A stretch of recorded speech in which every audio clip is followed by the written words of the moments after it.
ESL StarCraft 2 Masters is brought to you in part by Monster Energy and the United States Air Force. Hello everyone and welcome to the final day of the ESL SC2 Masters Winter Regionals. I'm Wardy, joined by Roddy to start the day off. Mate, it's all three regions today. It's the last day, a couple of matches from each region, and we have got some bangers lined up, right?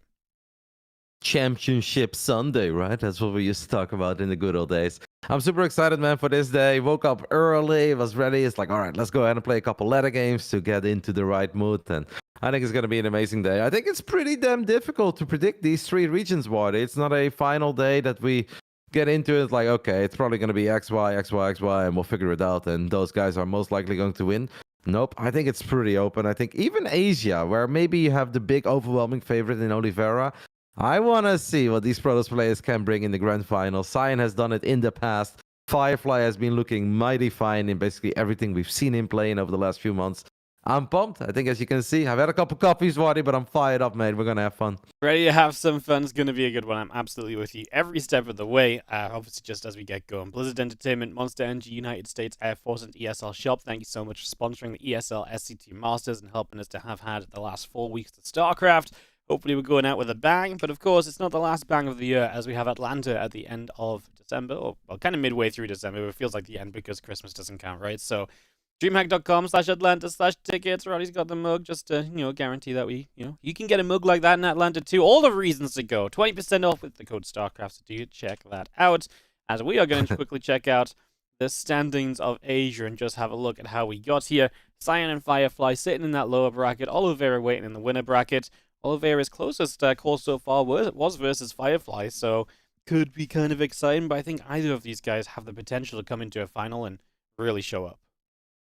Absolutely. I mean, I watched Cyan. I wanted to combine the name Cyanfly. I was like, no. I mean, that would be a really good player. Maybe that's what they need to do, go full Dragon Ball Z on us, and then they team up together and go up against Oliveira. But I watched that game between Oliveira and Cyan on Equilibrium, and Cyan was omega dead, like 4 minutes into the game. He was 14 workers down, and he was 10 plus army supply down. And I'm like, yeah, okay, you've got the gold base with the very rich Vespine guys, to quote my good man Benny. I was like, but this is pointless. But okay, let's go ahead and battle. And that game went on and on and on, Wardy. And Oliveira, actually, I don't want to say he looked beatable or vulnerable or weak, because in the end he did win the Series 3-0. But I was like, man, if you have such a hard time closing out a game where you're so far ahead, now these Protoss players can absolutely make him sweat. And it's not going to be a walk in the park for the world champ, because he is obviously still our world champion. Yes, I love saying it every single time, and I'll keep on saying it until we have another one, as we are ready to begin the day well and proper. So let's kick into it in the bottom right-hand side, starting us off from the SSLT team. It is going to be Cyan. And our red Protoss in the top left side of Heartlet. We are looking at the main base of the man that's representing the Platinum Heroes and all the Platinum Plebbies out there. This is Firefly. The man that's been making a name for himself in not just this region or the ESL Masters, but especially WTL. He had a 1-1 with Serral, had a 1-1 with Dark, went 1-1 with Clem. It's a shame that he had 1 or 2 off days, Wardy. Otherwise, we'd be talking about an absolutely goated WTL Code S season for that man. I know, when the opposition is tough, he absolutely steps it up, and then he just kind of fumbles a little bit elsewhere. But no, it's going to be fun. See what he brings in this PvP. We've seen PvP from both these players throughout this event in a big way, Roddy, because there's a lot of Protoss players in Asia. They had to be good at this matchup coming in, and we've definitely seen that. Firefly, he stumbled a little bit against Yeshi, but generally these two have been pretty darn good at just kind of getting set up into their games, and they've been really good at mixing up. We've seen all sorts from the both of them, from proxies to aggression to faster expands. Like, these guys are pretty much ready to do anything, I feel like, today. And that's just so important if you play PvP. Like, unless you are rock solid and you just have amazing scouting, you can't really play the same way each and every single time. And these are not two players that are going to play in a similar way for even 3 games in a row. It's highly unlikely. So it's going to be a lot of fun. If we want to apply the most basic, stupid logic in history, we can be like, Firefly lost to Jaishi in PvP and Cyan beat him, Wardy. So that means that Cyan is going to win, right? Well, I think everyone knows that is absolute nonsense, and that has nothing to do with it. But it is one thing that maybe Cyan can tank a tiny bit of confidence out of. Yeah, no, that's very true. I think the one thing Firefly really struggled against was just 3-gate robos. He died to those a couple times in this event, so that's definitely something we can maybe see utilized. You do already see different openings in terms of units being made. 2 Adepts versus the 2 Stalkers. Cyan will have the ability to get on the map, but also afford a little bit more tech, and he instantly puts down the Robo facility. Yep, could just be for a War Prism. We're gonna drop 2 Adepts into the main base, get economically ahead, take it from there. Can also just be an all-out 3-gate robo. And if it is an all-out 3-gate robo, I gotta say, I'm gonna give him kudos for the way that he's selling it, right? With that low-ground pylon, where he's like, hey, I'm definitely going to expand. And he may expand, but this is going to be fun. Firefly has indeed struggled with 3-gate robo, but name me a Protoss player on the planet that is not named MaxPax that does not struggle with 3-gate robo. Okay, well, you always give me the difficult questions, Roddy. Yeah, it can be tough as there is that 3rd gateway going down, so Cyan is going to amp up the pressure. Already coming in with some harass on these 2 Adepts. They're going to shade forward as well and see what it is that they can find as they just shade on up. There's a pylon to block, so we just get that in time, and we just get the probe out of range as well. The Adepts try to grab it there. Yep, can he re-wall in time? Yes, he absolutely can, but he's going to give up on it there, apparently. Oh, he's going to turn around again, but now the Adepts are stucky. You don't want... Wait, I'm surprised that he didn't try to go for it. He's just going to run the 4 stalks to the other side of the map. I mean, that is okay, but I would have liked to see him take it out. But maybe Firefly thinks getting a scout off is more important. Because, yes, he saw that low-ground pylon. He just walled himself in, by the way. He's like, yeah, I'm not going to keep on doing that. That's just annoying. I just want to focus on what's happening on the other side of the map. But what, you can just go... You can go ahead and forget about that. Because he sees the Immortal, knows that he needs to run, drops the Stargate as a response. That's a very late Stargate. It's one of these things where, in theory, this should be good. But is it actually good, Wadi? Because that's just going to kick in a little bit too late, no? Yeah, it's going to take forever to get anything out of that, so you're going to have to deal with this. And yeah, now the Adepts are going to get into... No! What? That was the moment to go with the Adepts, 100%, because then he could have pulled units back. Now these Adepts get caught.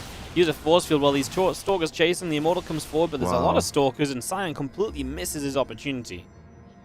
Yeah, I mean, that's a guaranteed 4 or 5 kills there, easily. No matter how good Firefly defends that, he cannot prevent losing 5 probes. Firefly is going to defend so far out, does get 1 shot off on the Immortal.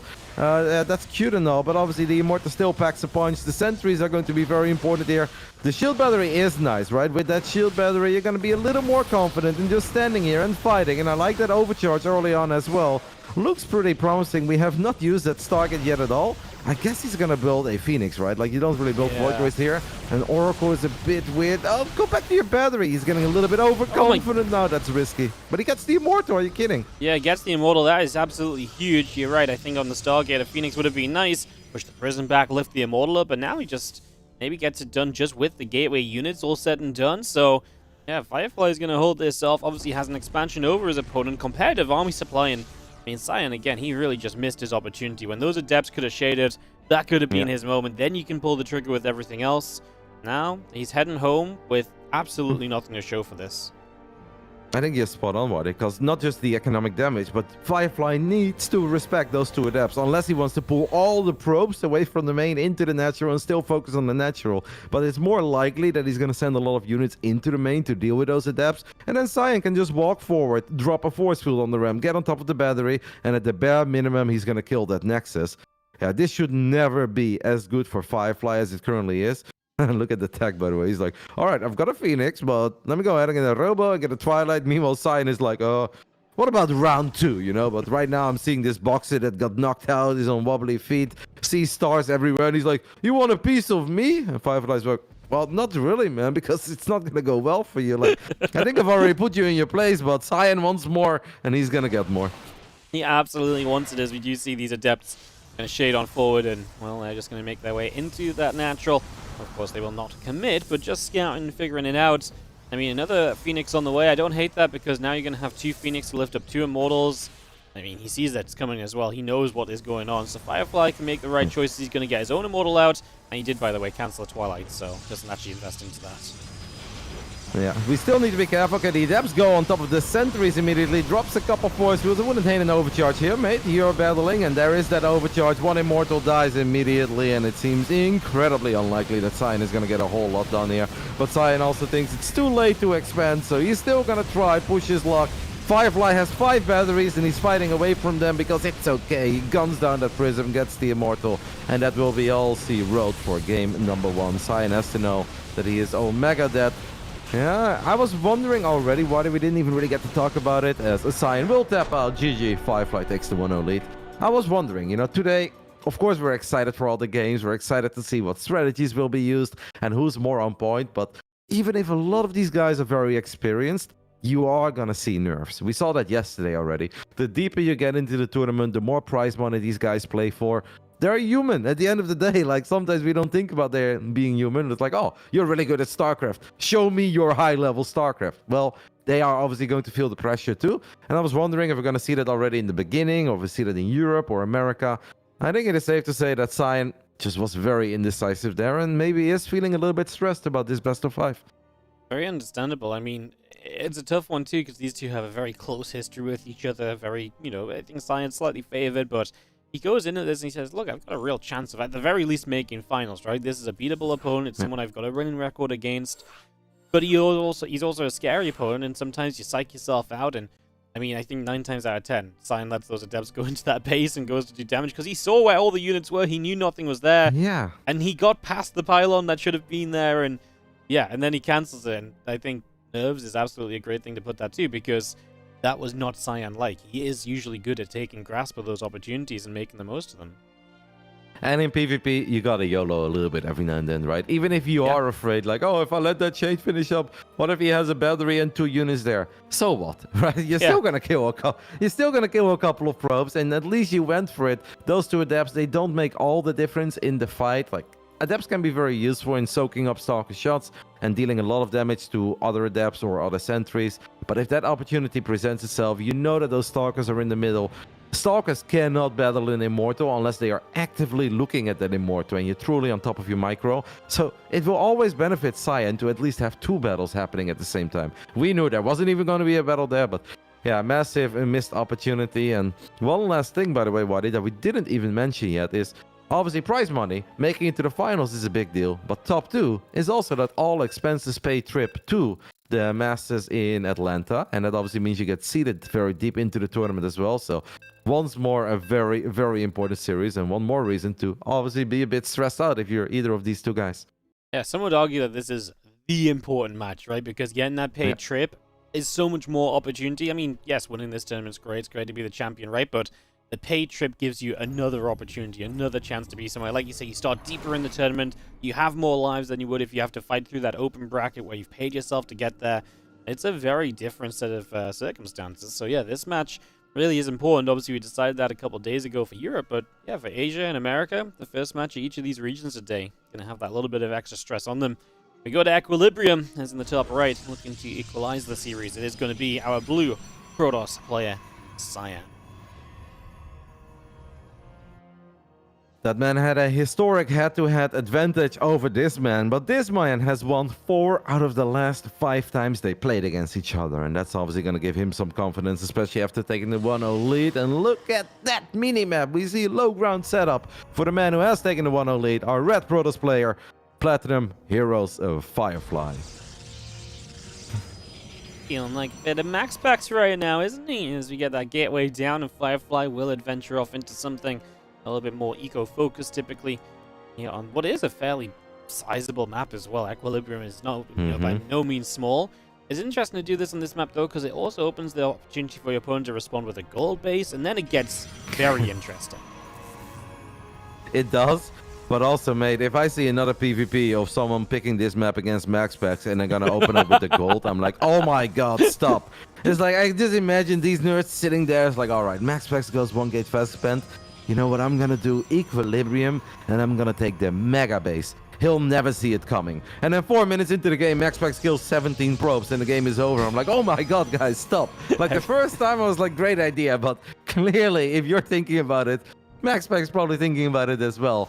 But Firefly is playing it a little bit differently here than we have seen other people play this stuff, because he took 2 gases very quick. So it's like, yes, he wants to fast expand, but on the other hand, he's also clearly really caring about how much gas he mines and how quickly he can drop the tech. He's not going to go for a 1 gas fast expand and then take the 2nd gas a bit later. Yeah, Yeah, as we do have the Zealot out to knock down that pylon, open up the spacing for this Nexus as the probe comes back down. That's the pylon down again, is obviously just trying to live as long as possible. There is the tech from Firefly, so as mentioned, it is going to be that setup. Teching first, Stargate it will be, and still waiting to see what Sion wants to do. He's getting his first 2 Stalkers out right now, and we'll start to see very shortly if he wants to put tech down what it will be, and he's also going to match Stargate on Stargate, Roddy. Well, I don't hate it. Obviously, it's impossible for us to predict right now what they will do. Who's going to go Phoenix? Who's going to go Oracle? Firefly is making 2 more gateways. Now, that screams Phoenix to me, right? Whereas, like, 3-gate Phoenix. This is a build that I used to do a lot, and I thought it was very good. But it was really good in the old days, before the batteries and before battery overcharge was a thing. I don't think it's that great. And if Sion goes Oracle Fast Expand, he's in trouble. And even if he goes Phoenix Fast Expand, it is going to be hard. If he is not aware of the fact that Firefly is actually opening up with 3 gates and is going to attack him, because Phoenixes are just so good in ending games. And normally, if you're a Sion, why would you build a battery on the low ground here, Waddy? Like, that doesn't make any sense, right? I have 2 gateways. My opponent has 1 gate. Like, no one would build a battery on the low ground here. Nope. I mean, it just doesn't feel like you feel a need to. You know, you're expecting your opponent to be the one expanding, so that's where the trickery comes into play and potentially gives you an opportunity here as Firefly. So he gets himself set. The Phoenix count continues to rise up, and he will... He needs to be careful, by the way. He's scouting with the Phoenix. Sorry, Waddy. Let's take a look at the main base. There's a Phoenix as well. He's going to lose this Phoenix. It's now stuck. Yep. Oh, my goodness. Mate, you cannot lose a Phoenix. Yeah. He just clicked it into the main like not a worry in the world. Like, yeah, what could possibly be waiting for me there? Well, what about a Phoenix and 3 Stalkers? That is a massive loss. That's actually a huge deal, because if you're really aiming to kind of get damage done, you know, you need these Phoenix. You're meant to be able to kind of win the fight in the sky to some extent, lift up a little. He is going to look at a lift right here, perhaps kill off a Stalker, so he'll be able to achieve that. He's still chasing for that other one. Looks like that low HP one will get away. He does kill the other. He's going to lose his own Phoenix very quickly, and now the counter, you know, kind of works in Sion's favor, where he can lift up Stalkers, and he can nullify the numbers, and he can have a very good time. Firefly is just ignoring the Phoenixes altogether, and he says it's not about the Phoenix. Maybe that's why he donated the one. It is about my Stalkers, and Sion is really kicking himself for not having a battery, because if he had a battery, Waddy, this is the easiest hold of his life. But he did not have a battery, and he has been bleeding out a lot of units. It's so weird, by the way, that Firefly has done this with only a pylon in the bottom right, and you know what? It's kind of working. This is a PvP that just does not make any sense. I think a lot of European protesters will be scratching their head over what they have just watched. These 2 guys both very good. He's now running into the 1-base setup, and he can actually get away with it because there is no sentry yet, but there is a battery, so eventually you think Firefly, you kind of need to chill, even if you have a Phoenix advantage, but he's still going to go for it. The Stalkers are going to be healed up now by that shield battery. A couple of probes being pulled. I mean, Firefly may just be able to end it if he unpowers these gateways. Yeah, he's not going to get the pylon just yet, though. The Stalkers will be able to push back. He's going to go back down to denying the natural as he himself gets set up onto that gold base. So he's going to take the gold behind all of this, so we go along with that already. And just have ourselves these Stalkers finishing that Nexus off, and it should be Firefly really establishing himself in a lead right now. Force field? Force field! May drop a... Oh, that's a good one. That is a good one. He's going to bleed out the sentry, but he should be able to kill 4 Stalkers. Nate, don't lose your Stalker. Oh, Sion. Okay, that was a close call, but he saves it. Can he save that Phoenix too? Unfortunately, he cannot save the Phoenix. Firefly really did not need to walk off that ramp, by the way. If you're taking out your opponent's Nexus, you've already killed some probes, you've already taken out some Stalkers. Like, going off that ramp is legitimately crazy, but kind of gets away with it, right? Loses a couple Stalkers, but kills a Phoenix. Killed the sentry as well. I mean, Sion is kind of dead, unless he pulls a rabbit out of his head, but I really don't know. I think he might just leave, man. If he sees what he's up against, if he sees the gold, the Phoenix is going to scout for it now. Like, what do? He has no tech at all, other than that Stargate. Yep, he is, well, he's just kind of dead in the water, right? There's really not much going on for him here. Blink, Robo coming up from Firefly. He's going to have so much opportunity. He's got the gold-based economy to boost him along with it. And it is looking like a golden opportunity. As maybe this is a chance, though. You get rid of a couple Stalkers, and maybe Sion can just somewhat send it and hope and pray. He's got to go ASAP, though. The longer he waits, the worse this is. Yep, a Firefly has taken the Rich Vespian guys as well. I don't know what he's going to do with all that gas. He's got crazy gas income right now, and he cannot possibly spend that. Phoenixes have been amazing. Cyan pretty much needs to end this game right here, right now, and he gotta say, though, getting 4 Stalker kills that quickly, the man's got a 12 army supply lead. The biggest problem is that Blink is 70% done, and you think eventually Blink is always going to finish up. One of the gateways is going to be unpowered, so that is a start, but now the reinforcements of Cyan are running into those Stalkerinos of Firefly. So he loses 2, and this army of Cyan, it just feels so clumsy, right? Outside of Graviton Beam, how is he going to guarantee himself a Stalker kill? With no Blink versus Blink, I still think it's impossible, but the start is more promising than what I ever thought it was going to be. Does grab one Stalker. There's a Phoenix get a lift off, but it did come at the cost of one of his own Stalkers. Firefly presses forward again. He feels safe to do so because he has Blink. It is just not a fair fight. As each of these Stalkers gets away, it's a Stalker lost from Cyan, and that's already army supplies completely evened up right here. As the Stalkers, a couple extras will just warp in, and Cyan will just try and send it. He's got no other real choice, but this series is absolutely running away in Firefly's favor. A bit of a disaster here for Cyan. Cyan knows it. Yes, army supply is close, but it's not a fair fight. The Phoenixes, only when they lift, they can really do something useful here for these Stalkers. But you're going to guarantee yourself 2, maybe 3 Stalker kills. After that, Firefly is going to blink all day, every day. Cyan is too far behind to expand. He's too far behind to drop a Robo. It's one of these scenarios where you know you're dead, but you're still gonna try. You're gonna send it. It's the Hail Mary. It's gonna close my eyes and pray. But Firefly blinks forward. I mean, if that's not a statement, Wadi, I don't know what is. Yeah, he's just like, let's go, let's do this. He has absolutely no fear at all. He truly believes he can just win this fight. The Phoenix are pretty much out of energy, which means they're not adding anything at all anymore. GG, and Firefly is gonna take a 2-0 lead already in this lower bracket final. And he is, just like that, Roddy, after 20 minutes, a map away from a grand finals. Scary stuff. Yep, and guaranteeing himself that all expenses paid trip. I would love to see Firefly, by the way, at the DreamHack Masters in Atlanta.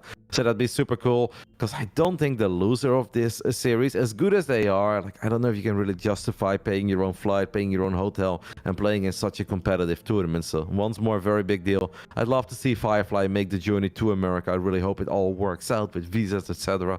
Be super cool. I wonder if they're towards the end, right? Because I thought when it was 2 base against 1 base, all right, Cyan is kind of dead. I think he knew he was kind of dead after he lost the Nexus. But because those 2 Phoenixes did such a good job in killing 3 or 4 Stalkers very early on, if he just goes for the gold there, Wadi, he's got that pylon, right? He has got the immediate warpins. He might have a tiny chance. If he gets on top of the battery, Blink wasn't done yet immediately. Maybe Firefly is forced to pull the probes. Because it was never supposed to even look that promising, but because he killed so many units with the Phoenix in the center of the map, he had a little chance. But I think running towards the natural was the worst decision ever, because the main is too far away. Unpowering 1 gate doesn't do a lot for you. And if you run towards the natural, you create this big empty space between your army and the reinforcements, right, where the pylon was. So he warps 2 Stalkers in, and they run into the army of Firefly that's kind of in between the natural and the gold base. I think his only tiny chance was go for the gold immediately. Yeah, if you just went, I mean, that was the moment, right, when you have the opportunity to lift up, to send it. Instead, you kind of hit somewhere that just isn't as meaningful, and, you know, you give Firefly some more time, especially just for Blink to finish. He saw the value in the first time they fought with that Blink, and he's just killing a Stalker, and he doesn't lose anything, and that makes such a big difference. As it looks as though Cyan just returned from a very quick break, we're going to get ourselves ready to go into a game right here, as I think we just need to set the players' colors, though, because they're currently blue and blue, so hopefully a moment, and we'll get this set. So we're good. And Oceanborn is going to be the next map, Roddy. What are we thinking about Oceanborn? Nice one to maybe get a longer game on if we could see something more than a couple minutes. Exactly. It feels that both of these games were kind of over at minute 6 or 7. And yes, that's how PvP can be, but it really doesn't have to be. Yesterday night, if you guys missed it, if you guys had enough StarCraft after watching Asia and Europe, There was the upper bracket finals in the ESL Americas, and Trigger versus Australia is a must-watch series, guys. If you missed it, go back into the VOD, fire those games up. You will be properly entertained, because PvP can really be very fun. And I think Cyan is a great macro player. I feel that this is the game where it's like, all right, let's go ahead and at least get a 3-base setup going. Let's get Stalkers with Blink. Let's get Zealot with Charge. And if you outplay me, it is what it is. But at least get some proper StarCraft going now in this lower bracket final, which is a very important match. Kind of a final into another final. Yeah, no, it really is. As in the bottom right-hand side, one map away from that paid trip to Atlanta, where Red Protoss is Firefly.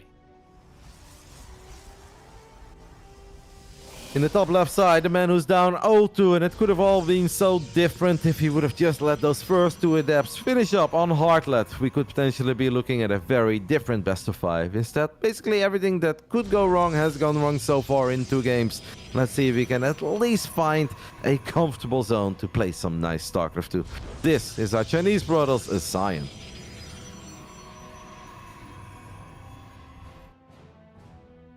Everyone's got high ground gateways this time, so no messing around in that regard. Nothing of what we've seen in that previous game, which is obviously a little bit different. As we mentioned already, that Firefly low ground gateway kind of spurred us into interesting things, but of course he never expanded with it, right? He did just get into that sort of setup where he's like, okay, look, I'm going to be doing something funky, and there was just anything but in the end, because actually he was, well, funky, but in a different way, I suppose, at the end of the day. Yeah, I mean, it's hard to really put it all in the right words, but it's kind of ridiculous that Firefly won that game when he opens up with what I think was in a weird way somewhat obvious, because I think Cyan could have at least scouted the double gas setup. He saw the Stargate, and it's like, okay, if it's Stargate against Stargate, it's like, wait a minute, you're making a Zealot into double Stalker? Like, if you want to expand, why would you be making a Stalker? They're kind of expensive. Should be an Adept. Adepts are better in scouting, because how are you going to scout? Well, Firefly didn't really care. Firefly just blindly rallies one of his most important units deep into the main base of Cyan, loses it immediately to Phoenix Stalker. And then when I think it's like, if you go 3-gate Phoenix all in, you should at least try to get a gateway on the other side of the map, right? So maybe make it 4-gate. Even if you have one less unit, the quick warp ins should make the difference. Nope, just a pylon. So far away from the natural of Cyan, but it worked. Because Cyan is like, all right, it's Phoenix against Phoenix, right? I expand, you expand. Who cares about Stalkers? And Firefly's like, well, actually, all I care about is Stalkers. It's just a very, very strange game. Not the kind of PvP we normally see at this level, because both of these guys obviously are very good. That didn't necessarily feel like high-level StarCraft, but I don't think Firefly gives a damn, and he really shouldn't, because he has taken the 2-0 lead, and that's all that matters. Yeah, you know what, make the mistake, learn from it, don't make it again, because at the end of the day, you still got your point on the board, and it's still up 2-0. This is a big amount of adepts, and we do sometimes see this kind of big adept into kind of the, usually accompanied by some oracles, right, to really get things going is typically the go-to here, so we'll see what comes of this as these adepts begin to shade on up to the upper left-hand side. Obviously, Stargate is about to finish. Actually, that's true on pretty much both sides as well, so we're about to see 2 Stargates once more, and the expansion a little bit faster from Cyan, but he's definitely the one in danger of taking damage from these adepts, and then a bit later on, perhaps, also going to be those oracles. He's also going to build his own oracle. Yeah. Cyan does have a very good scout, but hallucinated Phoenix on the other side of the map. Kind of like it, and maybe he's like, hey, you did me dirty. We were supposed to macro in the previous game, we didn't. Now I'm gonna do you dirty. What if he also 3-gates Wadi? I mean, Mass Stalker against Mass Adept is not that bad. This is so many Adepts, by the way. I know 8 is something we have seen in the past. Single Oracle into Phoenix. I have the feeling that Cyan is gonna build a gate on the other side of the map, and now he's gonna be aggressive with Phoenix Stalker. I mean, this is just a weird series at this point, Wadi. Oh, absolutely. You know it. It's, these two are kind of just bringing things in a bit different to how they should. The Debs is going to go after this battery, which they'll get pretty quickly. 2 Stalkers not dealing damage very quickly, and these Stalkers are obviously walled out. Here comes the Oracle as well. The Oracle, Stalker and Sentry walled in. Oh my goodness, what is going on? This is ridiculous. Oracle on the other side of the map, by the way, there is nothing for Firefly that shoots up, and he has no shield battery. So yes, Firefly was doing great. I gotta say, Cyan actually had like 5 seconds with this Oracle where he didn't. Now he's derping a little bit. He almost loses it. This is just a, yeah, he does lose it in the end. The other Oracle is gonna go down to the Phoenix in the bottom left. The Adepts are still battling. I have no idea what's happening. What is he recalling? The army? Because he walled himself in. Okay, well, 4 Stalkers is good enough, I guess. And what are we going to do from here on out? The Dark Shrine for Firefly as well, just when things can get weirder. Of course, we're going to make a Dark Shrine. And I love it because obviously he knows, I just killed off the Oracle, right? So why the heck wouldn't you go and put a Dark Shrine out on the map? Because there's a very low chance your opponent's going to have detection ready, as these Adepts are still going to try and just cause chaos for as long as possible. Still over here moving about. The Stalkers are still giving chase as well. Those few Adepts are still dropping down. And, yeah, just going to be seeing them shading back out of there, man. This Scion supply is great, but... Okay, good to see the Robo, because I was going to say, but otherwise, he might still die. You know, supply doesn't matter if you have no detection. Does he see this proxy? Does he see it? He's so close. He doesn't see it, Waddy. He does not see it, and that means that these DTs... Oh my goodness. He sees it now. Okay. Yeah. This is really big, because otherwise that's a quick warping, right? And then those DTs will be there so quick that I actually think they can get on top of the Robo, and he would have been dead. The Phoenix is flying over this setup here for Firefly, who should really cancel that gate, by the way. Firefly doesn't give a damn because he's killing probes apparently in the main base, so he's like, all right, I will lose the gate, but in return, I'll kill 8 probes. Mate, it feels like they were inspired by Trigger versus Australia. Like, you think you're crazy, NA? Look at Asia PvP, baby. I don't know. I don't know what's happening here. They really don't want to be outdone, do they? As Scion is on the other side of the map, man. I mean, Firefly has 8 army supply. He has nothing. One of them's a DT that just walked past these Stalkers. These Stalkers are not moving. There's 2 Stalkers only in this natural.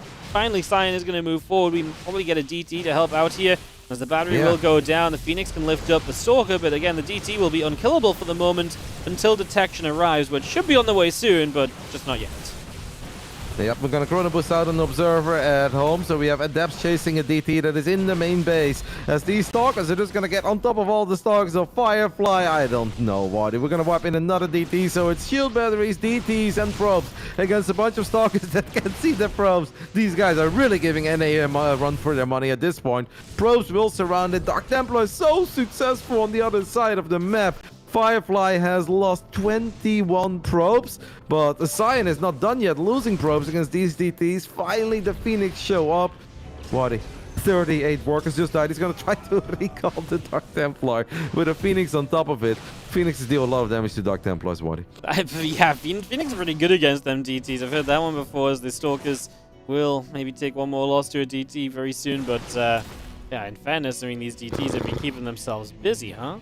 I mean, they put in some serious work, but it's still not enough. I just realized Firefly has 3 bases. I didn't even know that. Bonus base down here that nobody noticed. Yeah, during all of this. I mean, if the DTs had done anything without him taking damage himself, he would have been in a great spot, but obviously he just took a lot of damage himself is the issue he's going to end up having here. As these Adepts shade over from Scion, and Scion really does just have too much, and Firefly has to say GG's. It may not be a game that lasts long, but at least it's going to make the series last a little longer as Scion gets 1 point on the board, and he is going to fight back a little bit compared to what we were seeing previously. Yeah, man, such a big scout for those Phoenix. They barely missed him, but then they turned around because they saw, I guess, Adepts, right?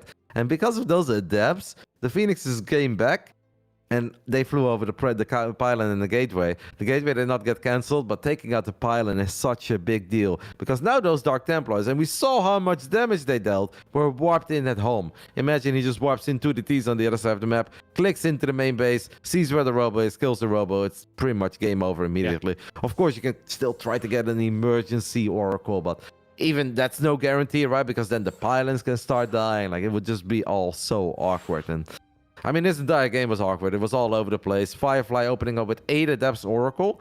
Did not have a shield battery in his main. Did not have any anti-air. But because the Adepts were causing so much chaos, I was looking at Sion's Oracle. It was legit sitting there in an empty main base. No Stalkers, no battery. For almost 10 seconds before it's like, hey, maybe I should, like, fly in and activate Pulsar Beam. He's like, oh my god, I'm killing so much. And then Firefly's like, no, I gotta warp in some Stalkers. Chaos here, Waddy. Chaos between these two. Absolute utter chaos as we get ready to go into game number 4. Players are set, so we should just be able to head straight in to Solaris, which as a map is kind of crazy, kind of chaotic. You know, you got those acceleration zones, and they definitely make things move a little differently to how they usually would, and definitely makes the map feel quite fun and fluid and so on. So excited to see what exactly will go down in this PvP as we're going to continue through in just a couple of moments. on the loading screen to see whether Cyan can keep the momentum up and take us to a game 5, or if, of course, Firefly can actually close out this series. At this point, I'd say buckle up and enjoy the ride, because I have the feeling we're just not going to see a whole lot of like, hey, 2 gate versus 2 gate, I make 2 units, you make 2 units, I expand, you expand. Shall we both go blink and +1? I feel like these guys are having none of that, Wadi. Solaris is going to be in map 4, as you already mentioned, with all the acceleration zones in the bottom left side. We're looking at the main base of the Blue Protoss, trying to battle his way back into this best of 5. Not sure how he completely got the job done, but he got the job done there on Oceanborn, getting a point on the board. It is a Cyan. In the top right-hand side, it's going to be our Red Protoss player from the Platinum Heroes. It is Firefly, and kind of got a taste of his own medicine, because we didn't know what he did to win Game 2, really. That was a bit wild as well with the way it started. And obviously losing out himself on that game number 3. It's wild stuff. Wild StarCraft 2 games, which is what we want. That's what we're tuned in for, especially in Asia. Asia has been such a fun competitive region, and there's been so much fun stuff happening here. I've been absolutely loving it, so yeah, it's been a great region to watch over the last 4 weeks of this ESL Masters season. And also very cool to see that there has been a bit of a switch up, right, at the upper echelon of this region. Previous season, the ESL Summer Asia Regionals, we had the TVT final between Oliveira and Coffee. I think you and I were casting that one as well. And we got pretty hyped after Coffee won that first game. We're like, oh, baby. But that was kind of the most hype that Best of 7 got. And the second game, he was holding his own, and then it was just basically a never-ending downswing. But it's cool to see that someone who made it into the top 2 of the previous season was now not able to break into the top 3. And that's just because it feels that Cyan has been playing a bit more again, stepping up his game. And Firefly, I mean, we cannot praise that young man enough. He just keeps on getting better. Always fun games, and I really like his overall just energy and the appearance on the cameras, right, that you see of him in WTL. Seems like such a happy guy, and it's hard to find happy Protoss players, Waddy. That's so hard to come by, Roddy. They are rare specimens, so no, you're right. Ever since, I mean, I remember the first time I saw him in WTL, and it wasn't even called that, it was called something else, and he cannon rushed Maru at an offline event, and he won a map, and he ran. It was so funny, because like the whole event, it was back in the day where you were forced to play one Chinese player, and you know, obviously a lot of teams were seen as kind of just playing one Chinese player because that was the rules, and it was really about the other guys. And through this entire event, I think he was on a team with Fantasy and Parting, and through the entire event, every time Fantasy or Parting won a map, he'd run up to them and be like, yeah, and he'd give them high fives and like grab their hands and like shake them, and like Fantasy and Parting like, okay, bro, it's okay, like I meant to win this series like, you know, 10 times out of 10, and Firefly's like, let's go. And then when he took a map off Maru with the cannon rush, right, it was Parton and Fantasy running over to him and doing the same. So he's always had a special spot in my heart since that. I love that. I didn't know. I haven't seen those moments, but that sounds really, really cool. And he does strike me as that kind of a guy. Just a very enthusiastic kid who eventually became very good at StarCraft 2. As he finds these adepts, he's going to kill one of them. Not quite the adept movement that I think Cyan was dreaming of. We'll go back into the 3-gate Robo though, Wardy, but this time around Firefly drops a very early Robo himself. In game 1, when he realized this was happening, he went for a Stargate, but that Stargate was late, and he basically held without the Stargate, right? Once he killed that first Immortal, I think it's safe to say that it was pretty much game over. As the Stalkers are on the other side of the map, this is pretty big, right? Because of Cyan, his Adepts getting caught, he gives Firefly the confidence to run to the other side of the map. And now Firefly can confirm that this is happening. I do think he overstayed his welcome a little bit as that force field lands. You know, if you're Firefly, sometimes you should just be happy that you know what you're playing against. There's no need to be that stubborn and stick around on the other side of the map. I get that he wants that pylon. Still think it's looking good for him because he knows, but now he's going to have to execute a lot better than what he did with his first 4 Stalkers. Yep. Yeah, losing a couple of units is obviously going to be rough, but like you say, at least he is able to know. At least now he can respond properly to what is about to show up on his front doorstep. And Adept negotiating forwards, we do have the Stalkers, the Sentry, and Immortal gathering up. The Adept continues to go through. We will just have Stalkers spreading around for a couple of moments here as we wait to see where we're going to continue. There's one more Stalker just getting warped in. A couple of Adepts still coming across as well. So all of this is continuing to get ready. And of course with the Prism, there's directional places you can go as well. You could maybe go towards the main, and there's obviously a fairly vulnerable pylon here if you do get a good enough position on it. So something that you have to be aware of at least as Firefly. There's a lot of force fields available. Cyan is going to drop that force field on the ramp, I think, but he needs a little bit more than a single force field. Even though he is got, oh my goodness, that pylon powers the Robo too. So the Robo is unpowered, the gateways are unpowered, the Adepts are gonna show up, the Adepts will get on top of that Immortal. Fighting near the batteries though, I almost feel like Cyan, mate, you're in such a good spot. If you just keep on unpowering everything in the main, I would not battle that Immortal and those 5 Stalkers near the double battery. Yeah, he doesn't need to. He already made the play, which made this very cool. Getting on top of that pylon and depowering everything is huge. Like you say, now he made life a bit more complicated. Now we overcharge over here. That's going to go down. Cyan continues to press on forward. Firefly pressing back. He gets the Immortal. That's huge for Firefly, as now Cyan will be a little less powerful, and the pylon went back up. One of the gates not powered, but we will get access to the Prism, and you know that that Prism provides so much micro potential, and of course Firefly is up a base with this. Cyan messed up there, man. Like, he actually got himself right where he wanted to be, and that is empowering the Robo, empowering those 2 gateways. And at that point, you should just stay there. You don't even need to use the rest of the army. But because he felt like he wanted to use the rest of the army and shade on top of the sentries, he basically started battling that Immortal that was never going to participate in the fight, right? There was no way to get it into the main unless you would recall into your own main. But then Cyan could have just gone to the low ground. Cyan now in all sorts of trouble as the Prism goes down as well with the 4 Stalkers inside of it. Are you kidding me, Waddy? It just gets worse and worse and worse, as now it looks as though Firefly is going to be in a commanding lead of not just this game, but obviously he's already up in the series. He could be on his way to Atlanta, Roddy, because this is really looking brutal for Cyan.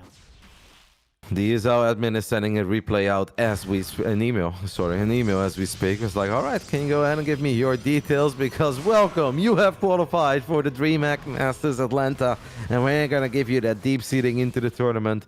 I just don't see a way for Firefly to mess this up. There is a Robo Bay on the way, right? Cyan has a backup plan, the absolute Hail Mary of the one-base PvP strategies, where we're gonna try to get a Disruptor out and land a Nova. And if we ever get a Disruptor out, yes, he's got a chance.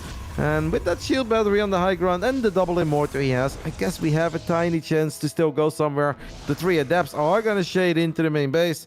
Now the ESL admin is like, should I send the email? Yeah, go ahead and finish up that email. He's still fine, unless the balls blow up everything. Yeah, this is really a prey to the Disruptor gods, because they need to do so much work in the near future. Firefly is already harassing with an Immortal and a couple Stalkers, and he could actually catch a Disruptor as it pops out here potentially, which would be bad. These 2 Stalkers alone is already a good pickoff. You should be able to turn for that other one. Then we lift up away from the Disruptor, which connected on the Immortal, but absorbed most of it, so not a big deal. We're just going to be seeing this Prism just continue to have some fun, Roddy. Firefly really likes going for pylons, by the way. In the beginning of the game, he lost a Stalker, almost lost a second Stalker by going for that pylon. Now he almost loses 2 Stalkers and an Immortal by going for that pylon, but it is all good. Cyan has no Stargate and no Blink. What can he really do? You can actually, get a couple shots off on that Disruptor. Why not? Firefly turns around. Firefly does need to keep in mind that he has already used the recall, right? That's one thing that you kind of want to keep in the back of your mind. You recalled your army home to deal with those Adepts, so you don't want to find yourself in a scenario where you could really use this War Prism at home. Careful. He's supply block. Heavy supply block. These are the nerfs, by the way, that we were talking about earlier. 70 out of 70. Not a single pylon on the way, but hey, 2 bases against 1. 5 Orca lead. He should be absolutely cooking. Oh, he absolutely should be. Again, all you have to do is make sure the Disruptors don't hit, and that is a pre-split on the natural, if I've ever seen one. Just making sure that any Disruptor that shows up is going to have to really work hard to get the magical shot that it's looking for. So yeah, generally, as we've kind of gotten to, it is just looking great for Firefly. We are very much so kind of peering at Cyan and being like, hey, you know, do something, I guess, because the longer you wait, the worse this gets. Firefly really wanted that Observer in the bottom, did not get it, so let's see what Cyan can do with a interesting combo of the Immortal and the Disruptor. In a weird way, I kind of like it, but this is not that much potential. The Immortal's taking a serious amount of hits. Things go from bad to worse for Cyan, as he cannot even kill that battery, at least not now. Firefly is going to try one more time with his War Prism in the bottom side of the map. The army of Cyan is very close to it.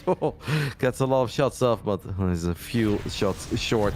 And obviously every second that goes by, it just gets better for Firefly. Blink is 80% done, so by the time that they will finally battle Waddy, Firefly can actually just avoid the balls with Blink. He can blink forward, he can blink backwards, he can micro stalk us one by one. Knowing Firefly, he's probably going to blink forward because he's pretty cool. And that will be all he wrote. Yeah, no, he definitely a possibility, as we just have Prism going to actually set up a recall down on the south. So it's going to come home. He's realizing, okay, enough of having fun with myself on this side of the map. It's time to just make sure I do not die.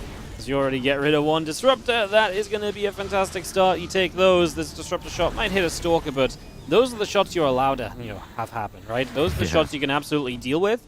It's the big connections. That would be bad as we blink for the Prism. Okay, well, this is the fight we've been waiting for a couple minutes. Cyan GG's. Firefly goes to the finals, and he's also going to Atlanta. Chaotic best of 5, I think, is the best way to describe it. But Firefly got the best of Cyan. I do think that these games have a lot of RNG in them. So if they would play another best of 5 right now afterwards, I wouldn't necessarily say like, oh, I am mega confident that Firefly is going to win again. Yeah. But he peaked when it mattered the most. PvP is a weird matchup. It can be a bit risky. You don't want to be predictable. So you'll also be playing strategies that you don't love, but you just think like, okay, maybe if I just throw it in the arsenal, if I bring it out every now and then, it's gonna go fine for me. And overall, it went good. Like Cyan, honestly, game 1 and game 4, Waddy, is the Adepts that basically dug his own grave. In game 1, he could have shaded them in, he didn't. And here in game 4, because he loses the Adepts or they get surrounded so quickly and he tries to save it with recall, you open up the entire map. So now Firefly can just run to the other side of the map and be like, huh, now I know what I'm playing against. You have no expand, you have an Immortal, and PvP, it's really hard to gather all that information. So having that info so accessible is just a fantastic way to play for Firefly, and Cyan will be kicking himself for making those errors with the Adepts. That's very true. There's definitely moments where we just know that that Cyan can be a little bit better than that. And again, when it comes down to these big matches, like you say, Roddy, sometimes nerves, sometimes that split-second decision doesn't go the way you want it to, the way you need it to, and it just becomes extremely costly, as that does confirm the grand finals. Oliveira versus Firefly. Again, this was the closest series throughout Oliveira's tournament so far. At least in best of fives, he did have a 2-1 in the group stage against XY, I believe. So maybe the final we wanted, because obviously you look at the results, 3-2 against Firefly, 3-0 against Cyan. Obviously, Oliveira will start off with a 1-0 lead as well, I believe, right? So that's a factor as well, being in that winner bracket. And that's going to be setting up for us next, as we've got ourselves, of course, 6 whole matches today. We've got some Europe and some Americas later. The one thing we have to say, though, just before we continue through, is that this is the day where obviously we do have some slower going action, Roddy, because we've got to give players like Firefly some time before we get into the finals. So there'll be a little bit more downtime, about 10 minutes instead of the usual 7-minute break. So I'll be coming up in a sec. Any final thoughts on this previous PvP before we send it over? Yeah, because we have some time anyway, right? So don't worry, guys. Don't maul at Waddy or me. They're like, okay, you guys stop talking about the games. Just give us the finals. Like, no, the players, they want a break, or they at least deserve a break. And there will always be a little bit of a pause between these lower bracket finals and the grand finals. So if Waddy and I are just theory crafting, talk crafting for a while, it's because there is nothing else other than a longer break. I think one more final big moment, obviously. Like, I thought about the Adepts, and I think the start wasn't pretty. But despite that, Waddy, Cyan is going to have nightmares about the position that he got himself in there in game 4. It's like, mate, you unpowered 2 gates and the Robo. Yeah. You're going for a 1-base all-in. Like, you don't now need to take that awkward fight at the ramp where all of a sudden Firefly's army can participate in the fight, can get healed up by those batteries. Why? Why did you do that, right? Like, you could have just warped in extra units in the main, and then at the bare minimum, you're going to force out a recall. But then Firefly needs to worry that he doesn't get force-muted inside of his main, and obviously still needs to wait until the pylons are online again. Like, Cyan, mate. Oh, I would have nightmares over finding myself in that position and then taking that fight with the Adepts at the ramp. Like, I understand the idea, right? We shade, we one-shot some sentries, we're cooking, but it wasn't needed. Yeah. I think that's what it comes down to. It's just so unnecessary. We saw that a couple times, right? Where it's just like, the move extra was unnecessary, kind of from Firefly as well, when he ran up the map, ramp on Equilibrium. It's like, you don't need to do this. He's like, but I can. It's like, okay, but sometimes what happened to Cyan in that last game happens, where going for a little bit too much actually does come back to bite you in the butt, and you do actually have a bad time off of it, and then you kind of are regretting that decision a few moments down the line. So, yeah, no, definitely interesting stuff. All right. We'll send it over to the break. Obviously, like we say, it'll be a couple minutes longer than usual, but only because we've got to give the players time to get ready. Obviously, VODs are not previously done as well, because we didn't know what the match was going to be. They were playing. So, with all of that in mind, we'll just be a few minutes. We'll come right back at you with more ESL SC2 Masters from the Asia region.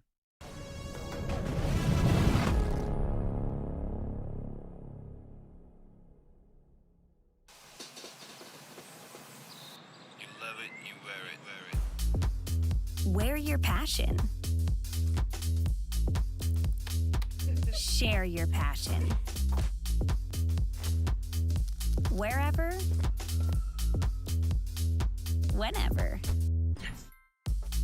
Gaming is a lifestyle. Get your merch at shop.eslgaming.com.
ESL StarCraft 2 Masters is brought to you in part by Monster Energy and the United States Air Force. Welcome back, everybody, as we are ready for more StarCraft action here in the ESL SC2 Masters. It's grand final time. Oliveira versus Firefly in a best-of-7, Roddy. I think we're excited about this one because, again, it was close earlier in the tournament. It was 3-2. Obviously, we all expect Oliveira in a way, but Firefly has been on the up and up. Is it his time to take a championship, Roddy? It would definitely still be a big surprise, even though he has done great things and he is on the up and up and he has shown us some amazing stuff in WTL and even took a map of Clem this season in WTL Codes. And recently, I think they played against each other in the Kung Fu Cup. I believe you were casting those games and everybody was going wild in my chat. They're like, Firefly is taking the 1-0 lead. Oh my God, he's winning game 2. And I was like, what, really? So I opened my phone. I'm like, guys, I think he's mega dead. They're like, yeah, but he was 2 minutes ago. It was on Hecate. So I don't know if you remember that game because I think you were casting it. He'd won the game. Then he died. No. Okay, well, you know, that happens to the best of us, right? Everybody against Clem is like, is he doing it? No, he's not quite doing it. But then the most bizarre thing is, though, that you think, like, okay, it makes sense that historically Oliveira is beating Firefly because Oliveira has been one of the best players in China for a very long time, the best player for quite a few years at this point. But historically, it's 32-2. Yeah. And Oliveira has won the last 14 encounters in a row. So, yeah, that does make me a little hesitant in saying, like, yeah, he's down 0-1, but you know what? He's going to ship this best-of-7. I just hope it's going to be a fun series. I was looking at this as well, man. I was like 32-2. That is a score line, you know, 74-20 in maps, which is a little bit closer. So Firefly gets maps, but he has serious issues actually going out there and winning series, which is kind of what you got to do to win this tournament. Yes, it's nice to be in this final. We talked about that. Now it's time to give it your all to see if you can close this out. So we'll get into this in just a moment because we're loading on into Oliveira Firefly of this best-of-7. It will start, remember, 1-0 up for Oliveira for the winner bracket advantage, though. Yeah. Maybe if you're Firefly here, you just got to go in without too many expectations. And you're like, you know what? I did what I really wanted to do today. And that is make top 2 in this region. Now I am seeded into the DreamHack Masters Atlanta. I'm in the grand finals. I've won a bunch of prize money. And from here on out, everything is a bonus, right? The sky is the limit. Let's just make it a fun series. Let's make it a bit wild and chaotic as well. Because we know that that's what he likes to do in this matchup. And we'll just take it from there and we'll see how far we can get. I'm down for it, man. In the bottom right, world champion of StarCraft 2, the Red Terran player. And he represents Dragon Kaiser Gaming. This is Oliveira. And even though that man is the big favorite, Wardy, he did not look invincible in this matchup when he played against Cyan. Yes, it was a 3-0, but he had mega starts and still had a hard time closing it out. And this man in the top left side is capable of actually closing out games when he is far ahead. If we just forget about that Hecate game for a split second. Representing the Platinum Heroes, top 2 is great, but can he cause a massive upset here on Championship Sunday? It's Firefly. That would be an upset, and it would be fun to have. I just hope he can make it a little bit competitive like he did earlier in this tournament. You know, if Oliveira wins it, but it's a 4-2 or 4-3, I'm kind of down, you know. Let's just see some nice long games. Let's see some StarCraft, especially because that PvP was very kind of strategic and, like, very quick happenings. You know, everything was kind of decided very quickly. I'd love to see a game really go past that 10-minute mark for a little bit, especially considering we're seeing some TVP now. You're asking for a lot, buddy. Past the 10-minute mark? You're talking double digits? Yeah, I'm talking double digits. I'm not afraid, Roddy. Wow. Okay. No, I'm with you. I think we're going to see some fun stuff. Firefly loves opening up Phoenix, and Phoenixes are very good if you can keep it hidden. If your opponent opens up with some sort of a medevac opening and you shut it down mid-air, or you shut it down when they commit into your main base, like, he is good in just getting himself ahead, keeping the game simple, making a lot of gateway units. Sometimes he makes a few too many gateway units, and that is something that a lot of Protoss players fall for, where you're like, oh, the Terran's gonna move out, right? Like, okay, I just don't want to, I want to make sure I don't tech up too quickly, because everybody loves Colossus and everybody likes to have quick storm. It's just a lot of Protoss players are afraid if they go into that kind of stuff too early, that they cannot deal with the first push. So you make a lot of gateway units, but then part of that plan is kind of like, the Terran is gonna move out, right? Like, I can fight 40 supply of bio, 50 supply, maybe 60, you know, but then you have coffee, who just doesn't move out at all until he's got 110 army supply of Stim, Marines, Marauders, and Widow Mines. And if you only have Zealots and Stalkers, then life is pretty difficult. So I hope that Firefly can find that fine balance in getting himself ahead with the gateway units, but then still tacking up when he truly needs to tack up. Oh, absolutely. As this Reaper pops on in and is going to be just seeing a little bit of what's going on, and is going to try and do something, just scouting though, as the Adept pops out to deal with it. Yeah, you know, finding the right balance here and just finding the right style of what, you know, you need to do against someone like Oliveira, because Oliveira can be quite the aggressive player in this matchup as well. So you just don't want to be caught off guard the wrong way. There's a lot to keep in mind here. Definitely not an easy, an easy series to figure out on Firefly's end. Although he is putting down a proxy pylon already. He's got a couple of gates already coming up, and maybe if he just approaches this with like, hey, I'm just going to really send it, maybe that's a good way to kind of get yourself, at least get your footing in this series.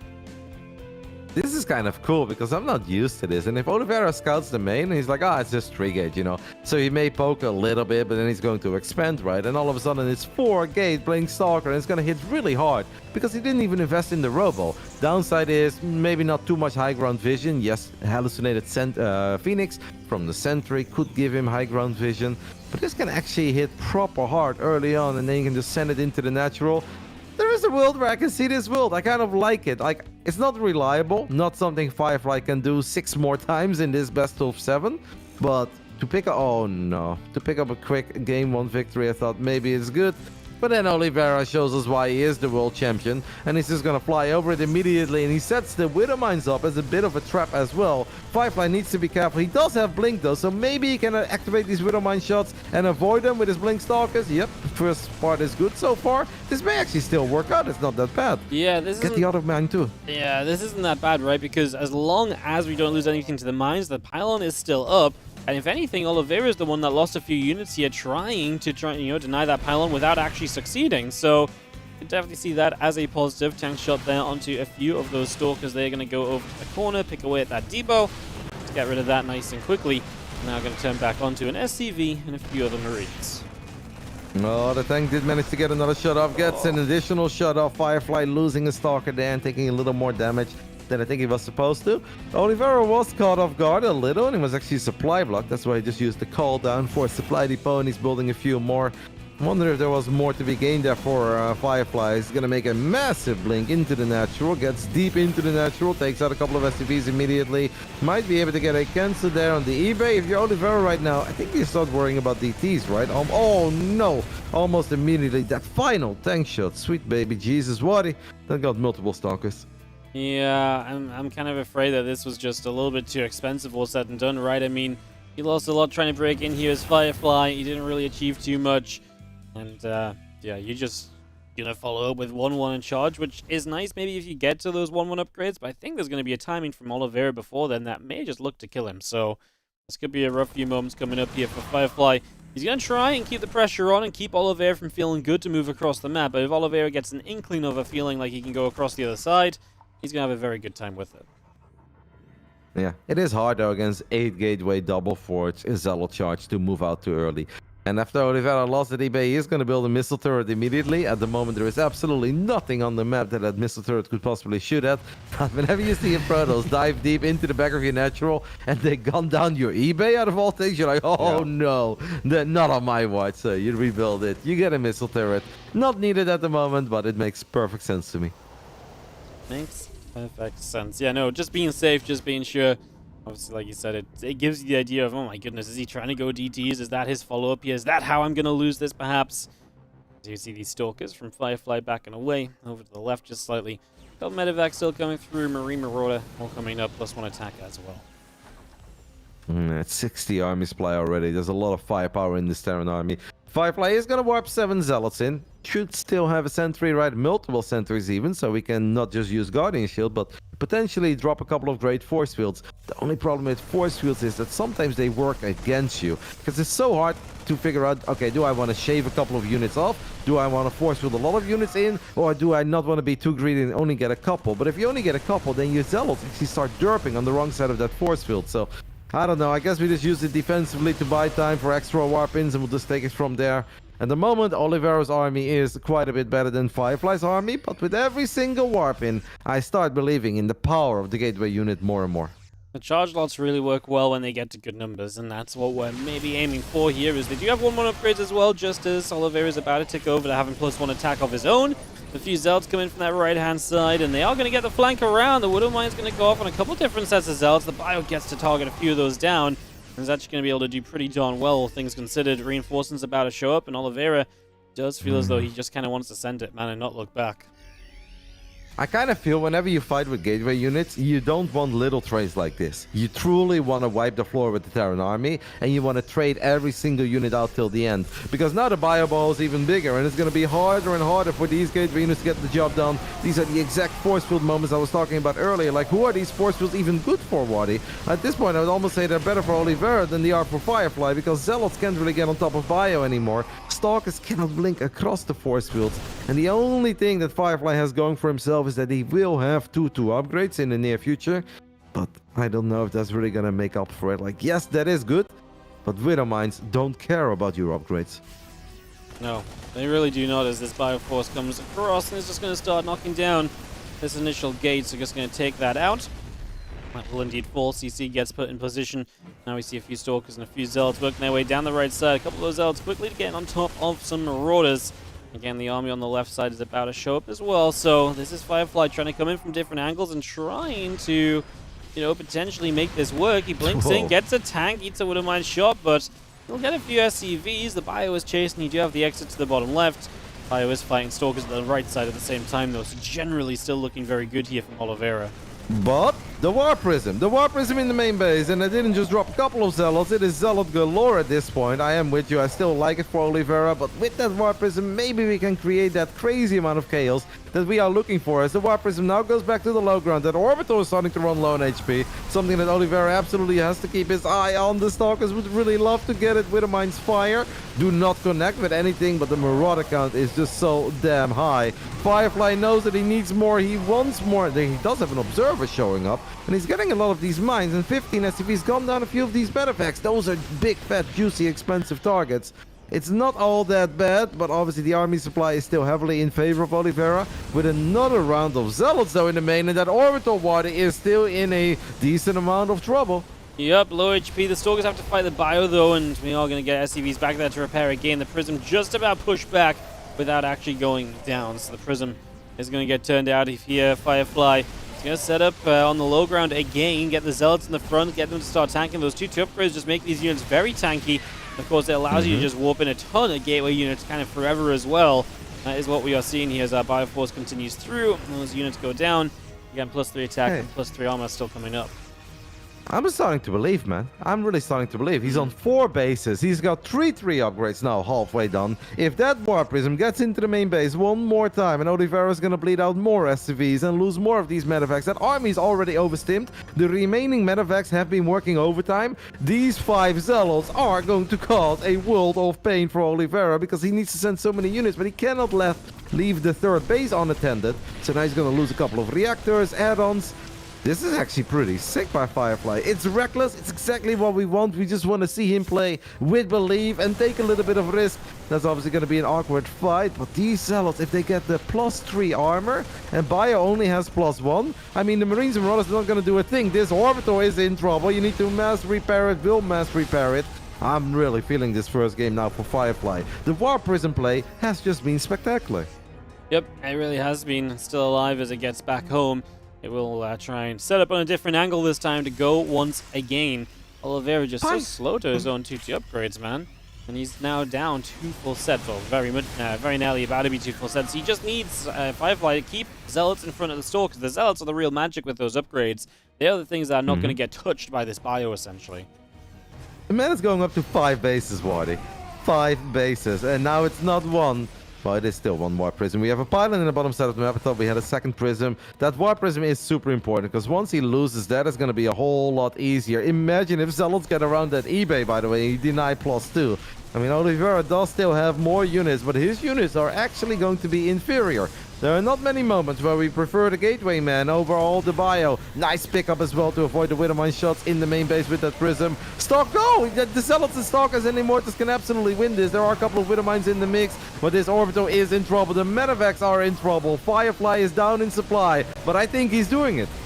Yeah, he's definitely making progress. Does he ever get stopped at any point? Oliveira, so many units in the main base. He needs them down in the low ground, but this might be the time the third goes down. If the third actually drops here, that just means absolutely not enough economy for Oliveira. So then you know that this is going to be Firefly probably getting this game. I mean, he just needs to back up now, let his economy kick in for a minute or so, and he should be good. The only scary thing, Ghosts, because Ghosts are good against everything that Firefly is building. We need to kite with the Stalkers. I think there's a very good chance Oliveira pulls the boys. Now he's going to fly his main over. Okay, I mean, maybe he's just waiting for 2 upgrades, but I don't ever see Oliveira dropping another command center. I think that's going to take way too long. The Widow Mines are here. Just be careful that you don't run into the biggest Widow Mine connections ever. But the 5 bases of Firefly, 6 bases, Marty. 6 base Firefly against 2 base Oliveira. Hello? Question mark? He will just not stop expanding, man. He just feels it. He just knows he can get away with this. If our Stalkers come in again, the Widow Mine does go down. The bio there to push back just slightly. And again, +2 armor about to finish up on the side of Oliveira as well. As much as I love it, I do think I prefer a Robo Bay over base number 6, to be completely honest. Because there can be that moment where no matter how many Zealots and Stalkers you have, you're just not going to kill Bio anymore. But I don't think that moment is quite here yet for Oliveira. I think it's still going to be very, very, very hard for him to deal with this overwhelming amount of Protoss. 34 Zealots, 18 Stalkers, and a Big Daddy Immortals in the mix. A lot of Zealots have died. I'm not sure about that blink. That actually makes it harder for your Zealots to get on top of it, but I think it's okay. This much Protoss doesn't give a damn, apparently. And Firefly, despite the fact that his proxy gate got scouted so early, just kind of picks Oliveira apart. Just caused chaos, right? Like, he really just got in there and just the Prism repeatedly and gotten away on low HP, coming back one more time, just making the most out of that Prism was the real magic moment, because that really opened the floodgates for everything else, and eventually that third... That was the cool thing, right? The third was always low, so it was always threatened. If the third is always threatened, there's always a need to go back there as Oliveira. There's need to put attention there to, guarantee some units are nearby. And all of that had an impact in the end for Firefly to end up taking a game and tying this best of 7 up. 1-1. What a way to start things off, Roddy. Yeah, I'm not surprised that he was able to win a game or even able to win the opening map. Side Delta, by the way, is a map that a lot of Terran players really enjoy, especially I think in TVZ, but I think even in TVP, a lot of Terrans are quite fond of it. So that perhaps feels extra good for Firefly, because map 2 is Equilibrium, and I believe that Trigger told me the other day that it's impossible for Protoss to lose this map. No matter what you do, you're always going to win. No matter how bad your start is, you always win. So that was most likely Oliveira's map pick in round 1. Now it's Firefly's map pick. And the thing is, though, what, it's not that he won because the gateway wasn't scouted. It's not that, okay, that first blink did way more damage than we ever thought it would, and it snowballed from there. It was actually kind of a bad start for Firefly. He held at home, pretty sweet. I thought at one point, like, okay, we're bleeding out a lot of units. We're not quite killing as much, but the Prism and the Prism play was top tier. Like, he kept it alive for so long. There was a Widowmine on the edge. I think it fired at the Prism once. Just never lost it. And at one point, we're even warping in Zealots. The warp in finishes. Widowmines fire at Zealots. He picks it up again with the Prism. That's when I became a believer. I'm like, okay, if we start pulling off those moves, yeah, you might break him. Yeah. Oh, it was very cool. Especially, like I said, the Widowmine. How often do you see the Prism just die to the Widowmine? Especially when it gets chaotic and you're like, oh crap, get my Prism out of there. And then it blows up because you're already microing on the third base instead. That was just never allowed to happen. Like, Firefly was really on top of all of this aggression he was throwing at his opponent. That was the main thing. He really did just come out and say, hey, look, I can match you. I can, outspeed you even. I can be the stronger player in this game. And that was very, very cool to see. I loved it. I'm still not sure about base number 6 before any tech. Yeah, but, hey, I'm with you. Why not? Yeah, I'm with you. Sometimes you're just feeling it, and you're like, I'm on a run, baby, and this is how we're going to go ahead and close out the game. No one is stopping me today. Not a single person. Now, sometimes you feel it as we're all going to feel it into the next game here as Oliveira and Firefly tie it up 1-1. And Firefly looks to keep that momentum on. Like you say, Roddy, map, which now is his map pick as well. So Oliveira is now going to be in... I'm not going to say trouble because the best of 7's a long way to go, but if you get momentum as Firefly, I mean, that can go great for you just for how you're feeling. Maybe that makes him play better as well. We've got a series. I think it's safe to say already at this point with this start that we truly have a proper grand finals on our hands. And I do have a question for you, Wadi, as soon as we do the intros, but I'll go ahead and start the intros first. Otherwise, people may panic. because we never know who could possibly be playing here. In the top left side of Equilibrium, we are looking at the main base of the world champion of StarCraft 2. We're all tied up here in this grand finals, though, of the ESL Asia. This is Oliveira. Up against our blue Protoss player looking to cause the upset. It is going to be Firefly. Brought himself back in that last game. We'll see if he can do it in this one. My question is, Waddy, do we take the gold as our natural, or do we take it as our third base? There's no way you take it as a natural, right? Unless you're forced to. Oh, no. I've seen people do it just for fun. Because they're like, I don't give a damn. I open up with Blink, I'll take the gold, and we'll take it from there. Crazy people, man. Crazy. These are the same people that complain, though, about an engineering bay block forced them to take a third base instead of a natural. Unbelievable. Well, there aren't too many maps where your gold also gives you a very rich Vespene geyser, as Ben would call them. That's very true. They're very rich Vespene geyser. Yeah. It's a big benefit, right? Because a lot of the times, pros especially, you're really, reliant on gas. So if you can get gas for half the amount of workers, then incredible. That really does just kind of speed up your mid game and power you into those big, heavy tech units that you're typically loving to utilize as a Protoss. He's taking the gold, Waddy. Okay, fair enough, man. Is it? I guess it is just that good then. Fair enough. I'm a little bit surprised. It really is. Like, Cyan did it as well against Oliveira. And if Cyan would have had a shield battery in his main, he would have had an amazing start. But he decided not to build a shield battery in his main. So he lost 17 probes. And he still turned it into one hell of a game. And I'm like, oh my goodness. How damn good is this base? And the answer is just yes. Okay, I'm like, we can't really put it in any other words. Is it good? Yes. How good is it? Yes. We'll take it from there. Small chance we open up with a Stargate, but I kind of think you just always go Twilight here. Couple gateways, get quick blink, and take it from there. Yeah. I mean, it makes sense, right? If you can take a bunch of map control and go the heck ahead and take it and just kind of play this out. Obviously, a little scary at first because, early on, maybe the Terran player can do a few things to try and mess up that gold and try and, make its life a little bit tougher. But I'm with you, man. This should be a powerful mid game once you get this going, as long as nothing crazy happens in the first 3 or 4 minutes to kind of stop you getting set up on it. I like it. Oliveira switching it up because against Cyan, when Cyan had the exact same opening on this map, we had a bit of a Marine Medevac Cyclone opening. But I think Oliveira also realized that he got a little bit lucky there, and he did way more damage than he was ever supposed to do. So he's going to switch it up and try to go for Hellions. Is it 2 Hellions? Is it 4 Hellions? Is it 2 Hellions into Widow Mines perhaps? Nope, no Widow Mines yet. We're going to go for 4 Hellions. And actually what I would like to see here, Waddy, is just YOLO the first 2 Hellions into the main base. Don't wait for your Medevac. Don't wait for XYZ, because you don't always need 3 Hellions to deal a lot of damage. Don't go for the gold, mate. You know that he's got a shield battery there. Oh, Waddy, I hate this move so much. Yeah, I don't get it. You know the battery's there. Eventually you get kills, but if this is the main base and the main base is unprotected, then that's that amount of workers times 2, times 3 even, right? And the Hellions wouldn't be getting hit because there's no units on the main. Battery is now out of energy. Firefly's lost 4 workers overall. I'm surprised he was obviously expecting to pay at some point, perhaps in some way. But the fact that that's the first 2 Hellions is deadly, because now the next 2 are going to strike. Then we're going to go Cloak Banshees. And Oliveira is looking to get this game just, to be an uncontrollable state of, a harassment, essentially, as he's going to get in for more probes here. And this is definitely Firefly taking a little bit too much damage. Yeah. I mean, those first 2 Hellions at the gold with the Reaper did already way better than I thought they would. But Hellion number 3 and 4 do pretty damn good as well. I mean, Firefly just doesn't really seem to care. He's like, I'm just going to go ahead and end it with a couple Stalkers on the other side of the map. I see one issue with this idea, and that is that he has no detection, but maybe he just doesn't care. I really don't understand, by the way, why they don't get 1 shield battery in the main, man. Like, this is what I always love so much about Zest. Zest had such a logical approach to StarCraft, where it's like, I have more probes, I have more income, let's get a battery. Yeah, it's 100 minerals that I can maybe spend elsewhere, but it's okay, it makes my life easy. Zest, the Giga Chat. Firefly did not want to go full Zest, paid a pretty hefty price for it, and now we get a battery, but that's not gonna save you as the bench is over here. Let's focus on the Stalkers on the other side of the map, because it is all about these Stalkers. I'm not sure what the tank was shooting at, maybe the Adept that was leading the charge. That is still a lot of Stalkers though, Waddy, and what kills workers quicker? A couple of Cloak Banshees or a whole bunch of Laser Boys? A whole bunch of Laser Boys, I think, well, they are getting surrounded though. That's the one problem.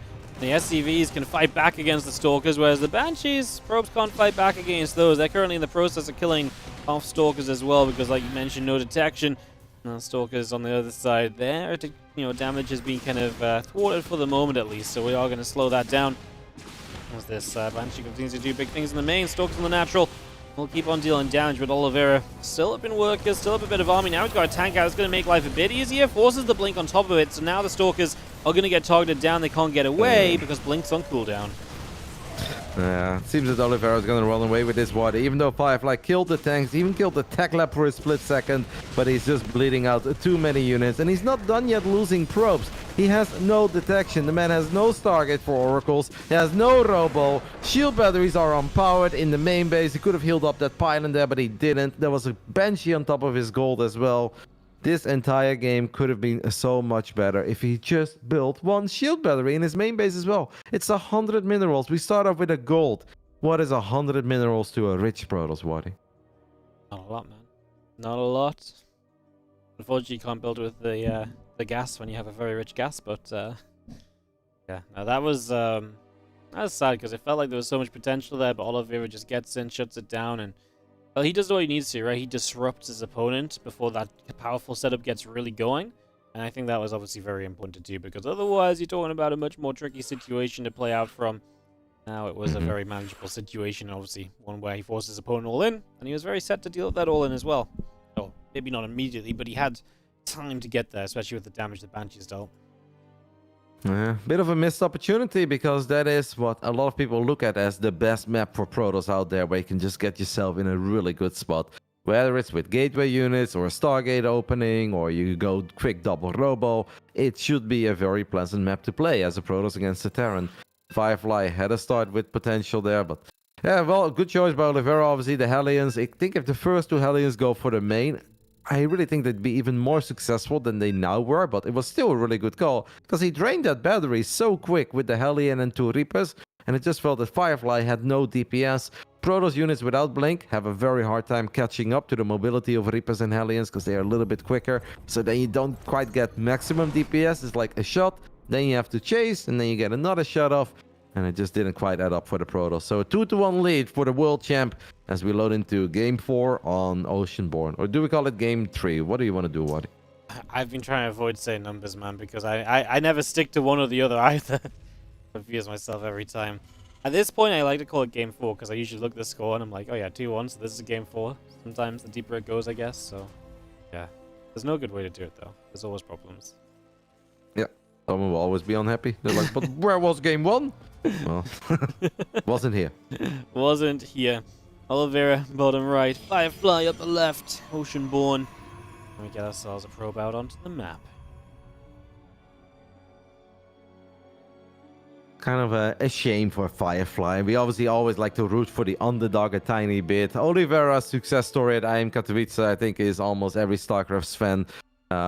Maybe not their favorite moment, but one of their most favorite moments. No matter how much of a fan you are of Serral or Rainer or Clem, or you were hoping that Maru would finally get a John, like that was just magical. But in this region, Oliveira is the overwhelming favorite, and then it's nice to see the underdog that is Firefly at least put up a fight, and especially if he starts gaining some momentum, it could get really exciting. We had it in the summer with Coffee. Coffee took the 1-0 lead. Yeah. Looked good for a little bit in Game 2, and we were feeling it. Not because we love Coffee more than Oliveira, but it's just nice to see the underdog putting up a fight.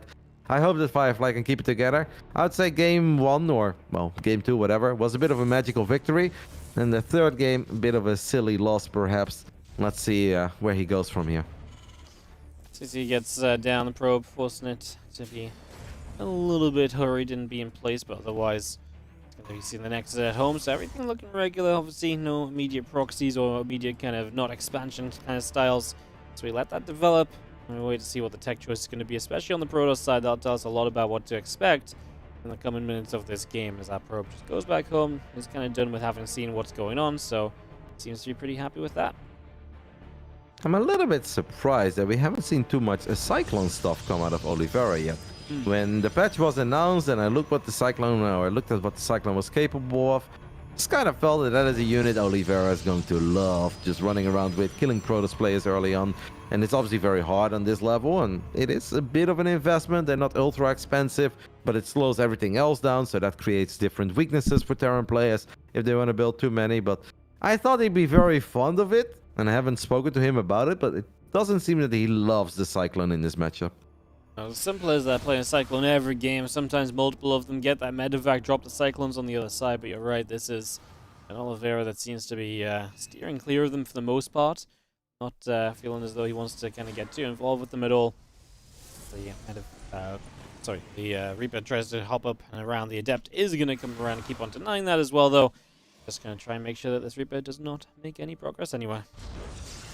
I'm happy to see that Firefly is getting a quick robo this game, because on side Delta, obviously the man had a very late robo. He made 4 gate Blink Stalker with a proxy gate before he ever got the robo. I think he went even up to 8 gates perhaps before he started dropping the robo, and then the Prism was awesome. But then on Equilibrium, we also played without a robo, and that's not something you can do multiple games in a row, because Oliveira is going to assume more and more that you won't build a robo, and then it doesn't matter if it's Banshees with Cloak or Armory, Wintermines, it's going to hurt eventually. You cannot always play with a late robo, and I'm happy to see that Firefly is on the same page in that regard. Just going to switch it up himself. There's going to be the Raven on the way this time from Oliveira, so he's also very ready to play very different styles game by game. So a Raven to accompany the tank. We'll see if we do invest in that interference matrix. Usually the case, although there's a rare occasion that players make a Raven just in case they needed to detect at some point, and then they can still use it to auto turret harass. So we'll see what he wants to do for the moment, though. That's about to pop out, and probably is just going to be the Raven on its own. No upgrade attached to it, because that upgrade takes a little while. If you wanted to build it now, you'd absolutely probably end up having to build a second Raven, and then your starport is clogged up for a long time. So the single Raven pops, and that starport is going to go elsewhere. Pretty quick third base by Firefly, but with 3 gateways and a Twilight, there's nothing out of the ordinary. It's nothing we've seen before. Just shows us that he doesn't always want to be aggressive early on with the Stalkers, and he's willing to just kind of sit back and play the most normal opening we've seen so far in this grand finals of the ESL Asia region.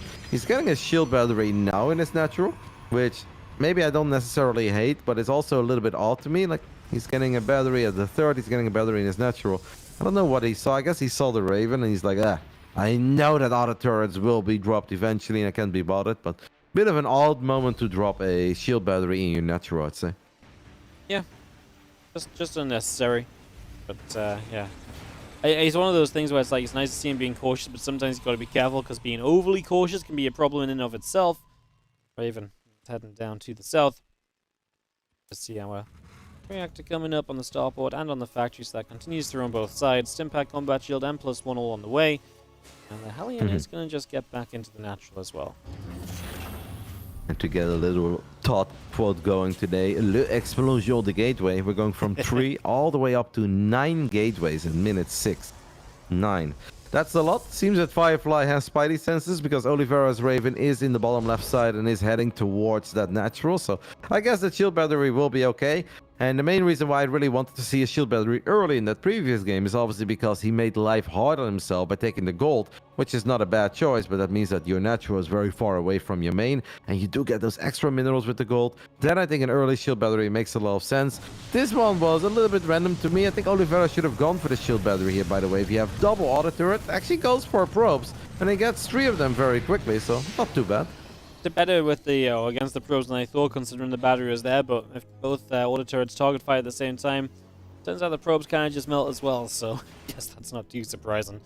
Firefly has the prism on the map, and he moves to the bottom side, although not accompanied by any of his stalkers just yet, so it looks as though we're just setting up for a minor bit of prism harass, and then looking to play it out from there, not looking to make this a big deal or anything.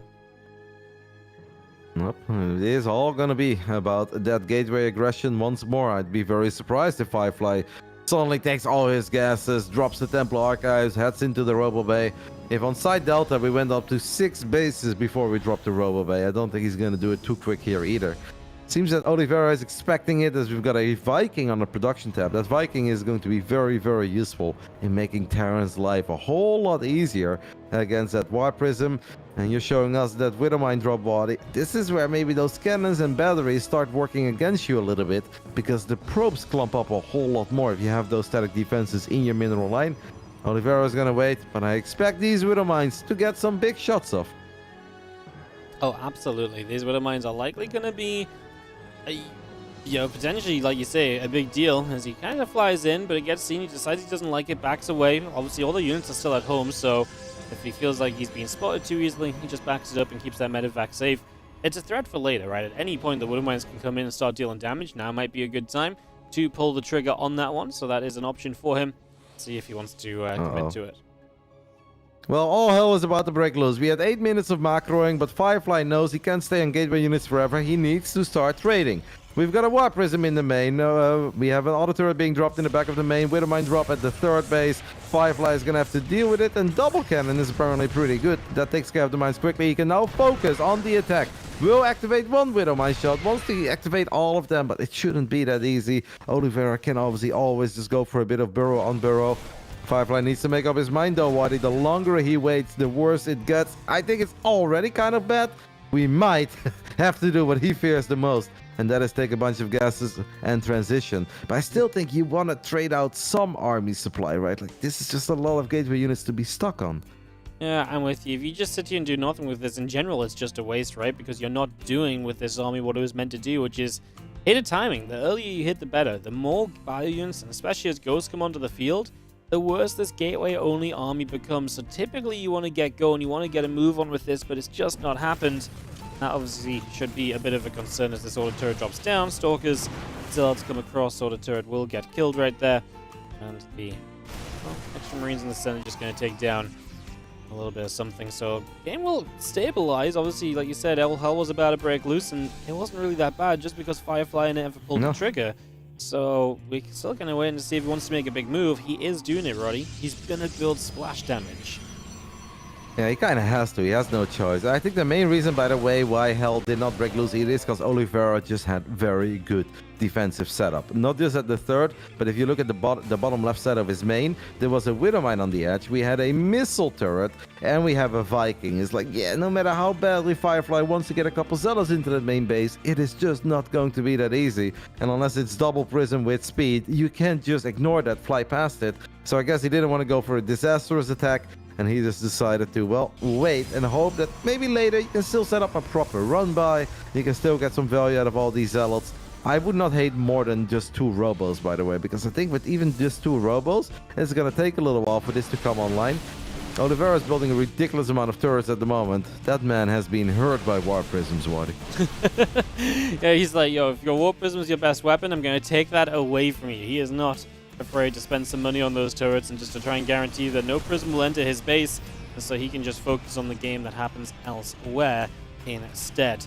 And currently involves him just taking his 4th base, which is getting into position right about now. So that 4th moves across. We do have more army of Firefly still getting set up as well. +3 attack, +2 attack, +3 armor all in the way.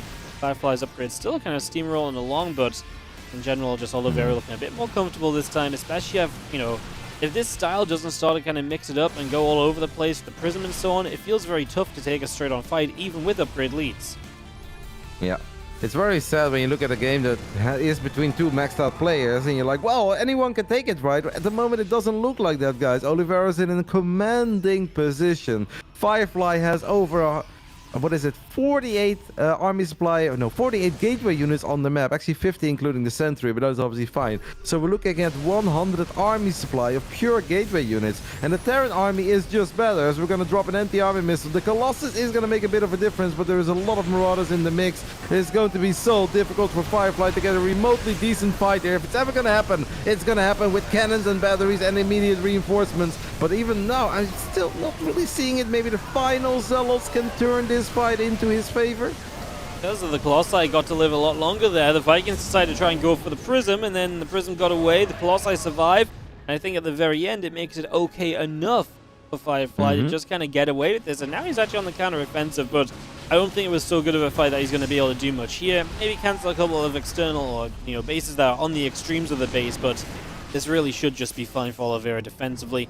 It wasn't that bad of a fight for him. It wasn't ideal, but it wasn't so bad that he's going to die to a counterattack, which oftentimes can be the case in this TVP. You mess up a 5 pros, comes across the map and just slams you before you get any of your tech back online. It was as good as Firefly was ever gonna do though with that army that he had there, and that's obviously because of the battery, because of the overcharge, the cannon helping out, and especially the Warp Prism micro was very good. Firefly now finds that command center. He's gonna be able to gun it down out of the skies. That feels good. He's gonna add in a couple of Immortals. The next time they fight, he should have a better army. But if the only splash damage we have are the Colossus, I'm still a little bit concerned that I think Oliveira's army is gonna scale a lot better. But Firefly survived a very scary moment where he actually legit could have straight up lost the game because his army was just not as good as Oliveira's. But hey, Warp Prism Micro, Battery Overcharge, it can do wonders for you, Wadi. Can do wonders. No, definitely think this is going to be a fun follow-up now because you see 3-3 finishing from Oliveira as well. So he's actually going to have upgrades, which is something that was not really a thing for him previously. So that'll be a nice little addition too as Prism moving around with his main force. Firefly is looking at thinking of trying to find the chance to fight, if at all possible. So see what he tries to do. Extra Starport, extra Vikings all coming up from Oliveira, and just wants to make sure he has enough of those to try and deal with this next setup. Yeah, and it's important for Firefly to keep an eye on that as well. How many high-tech units does Oliveira have? Do we have to worry about Vikings? Are Liberators on the menu? Oh, that's not a pretty blink at all as he tries to gun down a single Widow Mine and then blinks back, blinks into a bunch of Marauders. I think the game is deep enough that we can get away with bleeding out a few Stalkers here and there, but yeah, another move that he wants to make too many times as this game goes on. Would you like to see Firefly go somewhere, Wadi? Like, is it time for a Stargate? Do you want to see him head towards the Fleet Beacon, or do you think the current mass gateway, as we have 19 gateways on the map, is going to be good enough for him? Yeah, I feel as though 19 gateways is nice. Definitely maybe potential to kind of get something done, but I feel like if you're just going to send Colossi and Immortals, I mean, the Immortals are interesting, right? Because he's got 6 Immortals as well. I don't know. I feel like a couple Storms would always be kind of a cool addition, or even just a couple Disruptors. Like, why wouldn't you take advantage of just improving the army? Like, that's almost always an army improvement, right? Mm-hmm. And if he doesn't want to get a Stargate, I mean, that's all good. But then I definitely want to see 2 more Robos. Like, playing this late of a PvT with only 2 Robos. I think Classic showed us the way at Gamers 8. There is just no need to do that, because if you take a bad fight, you lose your Robo units, you're just going to be dead against 3-3 bio. Even if you have 28 gateways, that will not save you. I'm honestly still very concerned. I'm as concerned for Firefly as I was before he had that great hold with that Warp Prism Micro, because that was a fantastic fight. I just have a hard time believing that the next fight is going to be anywhere near as good. I'm with you. You can already see this Protoss army is... I felt as though it was melting away, but actually with Oliveira trying to come down this ramp, he actually really was not able to break through. The Colossi held, the Immortals are firing, reinforcing Zealots from the top side are going to come in. 13 SCVs go down. 4 more Liberators coming up on the side of Oliveira, and Oliveira's supply hurting, and Firefly has so much money as he keeps expanding even to the bottom left of the map for whatever reason. It went pretty damn good again. Those Immortals really packed a proper punch. Oliveira had a whole line of Marauders, and that's normally terrifying to deal with if your Stalkers and Colossus are forced to take it to fight. But the Immortals just stood there and it's like, alright, that's fine. And the Marauders had no chance.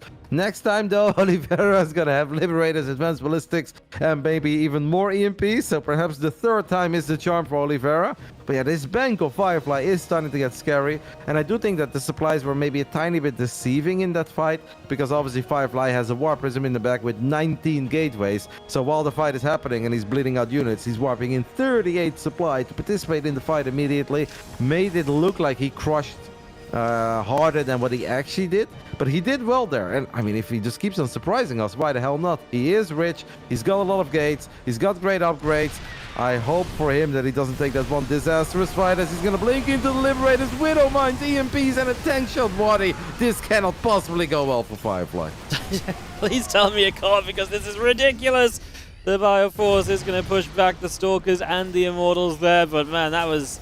I mean, that was surely never meant to be the fight that could have happened. I refuse to believe it as he's lip siege up. Bio pulling back, Immortal Stalkers, Colossi pushing through. Firefly is still just getting there. He has so much money. If he had an Observer to clean out these Widow Mines, but they're going to all get to recharge. He does deny this base, however, Roddy, as a couple mine shots go off extra. I mean, that's sick indeed. If he has an Observer there, maybe he could even continue pushing. I think Oliveira got a tiny bit ahead of himself there. He probably thought, hey, that fight was so good for me. Now I can finally take this base at the bottom. And I understand the urgency there for Oliveira. He feels, I need to, because this man is taking the entire freaking map Oliveira is scanning right now. It's like, that base? Well, there's another one at the bottom. I understood that Oliveira thought that fight is so good, but because of the 19 gateway units, Firefly can lose 20 units for nothing. He replaces them immediately, and that second fight was obviously a whole lot better than the first one, because the Liberators were not sieged up, there was not a tank participating in the fight, the Widowmines didn't get their shots off immediately, and Firefly just had more. Oliveira cannot take another poor fight. You technically say it shouldn't happen with EMPs, +2 ship weapons, advanced ballistics, but he is so pressured to at least get one more base up and running, because Firefly is getting mega rich. We have a proper game here, man. Like, okay, now, you know, this is going to be fun, Marty. I still think that Firefly can take really bad fights. I like the early EMPs, because that means that the Stalkers are going to get one-shotted by Liberators. And can you take a fight when your Stalkers get one-shotted? We are about to find out. I just, every fight I look at, I see where Firefly can be good, but I can also see how it can be a disaster waiting to happen. It feels like every moment is just about to be this Protostorm just falling apart. You know, the 2 Colossi to me just shouldn't really get it done. Obviously, that's not been true so far. They have been getting it done, so I'll have to hold back on saying anything further about it. But man, what a wild situation. Stalkers moving over to the right-hand side as well, so they're going to pull across here with the Colossi and Immortals coming in as well. Bioforce, Liberators all coming through, and they are just going to get sieged up on top of that Stalker Immortal Colossus force, pushing everything back towards the center of the map. A couple extra libs coming through to really seal the deal on that as well. This is going to be awesome, man. What a fun game now. As Firefly did, by the way, finally get a couple of observers. They were just not there yet as he runs into another Widowmine. Look at that warp in the center of the map. The man is just maxing out over and over and over again. Only has 6 gas, by the way. He's got more bases than he has gases, body. Let that sink in. The man loves Zealots. He's going to keep on trying, denying that 5th base of Oliveira. This could become a bad fight. It can also turn into a game-winning fight. Well, let's see, as one of the Widowmine fires, and it actually gets the observers, so that only means 1 ops remaining. That's a lot of circles, though. Jeez Louise, that Archon, by the way, almost betrayed by the army. That's like, pushing it forward into the Liberators. He has turned around. He wants to get the PF. Can he get the PF? He does get it, and it's okay if he bleeds out a couple of units here, because he denies the base again.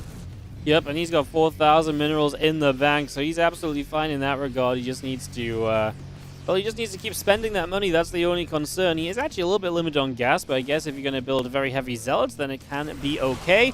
Stalkers come through, going to grab a Marine in the process. And just see our Zealots still moving around the right side as well, as we do have this force figuring out what it is going to do next. We've got our Stalkers, Immortals pushing over the right-hand side. Orbital Command taking some shots. Storms coming down on towards the bio in the bottom side there as well. So also getting some further shots out of this. As we now see a couple of EMPs coming down, a couple of these Archons getting picked away at. Even more of those Zealots going down too. I'm still, in a weird way, concerned for Firefly that one of these fights is going to be a straight-up nightmare where he barely kills everything. And then it doesn't matter how big your mineral bank is, you could die because Zealots will not always save you. This definitely wasn't a great start to that fight. There are Vikings in the mix to deal with high Templar drops as well. Will be fun to keep an eye on the units lost resource tab, by the way, Wadi. A little while ago, Oliveira actually lost 1,000 resources more. At this point, it's a Firefly who has lost 3,000 more. And obviously that's okay because he is that rich.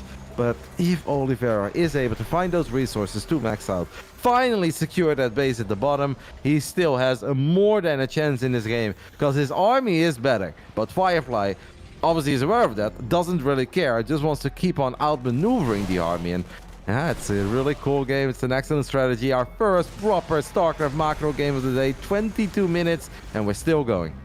Yeah, Oceanborn delivers these kind of games a lot. This map's been great for this, so getting it once again now as Libs and Vikings reposition around. A few more of these Liberators are all going to get themselves sieged up as well. And we go over to the right side to see what else might happen. A couple more Libs over on the far right. The Ghost still in the center with the rest of the bio. Actually going to move forward a little bit. That Prism needs to be careful. Eats an EMP. And so do 1 or 2 of the High Templar that were in the back. So a few moments to be careful. Yeah, now extras. And the Prism as well. Okay, well, suddenly you want to fight here as Oliveira. One Storm shows up. That's the only Storm. I think Oliveira's right to kind of just run through and chase. If nothing else, all the tech units are dead. Yeah, this is the fight that we were kind of waiting for, and Firefly is going to turn around. He thinks he can fight with all these gates, but you really cannot fight here because you just don't have that much anti-air. Stalkers alone don't stand a chance. 5,000 minerals, but only 700 gas is going to build the Stargate. Has warped in 1 million zealots, and he's just going to go on the counterattack. Wadi, we are once more down to 0 observers. There are still 7 Widowmines on the map. Zealots not good against Widowmines, they can see. Also not very good against Liberators and Planetary Fortresses. And you know what makes me really sad for Firefly? Not just that he lost all of his High Templars and he lost the fight. He had that base in the bottom side of the map, which is most likely going to be the next base of Oliveira, but he never saturated it. And if you never saturate it, what's the point of really taking it? Especially because these are resources he could have stolen from Oliveira, right? They belong to Oliveira.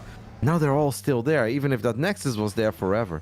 If you just mine for any resources he mines off of it is then just resources Oliveira cannot access. I kind of loved what he was doing, and the idea of like he was just overtaking the map even where Oliveira was meant to be. Now it feels like it's going to be difficult for him to hold on to those bases. That really was the fight he was trying to avoid. Maybe he just needed to, well, do that and just avoid it and run around, as we are going to see this Fire Force going to take down the Nexus here. That's even going to be a kill. Not Firefly ain't short on minerals just yet, but this is very much so looking as though Oliveira is in a much, well, I mean, it felt like the game was always fairly controlled for him because he was always on a good army.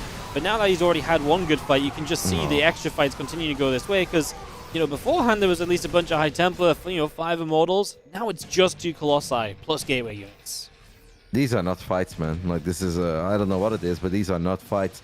Firefly is maxed out. He has more workers, which means his army is tinier. He has 24 Zealots and 17 Stalkers. You need to play the mobility game. He needs to do what he was doing earlier, trying to deny bases, trying to fight where the Liberators are. Not the entire army of Oliveira's here. Planetary Fortress is going to finish up, though. I think it's going to be another very bad fight for Firefly, as the start looked promising, but the reinforcements have arrived for Oliveira, and that means he gets those Robo units, takes a 50 army supply lead, and Firefly is rich, but he's really not that crazy rich that he can take these fights. And what? He's going to lose these Zealots and he's going to lose these Stalkers. He gave us hope for a while, but it's starting to look like it's all crumbling down as the Zealots alone are simply not going to win the fight against this many Ghosts and Medevacs.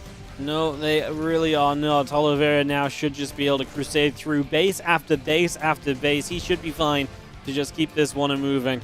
And I don't know if there's going to be any sort of answer from Firefly, apart from Oliveira's own army kind of just getting split apart. That's going to be Oliveira giving Firefly a chance, maybe.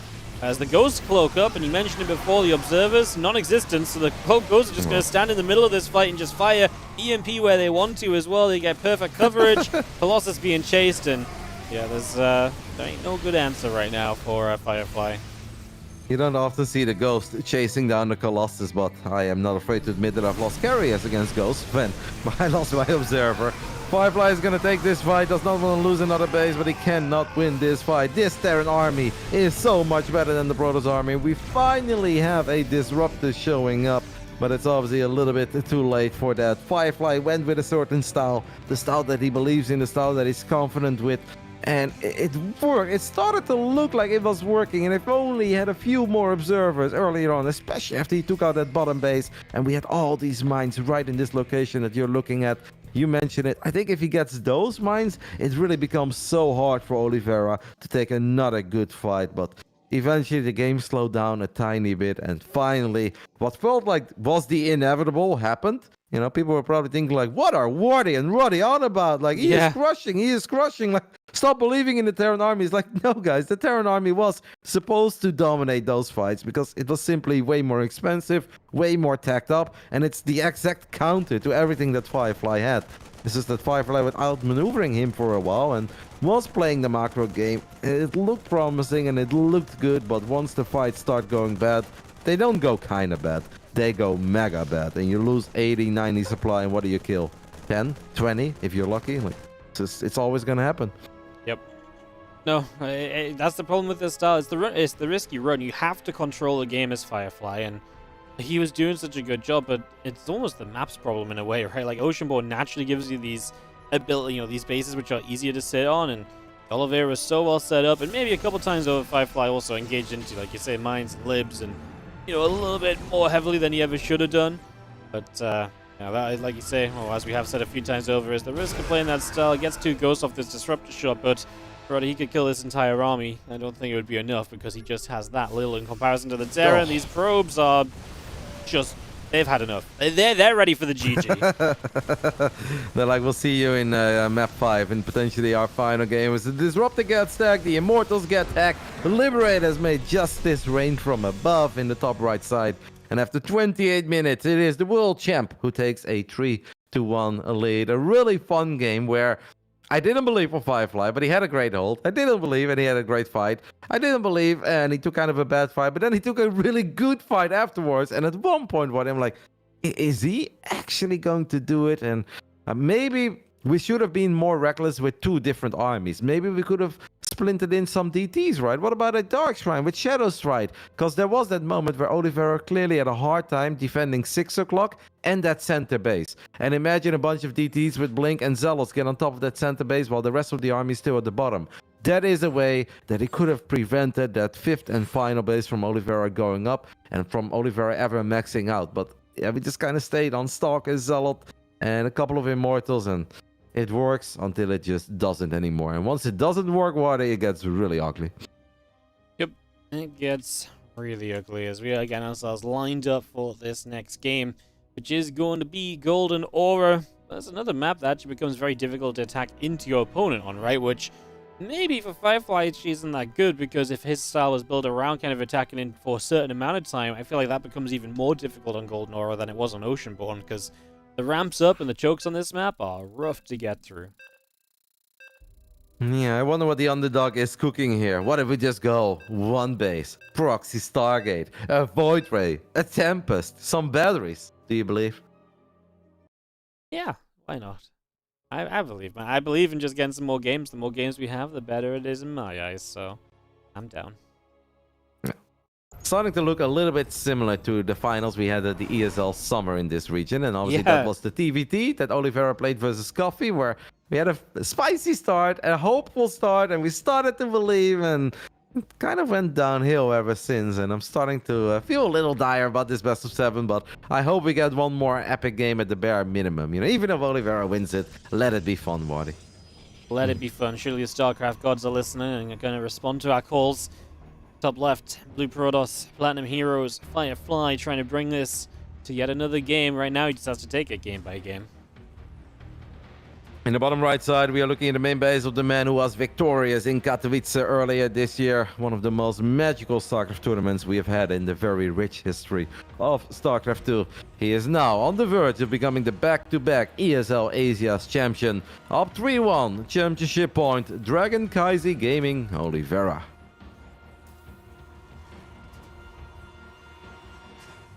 What's your, as we are waiting, we'll keep a close eye on the build orders, by the way. What are you really looking forward to today, Waddy?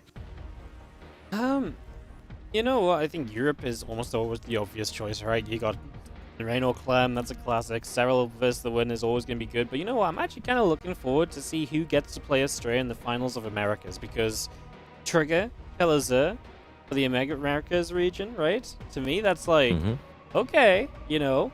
They're both players that haven't really been in the finals of Americas before, right? Usually it's Scarlet and Australia, and in the past, Neeb. You know, we've talked about these guys. Maybe Diego's done it in Latin America, but this being the Americas is a tougher region. I feel like that's a very exciting match, because it's also a chance for them to get paid travel to Atlanta, which is obviously maybe not as big of a deal in the Americas, but just the kind of thing that I think is a big match for those guys, for sure. For Calazur, I think it's a very big deal, right? Because he's no longer with Team Liquid, and he lives in the Netherlands. So for Diego, it'd be, I think, a very big deal. Trigger should always go, obviously, he's part of Basilisk. But, you know, Basilisk would obviously love to see him do well in the grand finals. And never hurts to save money, but I think for Diego, it's a very big series. I don't hate your choice there, especially because Trigger against Calazur has been historically very fun. Because on any given day, one can dominate the other. I've seen Trigger 3-0 Calazur, but I've also seen Calazur completely destroy Trigger. So I think it's going to be really fun, and it will be interesting to see who shows up and who can bring his A game and obviously keep the nerves under control.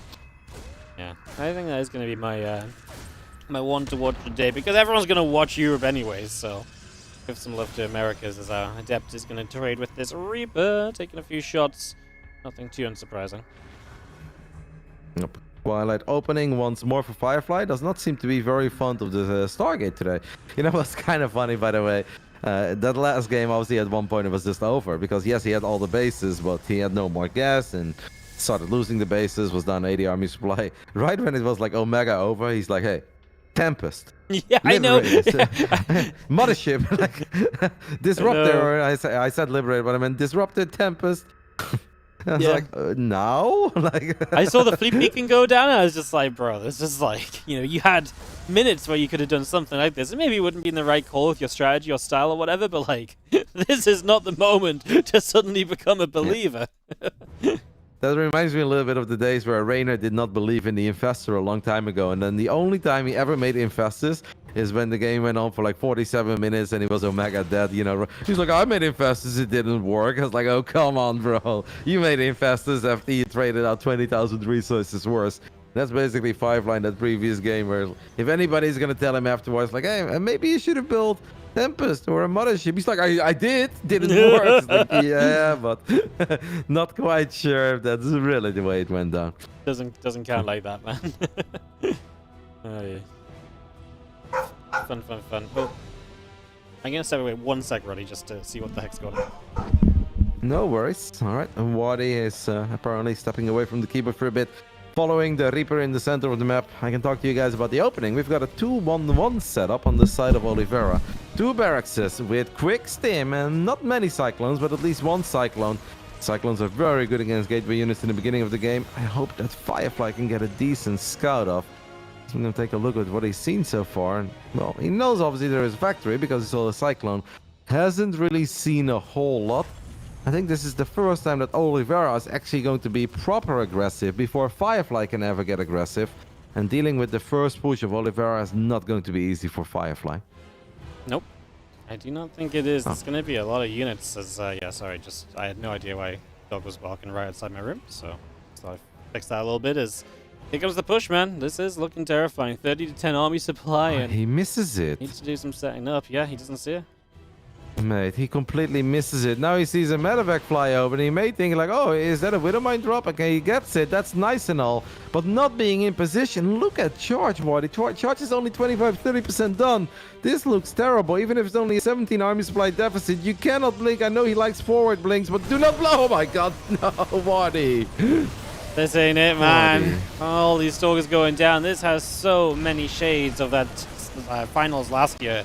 Or last season with Coffee, right, where you said it, right? You took the 1-0 lead, and it looked really hopeful, and it just got worse and worse from there, and this game is just going to fall apart. Third goes down immediately. We've already lost a whole bunch of Stalkers, and it's fair to say that this one is looking to be extremely Oliveira favor. That Super Battery is going to keep the pylon alive a little longer. It will now go down. The Stalkers blink for a siege tank, but that's going to be 1 tank for multiple Stalkers. There is just no good going on right now.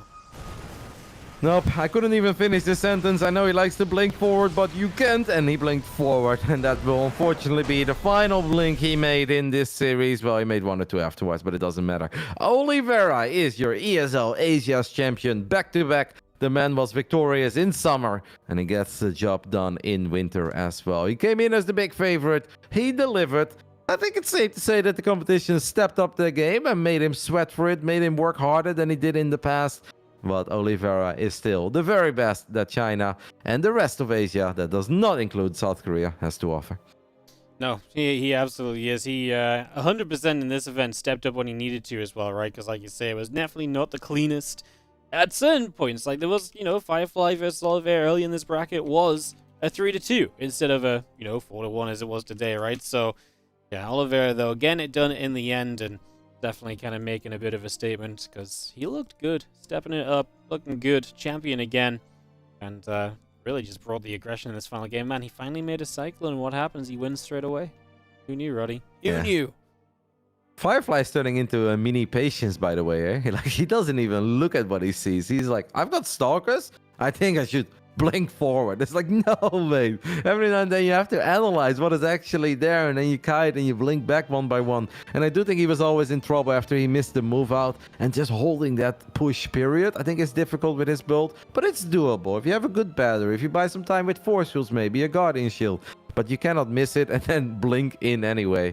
The boy is a little crazy, but that's why we love him. He's such a fun and exciting player, and I think he can definitely make it even harder on Oliveira in the future. Plenty of chances. If I was his coach, right, I would not look at his best of 7 and be like, man, we got bopped.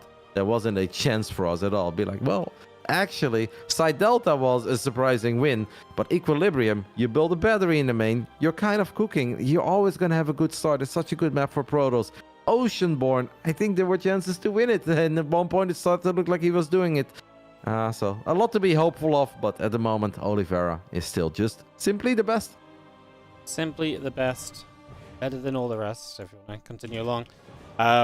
Yeah, no, really is a resounding victory for him. And it's exciting, man, because I've seen Oliveira in like the ESL Open Cup careers and so on, and he's continuing to look good against the Koreans as well. And I'm very much so looking forward to see how he does when he gets to Atlanta. Is he going to have another event where he stands up, steps up, and says, hey, look, I absolutely am, you know, one of the very best you need to consider, because, yeah, we know he's the world champion, right? But it's very easy to look and say he's the world champion, but, yeah, you know, it was still that kind of magical run. Of course it was.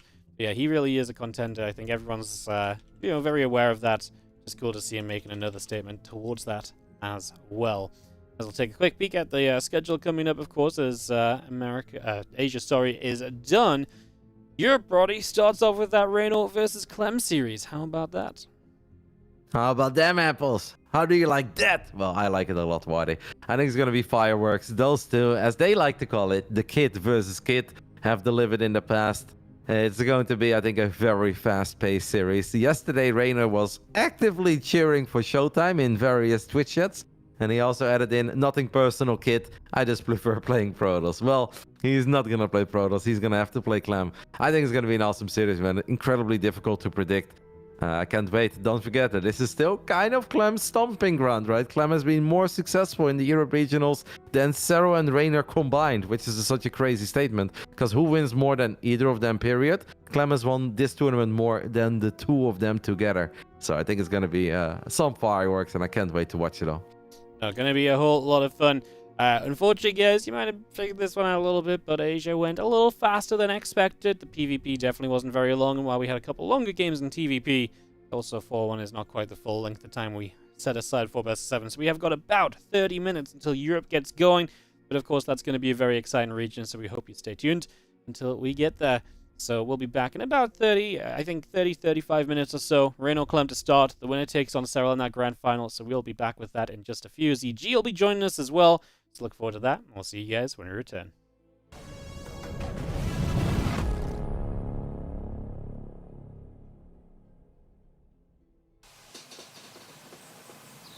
You love it, you wear it. Wear your passion.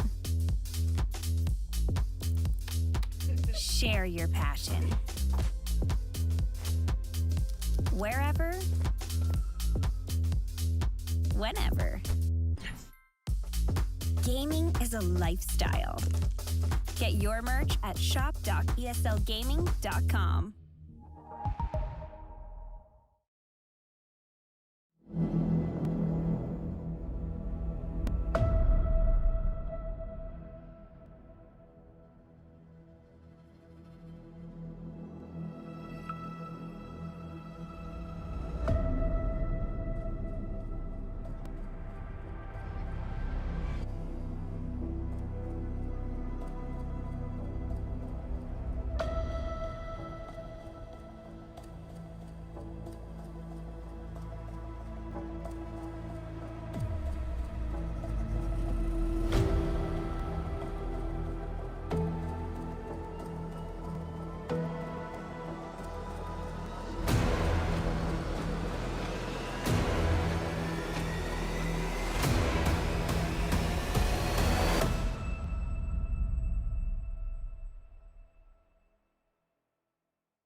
ESL StarCraft 2 Masters is brought to you in part by Monster Energy and the United States Air Force.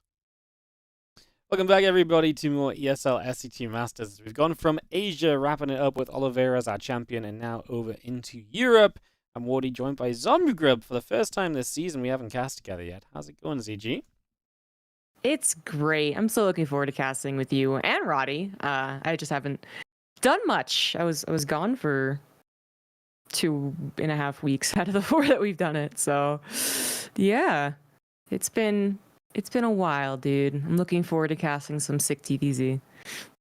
Well, no, we have some sick games coming up as well. I mean, the standings here in Europe have obviously been set over the last few days. Clem has had to make a little bit of a lower bracket run after he lost out to Serral, but he made it through Max Packs and Showtime to end up in this lower bracket finals where he takes on Raynor, who also fell to Serral in slightly less convincing of a series. He got 3-0, so looking to make up for it a little bit today to try and make it an all Basilisk Grand Final as we get ready to kick off our lower bracket finals of Europe. So very exciting times, because Raynor Clem is almost always a treat. Clem put on a pretty good show against Serral.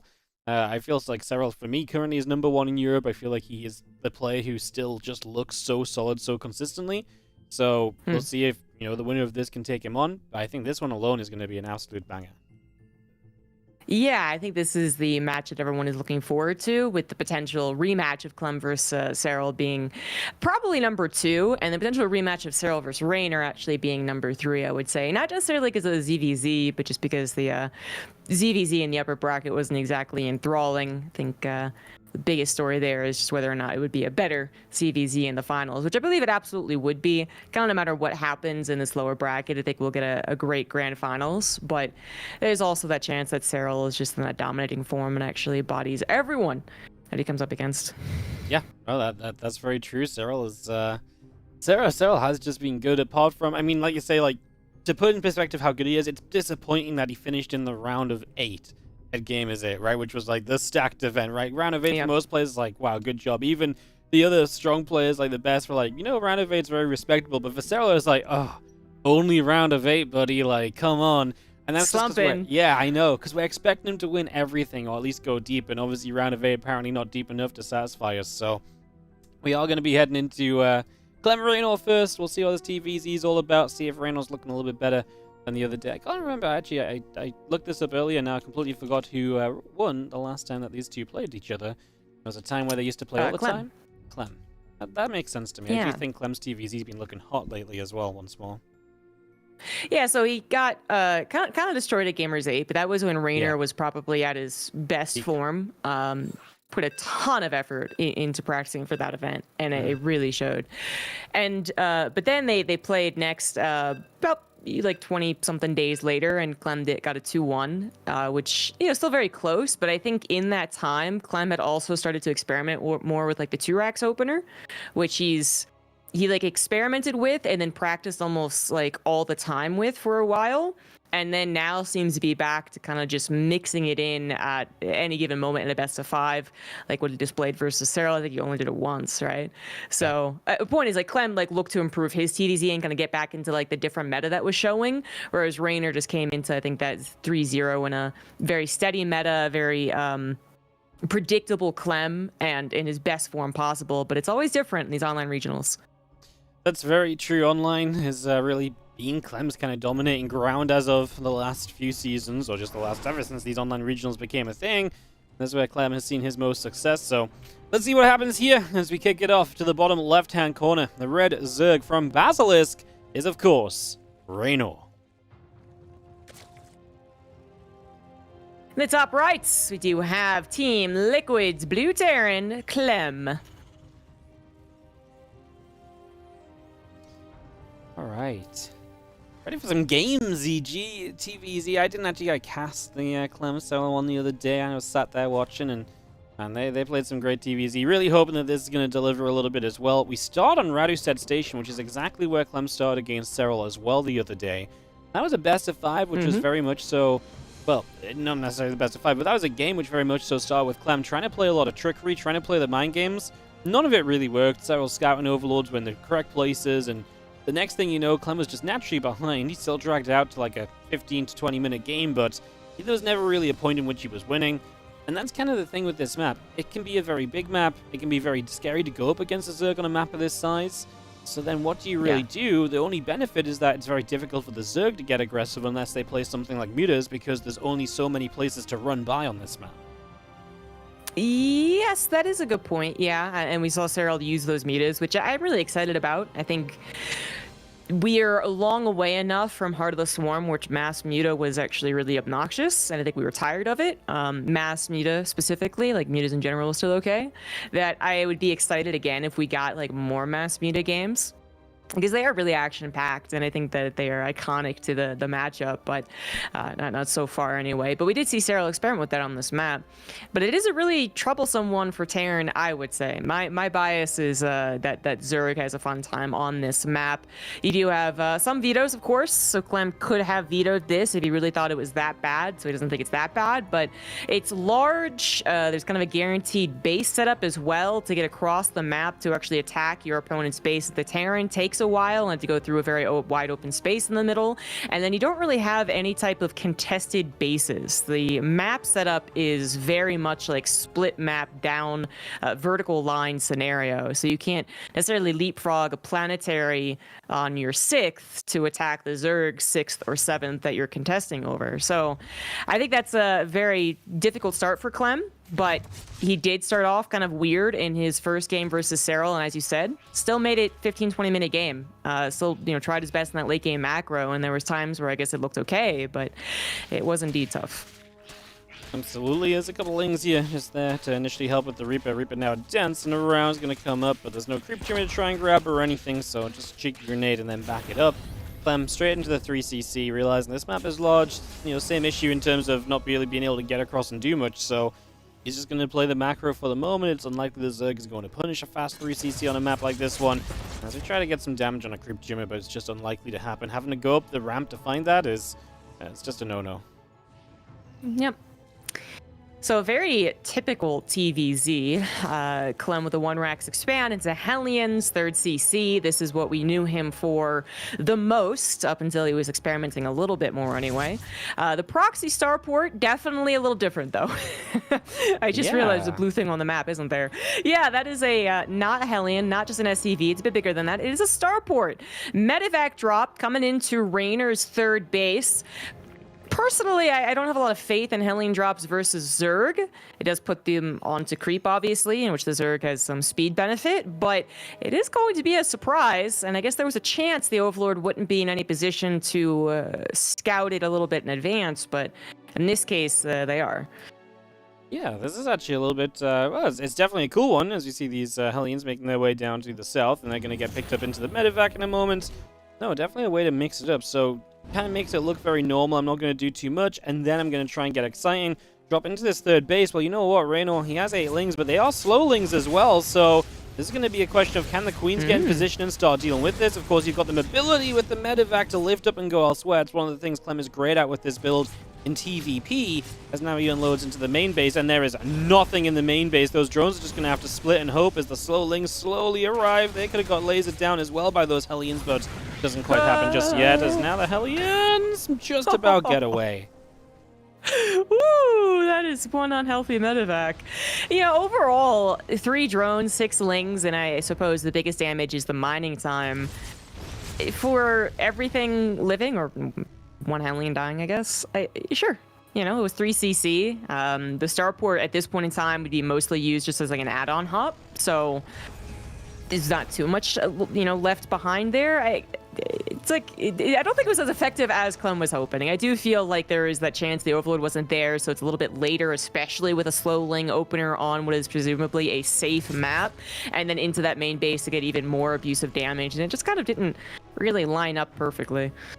No, it was a little bit off from what we wanted it to be, sure, but I guess at the end of the day, you look at this as Clem and you say, well, like you said, as a summary, I'm still on 3cc. I didn't need to kill like 10, 15 workers to be okay in this game. I can very much so be okay with what I've already done, so I think that's going to be a big positive for him. And as he just has this medevac, it's going to go back out on the map pretty much straight away, just going to head out, and a few Marines inside this time looking for something. An Overlord of Raynor is poised on the other side, just double checking everything as well, keeping tabs on what is happening in this game as these 8 Marines fly over the watchtower. They'll stop to kick off the Marine, and they can maybe go after this Overlord as well for a nice little grab, as these Marines obviously do have stim as well, just in case they needed it. In this case, going to be fine without. I wonder if there's going to be any point in time in which we see any race and any matchup actually break down this debris. Because obviously there's still the minerals to bypass too. Someone did it in PvP. Protoss players like to do when they can blink in, right? You kill the debris and then you can blink over the minerals. True. That's the one edge case. It's a Protoss map, ZG, I'm telling you. I think I saw maybe a TVT in which that was being abused as well.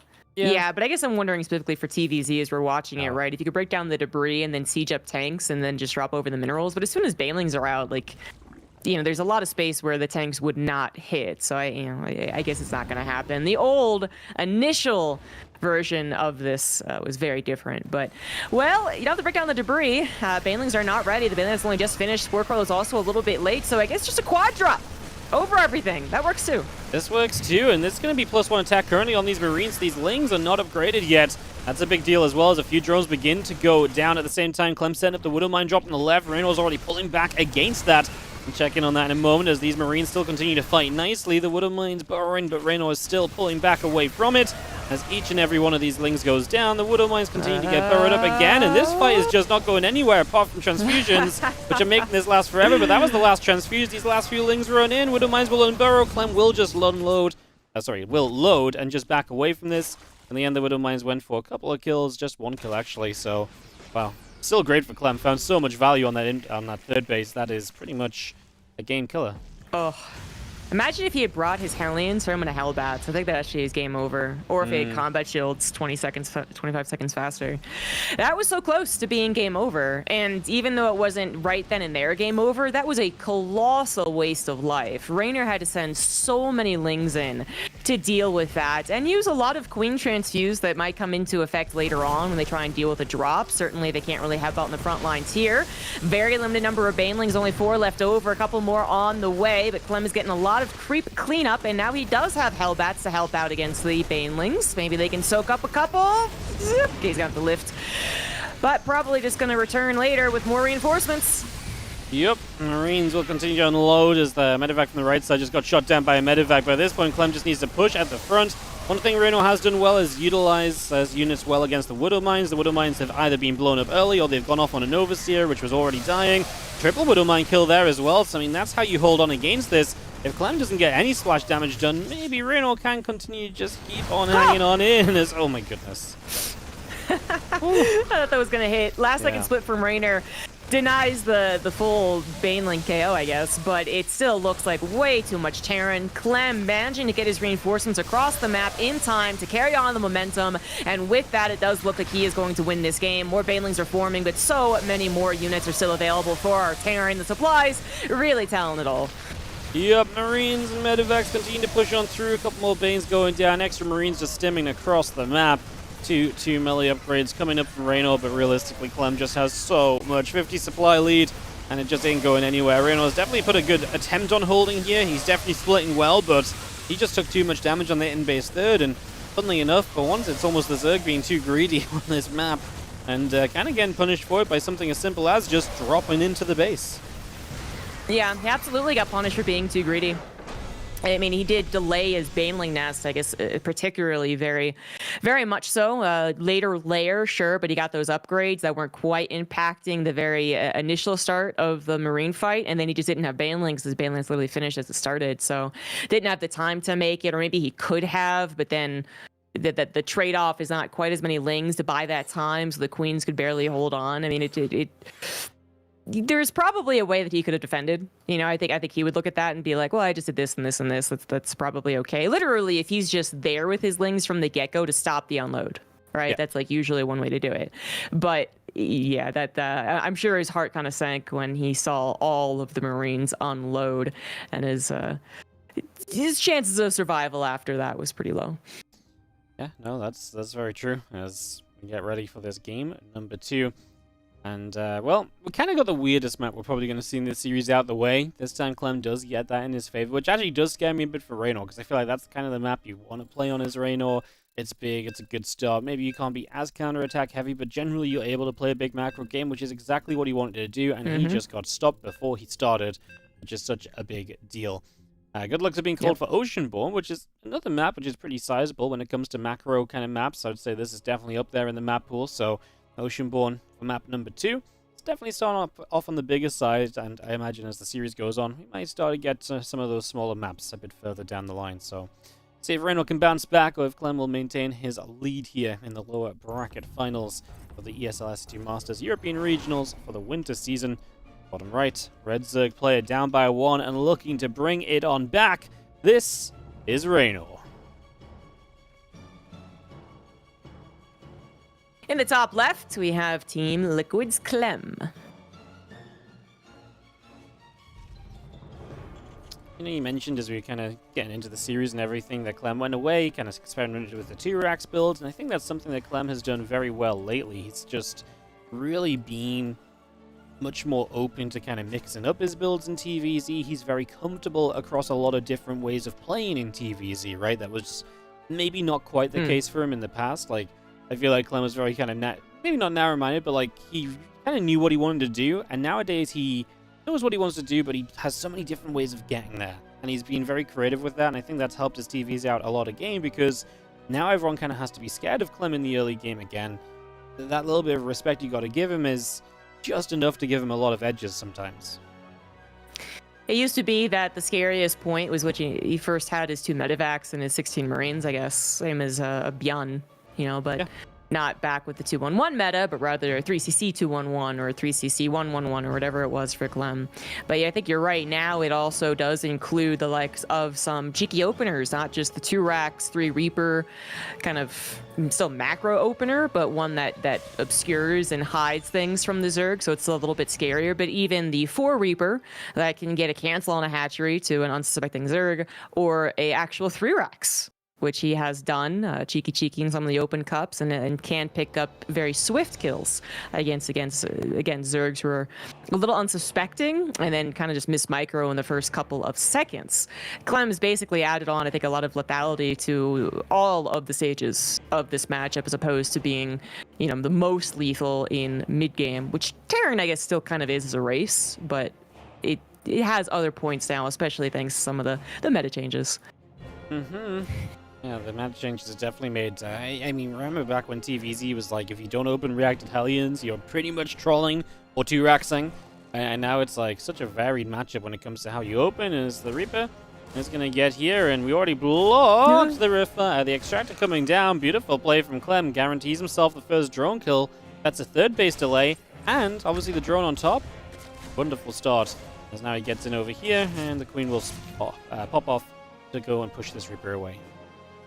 Yeah, Raynor did send 2 drones out. I mean, or maybe just assuming he saw the SCV, sent another drone out, but he is getting his 3rd in the forward position. I mean, that's a bit faster creep spread, and, you know, typically we're going to see a 4-base setup before the action really gets started, especially since Clem is going into a 3CC build here. But yeah, it's still a little weird to have the not as usual base taken. It does maybe give a little bit of fear to something earlier on, or even actually just the first push, and whether or not you can hold on to the creep spread that was put down faster around this 3rd and more forward. But if you can't hold on to it against the Hellion harassment or any type of drop harassment, suddenly you got to deal with the tanks on the high ground. I mean, it's the usual shenanigans of defending the 4th base, or in this case the 3rd.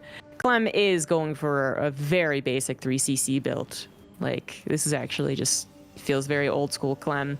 And Raynor maybe this time around could be a little bit more old school Raynor with some more of those run buys, because he definitely made a good point about that last map not really being set up for that. And Raynor's going to try and play the macro stage, and that's totally fine. We know he could do that, didn't get there. But if we're talking about where we kind of think of the highlights of Raynor, it's definitely some of those mid-game backstabs. Yeah, no, that's very true, right? Just, he loves to be aggressive. He loves to be that play who is out on the map, running by. That's what he kind of made himself known for originally, before just becoming absolutely god tier in general. As that creep tumor goes down, Reaper will fall in return.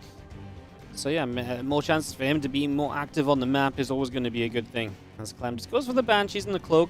Obviously safe to open with, and so much harassing potential, which we know Clem You know, you asked me about Clem in TVZ. One of the first things I'd say is, you know, he's so good at retaining his units and getting the most out of them. That's just Clem in a nutshell, and that's Clem pretty much all the time. And that's what makes Clem's builds like this, even when they're stock standard. That's what really makes them stand out, right? Because they become these builds which are very much so a case of, hey, it doesn't matter how standard it is, he can get so much out of them, and he will push every unit to its limit that he can make the standard builds be extremely scary anyway. He's been pretty consistent about that, but in the last year, I'd say he pushed it even a little bit farther. It's even a little bit scarier with the micro that he can pull out. And in this case, Raynor did not know exactly what the build was. Now, it does seem to be pretty much a guess slash just default response from Raynor, whose Spore Crawlers still work out, I think, perfectly timed, because I'm pretty sure he didn't see the Banshee with the Overlord, but maybe he did. And the Queens are well positioned too, so maybe he did indeed. But the point is, even though he didn't get any type of scouting done, other than the Hellions, and then finally the Banshee, he is deflecting almost everything. Did lose a couple of drones early on and a couple of creep tumors, I suppose, but you know, we got ourselves a good old-fashioned macro game in which Raynor, now with 8 more drones busting out, yeah, looks a little bit better in that situation. Fourth base, still not on the way though? Okay, there we go. 5.5 minutes. Just popped it down as you're about to say it, as Banshees so far being held off very well also. The less damage you take off those, the better off you're going to be, as our Banshees will join together again with the Hellions. Try and commit. We lose one Banshee very quickly, so that's a very anti-Clem based on what I was just saying, as Transfusion is there for the Queen as well, and yeah, the Banshee will try and just sit around the edge, but Clem so far definitely not succeeding as he might have wanted to in that one. He's definitely done the cheeky Hellion push, like you literally push the Hellions up against the bodies of the Queens to reach the drones, and it looks like Raynor was pretty intent on not letting that happen, you know, making sure that the Queens didn't micro backward before transfusing, but rather just getting them on the front lines and staying there, because that has netted him, like in the past, even up to 6 drones, because you can see Raynor is oversaturated, prepared to put 6 drones in the extractors, and so those Hellions, they get one shot on even the edge of the mineral line. They could have gotten quite a few.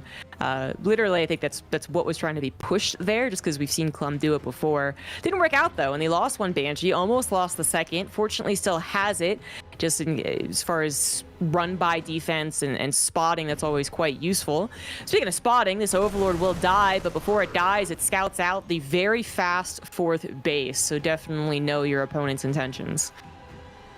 Yeah, obviously that's good information, so Overlord surviving longer than it usually would, and actually picking up some extra info as our Marines get through for some creep spread, and the Fueling's going to have to turn around. Our Queens will continue to transfuse each other. That's one thing Reynor's been good at, keeping the transfusions going. I will say that supply right now is just a little bit ahead for Clem, and I can see Reynor's floating a bit of money, but these are the things which can maybe become an issue, because you know, at this competitive level, slight supply leads to a Terran are generally not a good thing unless the Zerg has something to really show for it. And what are we showing? Well, maybe a fairly fast Hive. I wouldn't even say it's that disgustingly fast. So, yeah, just Ling Bane. Just keep an eye on it, because Clem, if he gets a good trade right now with a little supply lead, things will start going very bad for Raynor very quickly. Raynor should have a lot to work with to ensure that things don't snowball out of control. Now, not Baneling speed, which would be the most helpful. And oh, Aliens right into that 4th base. Drones plenty going down, and the Hellbats even look to barbecue up some of these Lings and just buy more attention, as Clem is also microing against the Banelings back on the top side. He was actually sniping them down. Only 3 left. Easy peasy. More on the right, however, just in the nick of time. Also picking up just in the nick of time, as the Medevac will live. But what I wanted to say was that Raynor does have Queens to try and buy some time with those transfuses. He does have, you know, enough room, I guess, to play with, as far as the amount of creep that he has before his base is under attack. Although not the base to the right side, actually. I was thinking more the 3rd. That base to the right side might be a goner if things really went poorly, but so far so good. Clem now going for 2 attacks at once. Raynor finally has that Baneling speed. And as such, I believe that he could start taking some better fights, but that army supply difference has actually grown in the last 60 seconds, from 30 armor supply to 40 armor supply in favor of Clem. Now almost 50. Yeah, now 50. It is just getting ridiculous, as Clem is just sniping Banelings off one at a time. He loses some Marines, but there wasn't enough medevac space for the rest anyway. Now he's going to catch the Queens a little bit unguarded. One transfuse buys a few moments. He splits this time against the Banelings, and he's able to keep on taking fights. And that is just the magic of Clem right now. Just, he's really, you know, once he starts worrying, he is just not going to stop. And he's absolutely been the case in this game so far. He is just not stopping at all. A couple of Widowmine shots will not do too much there, but then there's no Overseer to clean up. Now the drop has gone into the main base, where there's a few units preemptively set, and the banelings there actually connect pretty well, so that drop will go down. A bit of breathing room created for Reynor. He really needed to alleviate some of this pressure, and at least one of those drops being shut down is a big part of that. After this fight, there's only going to be 4 banelings left over. 2-2 is approaching for Raynor, but that might not be enough. Upgraded Lings against the power of the Marines, and Woodamines now set onto that high ground. Looks like for this case, it will be enough as Raynor pushes this back. Clem is going to try his luck elsewhere. Raynor has been very good about trying to spread his creep, even while using his queens on the front line to help defend. I really want to highlight that because I feel like Clem is kind of almost anticipating being able to unload on some of these attack paths without being seen. But every single time he goes to the middle attack path or the far left attack path like this, there is still some creep thread to work with. So Raynor, I'd still say that he's kind of keeping his head above water, but damn if he's not good at it. Unfortunately, the drone transfer over to the right side not going to happen, and the creep spread is starting to take a hit. The queens are actually dying at this point, and remaking them just can't happen fast enough, but they probably should be remade because Raynor's also banking almost 1,000 minerals. Yep, it is going to be important to keep your injects going right, as we otherwise run into these kind of problems. Marines just dropping off over the right-hand side. Marines pushing down the left. We take down a few creep tumors initially, and we'll continue to go for a few more as well. So just going to grab a couple of these kills as the units now start running in. You know, just going to let the Widowmines try and put in some work. Reynor deals with them pretty well. The Vipers show up over here. This hatchery is about to go down. Clem will just split and wow, he actually gets the base on top of just soaking up a few banelings of damage as well. So even better for Clem than I thought it was going to be. Exactly. It's just kind of insane. I mean, you know, we've been kind of casually talking as if this is like normal, but the speed at which Clem is playing is actually insane. Raynor is not a bad player. He is also playing, I would say, at an insane speed. Yeah, 1,000 APM is a bit of a lie, you know, whatever. But he is also playing at an insane speed. And Clem is just doing almost everything perfectly. He's controlling multiple battles and drops and splits and burrows and focus fires and his macro back at home. He did slip on the +2 armor, is basically his biggest mistake or beyond move right there, isn't it? But everything else is just, I mean, it's like kind of God tier coming in here. Raynor absolutely would have held a push better or a drop better against every other Terran in the world, I want to say. And then he would have actually been able to swim to the surface. But Clem has just kept on pushing him down. Outside of +2 armor, it's just been absolutely spot on. You know, he's making Reynor look like the player he isn't, is what it comes down to. That's how well Clem is playing. To do that takes a lot of talent, and it is exactly what he's showing right now. He's clearly coming to today meaning some serious business, and if he closes this game out and gets to a 2-0 lead, I mean, in the style that he's done it in, that's extremely concerning for Reynor. Someone that's used to playing from behind is Widowmine's friendly fire, and Reynor catching a bit of a break. Maybe just at the right time as well. He's about to hit ultras, right? He's about to get to this stage where he's going to be a little bit more powerful himself, so getting to this point right now, Reynor, where maybe he can start turning this around just a little bit extra and give us a bit more of a game still here on Oceanborn. Big thanks to the Widowmine. Shout out to them. Raynor's winner interview. That's seriously injured a lot of Marines. Killed the Banshee, which was an obnoxious little addition to that forward push. Because, like, what do you want? You want to waste like a parasitic bomb on it? That might not even fully kill it. I don't know. But it does kind of help push that back. I mean, honestly, just the amount of times that Clem has been pushing has caused a lot of his medevacs to die to spores, queens, and then eventually parasitic bombs, or just not have energy too. So that has impacted some of these fights. But at the end of the day, Clem, very importantly, his macro has been really, really good. Aside from the armor, the 4th base came down seamlessly, the 5th base as well, +3 attack most importantly. Raynor's also been very good about his upgrades, but it's just that he is still so suppressed. He cannot get this 5th base up and running consistently. This is the 6th base that is once again killed, but even the 5th base in the bottom left had been harassed multiple times by like a Liberator that's finally getting the full saturation and finally not being attacked. That's a good point, because the Liberator had been there a couple of times over and had definitely been causing some problems, so good to see that as a couple parasitic bombs going to land onto Medivacs. We've got the Infestor from behind for the fungal growth. Those are the kind of moves that can pull you back into this a little bit. Somehow we don't manage to clean up these units. Ling's just chasing, may get there in the end, as we are going to fight top right. These 2 Ultras are as good as forfeit. The Banelings, though, and another fungal as the Infestor comes in from behind. But yeah, the Ultras do go down. Clem More libs on the way. Interestingly enough, CG, he has yet to really feel the need to add on Ghost. So he's seen Ultras and he's like, no, you know what? I've got this game controlled enough right now. I can just play this with Liberators. I'm not worried about where you're at to the point of adding Ghost, which is kind of a statement, and maybe not a wrong one, because right now momentum is still in Clem's favor. He's still got a supply lead. He's still denying bases and making it very difficult for Reno to set up properly in terms of economy. Yeah, I might not be wrong about it. I do think a couple of Ghosts are basically never wrong, because even though they're slower than the Stim alternative bio, it still is usually fast enough. And, you know, pickups being also very important, and they're pick-upable. That it is like that one extra snipe or two extra snipes can be a difference maker, or a couple of EMPs as well, which, you know, those Vipers have actually been really doing a lot, kind of the unsung heroes of some of these battles with their parasitic bombs, but making sure that medevac count has to be replaced. Now, Clem has been, again, just so good. He's even been good about making sure he has enough medevacs if we're adding on these Liberators, but a lot of them have gone down thanks to these Vipers, which also have been controlled super well. None of these Vipers have died. They've been here from the get-go, from the first larva, I guess. Now Raynor finally getting into his own groove, maybe, is going to try and do something with Lings across the map, but that means that he just misses out on the defense of his 5th base. That did not mine for a long time, and these Lings might wreck some carnage in the natural. That seems to be all they're going to do. Oh, 3rd base also under attack. This is something, but is it enough? Yeah, it's gonna take Clem a few moments to clean this up as he keeps his couple ghosts alive on the high ground, but I mean, he's killed a base bottom, he's killing the base bottom left as well. This is the issue, like, you know, all these Lings, if they go down as well, these are units which it feels like Reynold kind of needs. He's killed 13 SCVs. Does that compare to the 27 that Clem just killed when Reynold's been on the back foot already? He needed a move that was going to turn the tables, and this has done nothing but honestly probably put him further behind altogether. I like the idea because clearly fighting this straight up wasn't happening. It just needed to do better than it did, and unfortunately Clem's handled it too well here as some parasitic bombs will go down. Clem splits, Clem kites backwards, goes towards that planetary fortress for some support. He's continuing to have an army in the top right as well. He's going to aim for this hatchery, which is honestly one of the few points Reno's mining from at this point.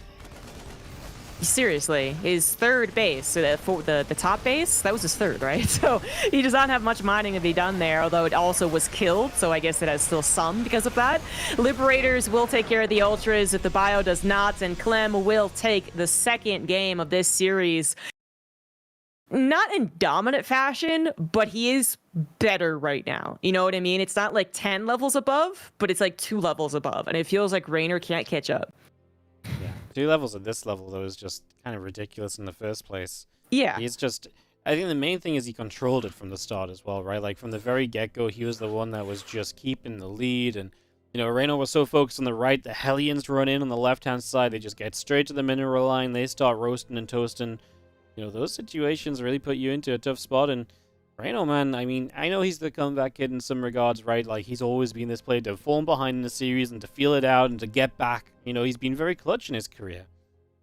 But, I think fair to say right now, like, this is terrifying because it's not just turning around yourself. It's like, how do you stop Clem? Because if Clem's feeling good, and, you know, there was one time that quote, like, you know, the best Terran is a confident Terran, because if Clem has the confidence to go in and make these moves, and he's like, oh, you know what? I feel good about my micro. He will just micro better. He will believe in that micro, and I think that's a dangerous place to be. So, Clem is going to come into Alcyone with a 2-game lead. Got 3 maps to finish up this series and to try and get a rematch against Serral. Yeah, and it's looking very likely, and unfortunately, I don't want to count Raynor out because he is so clutch, but it's like I'm kind of getting more excited about Clem Serral since they were so evenly matched in their previous best of 5 and get into a best of 7 when Clem is clearly playing at the top of his DVZ. I mean, that's exciting. I don't think Raynor is playing his absolutely top ZVT, not to say he's playing poorly. I really tried to emphasize how much good StarCraft is being played by both of them. Clem was just a little bit better, and it's insane to say that at this level, right? But I would say that Raynor's not playing like his maybe Gamers 8 ZVT, in which I think we were seeing some of the best Zerg ever played. Kind of like right now, it feels like we're seeing some of the best Terran ever played. If they both could be at like the pinnacle, the top, then that would be the sickest match ever, right? But right now, it feels like Clem is, and Raynor still needs to get a little more warmed up. You know, it's funny because I feel as though this is almost a bit of deja vu from a previous season, a year or maybe 2 years ago, where I think Clem lost to Serral, and then he came to the lower bracket finals, and he really looked great against Reno, and then when he went up against Serral, we're like, well, Serral got him last time, and then he continued to look great against Serral. Wonder if we're on the same script today. For now, a 2-0 lead belongs to the blue Terran player in the bottom left corner of Alcyone, Clem from Team Liquid. In the top right is the red Zerg for Basilisk. It is Raynor.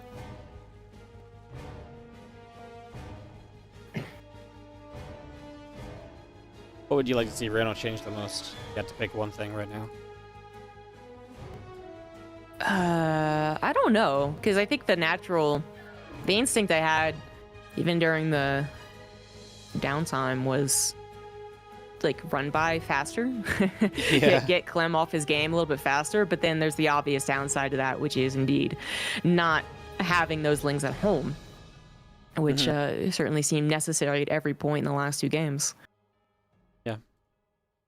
No, I think that's So I what don't know. I almost feel like that's what Clem's doing well as well. He's keeping Reno's attention from the very start, so he's never able to start running by. And you're right, he kind of does need to keep units at home because Clem has been aggressive enough that he's kind of forcing it to happen. So, yeah, I don't really know either what Reno kind of looks towards here as like, oh yeah, this is my solution, this is my out to, the problem that I currently have.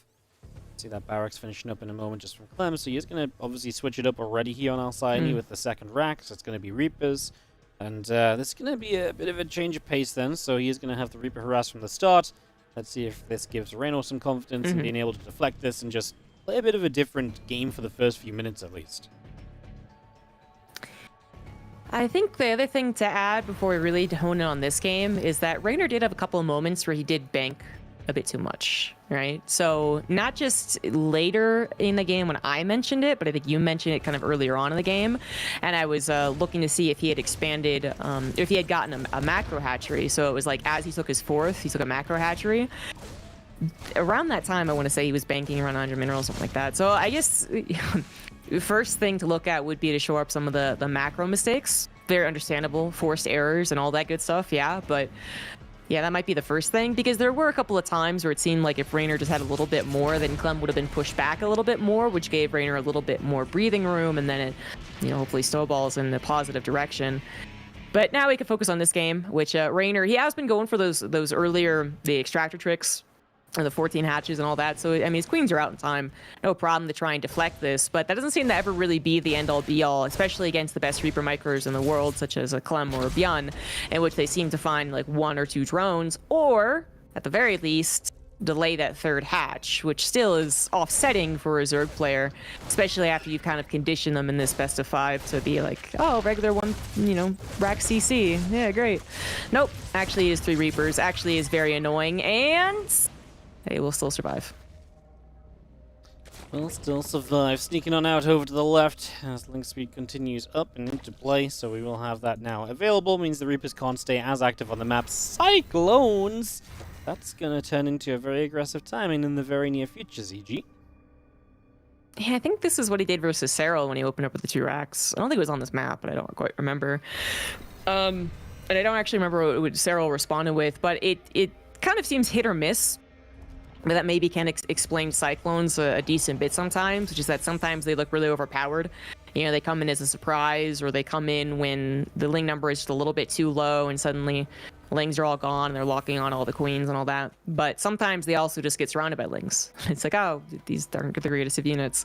So we'll see what happens here. Clem obviously going to try and ensure that doesn't happen. He's got a couple of Reapers. He's got the Hellions to wash off those lings, but it is all down to that micro, and Raynor is going to go into a Roach Warren in this 3rd game.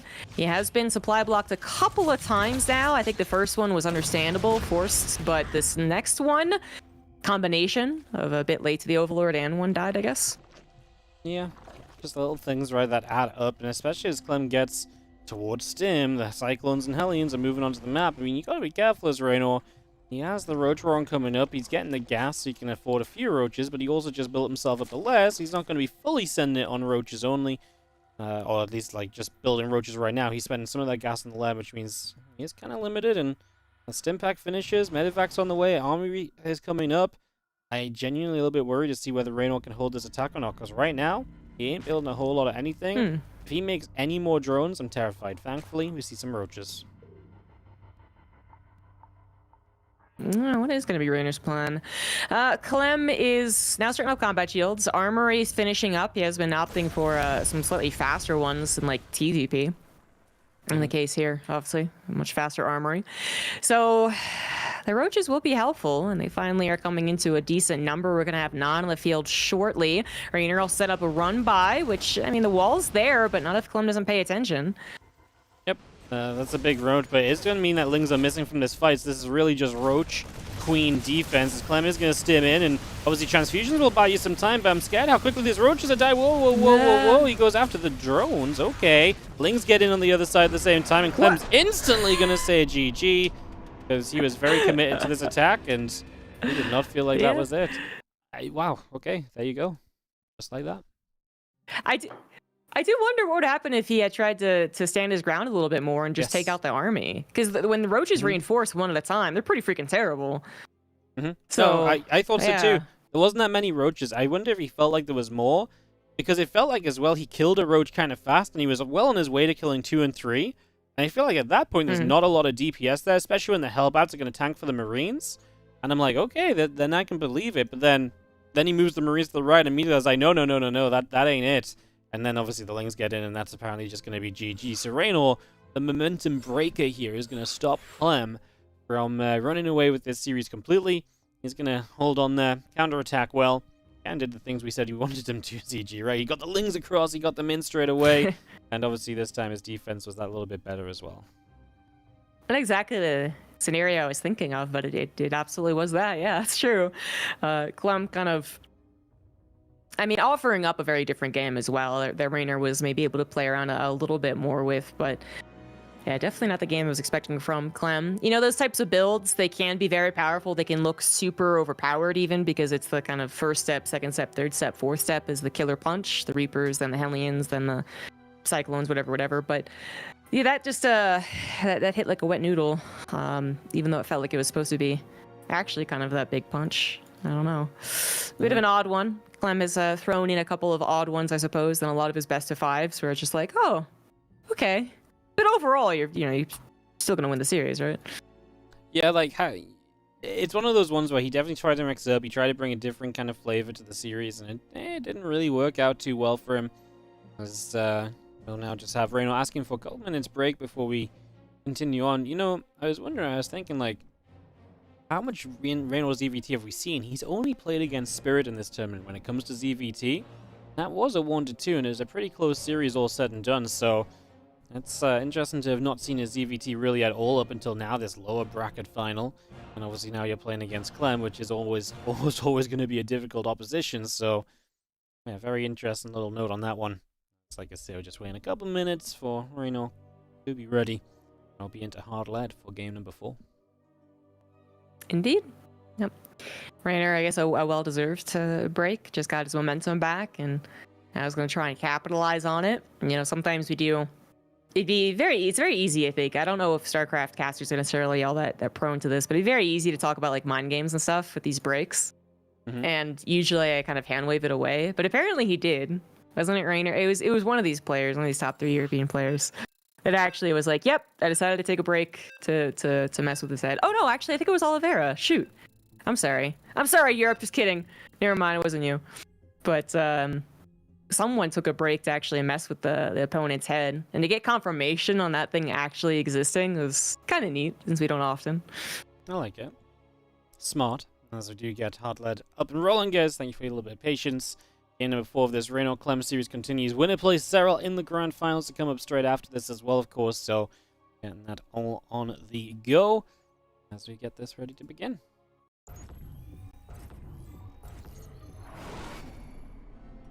In the bottom right-hand corner, this is going to be our blue Terran player from Team Liquid. This is Clem. In the top left, quickly getting a point on the board finally, he is Rainer. It's 2 action-packed, very long, drawn-out games in which Clem... Well, not very drawn-out, but it was, you know, longer games, in which Clem was non-stop. Didn't make any mistakes. we were kind of worried for that third game, and then Raynor just wins. He just does it. It almost looks easy. And now you wonder, is it going to be a true momentum reset, or was that Clem just trying something different and now back to the old standard 1-Rax 3cc? Does he win the game in the series? That's a good question. Does he? Honestly, so much of the time I'm like, yeah, I kind of feel like he can, but of course Raynor is he's such a momentum player, and like I've seen him so many times down 0-2, completely turns it around, brings it back, and just wins the series on the back of an 0-2 deficit at first. So not gonna be immediately convinced by too much. Let's just see how Barracks is coming up at the front. I'm gonna get that finished up here in just a second. So again, that rack's completed. Let's see where we will go as our Overlord moving across. There is the Reaper on the way. It's going to be seeing this SCV already kind of leading the charge. I do feel like it's nice for Clem. A couple of the large maps maybe out of the way as well. Generally becomes a little bit tougher for Raynor on the smaller maps. So something to think about kind of as we go through the series. In this map especially, there's a lot of forward expanding to do, which is obviously generally good for a Terran, pushing in towards the Zerg with every expansion that you take. Thinking back to the first 2 games, just kind of remove that last one out of your brain, and right, a smaller map where the Zerg has to place more forward positioned bases, that's terrifying. Clem might win just a little bit faster, or a little bit easier than his game 1 and game 2. SCV Scout really is just a scout. He did use this in game 2, I believe, to also block out the 3rd drone, make sure that it got killed, which I'm generally a fan of. I feel like if you take the time to send the SCV across, then taking the time to deny the 3rd hatch that little bit extra it's kind of worth it, but Clem obviously just really wanted to scout. Sends it back as soon as he knows that Raynor's not going to try and capitalize on such a swift victory with another swift victory, which I could definitely see him doing. I'm glad that Clem did SCV Scout, and then because of that, I guess I'm glad that Raynor didn't do anything super cheesy, because it probably wouldn't have worked. Probably wouldn't have worked. Queen gonna fight there with the Reaper for a couple of moments. Gonna push that back for a couple of seconds as our link speed just start up. And Clem hiding the factory number 2 in the back of the base. Double factory openers, EG. You're gonna mix this one up. So Clem, after 2 convincing games, is gonna come in with all of the kind of weirdness and the surprises and the switch-ups from here on out, apparently. I mean, Clem does have to have in the back of his mind the worry that he's going to be facing another TVZ if he does win this one. But first of all, I think that Terran really has gotten even more builds in their book of builds, so that there's that. There's probably too many to actually count. And then second of all, it might actually be feeling like he still needs to bring his all against Raynor, even though he won 2 pretty standard macro games. So he's going to slip in this double factory build. Be curious to see if it is going to be full-on mech afterward as well. It sometimes does change back into bio, despite the heavy emphasis. We have Hurricane Thrusters on the way. Whatever that's what they're called, right? Hurricane Thrusters, Cyclone and Hellion. Yeah, Hurricane Thrusters doesn't make any sense. I don't really like the name of it, but that's okay. Someone told me it does make sense. Very, Really? Someone told you it made sense? I thought the first thing I saw was that it doesn't make any sense because they don't have thrusters. I think I was like, well, they're called cyclones. Why are we calling the upgrade hurricane thrusters? But then someone's like, well, a hurricane is a kind of cyclone. It's like, okay, I don't know what I'm talking about. Oh. The thruster part, sure. Okay, well, in that way, yes. Yeah, in the way I wanted to be grumpy old man Wardy, it wasn't okay, but yeah, it was okay for everyone else apparently. Whatever. I think it's kind of lewd. Pig's gonna have a lot of fun with it. Anyway, a lot of cyclones. And it looks like Raynor is gonna go into that roach play once again. I mean, it can be safe in some regards, but in other regards, I mean, one that we brought up in the last game was that they sometimes, if you don't build them fast enough, as sturdy as they can be, their numbers simply aren't there. Whereas, Ling Baneling, or I guess the presence of Banelings in general, can, kind of be fearful all in of itself. Just like, oh, a couple of Banelings. I need to worry about that. I need to be careful about that. Roaches, they're easy to size up. That's the best way to put it. But in this case, it just be necessary to help out against the combination, of course. But you do also need the combined forces of Lings and Roaches. Kind of a dance that we're about to see here. Does Raynor have enough of those army units to do the dance?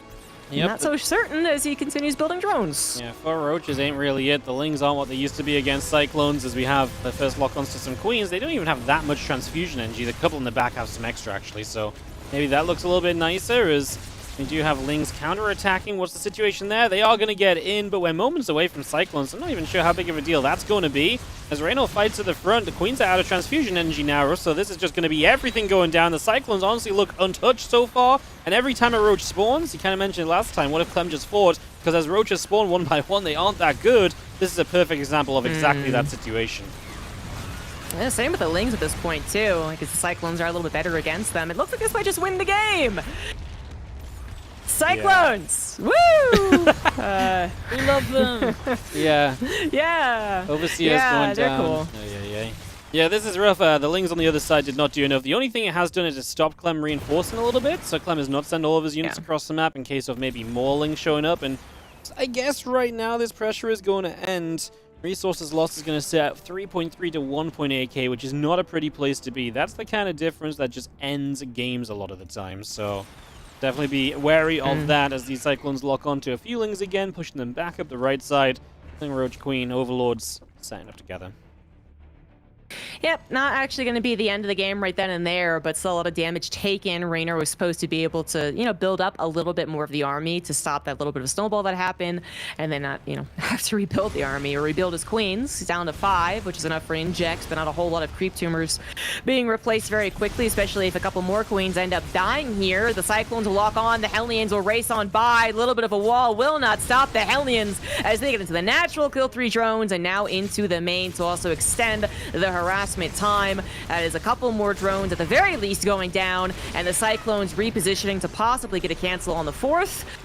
If they know about it, they probably could, but they don't, so they clear up creep spread. Yeah, missed opportunity there slightly from Clem, as we do see Lings on the other side. Clem is in position. He's lost a few SCVs this game, but it's really not that big of a deal. He's doing a very good job of making sure that that is generally fairly well managed. And you see our Cyclones and Hellions all joining up together still on the right side. Going to push forward a little further. Roaches and Queens joining in the center too.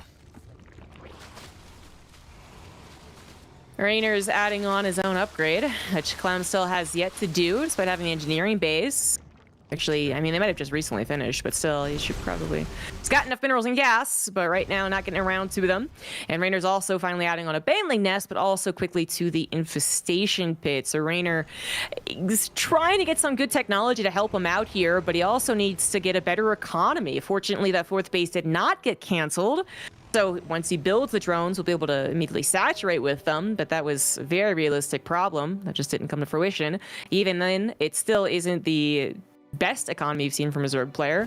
Workable if he starts taking some better engagements, starts bridging the resource loss gap, and a surround and a couple of Cyclones would help out right there. Almost gets the full surround, enough to take out a couple of the units. Of course, we're moving away from this composition at this point over into Marine Tank. Yes, so we are just moving into the Marines. The tanks, the upgrades have indeed started up. I like what Reyno's doing, the few infestors. They feel like comeback units, and very much so right now. He might very much so just need a comeback, right? Like, he is not exactly in a position to kind of be picky. I think he's just got to take what he can get, and that might just be trying to get some big fungals off and really trying to make something happen with that. Looks like Clem is taking the idea of a potential swell of units very seriously. Seriously enough, I should say, actually, not super seriously. So he built a bunker that's very anti-roach all-in, but then built a more like harassment bunker, and then isn't even using it. I think he's realized that he could maybe go for the forward push. One big fungal will injure a lot of Marines, but unfortunately no follow-up means that they are alive and getting healed up once again. This hatchery now under fire, making up for the mistake earlier on, and now Raynor is back down to 3 bases. Another fungal growth is just going to come in. Clem just sits there. Corrosive vials might be able to help as Clem. His tanks are now sieging up further forward, but now they're just going to end up exposed. Clem just giving himself a much tougher time than it needs to be. He did great damage, and he really, he knew the fungals were available. Maybe he just thought it was one kind of like hopeful infestor. But obviously, it was much more than the one, and the second fungal coming through just never should have happened. And it was worst case because the fungal landed out of range of his tanks, so then he pulled back to his tanks to push his tanks forward, but just ended up exposing his tanks because so many Marines had already gone down at that stage. We'll get through, cancel all of those active tumors. Clem still looking good, just it maybe should have been even better. Yeah, 100%. I think that just made it a little bit tougher for him to actually end the game. It was a little odd because it looked like he was going to try and snipe the infestors, but there weren't really marauders in the mix, so he didn't really have the range and no slow capability either. So doesn't have marauder slow. And then just like they did no splitting. Clearly looking at his tank resieging. at that moment, but still in the winning position. The supplies with the compositions that we're thinking of, very good for Clems. He also takes a 4th base planetary, starts up his 2/2 upgrades. Rainer's going to try and add on some more spellcasters, which really is the best thing to do here, but will they be enough, as his 4th base is, well, 5th now, I guess, is once under fire, and his 4th is also being harassed. Now it's something he's going to have to deal with throughout the rest of this game. Every time Clem kills a drone, it's just rough for Reno, because he really needs whatever money he can find. This push on the left side is continued down the ramp. Very rare you see the Terran suddenly finding that opportunity as we split from that fungal very nicely. And Clem just continues to keep the momentum in his favor. And this game kind of looking a lot like what the first couple of games looked like, really, right? Where Clem gets a little bit of the edge and he's just so good at keeping it. He's definitely maybe not been as good as he could have been. You know, the game maybe could have ended if he didn't eat that big fungal previously, but I mean, he's still starting to open up that supply lead once more. And I feel like Reno is on a worse army, because at least before his like Ling Bane he was holding on with, it feels like the Roach Ravager, the barrels are nice, but I almost feel as though over time it becomes less impactful to have the Roaches and Ravagers, and it kind of inflates that supply, so the 20 supply difference now is worse than the supply differences we saw before almost. Yeah, and again, very easy to size up. Very easy for Clem to say, like, I can take this fight. Well, the Banelings are still complicating issues. There is still that, but the Roach is not particularly helpful, and the Ravager is not getting to shine so much without being able to connect to the tanks or having the Wombo combo with the Fungal, which so far now is being dodged by Clems. He pulls back into his tanks. He's got a couple on the high ground as well that Rainer's really going to struggle to take care of. He will eventually push this back, but the classic at what cost? Was that good enough? He is on 4 bases, working on a 5th, but what about his overall composition? Well, this would be a good find. Nah, actually not so well. It was a lot of reinforcements. Yep. So, Rainer can't even really capitalize. Not really, as you do see the Infestor. One of them goes down, going to land another Fungal for a few Marines on the right side. Some more Corrosive Vials coming in. Medivac still getting hit.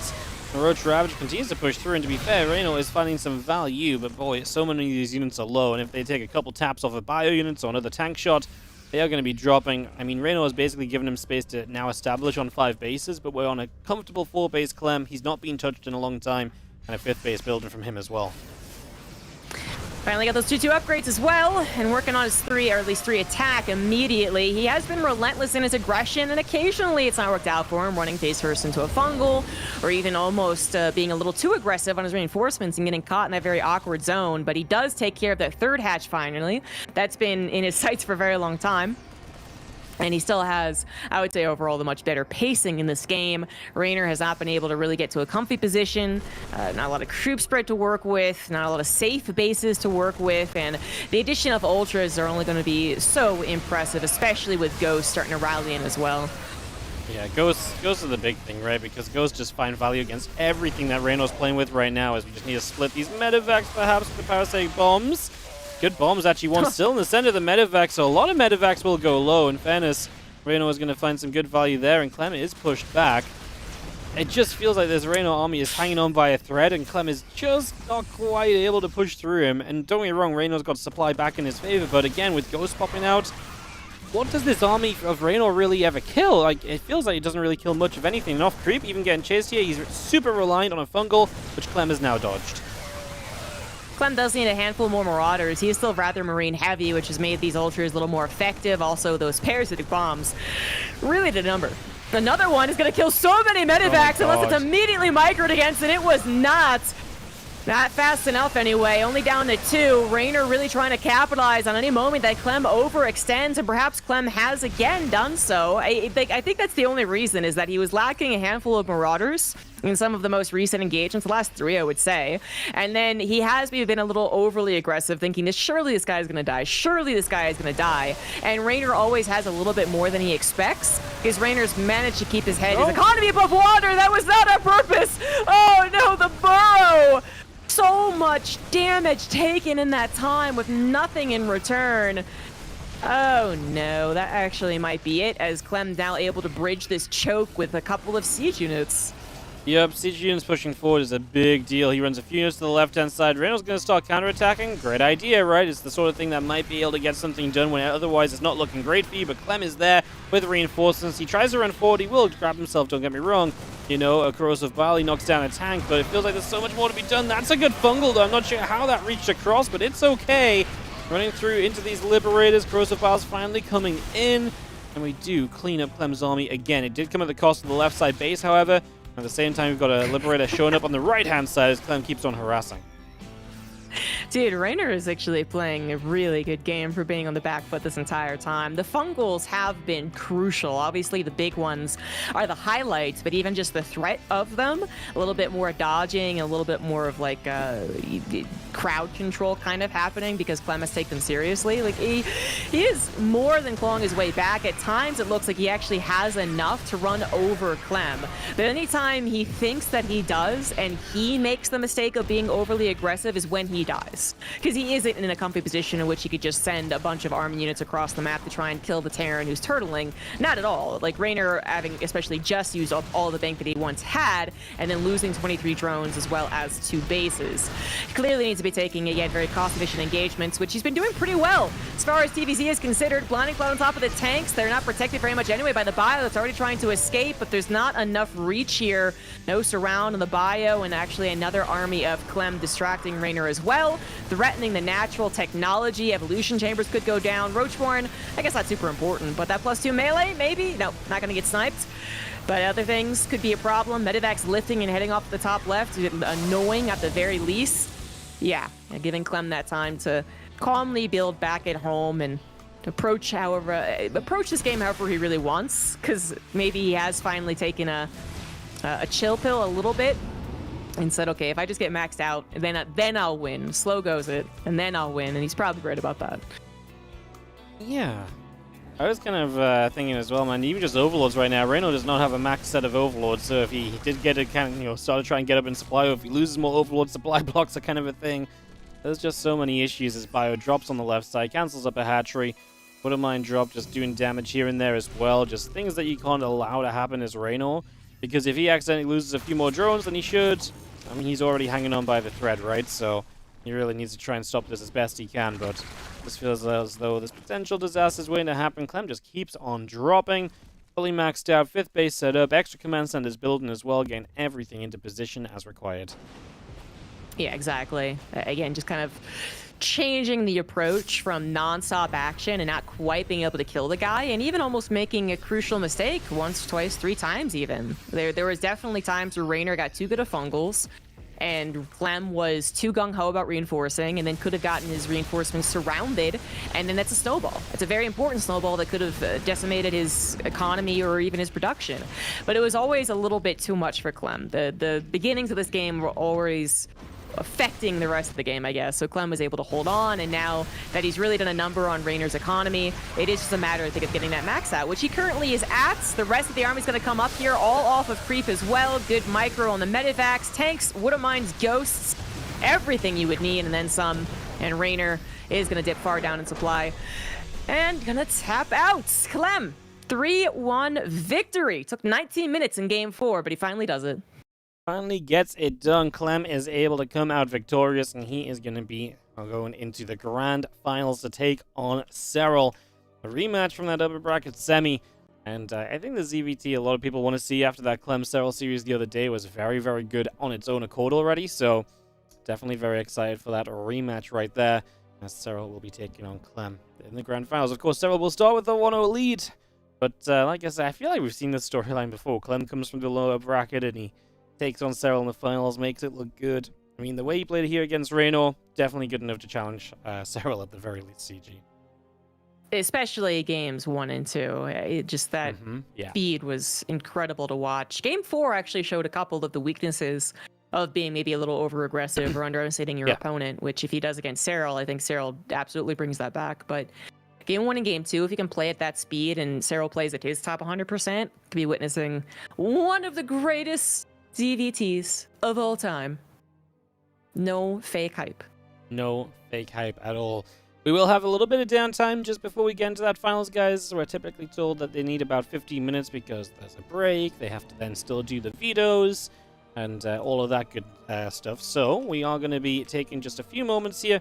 When we come back, it'll be a couple minutes longer than usual, basically, but when we come back, it is that Serral Clem Best of 7. It's a TVZ you do not want to miss, so stay tuned, and we'll be back ASAP. You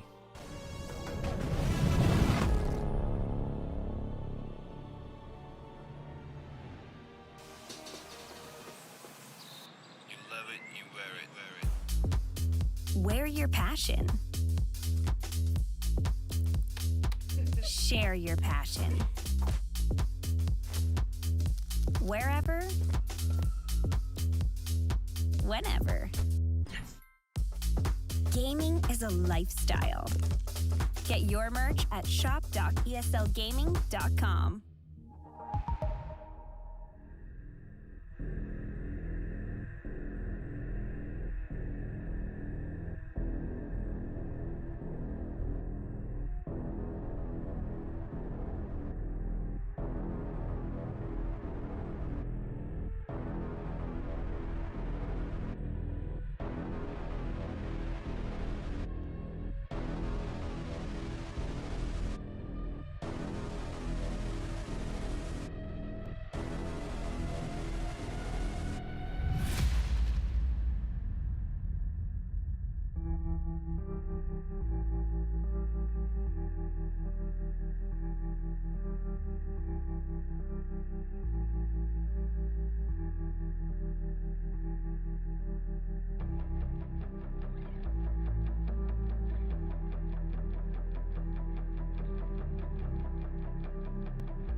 ESL StarCraft 2 Masters is brought to you in part by Monster Energy and the United States Air Force.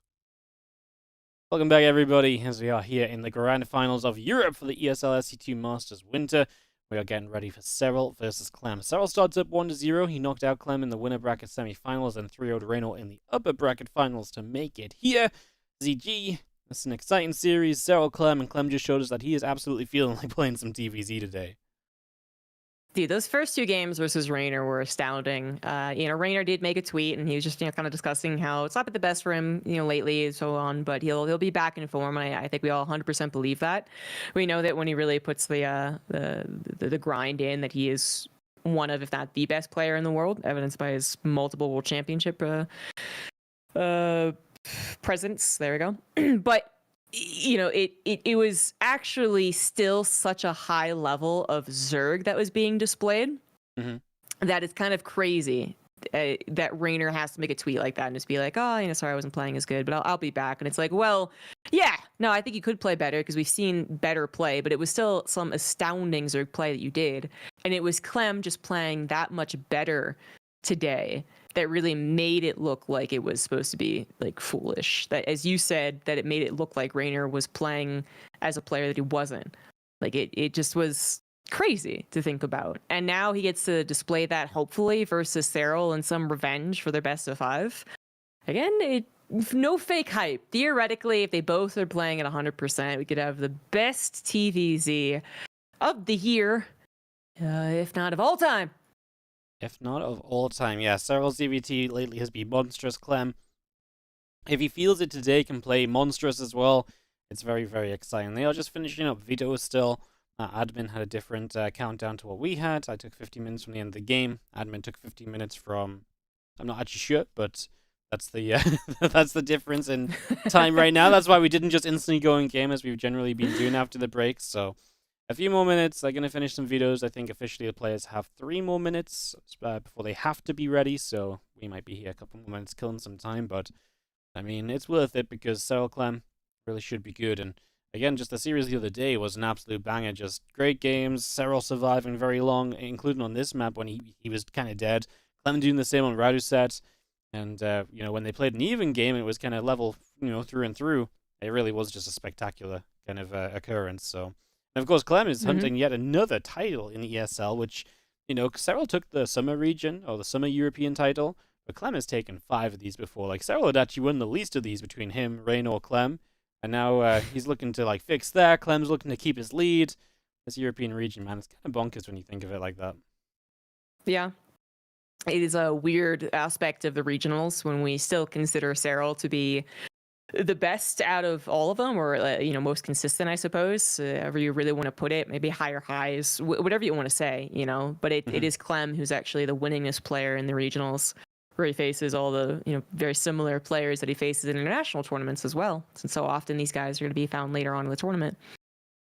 Yeah, I think that Serral has a really good chance to go back to back this year. He's looking like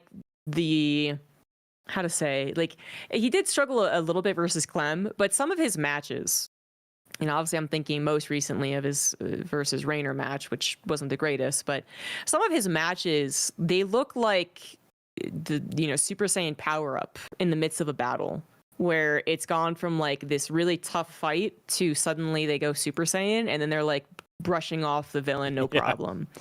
It just is actually kind of astounding how easy he's made some of the victories look. Again, recently the ZVZ, sure, but some of his other matches as well. It's not been easy for him overall in the tournament, of course. 3-2 versus Clem, 3-2 or versus a Laser, but when he does play at his best, it is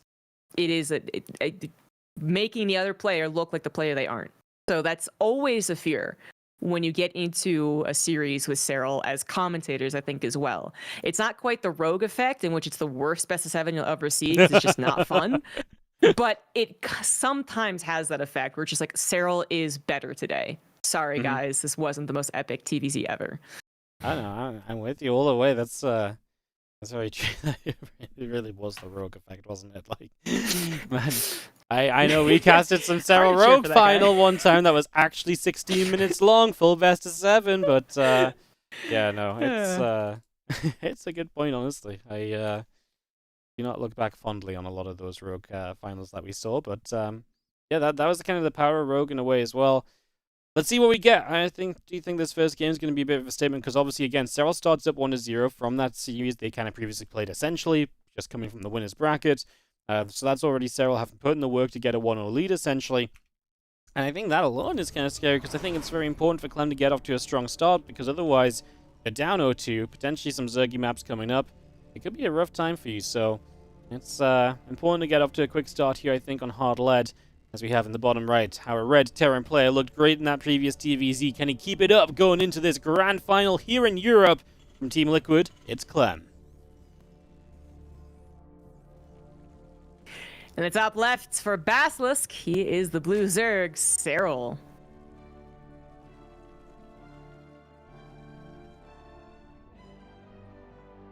Alright, 15 hatch coming down to start us off. Going to be one of the things that Serral has really become accustomed to doing lately, as Clem just goes standard high ground barracks, no low ground 2 racks or anything along those lines. Just extractor cancel comes in, and yeah, kind of standard versus what has kind of been somewhat Serral's newer standard as of late, ZG. Yeah. It's the early. You're talking about the early hatch, right? Yeah. Scratching my. Yeah, just a 15 hatch. Yeah, okay. So, yeah, it's something that I thought would be a bit of a phase as, you know, metas evolve and change, and then there's reactions to things that the other race is doing. Or it seems to be new and improved, but then there's something that actually is not so great for it, or it's simply just unnecessary, whatever it is. But it really has now been standard amongst Serral and Raynor. I guess the last few TVZs that I've seen from them. So it seems to be here to stay, but it also has technically existed in the past. So there's always that chance it disappears again. I was making sure you're talking about Serral's opener because there's a chance you're talking about Clem's lack of 2 racks, which really was becoming a standard for some of the Korean Terrans and still kind of is, I guess, for many of them, but apparently is not going to stay the standard for Clem, who is probably in this game going to go again for that 3CC. Yep, just going to be seeing CC on the natural and factory coming up, obviously, unless he starts the second gas right now. I expect that 3CC in the fairly near future, pretty much, as the Reaper continues to work its way to the upper left-hand side. Couple queens, couple drones all continuing out as this Reaper gets in. And he's going to start going after, like we say, a couple of these initial drones. Getting some damage done straight away. The queen pops out, hits the Reaper a little bit. And the Reaper just gets chased away. And no second gas. So, No yep, second gas. 3CC. Yep, good call.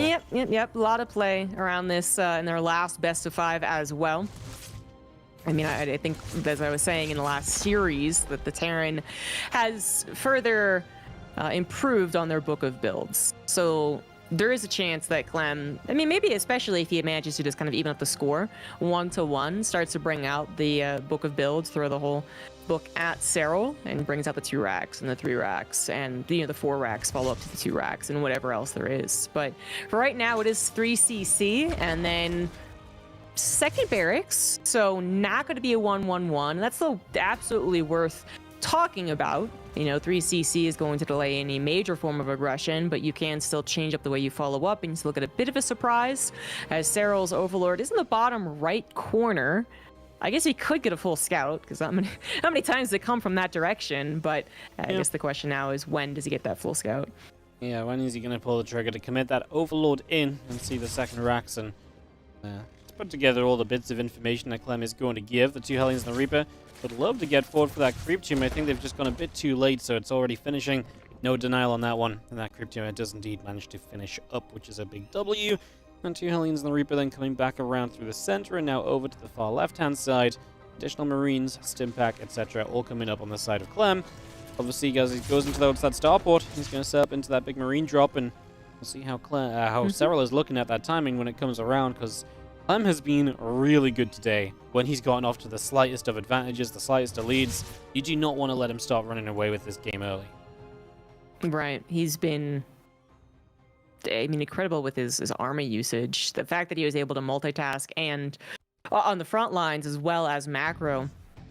And again, game 1 and 2 especially, it's always such a astounding thing to see, just because I guess from a Terran or would-be Terran, honestly, at this point, I can't imagine ever getting to that point. You know, microing 3 different drops and sniping banelings and macroing correctly at home and continuing to expand. It's actually out of the realm of possibility for me, I would say, at this point. Not many people are going to ever get to this level. But Serral, one of those players who absolutely does on the side of things for the Zerg, it is very possible, especially because Raynor wasn't playing at 100%, that Serral will have maybe a little less of a macro mistake. He won't bank as many minerals at some crucial points. Maybe he will be able to find Clem not paying attention because he's 1 second faster to getting back on the front lines of his creep to get the banelings in Clem's face. It's very, very possible that we do not see the same dominating form of Clem, because Serral is playing a little bit better today, but that is yet to be tested. He's been waiting in the wings, warming up for sure, but now he's finally going to actually get a taste of what Raynor was dealing with in our last series. Yeah, he absolutely is. These Marines starting to come on the right-hand side. Serral was initially prepared. Clem actually unloaded, reloaded, and then unloaded, and then he's just going to go back over the right side. A lot of the links went to the left, which is where the Hellions are poised, and as we'll see what these Queens can do, clearly enough, because Clem does not stick around to fight those. And Serral already just looking dominant defensively, right? Like, he's not got any cracks to be torn open or broken into. So far, Clem is just not able to find anything. Couple of active tumors here. You know they're going to be replaced pretty much instantaneously, so that is not going to be too much of a problem. And yeah, that's about the extent of the damage right now. Just a couple of edge creep tumors. Not able to find any good trades. In fact, going to lose his Hellions even. And this is a very different vibe to what we saw in that earlier TVZ. Kind of exactly what I was trying to describe. Serral was a little bit faster to being on the front lines on his own creep, even being off of creep to catch the Hellions that probably assumed they'd be safe until the edge, until they had the Zelnaga maybe is where they're trying to go. And instead, Serral does find them. And that doesn't seem like a lot, because a lot of times 4 Hellions end up dying in some way that doesn't really matter in games, but we know from previous examples of Clem's TVZ that every unit can absolutely count and can snowball, and now it's 4 Hellions or held bats less. Serral was at, really not the best drone counts. Mistakes continue to happen here for Clem. For a while, he was, matching or even... I don't know if he was actually below Clem, but he, wasn't exactly ahead by a bunch, by 10 that he is now, or I guess 8 now. But I think that the assurance that he would not have any holes open for Clem to actually do damage is worth it. Now he seems to be in a pretty comfy position. 76 drones, 5 bases with a macro hatch on the way, 2 faster than his opponent, and he's just denied both forms of harassment, Hellions and the drop. And he killed a tank with his own run-by, so really everything going well for Serral. This is just already him standing up confidently and Clem unable to really get much going for himself. And this is where Clem's going to get tested in a different way, because the last game was really building off of leads, building off of advantages. This is going to be a deeper macro game where you still have to find those advantages, you still have to find the later game trades without having the natural edge in supplies. So a very different challenge for Clem right now as Serral just keeps on making Banes. He's got 2-2 well on the way. That's going to be ahead of the Terran as well. A couple of potential Ling Bane fights where if you have 2-2 versus 1-1 could be very scary for Clem. So things to watch out for as he tries to come on to creep. A couple of Troop Demons are going down. These Marines are going to stim back again. This Widow Mine is going to go off for a clump of Lings, so that's great. That's something that Clem kind of needed. Yeah, that could have gone a little more sideways, I suppose, which I think is why Serral sort of let that happen, as he was maybe anticipating it to be a little less effective. But no, that was good for Clem. Now he's got 2 armies, technically, obviously mostly on the left side. The drop still alive on the right, threatening that side of the map. If Serral kind of over-responds to this left side. It's hard to say that an over-response actually exists, however, as he is under a lot of pressure. Absolutely needs to bring most of his army over here to take care of it, but that is the weakness I was talking about. Still need to be mindful of the right side now. Widow Mines to account for as well, and Clem is finally getting into, I guess, a better position for him. Now feeling a little more in control and looking for the mistakes of Serral. Another Widow Mine does pop off. Doesn't get the Baneling so much, but still good. And now the retreat of the Marines. Looks like the tank has been cleared up, but Widow Mine's back on the front lines, all off of creep as well. Clem might try and focus fire, a little bit of a splitty as well. Exactly what he does. I think he is eventually going to be pushed back totally and entirely, but he tried to take every last ounce of that fight with him. It's going to pull back, and to the reinforcements should be good enough, but Serral just bought himself a lot of breathing room. Yeah, it's a very different vibe to what we had going on before, as our medevacs will load up there, just bring a few units back up to the top for a couple of moments as Ling, Bane, Overseers, and I gather once more in the center, a few more Lings coming back into the middle as well, a few more Widow Mines coming out, that Hive is on the way up, and we still have just Marines, a couple Mines, and Viking coming around the left as we're going to get rid of a couple more Creep Tumors, and the Widow Mine's starting to go off, a few more of those Lings getting hit, Widow Mine still trying to set up, one just burrowed up here, what that? Oh wow, hits the Marine clump more than anything. I thought it might have found its way to the larger amount of Zerg units, but apparently not, as Serral's still chasing, needs to be a little careful perhaps to have that army top right, which has been deflected throughout this. Yeah, very good deflection as well. Finally grabs one of the medevacs that was low from earlier on. Clem is trying to get back on it, is, you know, certainly with enough supply that he can get back onto the field and fight, but Serral is really making him work and pay attention at every single step, not just when Clem is close to creep, but even a little bit off of it, obviously when it is on it. Serral's also threatening with some good control, some Widow Mine drags. It's just quite a beautiful display from both of the players. Clem is not finding those little edges that are really starting to snowball like he did versus Raynor. A couple of the Widow Mines really are starting to favor him recently and actually get some drone kills finally happening too. 7 of them went down, so I guess Liberator harassment, but Serral's run by was ineffective. And as such, Serral's supply dips down quite a bit. He starts up 3-3 and a couple of Vipers that will help out, and he still has plenty of bases to work with, but right now a gas problem is rearing its head, as well as potentially a larva problem. No, 18 larva actually, just not building Lings. He's just not building anything with minerals. Yeah, kind of an unusual one from Serral, as a couple of Balins going to get struck down. Bio still moving forward. This hatchery still taking damage on the left side. Bio will load back into those medevacs as well. Ling Bane doing what they can. The last couple of moments have just flipped into Clem's favor, and you know, really felt as though Serral was doing a very good job of holding Clem off and dealing well with him, but Clem, really the persistence and just the ability to just stay calm, stay focused, not overcommitting to anything. He's going to take rid of the Balins on this right side. Liberator might actually survive through this. The Queen's under fire from Bio. Serral needs to get out of this fight right now because this is going very badly wrong for him. There's a couple of Lings elsewhere. A few SCVs went down. It's not too much. Parasitic bombs at least are going to show up and are going to get some damage done. The full medevac flies out via the parasitic bombed Liberator. But it still feels like it was one moment that cracked Serral's back here, you know? The moment in which he started to take economic damage, initially not all that much, but still damage and a distraction, I suppose. And then a couple of bad Widow Mines to the face, and then he also tried to counterattack and was completely and utterly denied, and then he didn't rebuild instantly. Which that last part of the sentence I can't really quite explain, but he definitely did not rebuild instantly. Now, whether or not he rebuilds 30 Lings actually stops this from snowballing is a different question, but he absolutely lost it in like a 15-second span. He lost control over the game. He lost a chance to win this game as well, I would say. I believe Clem is going to tie up the series with first game here played in this best of 7. And making us go into best of 5, all that good stuff. But Serral, not willing to give up quite yet, must know that he is in a lot of trouble. Yeah, a reset on the series essentially after their series the other day, and Clem just really again showing up, again showing patience, didn't really worry, it seemed like, you know, when it came into the initial kind of setup being like, oh, you know, he's not really finding much right away. No, he didn't seem to worry about that at all. As Bio continues to push forward, this hatchery going to be in some trouble. Some Bane's trying to show up, parasitic bomb goes down, medevac's going to have to load up and back away here. A couple more Widow Mine shots going out, and we still have Lings running down to the south where they're going to find themselves a few more SCVs. A couple of SCVs already going down, a few more Banelings get picked off as well. Clem is really just clearing up anything that Serral tries to send onto this other side. And again, a Liberator back is the one getting the drones. Yeah, exactly, and that is being micro, but a lot of the fights up to this exact moment were also with Clem's upgrade advantage. Just wanted to mention that before Serral tapped out. GG's. Clem evening up the score to 1-1. Of course, Serral got the benefit of winning their last meeting, but now everything is back to even.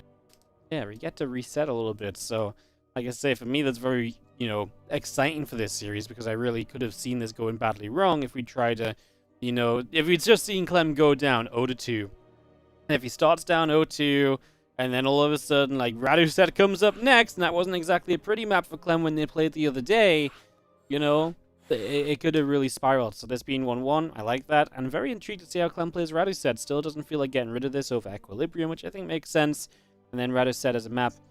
This time, I'm sure he's not going to come into it with the mind games that he came into the start of the series with the other day. And then we'll see what that leads into, because this map really could be a muta map from Serral. It's not really a timing map for the Terran, but if the Zerg's being a bit too greedy, well, you can see what happens. It's, in that Clem Raynor series earlier, so a lot of possibilities. As Serral readies up, we get ready to go. Yeah, just a reminder, the mind games you're talking about in their best of 5, it was a attempted kind of like hidden command center. Got a bit of a panic for Serral. As well as kind of a hidden like technology kind of in the upper left. Yeah. It didn't work out though. It was just terrible because Serral sent his Overlord between the bases. So he didn't just send it to the natural, he sent it between the nat and the third. So then he saw the CC to the left. That Overlord was then in great position to fly through, and it flew directly towards where all of the tech was as well. So for all the downsides that Clem had of building his CC a bit out of position and so on, he really gained absolutely nothing from it. So pretty much as bad a situation as it could have been. Exactly. But he did change up, I guess what you could say is a mind game, but he just changed up the opener regardless in his game versus Raynor. So, yeah, maybe he doesn't do like the kind of attempted hidden command center technology thing, but he did proxy starport, which I don't think he'll do here, just because Serral has obviously seen it. Yeah. But he has a couple other builds up his sleeve for sure. As I was saying as well, now that he's evened things up, he might start to display those, try and get an edge. In the bottom left-hand side, our red Terran player winning that last map. Can he keep it going? This is Team Liquid's Clem. And in the top right, as the blue Zerg for Basilisk, he is Serral.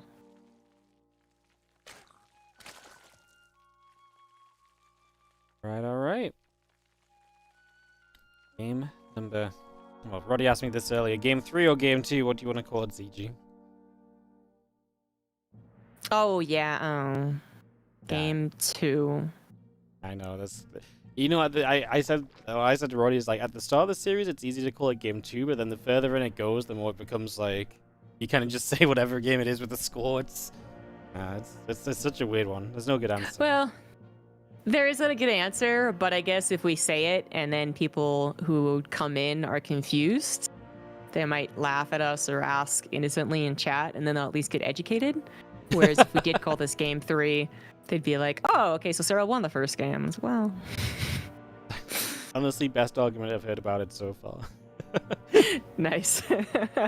I win. This is one of the one of the few games where Serral actually just went for a regular 16 hatch, I believe. Oh. Important that is, but just interesting. Kind of thing, which maybe as well, if you mix it up through the series, maybe makes Clem a little bit less sure about how he wants to open.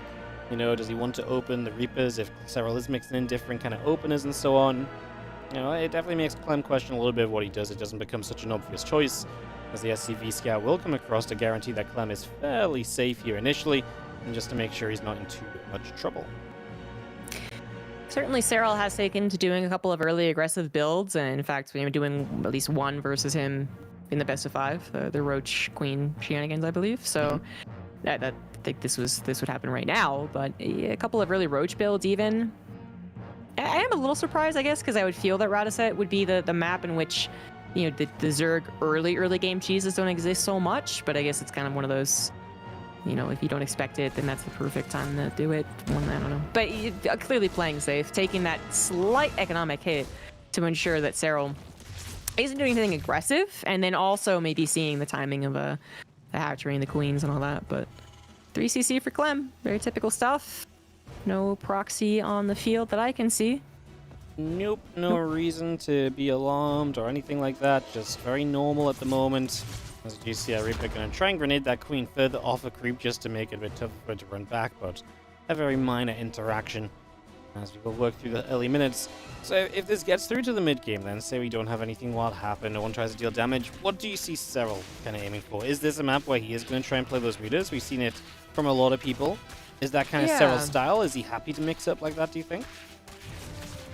I think I would appreciate it, maybe because I'm a little biased towards seeing Muta play. I think it's fun, but it did work out for him in the first game. That was already a game that went well for him because of the mind games that failed that we were just discussing, but still, I think this is a map that is good for it, where a lot of the maps, I guess, in many map pools, I suppose, people, Zergs, have just been like, nah, not so much, don't really need to go into Mutas. Would personally love to see it here, especially as Clem goes obviously very drop heavy and clears some of those up, force Clem into playing maybe more of a turtle game, which he doesn't feel as comfortable with. We'll see. Obviously, mainly it is up to Serral. I don't think one is necessarily better than other. You know, Muta build versus just 1-1 into Hive. Or even what Brainer was trying to do, which is trying to be a bit greedy and then get into Hive Lurker. We didn't even mention the Lurker that was on the way in that game because it just ended so surprisingly and one-sidedly, but yeah, could even try that. Gonna get rid of this Overlord nice and quickly, which is very cute. That's a supply block Serral for a few seconds here, so an impact, 200 minerals in the bank. They could already be units or drones or well, anything you wish them to be. Well, I guess it can be a structure if they want to be anyways. He is going to stop the lad. You're in the supply block. And now some extra drones, 7 at once. When he comes out of it, the Hellions dove a bit too deep, and the grenade is not good enough to free that one Hellion surrounded. So Reaper and a Hellion go down for the sake of just Clem taking a bit too greedy of a step forward. It's going to be a Roach Warren, dude. That's kind of the last thing I expected from Serral on this map. So yeah, okay, all right. See if he gets really aggressive with it or uses it kind of more as a defensive, just building up a solid line of defense and then getting to the Hive and adding on Bailings and whatnot. Because certainly you've seen him do that as far as attempting the 1-1 Roach all-in on this map where you have to go so far to your opponent to only be stuck trying to enter up a ramp into their natural. Like, that doesn't sound right. So, yeah, expecting more of the macro game regardless. I think Clem, one of the reasons he did try and send those Hellions in was to get a scout on what the potential composition is. Maybe if he could have seen the drones, obviously. If he literally could have just scouted. If the Hellion had literally just been able to send itself into the main base before dying, it would have been nice. Because otherwise, Clem was clearly not expecting very much from 2 Hellions and a Reaper, literally just scouting units. This one possibly trying to do the same thing, and once again failing. Yep, not going to gain anything at all there. So it just gets picked off. Oh. Sorry, go ahead. Missile turrets are on the way. Oh, so Clem, like, he really is concerned about the Spire. Yeah. Mm-hmm. Interesting. That's obviously sad for him when, obviously, it's just not a Spire, right? Because now that's investment that you just did not need to make. And for Serral, just going into Banes and Infestation Pits, just throws Clem off a little. I thought that scan was terrible, but he did see the Roach Warren. If it was a little bit more to the left, it would not have. But fortunately, it did. Unfortunately, Clem has already committed to those 2 missile turrets, 3 missile turrets, sorry, that are not useful. An argument could be made for Burrow later on, but ultimately, this was not correct. Clem desperately wanted to scout with those Hellions, and he was denied. So he was forced to use a scan in general, which you know Terran Tate doing this early on. And he did already waste some supply. Going into it, and also maybe some factory production, which, I mean, definitely really needs tanks. Again, I don't think Serral was ever going to go super aggressive with a Roach build, and Clem's kind of calling that too, but yeah. Sometimes that's an awkward point where you're not building tanks, building Widow Mines. Not necessarily this game. His Marine's going to unload back over to the bottom right. We do have the Overseers moving in toward the main base in a couple of moments. 1-1 upgrades are about to be done. We just have our Armory, Command Center, etc. all coming through. The Overseer gets all the way over to the left, and Clem just goes to push in towards this main side of the map. Obviously, this is the issue with Raduset. Where do you really go? Well, he can drop into the other bases, but in terms of actually trying to push in anywhere on the ground, not too much love, and obviously dropping into a position where units already are doesn't really happen, so it really feels like Clem is extremely limited on where he can even go at this point in time, and that's just, again, the struggle to some extent that he's probably going to have to come through for the next little while. I think the most he can really hope for is to keep Serral on guard, hope for a couple of forced mistakes, kind of, and then clear a creep. That's really all I can do. Stop the Zerg from not just playing a really well set up defensive macro game, but then even getting away with, you know, expanding out of control.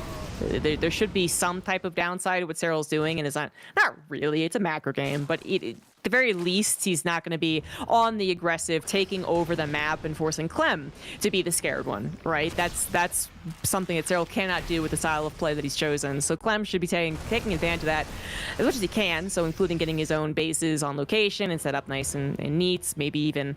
You can probably even get away with on location, but that might be a little bit of a stretch. And then again, denying that creep, not just for the sake of the whole game and not letting Serral get out of control, but then also setting up a potential attack path in the near future as Clem gets maxed out. He might try and do one big ol' push. Does seem to be the case. He's bringing in the tanks that he has been able to create. Now, this probably would have been one more as opposed to 3 Widow Mines, but he does have at least 2 to anchor this push. Yep. That's how our Bioforce comes through the center. Medevac's overhead. Tanks and Widow Mines going to come pushing along, and we do have 2 upgrades. Not there just yet, but this is definitely Clem looking to see what he can set up with. I mean, let's set the tanks up around this kind of chasm and just make it so there's a more run around to get on top of them. There's a barracks. I was about to build a tech lab over here. Not sure what that says, but okay. Cool. No idea what happened there. He's literally so fast that he usually it'd just be with mistake. I'll get into it in a second. The battle is actually ensuing. Vipers are ready, so that kind of took the wind out of the tank's sails as they were dragged over into the awaiting arms of the army. But Clem's reinforcements come in and still with the abusive position around this whatever it is, and without creep. Like, this is something that Clem can stay on, and actually he even tries to micro against the Banelings. Still some connections with the last 2 Banelings, even as they died, is a huge difference maker as Clem is forced to evacuate. What I was trying to explain was that a lot of times when you're moving so fast, you're trying to lift and build tech labs back at home, and then you just end up lifting your barracks. This guy is literally so fast that he also added a tech lab on the lifted barracks on the front lines. Most of us just have a lifted barracks at this point. This Widow Mine drop is going to overtake the attention, by the way, so that's going to be one to keep an eye on as Bio is going to find the center. With Ultras coming out, Serral's going to get a bit more pushing power. Last fight wasn't the best for Clem, as this one is a bit better. He gets rid of a lot of Banes, and he does pretty well for himself initially. As now we load up, we back away, and that's just in time to look at this Widow Mine drop, which is coming across. There is going to be Lings underneath it. He's just going to send it anyway, see what he can do. Burrows nice and quickly. First one gets denied. Second one will fire. Third one will fire. 4 drones, a few Lings, and one last Widow Mine up to the top is going to be a shot for Queen. Oh, he just literally retargeted so many times, didn't shoot. Yeah, not the most successful Widow Mine drop, but it did drag some attention away. Speaking of drops, however, Serral, I'm the Terran now. Actually, an Overlord drop, 11 minutes with some Ultras. You don't see this too often, but you do see it occasionally, and I think a lot of the players have gotten wiser to any race abusing what's called kind of like an anchor, a natural anchor third. Oh no, but the timing. Oh no, the timing. Clem had units prepared for this, and then he moved them out of position. Okay, well, never mind. Yeah, that's rough. So he moves them out of the way. Now Serral's going to come in. Widow Mine will still hit the first Overlord. That isn't going to do too much. Now the units are going to come back, and like you say, just the timing, right? Because now you have to run back in. A lot of these units get unloaded at the same time. Clem eats a parasitic bomb. Full medevac pretty much going to die on the upper side. The ultra drop harasses. Successful. You know, you get a few SCVs, you force your opponent to make a mistake on the other side, and Serral is looking to capitalize with the rest of his army elsewhere at the same time. Going to jump on this fresh base. I don't think that one is going to actually get to be a planetary fortress. And it is going to survive and be taken back fairly quickly once the burrow is taken care of anyway. Clem now knows this will be abused, investing into more static defense in his third base, as well as maybe, Widow Mine's repositioning as well. And that'll do that, and then he'll get back to actually having map control. I mean, Serral was absolutely right to pair up that attack with the drop. That just makes sense. But I don't think there was actually a scenario in which the Zerg player is on the map, is the one taking control of the map. So Serral get that one moment to temporarily delay a fifth, pulls back, that makes a lot of sense, and then deals with a drop, by the way, with almost no problem whatsoever. And now Clem is the one that is back on the offensive. Yep, as a little EMP comes down, trying to hit off a Viper. The Widow Mine's getting killed before they really burrow here, as we do see one connection go off at least, but as Clem kites backwards, he is not going to be able to get too far. See if he can get forward. He'd love to stop this gold base. Scan has seen the infestor, but drops the fungal to stop the snipe damage. Is going to be going down anyway. As Clem continues to push in this position, parasitic bomb on the Viking, but Serral just kind of warning Clem off, like, hey, I don't want you to be here. Step away. Don't come too close. But much like a I don't know, like a bird puffing up its feathers. It's not that scary. It's kind of scary. No one wants to be attacked by a bird, all right? People out there with like traumatic goose stories are like, excuse you, goose are terrifying. But my point was kind of like, Serral is hoping to get Clem to pull back entirely and completely, but Clem doesn't really have to. His army's still pretty good, but it is starting to lack Widow Mines, I guess, so he needs to respect each other at this point, I suppose. And Serral isn't going to just be able to push us away super and cleanly and nicely unless that fungal hits, which that was a pretty good fungal. A lot of the medevacs didn't hit, but no parasitic bomb to back things up, and the timing of the reinforcements from Clem to help out. A couple of ghosts were looking for snipes, but unfortunately now on the run. Now we'll try and get the snipes, and they will indeed take out that Ultra. Investor on the backside of her, another great fungal, but are there enough Zerg units here to actually take care of this? Baneling connections will absolutely do the trick, and this will be Clem totally and entirely pushed back into his bases. Fortunately, planetaries are available to hold the line, but Serral now has the map control, has a huge bank, and is starting to rally forward. You can tell that he figured that was a very good engagement, and it absolutely was. Those fungals were crucial to pushing Clem back, and that goose came after you, man. It's the goose game. Demonfest is constantly lurking around the map. They're going to take over the Lurkers tile soon, because they just lurk, and then boom, they pop, they fungal, and it just changes the game entirely. Clem, interestingly, initially he was like focusing on sniping down the Overseer instead of the Ultra, which I was kind of intrigued by. I was like, maybe he's going to cloak up the Ghost, but didn't have cloak. Anyways, now he is going to try and Widow Mine drop. Is definitely taking a big loss there. These Widow Mines actually do pretty well in the Zerglings, if nothing else. He has had some good Liberators too. He had one on the start of that fight on the base, and now he's got another in the bottom right. He's actually got one on the top side too, so them with a lot of harassing options, trying to keep Serral slowed down where possible. Unfortunately, it's not doing enough. Serral is still at 3.7k, 1.5k in the bank. He is still mining comfortably, and he still has the money to rebuild at a moment's notice. Yeah, Clem still needs a better direct fight than what we just saw there, and I don't think he's actually gonna get it with this particular army. It's really not his whole army, and he got fungled again, so that definitely is not gonna be it. A lot of Banelings available as well, and the limited splash here. Okay, a couple more Widow Mines burrowing, that's a bit nicer. Means that Serral might once again get an opportunity to chase Clem all the way back home. Serral this time is losing a decent amount of drones to the Lib range harass, but Clem has been forced back, not into even his third or fourth, or rather into his natural. The planetary will go down, nothing to support it. SCVs, somehow, you'll survive. You're the lucky ones, I guess. But does he have an extra command center? He's actually already floating it over. Temporary loss of control, I suppose, for Clem as he is starting to clean things up. Yeah, he's going to push this back, but I'm not sure how great we really feel about him pushing it back in a way, because I look at this now as this Liberator is going to get shot down.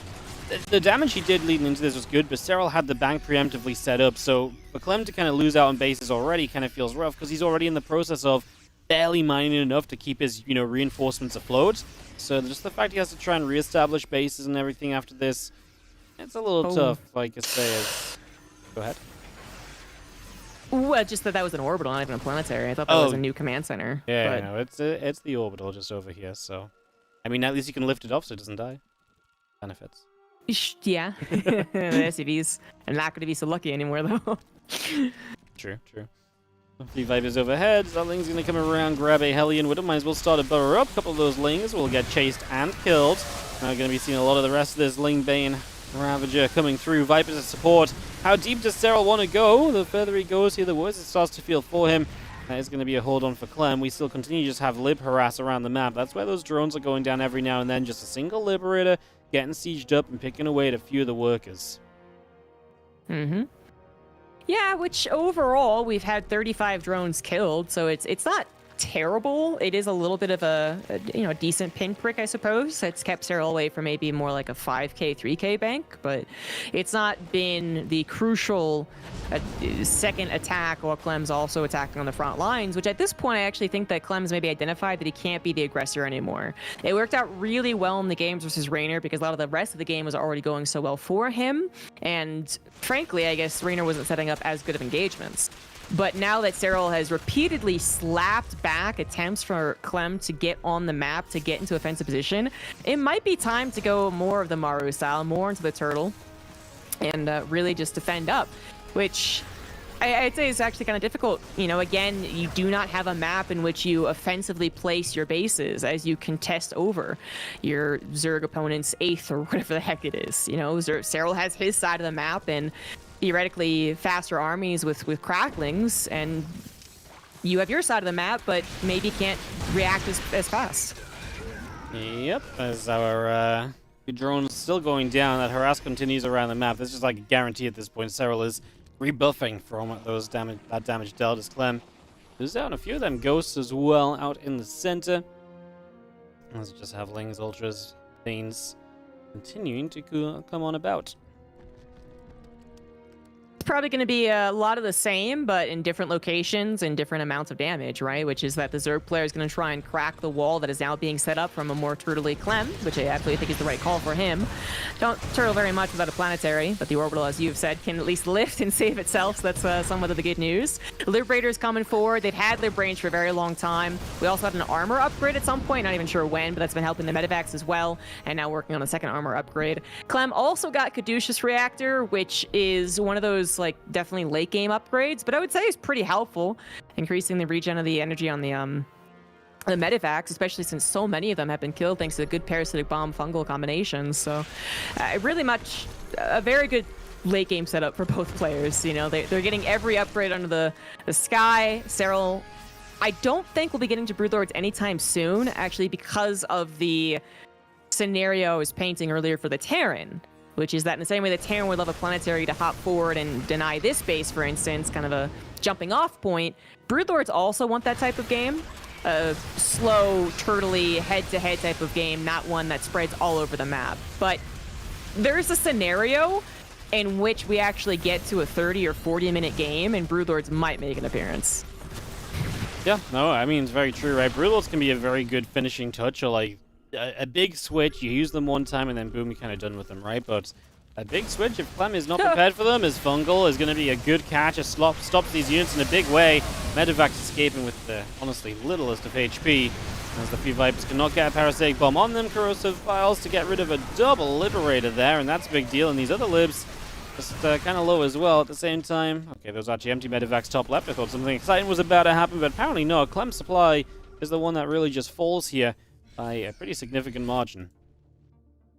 He's going into Cyclones, very much intentionally. I don't like it. I am interested in it, but I don't think it's the play, regardless of the way the rest of the game is going, which is clearly just going to Serral favored. Clem never really got to a point in which he was the too formidable defensive Terran.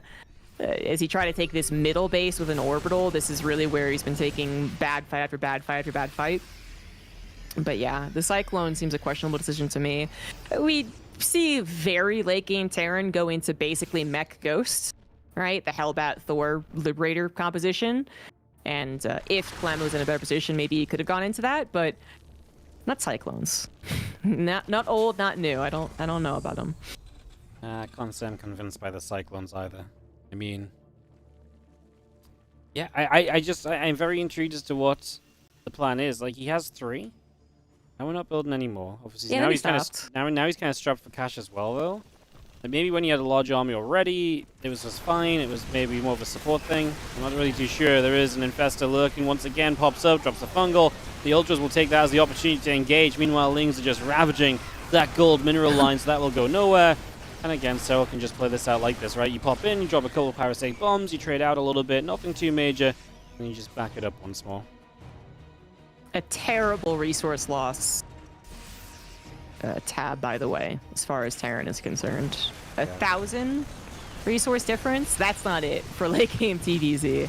I know Zerg's out there like, this is exactly what it's supposed to look like, but no, it's not. There should be, I mean, even 10k is reasonable to ask in a TVZ. That would have been a little favorable to Clem, but yeah, 1k is not enough. Serral has been taking way too good of trades, a lot because of his great Infestor placement. You know, they've been a couple of cheeky just pop-up surprise Infestors. Okay, you get that, but there's even some situations in which he realizes Clem is retreating and then positions them, you know, it's kind of like to the south to prepare the back Fungal.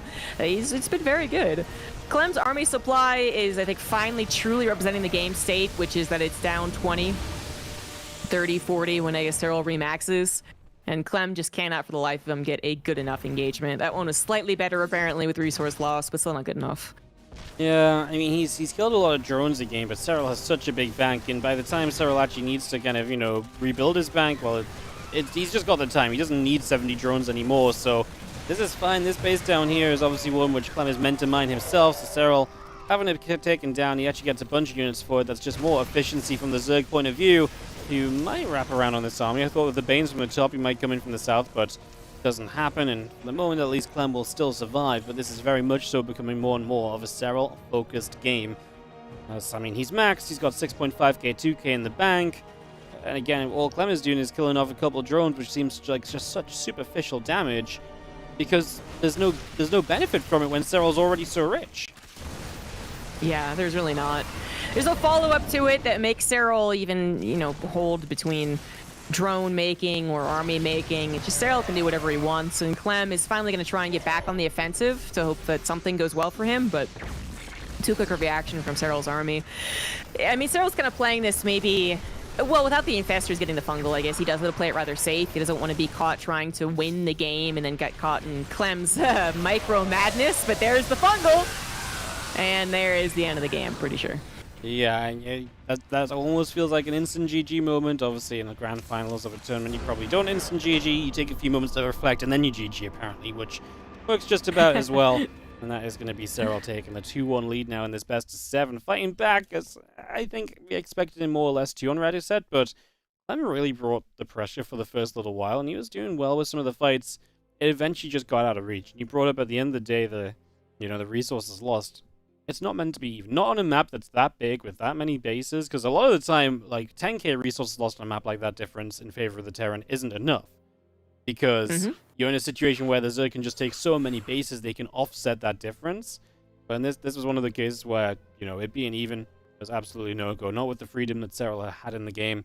And again, impressive, because he must have rebuilt drones so many times, because there was constantly a Liberator here, a Liberator there, Widowmine drop getting a couple kills. He got drone kills, he hit the economy. It was, like I say, just never good enough, because he never took a main fight alongside that to force Serral to rebuild units, instead of just being able to replenish the drones straight away. Yeah, exactly. It needed to be a main fight and a bit of economic damage to combine together. And it clearly wasn't happening. I mean, that just was... After the mid-game portion of the TVZ, it really did feel like Clem was scrambling for good fights. He couldn't take it for the life of him. And so many of them due to the pop-up fungals. But I think also there's probably a little bit of inexperience still, even though the map pool's, you know, it's settled at this point. But you don't focus practice late game matches. Because again, you have to get there first. And there's so many other things that can happen before you get to 20 minutes. So there might be a little bit of inexperience when it comes to dissecting a map like that when it comes to the 15-20 minute TVZs. Where if you give them a map that's exactly like a Golden Ore or something, whatever, a very typical map that has, again, more of those contested bases, the Terran player can basically be like, well, this is like this, and I'll do that, and then this is my game plan, and this will work out. But Radicet really is different. It's got the 3-base setup, but even that's a bit unique. That it is a macro game, but then it just splits. So one side for either player. And I think that was a bit of a head scratcher at some points for Clem, who not only couldn't take good fights, but also, you know, maybe had to kind of think for a second, like, how do I want to take this map? How do I want to take the gold base? Do I want to try and, you know, make the offensive on the north side more and take his base over there? Like, what is my overall game plan? He might have been lacking one to a certain extent, and he was losing all the fights. Yeah. Just not the prettiest of games, but sometimes it's like that. Our players are ready. Our referee set GLHF. Now officially allowed to go into Oceanborn to see whether Clem can tie up this series once again, or if Serral may just step himself ahead into a 3-1 lead in this best-of-7. I mean, Oceanborn's another map where you could absolutely expect maybe the bigger macro game to come about here, so possibilities are abound. Get Oceanborn ready here in the next couple of minutes. Couple seconds, not minutes. If it's 2 more minutes, then it's a very long loading screen. And we'll go into what I'm hoping is some more awesome macros EVT between these two as we go into Oceanborn right now.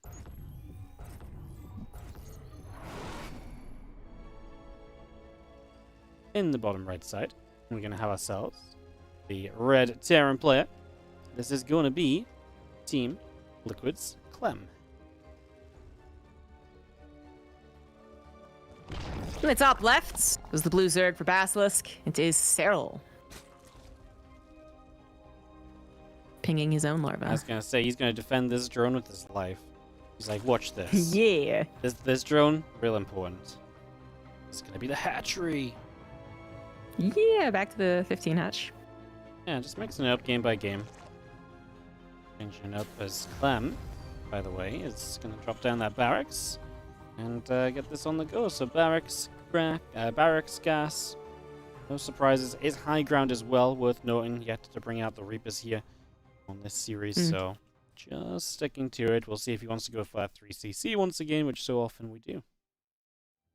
He does seem to dislike it more against maybe particularly these players, or maybe just generally, because he did it once versus Serral in their best of 5 and once versus Raynor, and the one game versus Raynor ended in kind of disaster. Not because of the opener, but so he might just be a little, off the hype train of that one.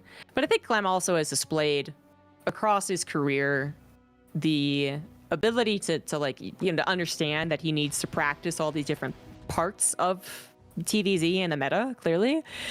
So he's done stages, months at a time, in which he plays a lot more of the super turtley Terran. Back when Maru was dominating with that, he definitely tried and experimented with it his own, but then still went back to being more of a aggressive Terran overall. So yeah, 3cc, but then not as quick as a 4th base, and certainly not the emphasis being on, yeah, please take me to 20 minutes, which he was doing for a little while. And then most recently, he was trying all 2 racks all the time in a couple of the open cups, but has gone back to what he views is his best, certainly. Because a lot of, I think, the Korean Terrans are still really pushing that 2 racks. That's fine. Clem clearly loves his 3cc, loves getting the setup that it gives him to then still be aggressive at a decent time, but not so committed.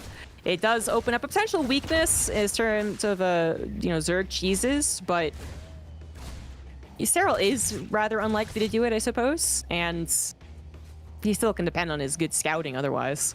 This game actually not 3cc, so he is going to go into probably Banshees then, seems to be his choices. Or no, he's going to go to Proxy Starport again. Yeah. So he's going to bring it out out on Oceanborn. Yeah, bring it out, but on a different map. Obviously used it on Raduset against Raynor, and now going to use it here against Serral. I mean, in a way it makes some sense, right? Your opponent's playing this kind of Ling speed, which is not going to be super quick. I'm not sure the starport's really going to be here in time before this, Lings with speed and so on, but just maybe a bit of a greedier setup from a Serral that currently, because you go on this 15 hatch, you do not build Lings against this with this opener. So if you're not going to build Lings with the opener, maybe there's more of a chance that this Hellion proxy drop can do something. I wonder if this is something that's specifically designed around, as well, being able to take advantage of moments like this. So anyways, Reaper shows up, is going to come into the front, and is just going to go and obviously poke around, try and keep the attention over here for a little bit. And Reaper going to jump onto that hatchery and just, again, poke and be annoying. Cyclones. Oh, maybe it's going to be a Liberator. Oh. Yeah, because he got Cyclones instead, so Different setup then. bit different.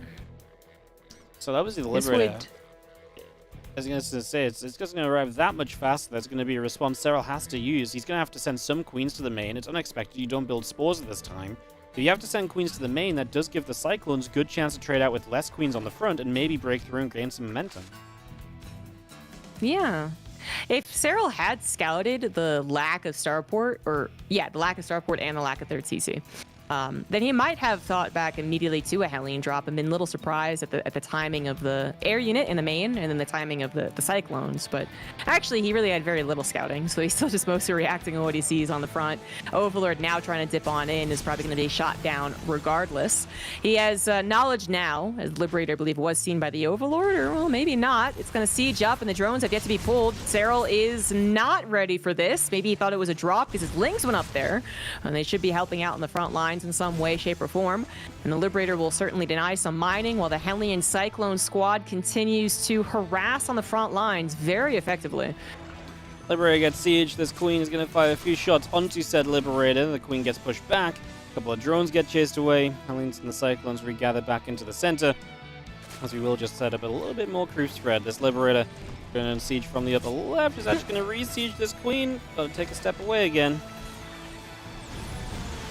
It's, I said they were harassing very effectively, and it might have been like, oh, is it though? Because it's not dealing a lot, but it's dealing with a lot of Lings. As more Hellions reinforced as well, the Lings finally trying to get us around, but up against maybe superior numbers. They do grab one of the Cyclones. is what I was also going to say is that the Queens are starting to get a little bit low on the transfuse energy. But it looks like with the Cyclone dead and the majority of the Hellions dead and the Liberator finally dead as well, Serral did stop that before it snowballed a little bit. Because all it took was another lock on, I think, on these Queens. And then suddenly it's like probably 2 of them dead, if not maybe not all 4, but 2 of them. And that's the effective damage. Even still, even though they didn't quite get those kills like I was expecting, I would still say as far as the harassment goes and the distraction and all that, as long as Clem was macroing at home, which I assume he was, I'd still say it's pretty good. It's going on a 1-1, Marines, 3rd CC on location. Serral is now busting out the drones though, so 17 worker lead in the second here. Yeah, he's getting a lot of them being brought up in this way. Clem has to maybe keep on, pressuring. The medevacs are coming through, so we are going to have very shortly a little bit more pressure on the map from him, and we'll see what he can do. But of course, Serral is just bursting into his roach production, roach speed, infestation pit, so that he can be very much so ready for the later game. I feel like Serral has put himself in a pretty darn good spot for the moment, that's for sure.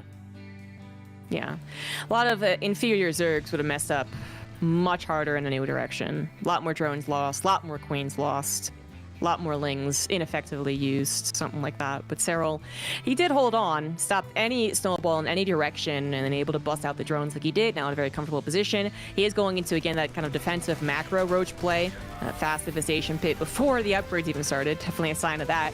One that we know, but Clem doesn't. Clem actually has yet to see any roach presence, but he did see the roach warren, so he knows there's a potential that it could be aggressive, and this hit squad of units is not just looking to clear a creep and take whatever it can down, but then also to kind of get a feel on if that is the case. I think he might be already aware, just assuming, because Serral does play the macro game a lot, that it is not going to be a big bust of Roach Ravager, as he's not really all that quickly getting into Widow Mines. He's still building Widow Mines, even with the knowledge of the Roach Warren. Yep, as these Queens, though, they're actually starting to drop. A couple of Roaches finally showing up. There's a Widow Mine down here to soften things up if they go a bit too far forward, like right now, and that's going to blow up a Roach. Don't hate that trade from Clem, although there is obviously the big push through the center, and Clem clearly is just... I mean, I guess this is him just abandoning base because he just kept sending the medevacs. Now he turns back around. I mean, talk about being completely underprepared. He had apparently no idea, CG, that this was a possibility. Well, I think he did just assume that Serral was going to play, macro Roach, but Ravager Ling Baneling. Not because he saw the infestation pit, but because that is a lot of the ways that Serral will play. Yeah. And Serral was kind of going into, I mean, he did get the fast infestation pit. It wasn't a lie. Like, that is usually a sign that they're not going to try and all-in you, especially because it wasn't even hit with the 1-1 timing. But I think Serral just basically was like, you're not going to take this seriously. Like, I could max out on Roaches and kill you. And he did. And it's exactly what he did. So, yeah, Clem, if he was really concerned as soon as he saw the Roach Warren and he was concerned about those potentials, he was facing like a Wayne, for instance, I can pretty much guarantee he has like 1 medevac drop out in the field searching. He's building tanks as soon as he saw the Roach Warren to help defend at home, and then he's, scouting for the attack before it hits him. But that was, I think, an improper assumption combined with the killer instinct of Serral, who just realized, like, yeah, I could just do this. All right, let's go.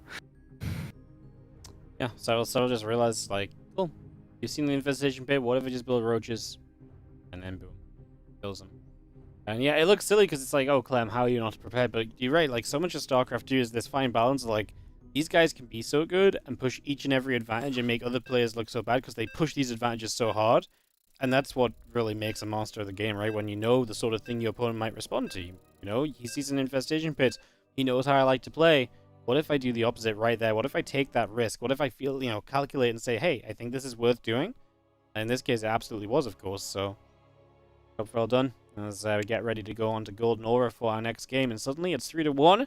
And Serral is going to be a map away from winning it all. This has very similar vibes to Asia, where we started off.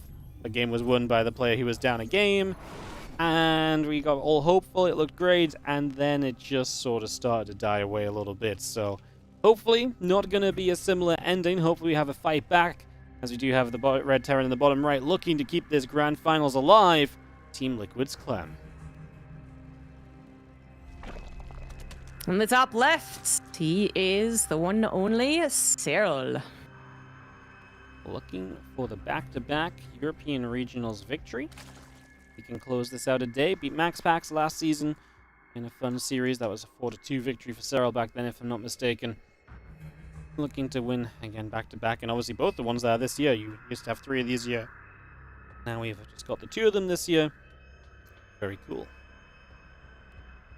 Yep, Serral looking like he's going to be back-to-back champions. I think I predicted that before this started, but Clem's amazing play in a macro game, TDZ, in the previous series is really left me hopeful. But you're right, it was kind of like, yes, that second or the first game, but the first game that we played in this Best of 7, it was that hope maker. It was like, this is going to be so awesome. This is going to be fantastic. Serral lost, but it was still tightly contested. There's a lot of moments for both players. They're playing at a very high level. But then the next couple of games just get worse and worse for Clem. And so that might just be not a fantastic finals, honestly. Clem, it is up to him to bring it back. But I feel like the good news is the last game was kind of a...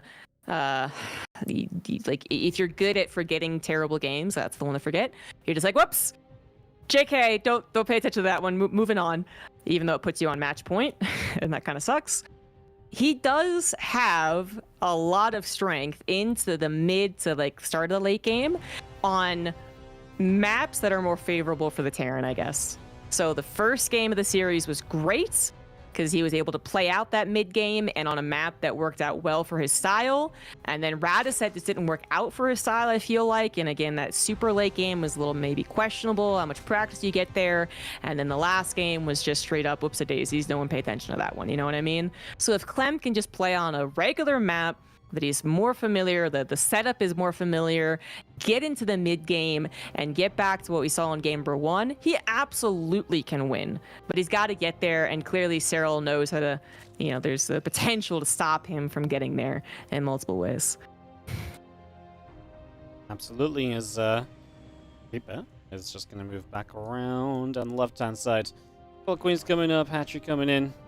3CC. Clem's just going to go back to Old Faithful and just try and get himself comfortable, try and get himself set up nicely, try and put himself in a game that we've seen him be able to play earlier today to a great level. Can he bring that back? Or is he going to have a tough time of it? As the Creeper gets pushed away. The drones continue through the hatch gas from Serral. So let's just go towards base number 3.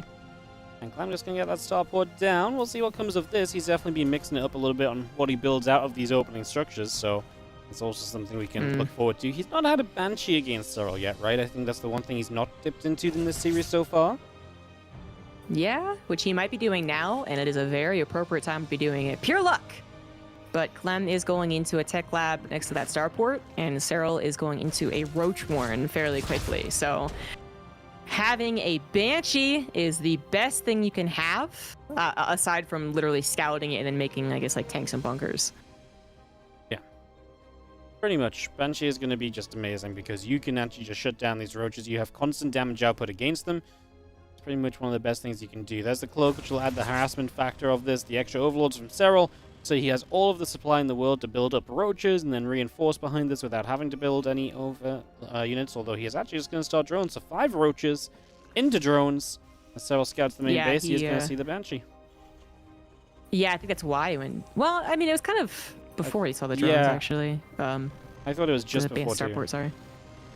But maybe he just had a feeling. I don't know.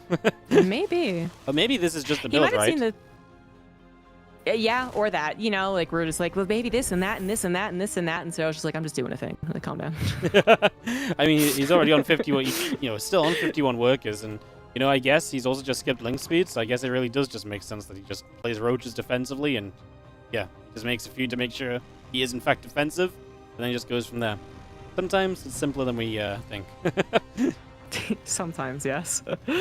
I'd still say this is kind of nice, though, for Clem. I mean, the Banshees, they still help out against a Roach player more than Lings, even when it comes to run-bys, for instance. 4 Roaches dealt with easily, 16 Lings actually still do a decent bit of damage.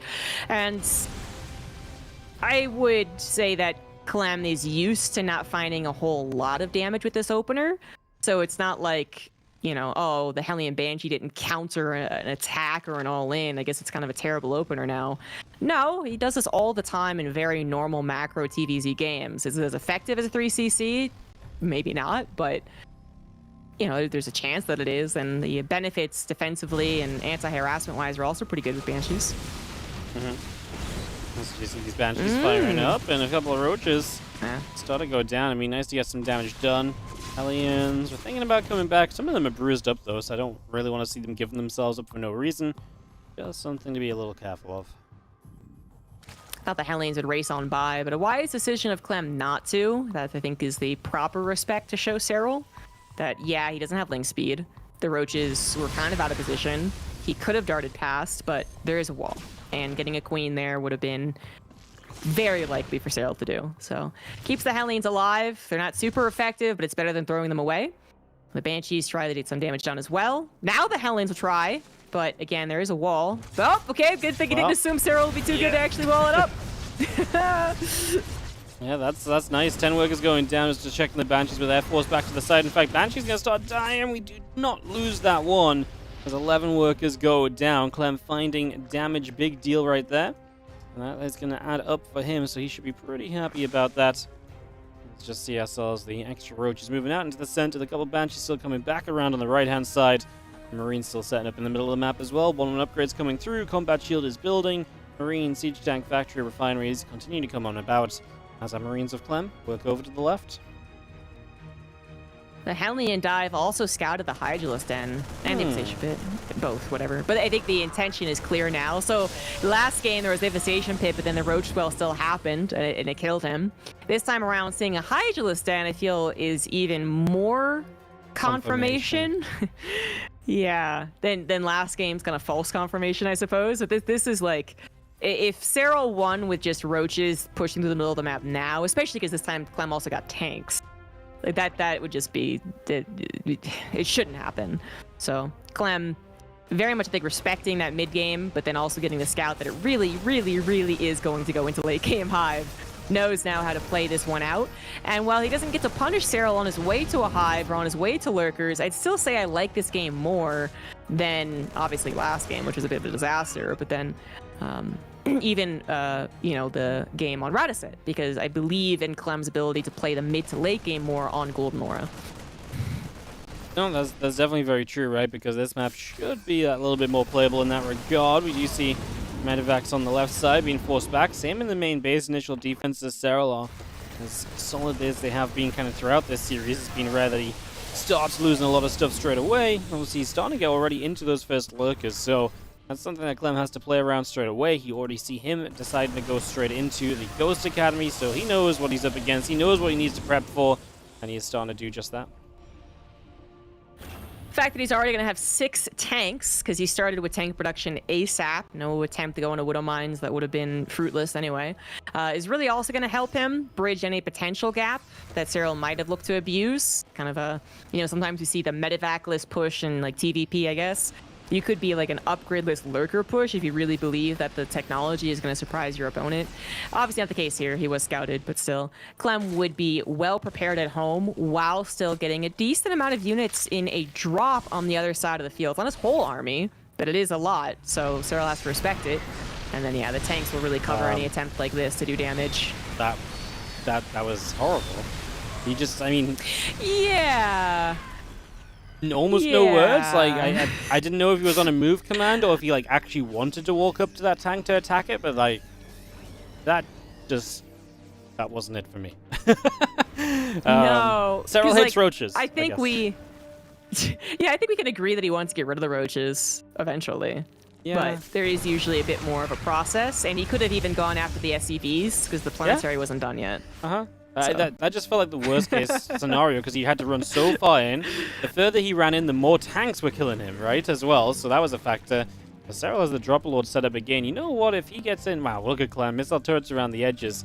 That's fantastic because I know it's maybe to help stop Niduses and so on, but honestly, just to stop the Dropper Lords too, it would work. And it's something people are starting to respect. Serral is doing this more and more lately, so that's kind of wild that there's some amount of preparation for something along those lines going on currently. Yep, and that center tower is very well timed, although it might still not give him enough time to reposition. But if he has the ghost count, then these drops or these Nidus Worm busts, like, they're not as fearsome, but it is only 3 right now. About to be 7 ghosts. That's a better number. We do have a couple of Vikings Oh, wow. Okay. All right. Well, I mean, maybe this will be enough to deter the drop. If it kills one Overlord with a Lurker in it, it's already pretty freaking nice. Serral is just like, I refuse to stop, and he's just going to send it, so the Lurkers will get to burrow up here. All the Lurkers get to unburrow from these 5 Overlords, and now, obviously, the Overlord's still going down. This is very committed. There's no way out. There's no Knights to jump back into. He's going to try and push with Lurkers at the front at the same time. Has the Viper to help him abduct, as it feels as though so far, Serral's doing pretty well. He's getting some Ghosts in the main base, too. Now a couple snipes start coming down. I guess...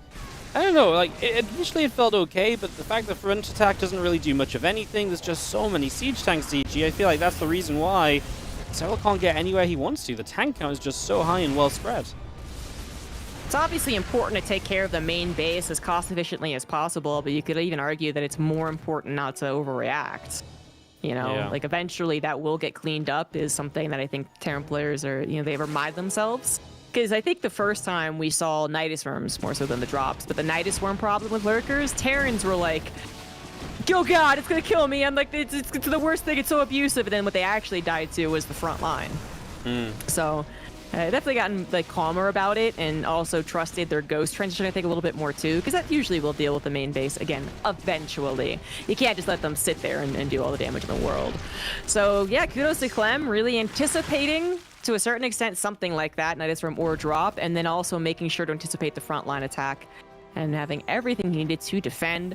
As I said, this is a better situation, I feel like, for Clem as far as the games have gone, more mimicking the first game of this best of 7. Serral not finding the Lurker approach that he was hoping for, and he might even start to move off of Lurkers as the game goes on, just because that Ghost count will continue to increase and the Lurkers will probably continue to look less and less effective. Yeah, no, that's... does feel as though Clem has a setup he likes. I mean, the only thing I will say, though, is obviously Serral just owning the map. Like, he has got all of his top left bases, and he's going to try and take both corner bases. Now, we talked earlier about resources lost. This game, Serral's resources lost is terrible. 5k down. So, A, he can obviously work on, you know, fixing that a little bit, but B, by taking the bases that at some point Clem would like to mine, the bases that aren't, you know, symmetrical on the map, if he takes both of these, then Clem actually has to find more resource lost advantage in this game than he currently has done, which maybe is possible with the current army setups, but it does put a bit of pressure on Clem, and that's what Serral is doing very well at the moment. And Serral can go into, I think, a Broodlord transition in this game. Rada said it only would have happened if you were talking about one of those classic 2-base left with mineral scenarios. Yeah. And then the map is small because of that. But this is one where the planetary leapfrog can happen for the Terran, or the Broodlord move forward, not so much leapfrog, can happen for the Zerg, especially when you add in those spellcasters. So I think we are approaching a game like that, but we're clearly not there yet just because the Spire's on the way. It's going to take a while. Baneling's speed isn't done, so it looks a little funny with so many Banelings, but there we go, finally finishing that up alongside all the rest of the upgrades you would expect from a Zerg in the Nowling Baneling Hydra composition. Adrenal Glands, Neural Parasite, Greater Spire is formed ASAP. I would actually expect a second Spire. Yeah. If this is his overall plan, but not yet. Keep the upgrades going as our snipes do start to come down. The Banes and the Hydras make their way down the left, and we do just battle back and forth. Serral decides to kind of run forward a little bit. Widow Mine doesn't do too much. Yeah, a couple more Infestors on the way out. Serral just kind of losing a few units, replacing them. On the right side, he's got Lurkers, which are going to get a lot of these Marines. I think Clem was not watching there, so that's a big one. That's a lot of Marines dropping down. Clem has to send more units across. So we're just going to use this as a chance to try and deny this right side base, which is probably not a big deal for Clem. He just lifts it back up, but losing all those Marines, already very costly. Yes, but definitely a different setup than the last, in which losing those Marines would have been devastating. But Rada said, actually, I kind of forget this last game is the Roach attack. Just so not memorable. And he does reestablish the base to the right side, and he scans the fact that Serral has the top right corner base, but I'm actually really hesitant to believe that he can deny it. He can harass it, but I think his focus will be entirely to the bottom left. Yeah, I get the feeling it's going to be similar as we actually have a fungal catch on that Ghost. I said Ghost in the Medivac, sorry. So that was very nearly an expensive loss for Clem, as Serral just going to work around. You can see that Clem is trying to work his way bottom left and push into this base, which would be great. I mean, and you really don't want to let this mine out, because again, that's resources you have to find back at some point.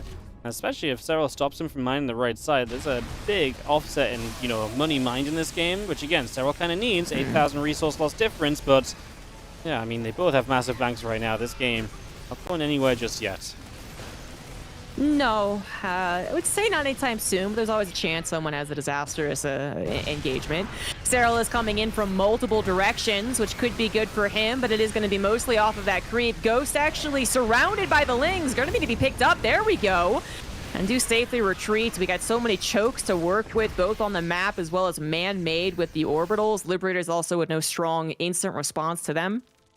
So that will be Clem quickly reestablishing the front line. And in fact, Clem is going to take out the bottom left base. But that was so many minerals mined. I mean, Serral was really quick to getting that base and saturating it as well. So really good for him if we are, in fact, looking at a potential 30-minute game. Yeah, no, absolutely. There's only a, you know, one of these patches had like 46 minerals left. The other has 200. So basically half the patches mined. Some of the more expensive patches obviously still remaining with quite a few on, but good to get anything you can off of it. The more you get off of it, the more likely it is you're going to turn this game into your favor eventually, and that you just have enough resources to outlast your Terran opponent, which is so often the case in terms of what you need to get done on these matches. And Clem is a lot more familiar with this setup than the one on Radisset again. It's not that he hasn't also practiced the late game. In fact, he made it a point to a while ago, but it's just that Radisset is such a different setup. And Golden Aura, a little more in the expected way to do things, but still having the typical problem that is, yeah, maybe not being able to expand enough against a Zerg player that is going to continue attacking you and attacking you and attacking you. As we see here, Serral actually getting a handful of SCVs with this, but not really getting the big ghost kill. A couple of tanks also went down, but quick to replace that. Clem still on 9 tanks. Actually, maybe you could argue he doesn't need 11, but he is going to build up to 11. Yeah, he has a lot of them. I feel like they're already, like you say, kind of doing a very good job of just zoning and hitting big hits when Serral moves into those positions. One CC lands bottom left, of course, that is Clem trying to take a base. And now Serral says, okay, if you're going to focus on taking bottom left, I'm going to try and expand to the right side. So Serral has immediately, once again, the idea of, I'm just going to try and steal as many resources off of you as possible and make it as difficult as I can for you to really see kind of the super late stage of this game with any amount of possible success. You have more Liberators on the way, more Ghosts. The army of Clem is getting as teched up as it's ever been, so something else to watch out for in all of that, as the Vipers abduct that tank, and that will go down. This can be a difficult bridge to gap for the Terran players. It's a lot of open space that, you know, doesn't really ask for a planetary. There's no base here, but a planetary on the high ground to continue leapfrogging off would be nice. So, I do want him to do it, or at least provide some Sim City, which is what he's currently doing with his orbital. So that's also pretty good. But yeah, no base to take here. If there was a base to take, this would just be, again, that one domino into another. That Serral, knowing he cannot really take care of the left side, just attacks the right. I mean, it's not so entrenched over to the right side. Maybe he can find some success, and technically he kind of did, but a tank, 10 SCVs, maybe a couple supply depots. Not the best. Actually, Clem very much okay, I think, with how that happened, as long as he can keep the left side as well. Yeah, but as long as he keeps the left side, Widow Mines, forcing Serral to split away. Problem obviously being these Liberators as well, just finding shots every single time Serral moves forward. There's just like pew, pew, pew. Every single time they shoot, something dies. Even if it's just a Ling, every time that happens, it adds up. And again, resources lost is now over 10k apart from the two of them. It's actually kind of funny because we're kind of starting to get to the point where I feel like Serral really needs to maybe not mine from this right side base, but he really can't let Clem mine from it if he wants to be okay in this game in the long run. That is definitely true. Maybe he doesn't have to mine from it right now, but he definitely can't let Clem take that base too. But it's going to be more of a struggle to get units onto the right side of the map the more that Clem encroaches on Serral's like production line. His third and natural, for instance, if they're ever under fire, then that's far too scary to let go. Oh, we have had some crazy TVZs where you kind of rotate the map in the main productions. Takes a lot to get there. So Serral needs to make sure that is delayed as long as possible, and if he can actually get his hatchery up and running over there to steal some minerals, even better. But Clem is now looking to take down this potential base, where there are some minerals and gas for him to take, if he does really truly take it down. He's maybe gonna get this one. Yeah, he's going to try and set up on that right side too, so we'll see how much pressure Serral puts into denying that.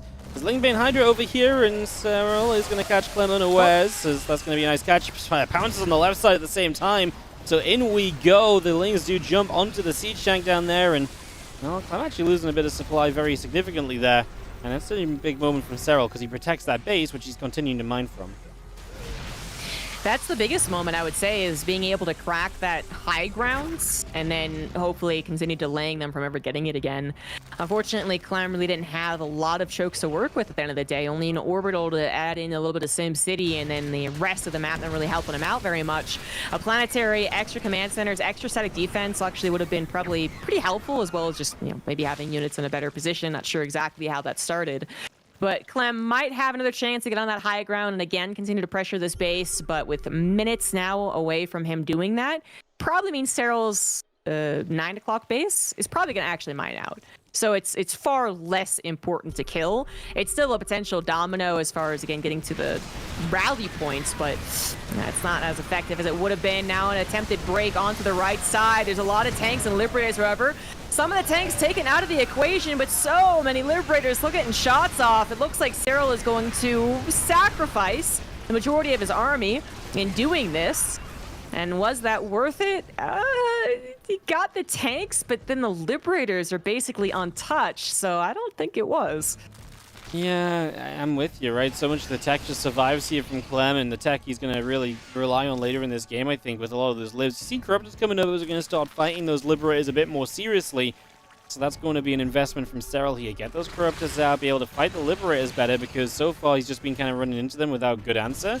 And now it's becoming an issue. This top right base has also been Serral's for a long time, but Clem's going to take a position on this, and this is becoming a problem because obviously Clem has the bottom left now. He's got this right side base set up. We've talked about this. There's one of those lurking infestors. Going to see another pop-up from the left-hand side, allowing Serral to come through.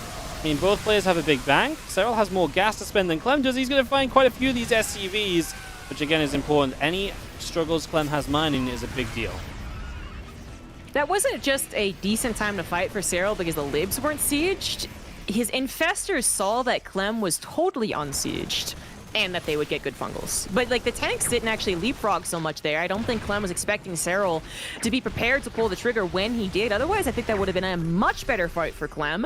Instead, he does dip down a decent bit in his own supply, where Serral can remax rather quickly on one of the fastest building armies. Ling Ultra back on the front lines. The Corruptors were taking out a lot of the Liberators while that was being rebuilt, and Clem is quickly finding himself in a lot of trouble. Once again, the tank's not really helping out all that much. Wouldn't mind starting to pop off, but also dealing friendly fire, and Clem's supply is just in the gutter.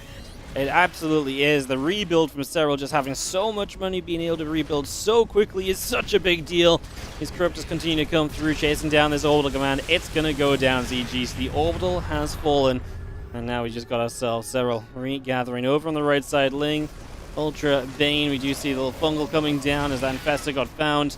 But I mean, the rebuild from Serral is huge, and Clem has some money left, but it's mostly minerals. How effective can they really be as the Infestor Bane Ultra continues to build up? And, you know, we set up for these Ultras a while ago. I wouldn't say we really used them too effectively, but on this rebuild right now, what a great time. And it just really swept in and caught Clem at a point where he didn't have the numbers to really fight against any of this. Exactly. I think if he still had his numbers, he still had his tanks from the two bad fights previous. Well, kind of bad. Like the one fight that killed his tanks into a bad fight left him so low on supply in general that the quicker that Serral could get back on the front lines, the better, even if it was Ultras. As Ultras, once you see them off creep against Ghosts that are prepared and properly protected, they do start to lose some of their power. Quick to wiggle away right there. Clem maybe has one more chance in this game to recover and then potentially win, but it's going to have to be a much better game than the much better fights than the couple last ones that we saw. That last one, I guess, being one of the good ones for Clem, as his ghosts still remain intact, and he does finally get his base back up and running, quickly getting to the gases as well. Ling being Ultra Corruptor, getting ready to jump on this base once again. The Infestors got seen there. We're going to try and run away with them as the Ghost went hunting. As we do deny the bottom left couple of structures as well, and that's just going to mean that the drone's going to long distance mine. And Serral is going to launch another attack CG. It feels like there's only so many of these attacks that Clem can take right now. Just hit the EMPs. No fungals came out. We've got the Viper's blinding clouding to help us in. Probably one of the better fights Clem has had as he gets a lot of snipes off, but even saying that, it's obviously not great. We're going to lose a fair amount, and Serral is still able to rebuild where his opponent is not. It's just too bad because I feel like Clem could have had some of the fights that looked like that earlier on, but I think he did get a little too gung-ho trying to push into this base and then not being able to recover nearly as quickly as the Zerg player. It's just the nature of the beast, nature of the matchup, so he's probably too far gone.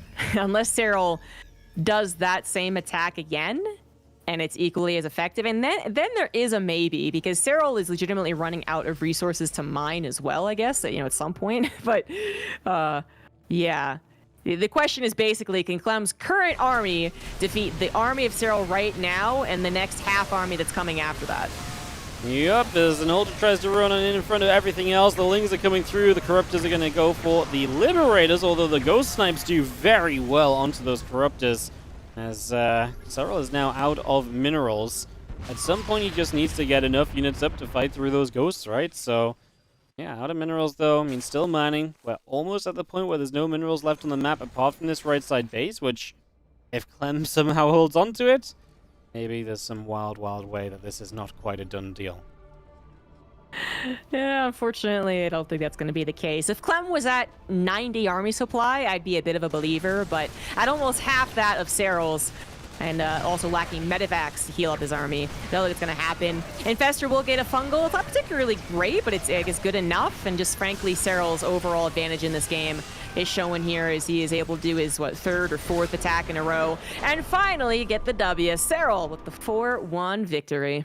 Serral is the champion of Europe as he gets it done in the end.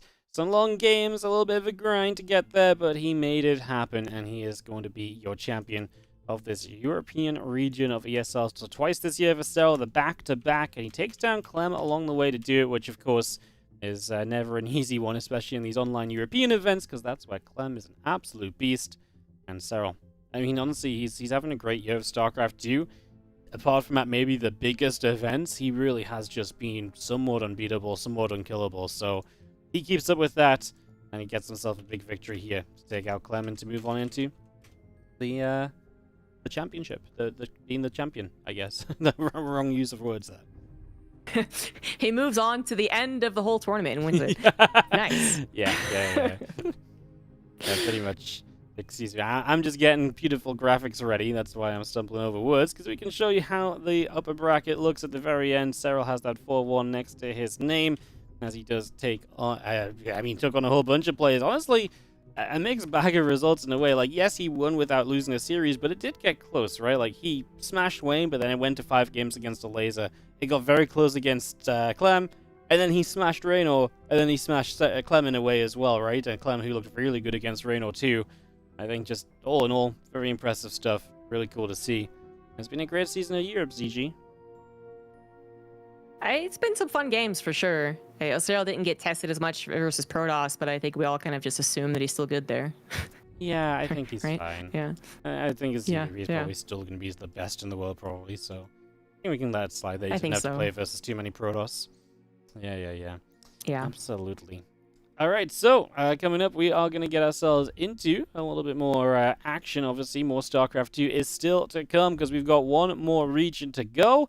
It is going to be the Americas. Roddy is going to be rejoining us as well, so he'll be back in the very near future. So if you're missing him, don't worry, he'll be back in just a little bit as well. So yeah, all fun and games. We're going to take, I believe we just need to take our regular time break because I think America is pretty much ready to go.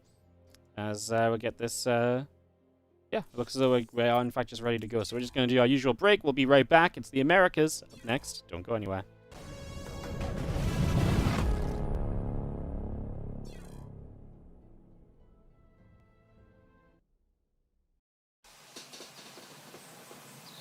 You love it, you wear it. Wear your passion. Share your passion. Wherever, whenever. Gaming is a lifestyle. Get your merch at shop.eslgaming.com.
ESL StarCraft 2 Masters is brought to you in part by Monster Energy and the United States Air Force. Welcome back, everyone. We just witnessed the champion crowned in Europe. It was indeed Serral who took down Clem 4-1. But now we move on to the real StarCraft, the Americas, the best region, 100%. But I am joined by a European here. Roddy now joining me on the cast. Cast Trigger versus Kelazur, best of 5 in lower bracket final. Winner facing Estrella to see who is crowned champion in the Americas region. How you doing, Roddy? I'm doing good. I love watching the Europe games. Obviously happy for Serral, and it's nice to see Serral get 2 of them this year, because in the past he's always been so successful in everything he did, but the Europe regionals was not always his stomping ground. That was kind of the one that belonged to Clem. So I enjoy the games, and I'm very hyped for America. A couple of people even saying that Trigger against Kelazur is low-key the most hyped match of the day. I think it's a very fun one as well. It's just cool because we're going to get someone in the grand finals that I think a lot of people wouldn't necessarily tipped in the beginning of the season to make it into the grand finals. You always look at Australia, you look at Scarlet, and then Special was probably the next in line with how successful he's been in Latin America in the past. I think this is an awesome series, and these two historically pretty back and forth. Last 5 times, Kelazur won 3, Trigger won 2, but it's pretty back and forth. And it's like one moment Trigger looks amazing, then Kelazur looks amazing, can be 3-0, can be 0-2. I'm pumped for this one.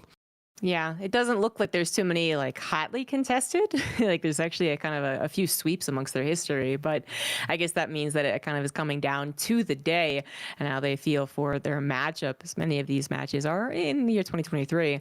Let's see who's better here today for the lower bracket final, best of 5, starting on Radaset Station. In the bottom left, as the Blue Terran, he is Kelazur. Spicy map, by the way, to kick off this little lower bracket finals. In the top right side, we are looking at the main base of our Canadian Protoss representing Basilisk. This is Trigger. Yeah, personally, I'm happy that Radaset's actually being played. I think when the map pool first came out, people were pointing at this one as you know, too unique to be played. But rather we see it even as the first match in many of these best of 5s. So that's fun, because I think it is a fun map. I definitely have some bias in the TVZ matchup that I thought you know, was displayed rather well in our last series. But in TVP, I think it's been just kind of banger after banger. The way that the matchup works being ever so different than TVZ means that the way that this map is designed, that quick 3 base potential into the very split map scenario actually creates a lot of action and a lot of highly contested mid-game moments, which are pretty cool. I think it's a very good Protoss map to open Stargate, but I feel the Trigger has never been a lover of the Stargate openings against Terran. I don't think he really believes in them. Probably kind of worried about some of the aggression that Kelazur could bring with Cyclones that are very good against Stargate openings. Even on a map as large as this, where there is a ramp leading into the natural and you have a pocket expand, if you're not really a Stargate player, will you all of a sudden become one? I don't think so. I think he's going to stick with his Twilight openings. I don't think he's going to be too aggressive here, but this first game can be like a proper banger immediately. If they both get a nice 3-base setup going, I think we're going to see some very fun macro-oriented stuff coming out of both parties. Because I don't think that Diego looks at this map and be like, let me go for some of the stuff that I love to bring on the tinier maps. It just arrives so much later here. Yep. 3CC versus 3 Nexus setup seems to be almost guaranteed here, but question is, how do we get there? Does anyone take any slight advantages? Does anyone actually try and play very, very greedy? Kelazur does go for an SCV scouts, looking around the map with a couple of Marines. Did not open up with a Reaper. Needs something to scout at what his opponent is doing. And as you were saying, probably Twilight Council, since it seems that Trigger does not like Stargate. It is a fast 3rd CC from Kelazur, positioned next to the minerals they will eventually go on. So that is the first sign of someone getting ahead. But hey, look at that. Trigger is going to opt for the Stargate, perhaps being convinced, talking with others, to do so on this map in particular. Unfortunately, that's not really a punishing maneuver. I mean, it's going to scout, and that's great, whatever he does, Oracle or Phoenix, but can't really punish a 3CC. So we'll see what he does when he actually gets a scout, which might be happening. 3 Marines looking to intersect with the Adept, catch it off guard. Good control from Trigger. Yeah, these are the little things that are important if you start a big match like this in the lower bracket finals. It would have been a terrible moment for Trigger to not pay attention for a split per second, lose that first Adept, not because he's going to lose the game, but then you just start kicking yourself immediately and you start getting upset. And even though Trigger has been around for a while and he does end up losing the Adept in the end, gets the Mule, like these are still moments where he absolutely gets nervous, and I think we saw that yesterday a little bit in the PvP where he played against Australia. He did not feel as on top of things as he very often is. So it's very important for Trigger that he gets some momentum going. Winning the first map is obviously fantastic, but at least don't make any silly mistakes that you start getting very upset over, because then it can turn into the never-ending downswing. He might be disappointed to see what he's actually up against when he finally sees it, but I think you're right to say that he doesn't make any silly mistakes, and that's kind of important. Everyone has a time when they play StarCraft, and the other guy just got a better build, got a little bit of a riskier build actually going for him, but it is what it is. But if you miscontrol the Adept or miscontrol this Oracle, then you just feel absolutely terrible. Kelazur is going to go ahead and add on a missile turret. His scouting is very limited post that SEV scout, so he didn't actually even know it was a Stargate, which is now finally scouted that fast 3rd CC. The missile turret is coming up in the main, perfectly timed. Now he doesn't have to worry about the Oracle dealing any damage, as Marines are in the natural, and nothing's at the 3rd, so that's easy peasy.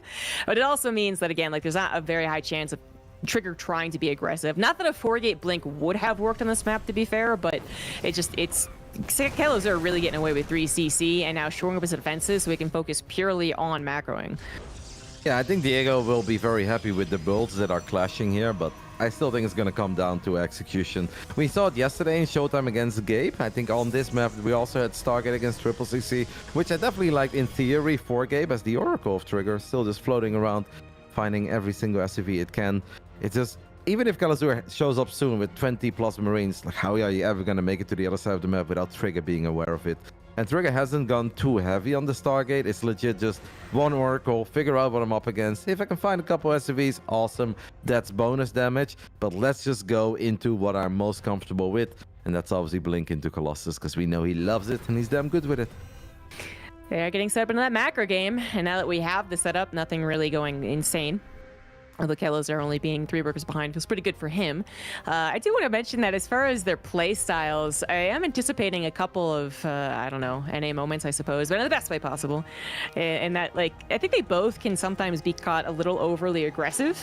So Kelazur certainly can go for a couple of doom drops that he shouldn't have, say into the 3rd base. And Trigger can do maybe a couple of aggressive blinks or aggressive positioning that can turn around on him with Kelazur's potential of getting big surrounds with the amount of Marauders he's going to have once he has Medivacs, once he's ready to go. That's still a ways away, so Trigger is more than happy to take the Blink Stalker control.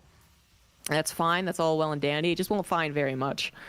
That's a potential very big stasis. Kelazur not expecting, I think, a stasis at the bottom of his ramp. I wouldn't really be thinking about it either after only a single Oracle. Revelation has gone down. Trigger just trying to find some freebies here, but Diego on top of his micro does not give away too much. I gotta say, the probe count of Trigger is not as impressive as I think it could have been. It's not like he had to worry about Widowmine drops, had to worry about Hellions or Banshees, right? I think we could have had a few more probes. Sure, the 3rd CC was a lot quicker on Kelazur's side. I still think if we chrono boosted the workers a bit more, we should have had a few more. And I guess to further highlight some mistakes here, I feel like Kelazur is banking too much. I think he messed up his build a little bit. I think his factory was late. I think his starport's supposed to be faster. And then he'd actually be, ready to go with Medivacs, but also be able to use all of his money. It is now looking okay as he adds on a 4th CC around 7 minutes, but yeah, maybe a little mistake here and there from both players. Trigger now ready to go on the defensive. Kelazur is moving out pre-Medivac, straight up. I mean, the support literally only just finished. Trigger has to respect the power of stimmed bio Medivac or no, and Kelazur just uses that to take over the map. Yeah, he definitely did. He even got that safety battery in his natural. He has a couple of sentries. I think this move out was more if Trigger wants to go up to 4 bases very early. He can obviously punish that because defending the low ground is a lot harder than defending your natural. Trigger is going to take it now, but at first Colossus is about to pop, and obviously it's been a little while since this move out of Diego, so Kelazur has a lot of units at home. Trigger knows about it. I think they're showing a lot of respect to each other so far, and maybe some nerves indeed, tiny macro errors, but nothing really meaningful happening as the Stalkers are still battling the bio. Trigger is finding a few units, not much. It's been 8 Marines and Marauder as the Oracle activates Pulsar Beam one more time. I gotta say, this Oracle has been proper annoying. That's actually the Ghost Academy. Not often something we think about, the Oracle to delay the Ghost Academy from finishing up, but it's happening, Zombie Grub. Kelazur does finally put another SCV on it, but that was a delay for sure. The question is he they're kind of like the question is, does he wait for everything combined together like Hero Marine was, where he had Ghost and Vikings, or does Kelazur actually start to really push it with the bio? And I think the Kelazur is more likely to do the push with the bio as he does do a drop into the third base, but then also he doesn't have a second start put anyway. So, you know, if he was going to wait for something, it might be 4-3 Ghosts and then combining all of his forces, but he's not going to have the 6 or 8 Vikings that Hero Marine did, some of the similar looking games on Radaset a couple of days ago. So the EMPs, when they're out, they're going to be effective, great, fantastic, but that also means that Trigger, assuming he doesn't take damage from these drops, will also have had time to start bolstering his Robo count, which 2 Colossus, okay, but then into triple Immortal. We have seen this more and more lately, and even with the EMPs, it can still be effective, especially now that EMP is a little bit less effective as a spell, I guess. Yep, and especially if you get ahead in upgrades, and I gotta say that Armory is also a tiny bit late, right, on Kalazur's side. He already has 1-1 upgrades. The Armory, I guess he tried to build it. Maybe it got stopped by the Oracle for a split second, but it's coming online now. Trigger is definitely going to take a pretty healthy upgrade lead. And knowing Trigger, as soon as he gets a little bit closer to maxing out, we're going to queue up a War Prism as well. And I don't even think we're going to send that Prism into the main or into the pocket expand. I think he's going to keep it with his army, and he's going to try to force a early game-deciding fight. And if he shows up with a bunch of Colossus and 6 Immortals and an upgrade advantage, there is a chance that he gets the fight that he's looking for. I think I agree with you. I'm actually feeling it a lot better for Trigger. I know that a lot has happened, and Kelazur still has even a bit of an army supply lead, but again, assuming Trigger doesn't make any gigantic mistakes, and so far he hasn't, deflecting the drops pretty much easy peasy. I don't know if Kelazur really has the fights that he was hoping for. One in which he has, you know, like a 20 or even 30 army supply advantage, and it's easy peasy, concave, and win. That is just not going to happen. This Trigger, his shield battery overcharge about to dissipate. Kelazur might try once more, but can he actually break through this point? He hasn't seen that Nexus yet, which is really funny. He's so close to it, and he's thinking of running into the battery. Okay, battery overcharge is on a tiny bit of cooldown. It's so many Immortals, though. I really don't know about this fight, but let's see how it goes for Kelazur, as we have a couple of Archons showing up as well. The Stalker count is obviously nice to chip away at these Manifex, and this really was not the engagement at first for Kelazur. The further he runs back, maybe he can run to some reinforcements, but every stim hurts his army as well, because he's proper heavy on the ground bio, and it's now gonna look ultra silly that he never cancelled that Nexus zombie grove. That entire army was standing there. The entire Protoss army was out of position, but he just didn't even think about it. No, that's the problem. He wasn't even thinking about it. He was thinking, I guess, of how well he could take this engagement, but that wasn't really it. He did get the EMPs clearly where he wanted. That was a situation where the Terran sends them forward and clearly had their sights set on the Immortals in this case. And that's all well and good, but it's a slightly smaller radius. Really smaller compared to some of the past metas, and it might have hit the Immortals, but then it may, missed the Archons. They were great tankers on the front line. Oh my. It also was getting into the upgrade deficit, which now we're there. Kelazur is down an upgrade and really didn't make a dent too much on the Robo units. Still so many Immortals, 2 Colossus in tow. The EMPs will probably take the Archons out of the equation pretty quickly, but Kelazur, he's up against a very feisty Protoss army here, one that is currently missing its War Prism, but where is it? 2 of them actually on the way. Oh, it is on the army. My bad. The other one is moving across the map is the thing. He's got 2 of them, but that means he has multiple choices as he descends upon Kelazur's 4th base.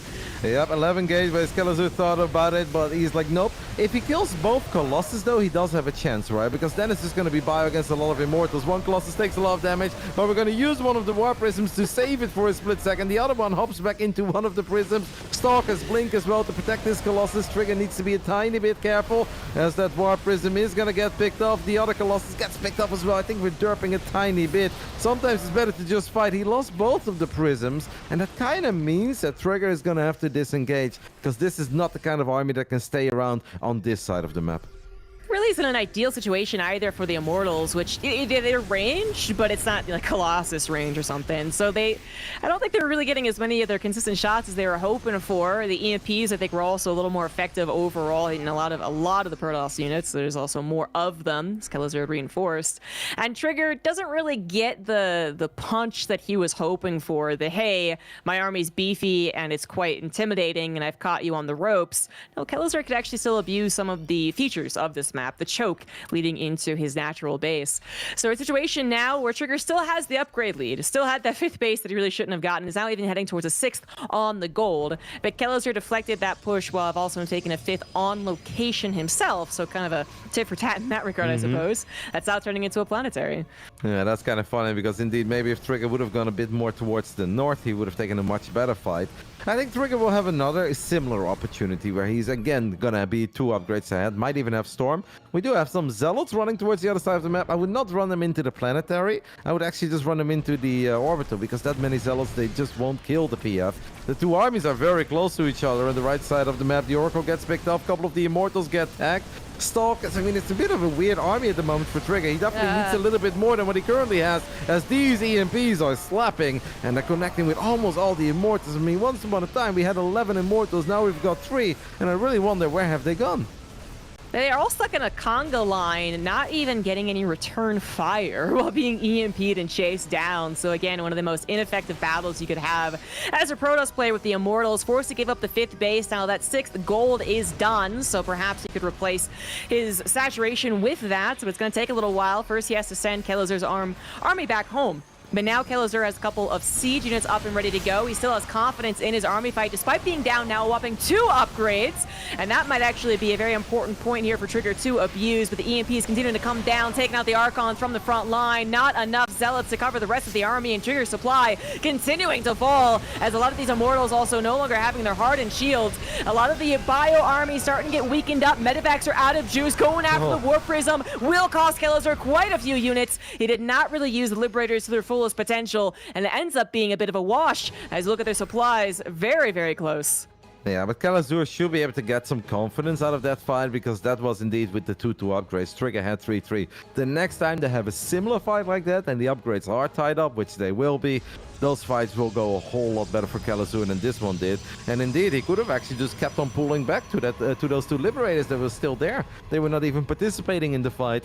But Trigger will also know that the next time they will start participating in the fights. And Trigger is not a guy that loves to transition quickly into the Fleet Beacon, into Tempest or something to deal with Lips. A lot of Protoss players still don't seem very fond of it. But I'm kind of concerned, because if we couldn't get the job done earlier, while we had a more tacked up army and the upgrade advantage on the side of the Protoss, how are we going to take care of that maxed out Terran army when the Terran army is a whole lot more powerful than it previously was? Getting some flashbacks to the Firefly series, are we? From earlier today? Yeah.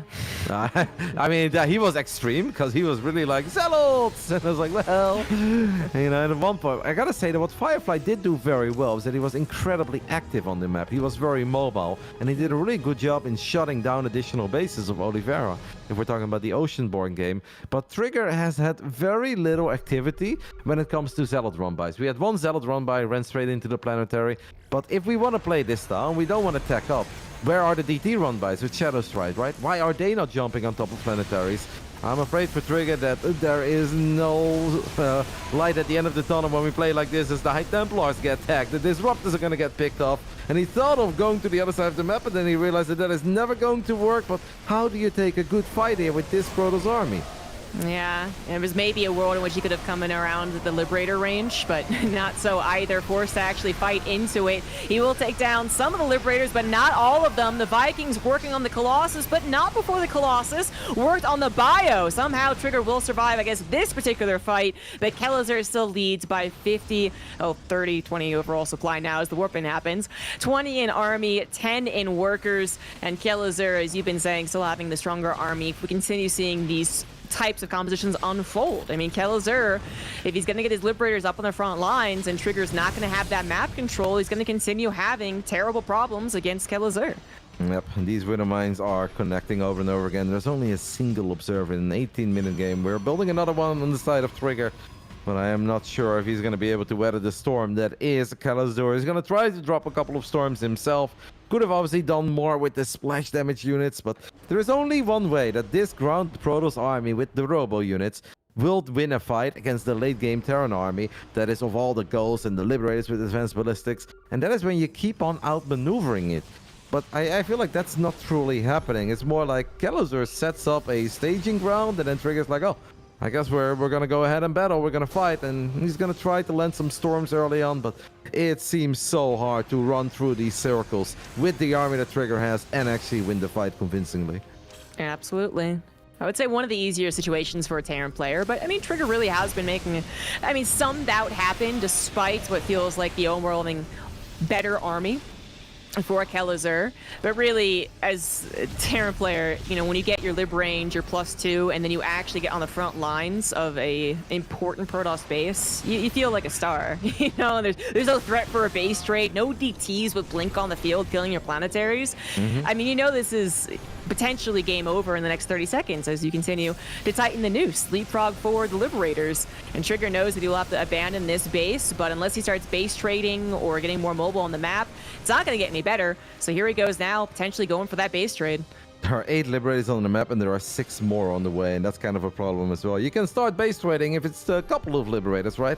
But running through 5, 6 is going to be hard. EMPs are going to connect with a couple of the Stalkers. The Nova is not bad, though, the first one. And the second one is a whole lot better. That's a lot of fire going down. But Trigger is still going to be forced to run away for a split second as the Liberators will start sieging up. And of course, the combo of +2 ship weapons and EMP is a very, very scary one for Stalkers. As that means that Stalkers will get one-shotted if they get EMP'd. And then they disappear real quick. Good engagement there, I guess, by Trigger. A couple of decent Novas, but he's going to need a whole lot more than that.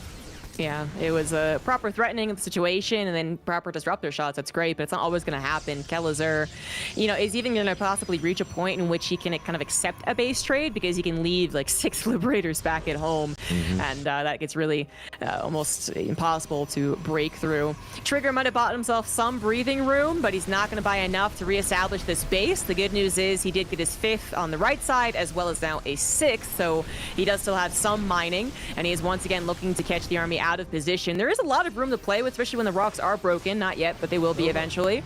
Kelazur is going to have to chase around. All it was missing was Trigger actually being able to do so. He was constantly at his own base for a lot of these previous fights. Now it is looking more promising because he's out in the map, and Kelazur is forced to consider that avenue, that potential base trade weirdness.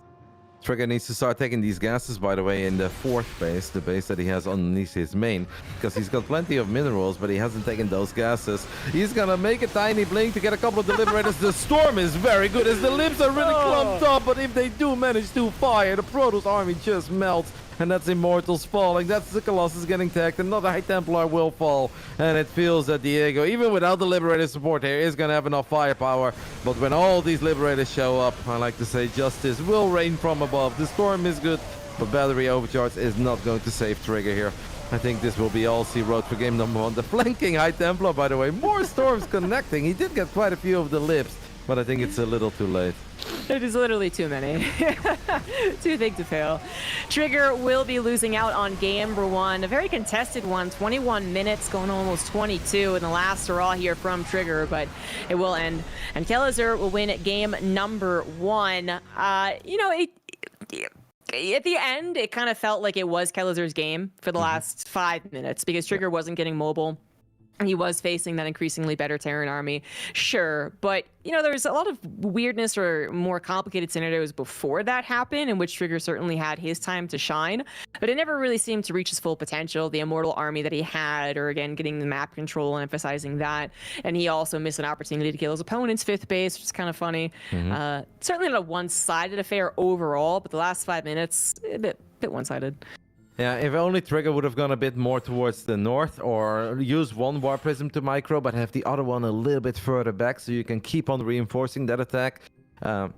It could have gone very different. Like 2 Colossus is a little low. That's why you often see people attack with 3 or 4, because the Viking count wasn't crazy high, but it was enough to put a lot of pressure on those 2 Colossus. And the moment that those 2 die, it's like, all right, now it's Immortals against Ghosts, Marines, Marauders. That's going to be very difficult. And even if you warp in a couple of extra Zealots, that is often not enough. Trigger did a great job in getting ahead in upgrades, but that's when you really need to capitalize on it. And that's when you're supposed to take good fights as a Protoss. And I think if he would have engaged from a different angle, or at least get on top of that 5th base, force Kelazur to run into him, rather than him running through that little choke point, the fights probably would have looked very different.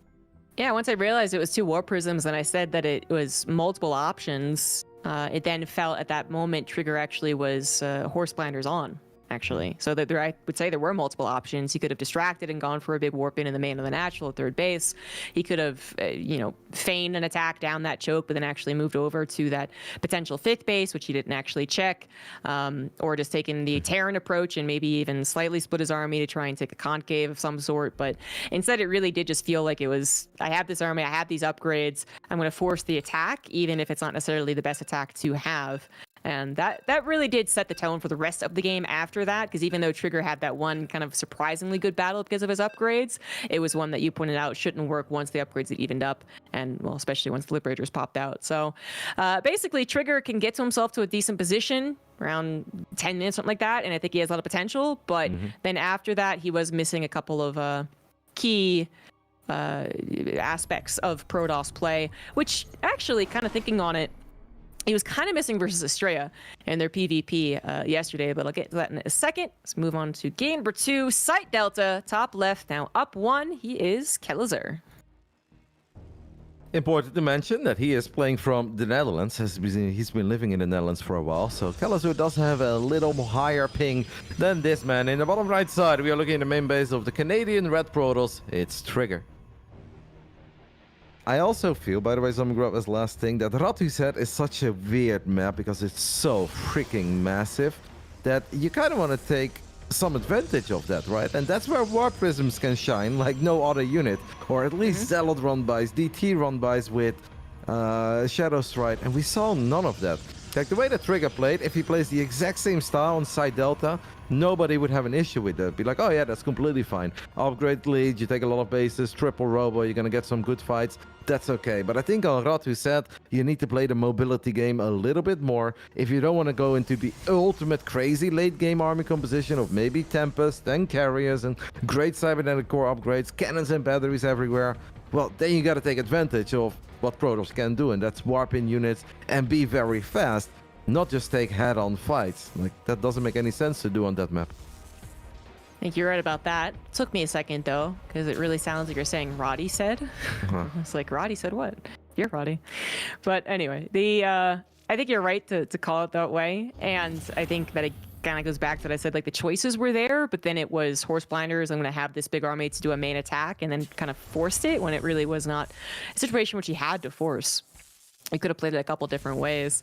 But I was saying that it was kind of similar to a game that he played versus Estrella. That overall series was a head-scratcher, but there was one game that was a head-scratcher and amazing, absolutely. But there was that one kind of more normal PvP in which Trigger ended up winning, but maybe wasn't kind of supposed to, which was him going for Mass Gateway, and then Estrella going into more disruptors, I believe. And then Trigger actually played surprisingly passive. And that's also a style, in a different matchup, but same kind of style, which you're supposed to be very mobile with if you're going to take advantage of your Remax potential and your mobility compared to your higher technology opponent. And it's kind of weird seeing it back-to-back, again, in different matchups for players, but still, when it's not like we're entering into a new meta or it's a newfangled idea that you're talking about here, Roddy, where the Protoss and their Gateway army is inferior to the Liberator army, so they have to really be mobile. This is something that has not just been displayed by many great Protosses around the world for, I guess, years at this point. I think it has been displayed by Trigger, actually. Like, it's not that Trigger is someone who's never quite understood that concept, but it feels like in the last week, he's kind of missing out on maybe the confidence, I guess, to be mobile or something like that, or really perhaps sticking too much to a game plan. Again, just deciding I gotta win with this fight, I gotta push through this choke. Not sure what it is, but I hope it can kind of get changed up and get in the flow of Protoss mobility as the series goes on. Yeah, I definitely think it applies a lot to that previous game we just saw, but the PvP, I love that game. It was on Hecate between him and Estrella.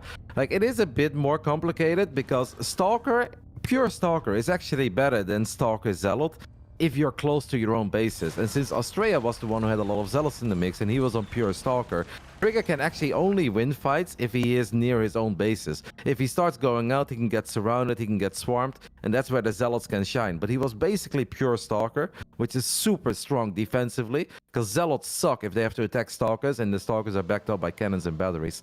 So I think it made some sense. But there was a moment in which he had 34 Stalkers to 16, and Charge wasn't in the mix quite yet, because I remember being very surprised. That was when Estrella moved in offensively, actually, even though Trigger had way more stalkers. So I think there were reasons as to why Trigger ended up playing that way. I don't think it was just like he did absolutely nothing and wasn't worried about anything and was just like, duh. But I do think that he still missed out on an opportunity every now and again. This game, though. That last game. This game, though, Zombie Grew Up, because I love it, and we've had a couple of nice little points there, but the Dark Shrine is literally done. Kalazur did not open up with a Reaper. I thought that previous time was just like Ratu said, it's such a weird map, so he's not going to go Reaper here because he don't think it's worth it. But he hasn't really done too much either. Kalazur does throw down a scan in the natural, sees 2 gateways, sees a robo, sees a gas. Is that enough for him to worry about DTs? I don't think so. He's got nothing, no Raven, no missile turrets. He's gonna see it now with the Banshee, but this has to be way too late. These Dark Templars could very well straight up tie this game up, or tie this entire series up. No scans available, no Raven, no turrets. He's got 1 scan available, but he's going to have to actually lift his supply to... Well, I guess that one's a moot point. The DT is split up, so 1 DT on the reactor is going to be enough to avoid the scan. The DT that went to the mineral lines have mostly been avoided so far from doing extreme damage, but now we are missing that second scan. 7 seconds to go on that one in the natural. Marines are going down, actually, more than the SCVs, and I do wonder... if this is the best use of it, but now we finally get some real damage as another scan comes in. We still are going to be missing some. That Raven, 60% done. Feels like forever. Yeah, I mean, I gotta say, impressive that Kalazur has only lost 5 SCVs. Did obviously lose a lot of mining time, has lost the tank, lost the reactor, a couple of Marines, but this could have been a whole lot worse. I think Trigger is still going to be very happy with it. How are the Banshees going to do on the other side of the map? Well, I guess that entire plan got disrupted because now we were forced to build a Raven. So now Kalazur finds himself in a very awkward spot where he's got 1 Banshee with Cloak, but there is an Observer on top of it, so that Banshee is not going to be very successful. Does kill the War Prism though at home, but there is another DT in his middle line that's still being annoying. Trigger is obviously in an amazing position here. 6 minutes into side Delta. Turns out the invisible guy is still very good.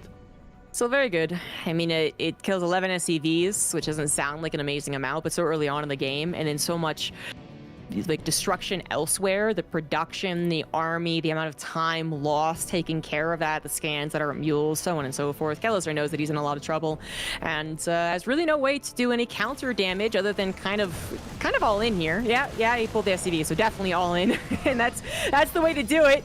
If you're gonna try and get something done in this type of game, it's with an SCV pool and a prayer, I suppose. Yeah, but what kind of an SCV pool is this even? Because obviously we don't have stim, we don't have combat shield, so I guess we're gonna build a couple of bunkers and hope that we can get the biggest sim city ever, but it's not just Blink Stalkers anymore. It's Zealots with charge as well, and I think Trigger can just move this. There's an Archon in the mix. Okay, Stalkers do get obliterated very quickly by the tanks, but the one Archon is getting a couple of very big hits off, and if it's tanks alone, tanks don't really stand a chance against all these Zealots that Trigger is going to warp in here.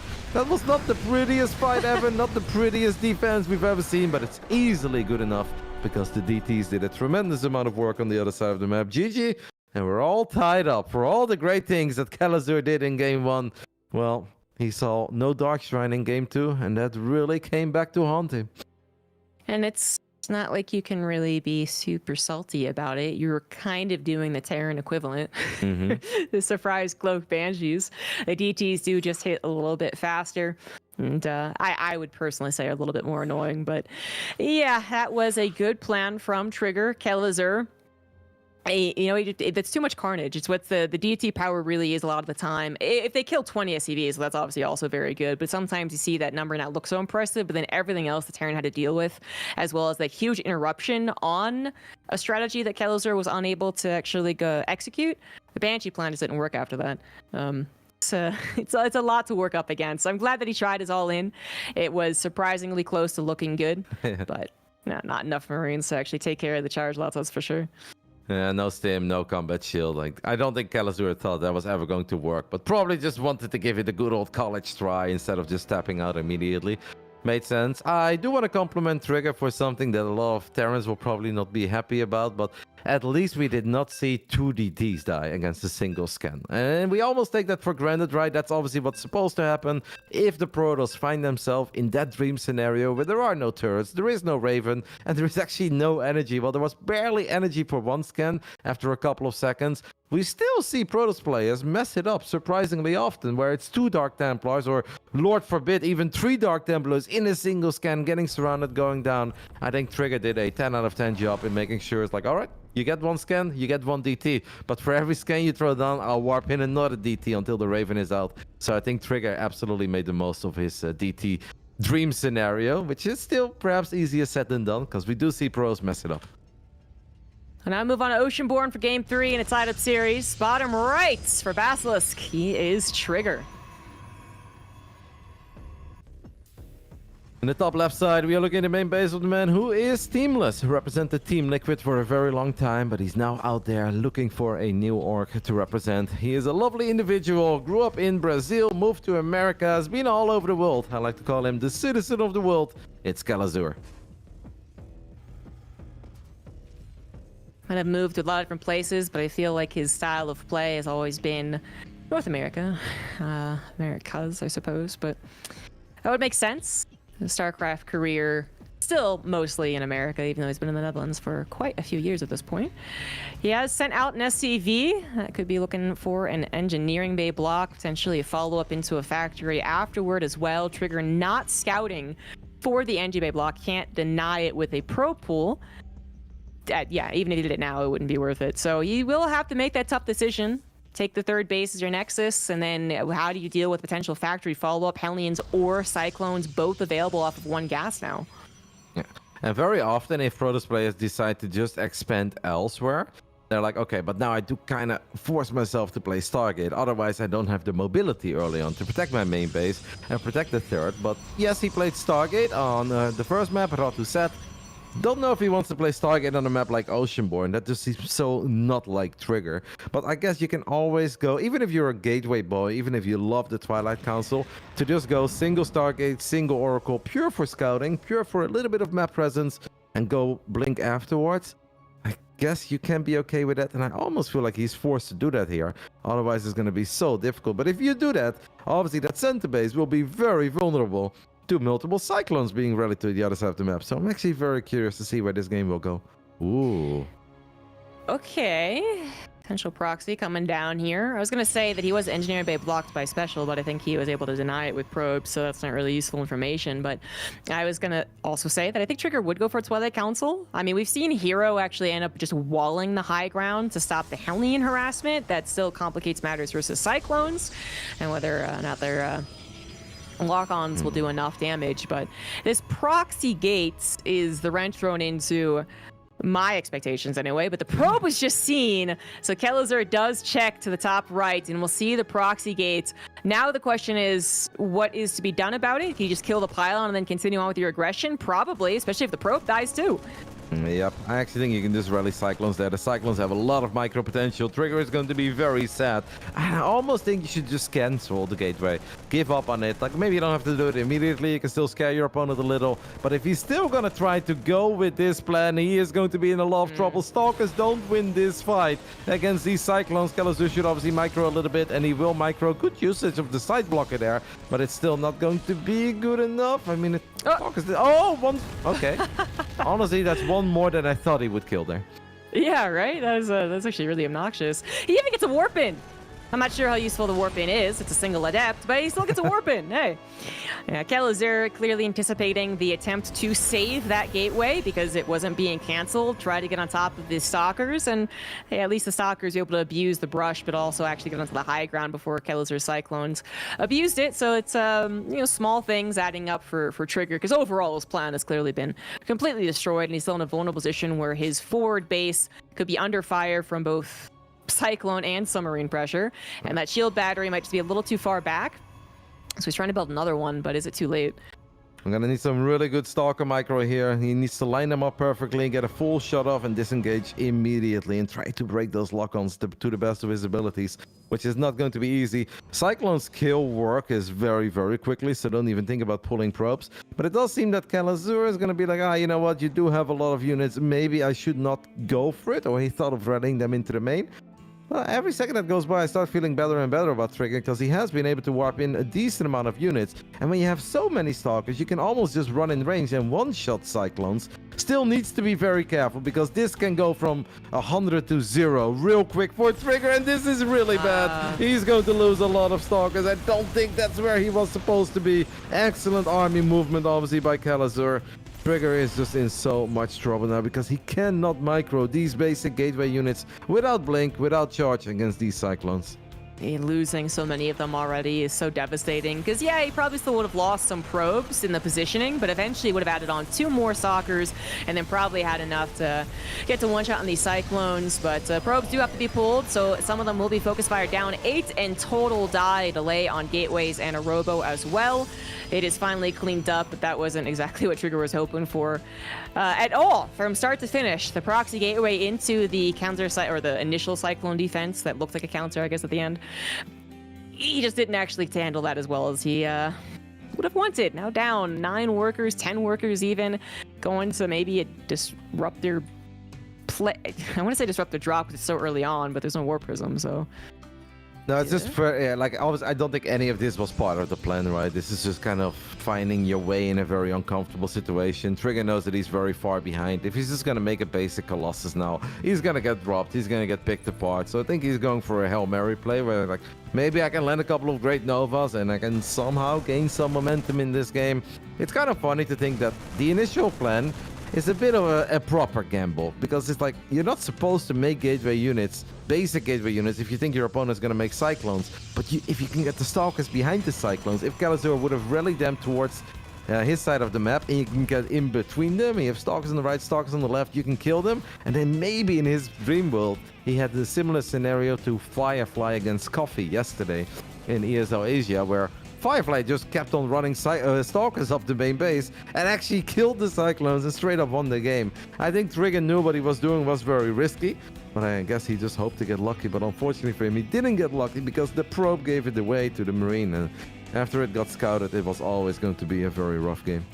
And Kalazur also scouted the presence of disruptors, which he might have already been guessing, considering he saw the robo, and it is a very desperate game for Trigger, but now he knows, and we'll have the proper anti-micro against it, if it even needs it. I mean, 3 tanks, goes to his focus fire on top of it.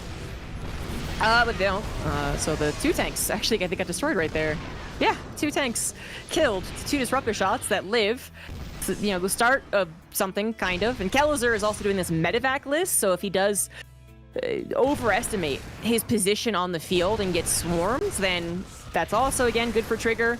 However, how can you swarm someone when you don't have charge or blink? You can't really. No. Oh, there it goes. Disruptor's all gone now. Yep, both of the disruptors getting a little too far forward. Trigger realizing obviously that he needed to land the shot because his army, the rest of the army, was just so freaking bad as he didn't have charge yet. The Twilight Council was late. So it all came down to those disruptors, and he's like, well, let me get them closer because I don't want to see myself fire and get nothing. But if you get a little too close, the Terran can turn around, just gun them down, and that's what happened there. I mean, Kalazur basically has game 3 in the bag here unless he has a Omega throw, but it's just very, very little going Trigger's way. He does have an observer, but at this point, even if he knows the drop is coming, he's got nothing to punish it. We've got 3 Stalkers without Blink Zombie Grove, so you can have all the information in the world. There's just so little you can do about it. Exactly. And Kalazur saw it / heard it, whatever, but he scans it. It's not going super well for Trigger. He's going to send a charge light run by right into the forces that he was hoping to bypass.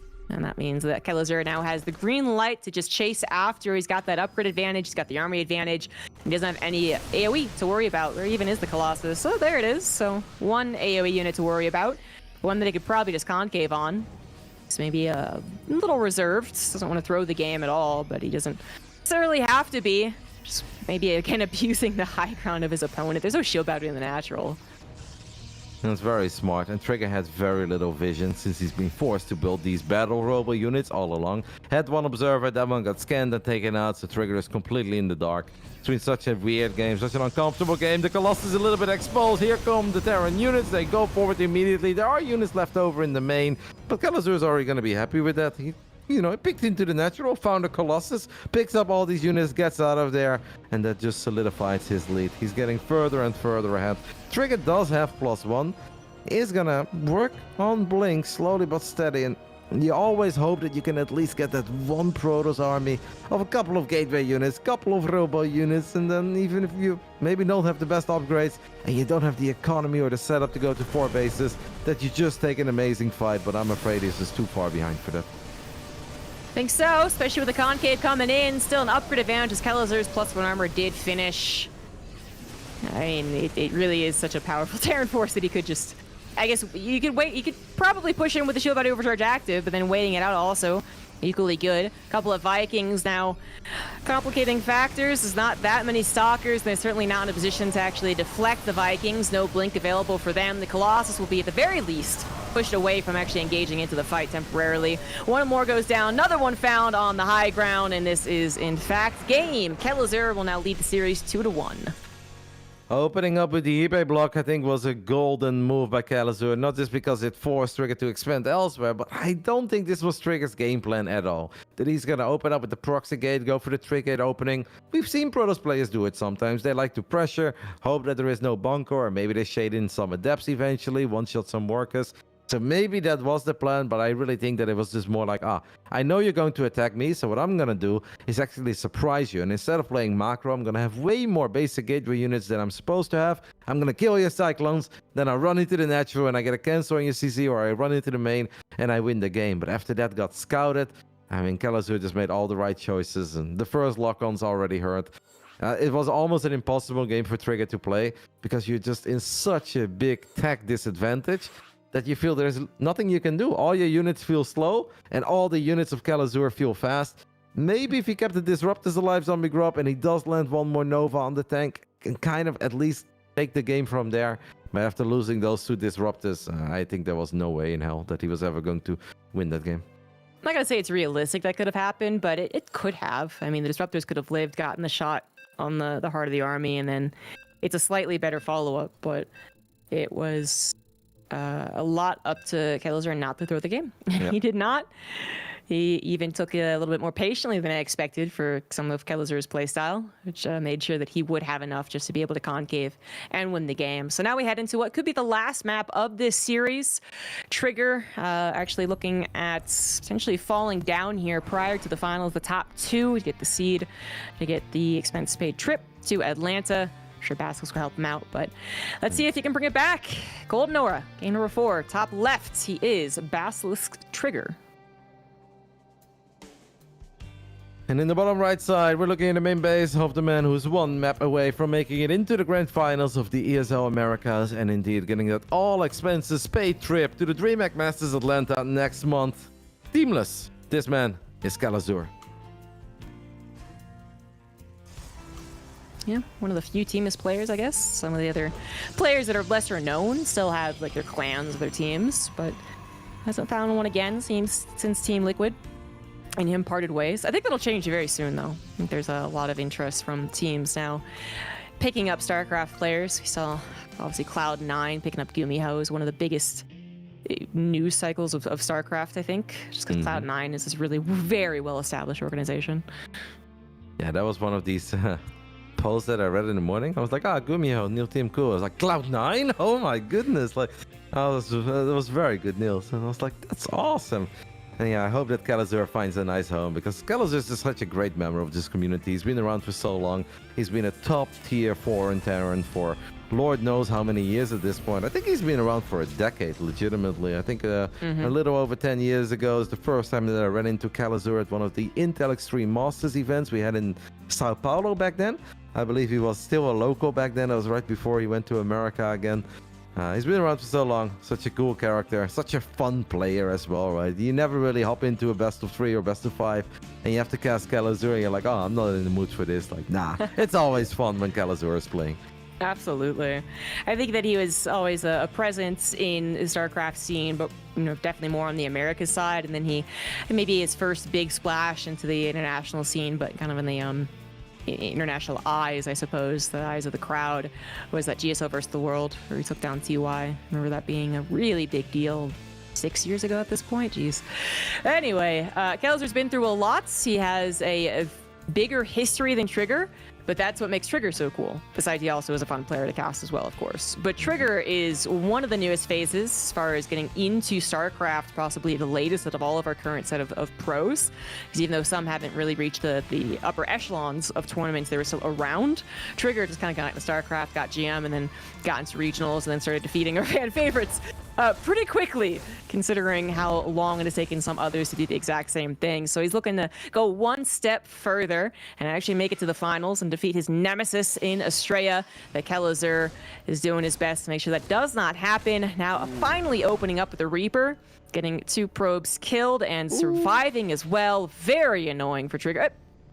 Yes, very annoying for Trigger. Now he was just taunting him. He's like, you want to get me? He's like, just kidding. You're still not going to get me. And this is a 10 out of 10 start for Kelazur. Not only does he get the scout off, and that's basically this Reaper, is all that this Reaper really needs to do. Hop into the main, see what the tech structure is on the side of the Protoss, and then you can leave. And if you want to give up the Reaper for a probe, that's something that often both sides are kind of okay with, right? Protoss players still don't like it, but they're like, whatever, at least I killed the Reaper. But the Reaper hopping in, full scout, 2 probes, a bit of lost mining time, and getting out, that's one of the more infuriating things to witness as a Protoss player. And I hope that Trigger can keep it together. These are the things that absolutely make your heart sink a little. You start shaking your head. You're like, oh my goodness, are you kidding me? It is hard to shake that off, Zombie Group. It is. I mean, even in ladder, even if you are, you're pretty certain that's not going to be the game determining factor, and you just kind of make fun of them, you're still a little disheartened it happened. A Cyclone does just run up in the face of 2 units, so this is very good news for Trigger, who might even get the kill. Yes, he absolutely will. Nicely done. Now you can forget about that Reaper, even though you don't want to see another probe go down, and it is another probe that falls. Even 2, is there 4 kills on that Reaper? And it's absolutely ridiculous. And it's going to try to get number 5. It won't get 5. The grenade barely, not enough damage. But seeing all those probes chase the Reaper as well, still losing 2. Like, killing the Cyclone is a yay moment, and then it's another oh my god moment. Diego, I mean, long time ago, made a name for himself as the absolute Reaper king of the American scene back then.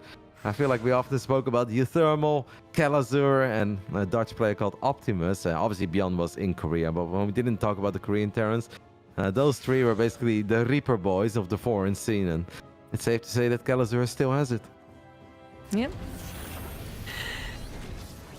Kelazur now following up with a bit of a tank push here. He is going to have 1 medevac, not 2. No reactor on that starport quite yet. And the Stalkers will fortunately find this out. So not just to actually start picking off some Marines, but to actually then have your army in position and hopefully stall this out as well before the tanks get sieged up. Not going to be a humongous stall, but a couple of Marines already going down. Might be things easier to actually take care of the tanks afterward. Our first disruptor is about to be out, but not quite here yet. Kelazur scans that high ground and sees nothing necessarily ready to tango directly once those tanks are sieged. But his Marine count really has been cold from the start of this. Oh, the medevac is carrying tanks. Actually, the Stalk's going to blink forward. They're going to go for the medevac first, get one of the tanks, get the second tank, and the disruptor is here. That shot is going to come as a bit of a surprise, I think, to Kelazur, but it doesn't even come down to the disruptor anymore. That was a very risky pickup, did not work out. And I gotta say, Trigger is definitely playing really good. And it seems like this Reaper did not bother him all that much. May lose one more Stalker, but doesn't. Saves that one too. It's just having your Stalkers on the other side of the map when you need them to be there makes a night and day difference in PvT. People often look at pushes, it shows up, it's like, I just don't get what I'm supposed to do here. The Terran has so much. Well, yeah, you start shaving off units. The moment they leave their natural, the moment that the Blink Stalkers can shine, you want to be in the right place. And that is so much easier said than done. But that was really good army movement by Trigger.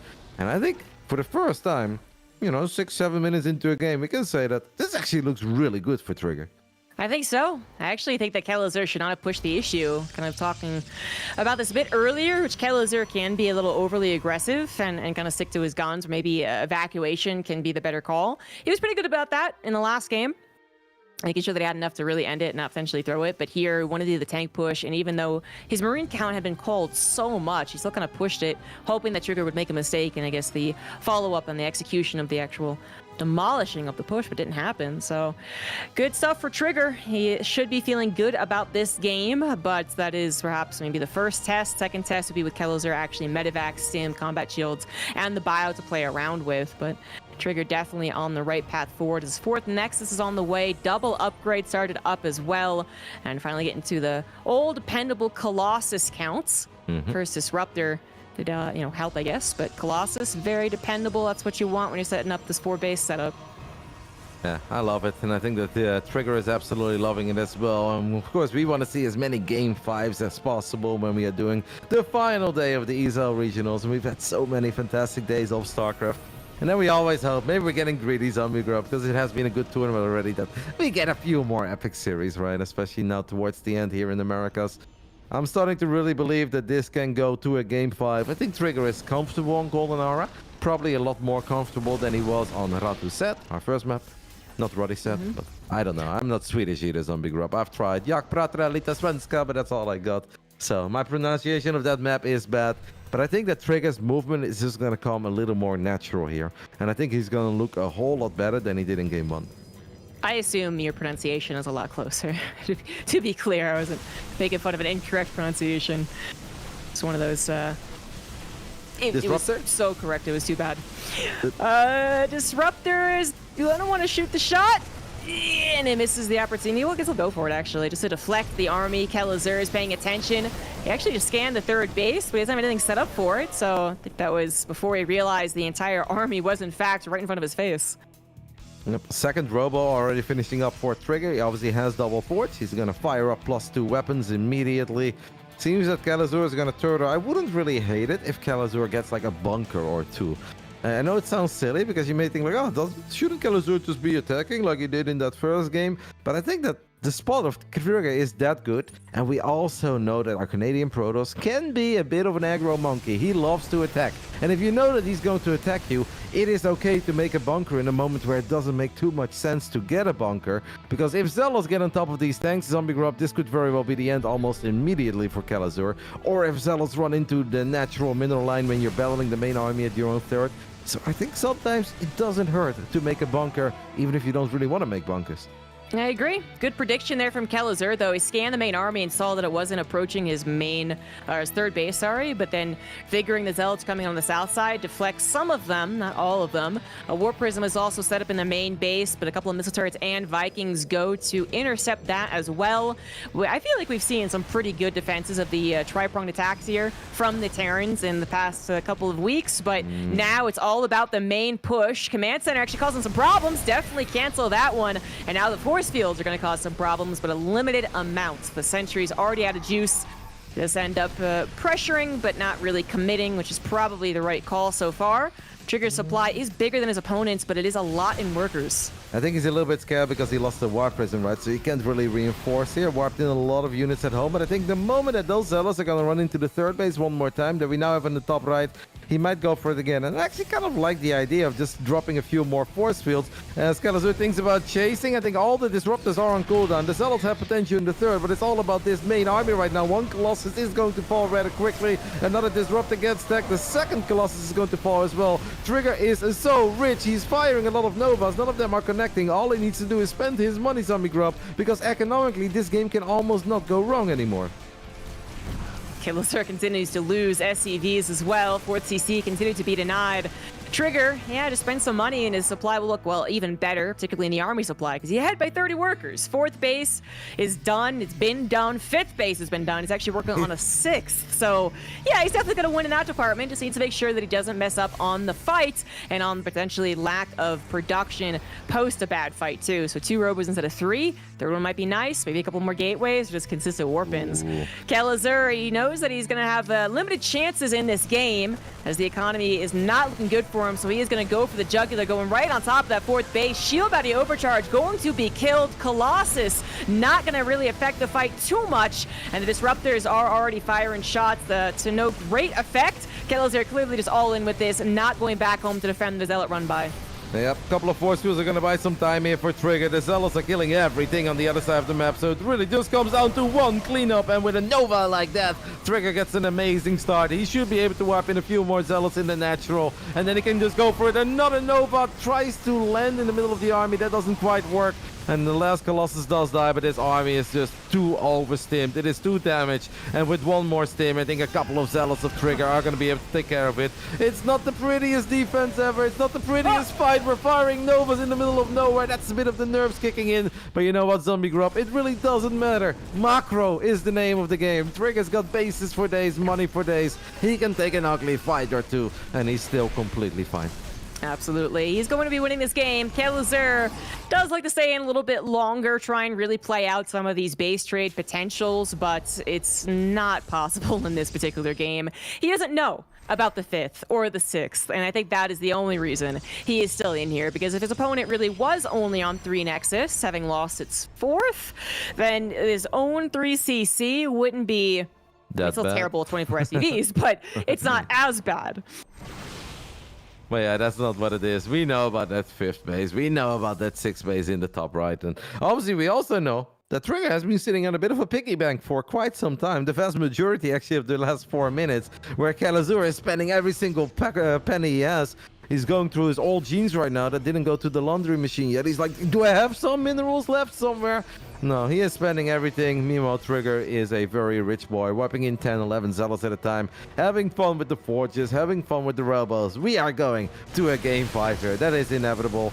Trigger maybe a little bit shaky there in the defense. He knows he's going to have to clean it up, but in the early game, he did not look shaky, Zombie Grub, and that's why he's in such a great spot right now.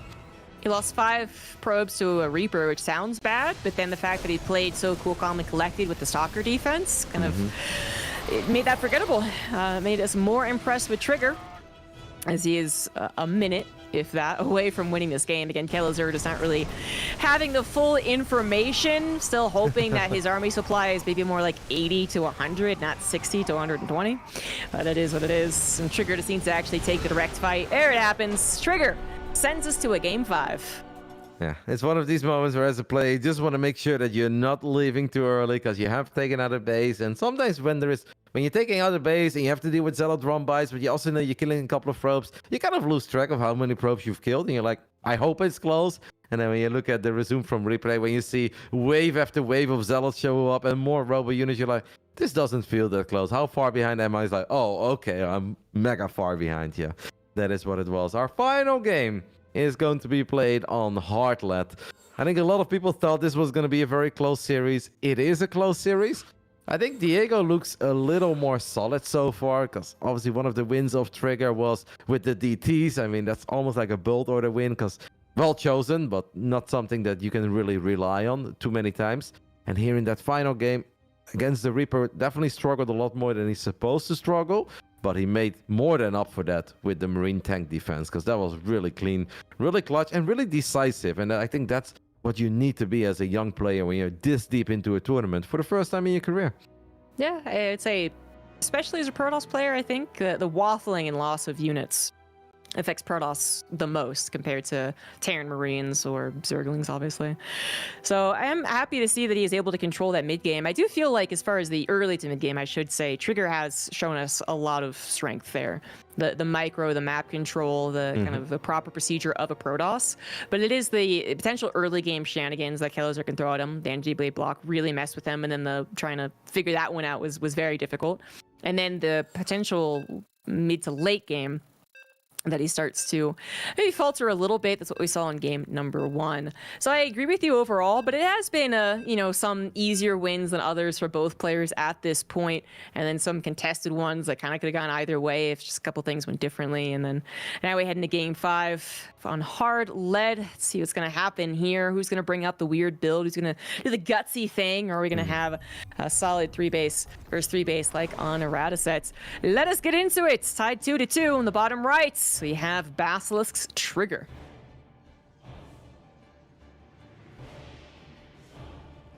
And in the top left side, we are looking at the main base of the man who was able to take care of his nemesis, Juanito, the Mexican Terran player that stopped him from winning Latin America over and over again, fell victim to him 3-0. He's been on a bit of a warpath. Looked great yesterday as well against Chem. Can he make it into the grand finals? The teamless Brazilian Terran player, Calazur. Estrella waiting in the finals. Gonna have that one map lead. He's either gonna face Trigger once again and hopefully have a repeat of that amazing PvP, or he is going to face Calazur in a PvT. Not sure which one he's looking forward to the most. If he plays a PvT, now has the 5 games shown here, kind of work off of against Calazur, but then he has the confidence gain from defeating Trigger just yesterday. So he defeated both of them on his way to the finals, to be fair, but most recently defeated Trigger. If I was Australia, and obviously I'm not speaking for him, because I'm not. I wish I was as cool as Max Angel, but I'm not. I would want Calazur to win, since Australia's in Korea and Calazur is in Europe. So then they'll both have some ping when they play in the grand finals, where it's like neutral server America. But if you have to play against Trigger, Trigger is going to have ping advantage, and that did not stop Australia from winning yesterday, but those games were so bizarre. They're going to be very hard to replicate. That I would rather play where both players have a bit of ping than playing PvP against a very dangerous, scary, aggressive Protoss that has no ping, while I'm playing from Korea with a decent amount of ping. Something I didn't necessarily consider, but you're 100% right. Australia in Korea has been working against, well, a few of the Americas players. Scarlet also in Korea. That wasn't one of the situations, but yeah, him and Calazur would both be playing on suboptimal conditions. We have a Adept being cornered out now for Trigger, a rather normal opener with a 1 Rax expand from Calazur, but this time omitting the Reaper that did such good damage in the last game. I understand that that's part of the build, but for killing 5 probes, it kind of... I'd be looking forward to doing it again, not that it's guaranteed. It's just an SCV scout.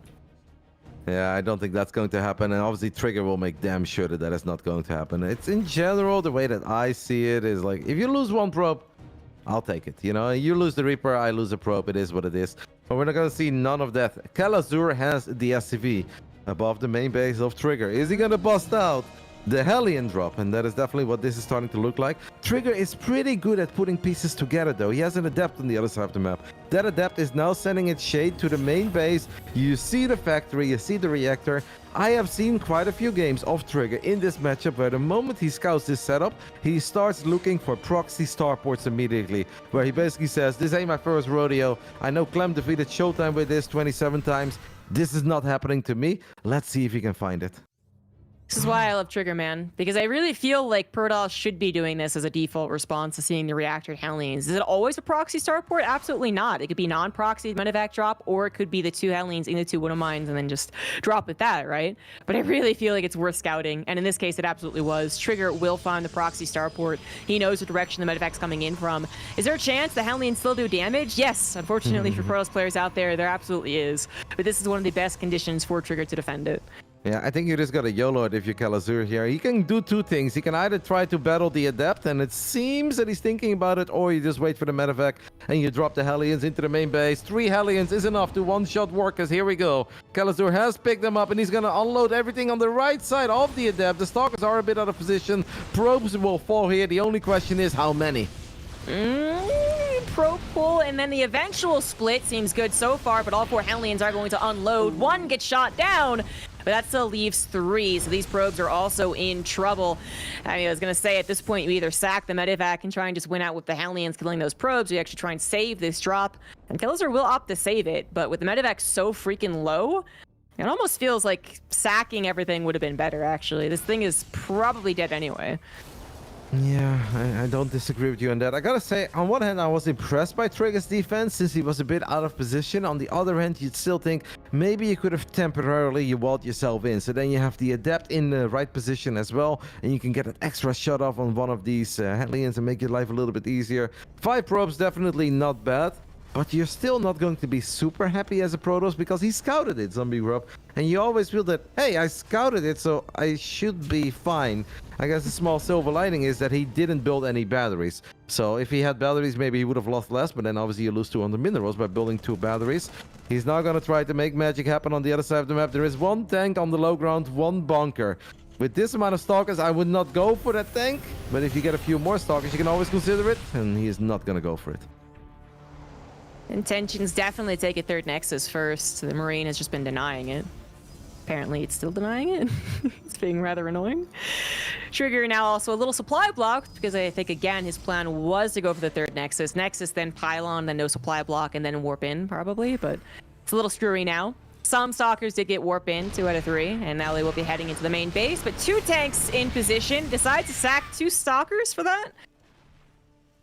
If we find more afterwards, you can live with it. But if this is what it is, we're misrolling a Stalker on the side of Trigger. Runs it headfirst into the natural, took a lot of damage, did save it. Is gonna drop a quick Templar Archives. So I think he's gonna surprise Kalazur with some quick Storm. Super curious to see how this is gonna play out. Because if Kalazur makes an early move out, where it mostly comes down to the Marines, right, protecting the tanks, 1 or 2 surprise storms can truly hurt a Terran. But if Kalazur throws down a scan, if he scouts it, he can obviously play it a lot slower. And you don't have to go for that big move out with all of your units together.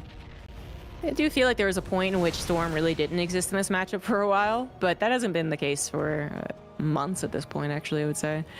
And not just because of the patch, obviously. So Kalazur should be wary. There's a possibility this will happen, but it is still one of the rarer forms of first splash for the Protoss, with Colossus being obviously number 1 and even a couple of disruptors in this particular series. So Kalazur is unaware of it, that he is marching across the map with a fearsome army. Medivacs about to catch up, and Storm is not even halfway done. No, you might even have to cancel it. I mean, maybe an early overcharge here for Trigger, and then you can just stand there and fight. But the Marauders, if they steam forward, it's going to hurt. That is 1 pylon protecting a Robo and 2 gateways. Charge those 70% on the way. If Trigger can take this fight with a couple of Zealots coming in from a weird angle, it's going to be amazing. If he can take the fight with a Storm, it's going to be amazing. But if those bio units just YOLO into the natural, that is going to be a nightmare for Trigger. This is such a tense moment in Game 5, Zombie Grub. It's all on the line here for both players. Trigger is on the ropes, however, as Kalazur continues to rally forth with his 3rd CC, finishing up back at home. Attempted Zealot Bomb on top of the tanks will not work out. Forces the unsiege, but the siege back in will actually be effective with the Hellion drop, which I thought wasn't going to do anything. Even does it a bit of distraction. Couple of probes killed. We have the frontline structures being taken down. Cybernetics core is still intact, is the good news, but unfortunately the Robo is no longer involved, and we do have a subpar Protoss army against Kalazur's bio and 4 tanks still set up in position. Yeah, but this just did not go anywhere for Trigger. Was waiting and waiting and waiting for the moment that he went for it, but he never went for it. Instead, it's Kalazur who kept on finding more damage, rallied more units to the other side of the map. I saw some F-doing as well with the War Prism. We've sent it out, we brought it back. In the end, it seems that Diego is going to get the job done, and Kalazur is going to give us a TVP Grand Finals. Unless Trigger gets the best engagement ever, but how? He doesn't even have any High Templars. Warped into a little while ago, maybe we can get 1 or 2 Desperation Storms, but at this point it feels no matter how big the storms are, the damage has already been done. The Robo has died, the gateways have died, the 3rd base has died of the Canadian Protoss, and unfortunately, just like in some of the previous seasons, Trigger will be eliminated with a 3-2 scoreline. That does seem to happen very often to him. Sometimes in PvP, today it's gonna happen in TVP. One day he will advance forward and actually win the regional as well, but today is not going to be that day. Kalazur will advance into the finals once he cleans everything up here. And that's really good news for him. He is teamless. I don't know if he was going to go to Atlanta regardless of the performance here, but now it's absolutely guaranteed, as he will have his expenses paid coming in from the Netherlands, and I'll be looking forward to seeing him, and Trigger, I'm pretty sure, will also be there. But Kalazur moves on to not just get that seed and the trip, but also for a chance to win the whole thing against Estrella in a best of 7. It sometimes feels that experience can really make the difference, and I think it's a bit of a key word throughout this best of 5. Trigger is not a total up-and-comer anymore. He's been around for a while. He obviously participates in the WTL Codas, plays a lot of important matches, but it felt that Diego just looked a little more solid throughout the best of 5. Like, he was still able to play the StarCraft that we know that Kalazur can play, and Trigger felt a little more shaky, felt a tiny bit indecisive. Would have loved to call in that final game, like maybe where we cancel Storm, right? If we see that the push is happening a lot earlier than what you expected it to happen, we see Protoss players at the highest level cancel Storm all the time. It's like, okay, I want those resources elsewhere. Maybe I want a quick Archon, warp in a couple Zealots, spend all the chrono on charge. It's just a lot of those calls that Trigger can absolutely make and has made in the past were not made today, and got a tiny bit unlucky. The Adept saw the starport, and then it was done, so he couldn't quite kill the SCV. That was a really close moment. And then not quite getting the medevac drop. It all added up. But I think overall, Karazor was just a bit more solid across the board. I agree, and hopefully he'll be able to show that solidness versus Estrella as well. But Estrella will be coming into this upcoming best of 7 with a 1-map lead since he defeated Kellizer earlier on in the upper bracket. So we're going to go to a break, guys, but when we come back, it's going to be the ultimate series of the final broadcast of the regionals, Estrella versus Kellizer, coming up next.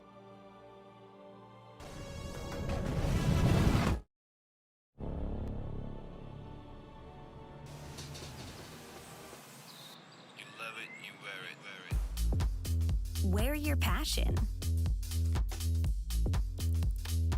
Share your passion. Wherever, whenever. Gaming is a lifestyle. Get your merch at shop.eslgaming.com.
ESL StarCraft 2 Masters is brought to you in part by Monster Energy and the United States Air Force. Welcome back, everyone. It's the final series of the day, of the weekend, of the regionals. 4 weeks have come all down to this for the Americas. I already crowned our champions in the previous regions with Oliveira and Serral. Perhaps no big surprises there. But now we get to see if it's going to be Estrella or Kelazur who's going to reign supreme in the Americas. Estrella starting up 1-0 in this best of 7 that's going to start on Equilibrium. Yep, and that is a map that a lot of Protoss players are very fond of because they can take the mega base. Gold minerals, rich Vespian geyser. You can take it as your natural, you can take it as your third. It will always allow you to have a few more zealots than you normally have, and we already make a lot of zealots, and zealots are already very good.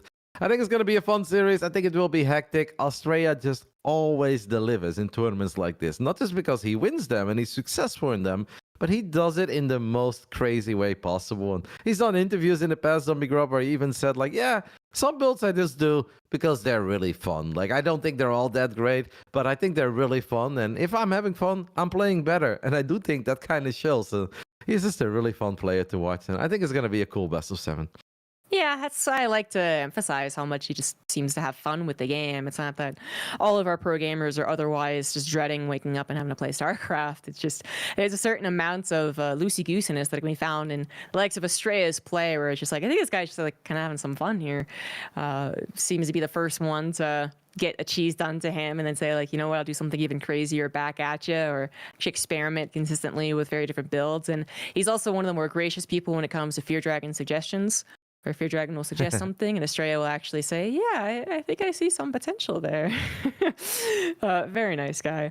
You don't have the players quite ready to go yet, but this best of 7 does promise to be a Slabanak, I suppose. I do favor Estrella and his history, I suppose, in defeating Kelazur earlier on in the season, but Kelazur now all warmed up in the TVP matchup and feeling very after defeating Trigger right there.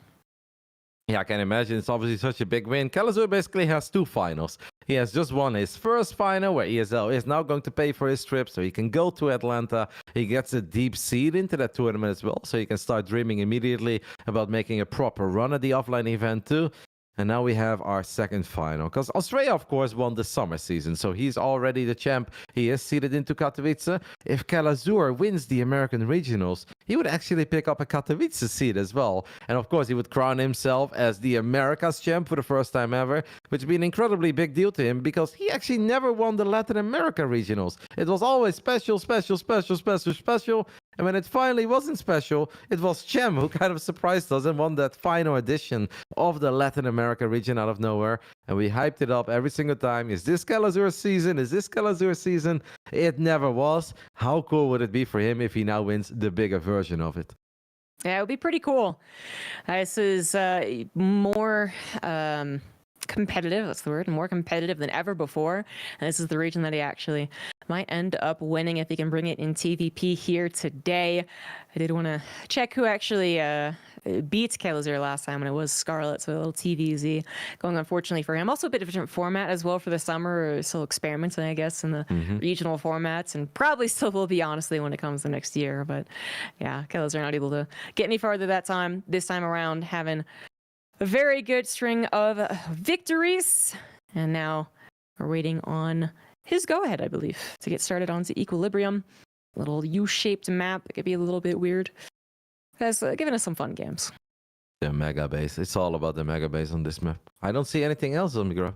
I see Equilibrium. I see Protoss players taking the gold. And even if you don't really plan on playing a style that includes a lot of gas, you're like, if there is a rich Vespian geyser, I may as well take it. What you can actually do, and this is something I've done a couple times, and I think it's very fun, is where if you only want to play a 2-gas style, you can still take the rich Vespian geyser, because then you can basically pull the probes away from the gases in your main. So if you recall a whole bunch of probes, you immediately saturate your gold minerals and your rich Vespian geyser.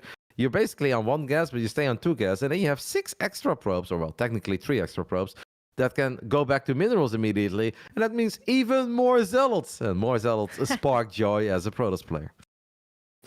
More zealots, more good. Sometimes the case, a little bit better back when they did that upfront damage charge, but still some good units.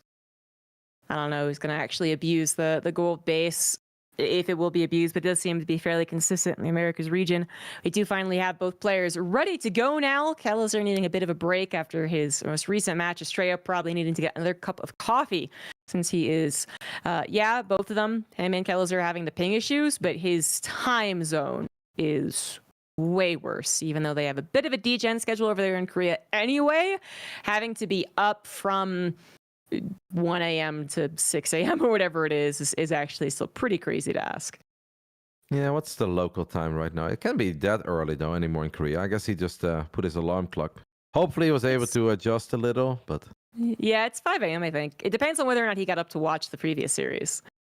Maybe you will always wake up a little bit in advance because, of course, if you know you have to play, let's say, around 5 a.m. I don't think that previous series was all that long, so I don't think he was ever going to play earlier than this. But you're not going to put your alarm clock for like 4:45 if you have to play the grand finals at 5. No one would do that. So you kind of want to wake up at least an hour in advance, maybe a bit more. Have your coffee, stretch, shower perhaps, and then you play a couple warm-up games, right? And then you're good to go. But I'd be surprised if he was up since 1 a.m. I feel like you would only do that if there is just no other way and your schedule was messed up or you tried but you failed. Anyway, both of the nerds are ready. Kellezer already won his first final, so he's going to be on cloud 9. He's going to have a lot of momentum. But if you're this close, of course, you want to win it all. Let's hope for an epic best of 7 between these two players that have been around for a very long time. Oh, starting off in the top right, on top of the reigning champ, he is the Red Protoss, Estrella. And in the top left side, we are looking at the main base of the man who starts down 0-1 because he did drop to the lower bracket earlier in this tournament, and that is going to be his disadvantage coming into this grand finals. But he should have all the momentum in the world after winning a couple of TVPs and nail-biting series versus Trigger, but he got the job done. Teamless Kellezer.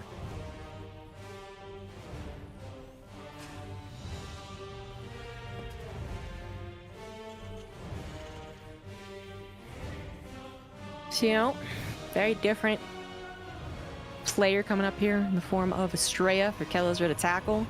One that he actually can do pretty well against. Most recently, yes, Estrella did win in this regional, which is the most important match to talk about. But before that, we had a couple of Kellezer victories, then a couple of Estrella, then Kellezer, then a couple of Estrella. And before that was actually just a time long past, shall we say, that we don't even really consider modern StarCraft anymore. 2015. It might not have even been Legacy of the Void, I'm not sure.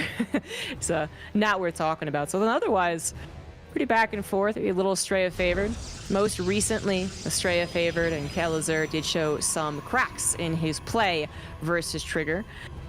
Whereas Estrella, I mean, also showed some problems, I guess, but I just feel like the way that he plays and the way that he sets up mentally for StarCraft, these types of situations actually work out well for him. Tends not to stress too much. Seems like he can just kind of wake up and get all loose and stretch a little bit, and then he's just ready to go and have some fun. And that's exactly what he's doing.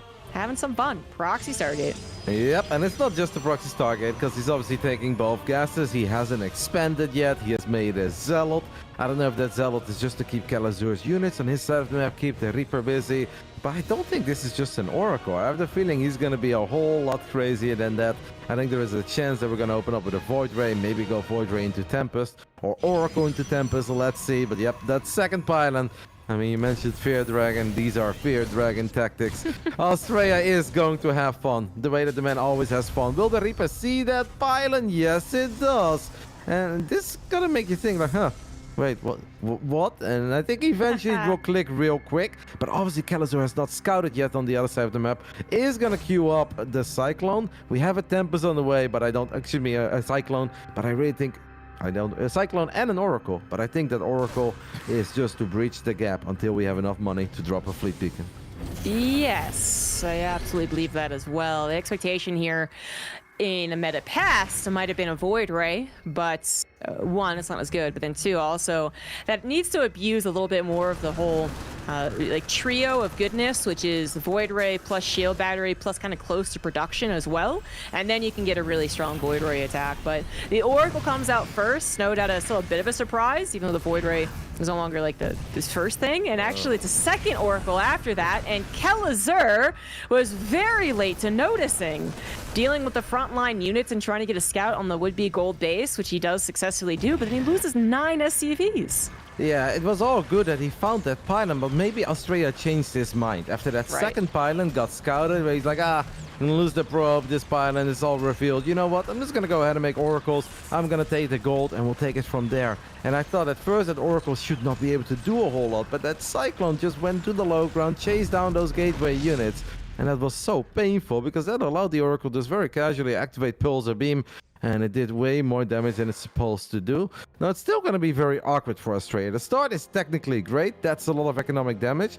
But eventually, he's going to have to worry about a bunch of Marines, multiple Cyclones, and a medevac going to his side of the map. We're going full NA here immediately because I think Australia will kill way more SCVs. But will he ever have enough battle units to deal with the army of Kalazur? Oh my goodness. I don't know. It is full NA right now.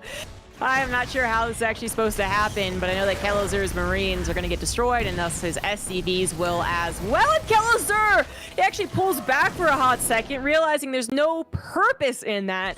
Finally goes for the killing blow, but on the Nexus at the gold base. There's still the Nexus, of course, in Australia's actual main, where maybe he can then still fly back and defend, I guess, with whatever Pulsar Beam energy he has left, I suppose. I don't know, but Australia will absolutely have to go up the gold base. Kalazur has to give up a decent amount of SCVs, but will push away the Oracles. Not quite getting that second one kill, but did kill one overall. Yeah, that's already big, but indeed, Kalazur, man, Australia's already dropping a Nexus. He's so crazy. He's now queuing up a Void Ray as well. We have really gone for NA.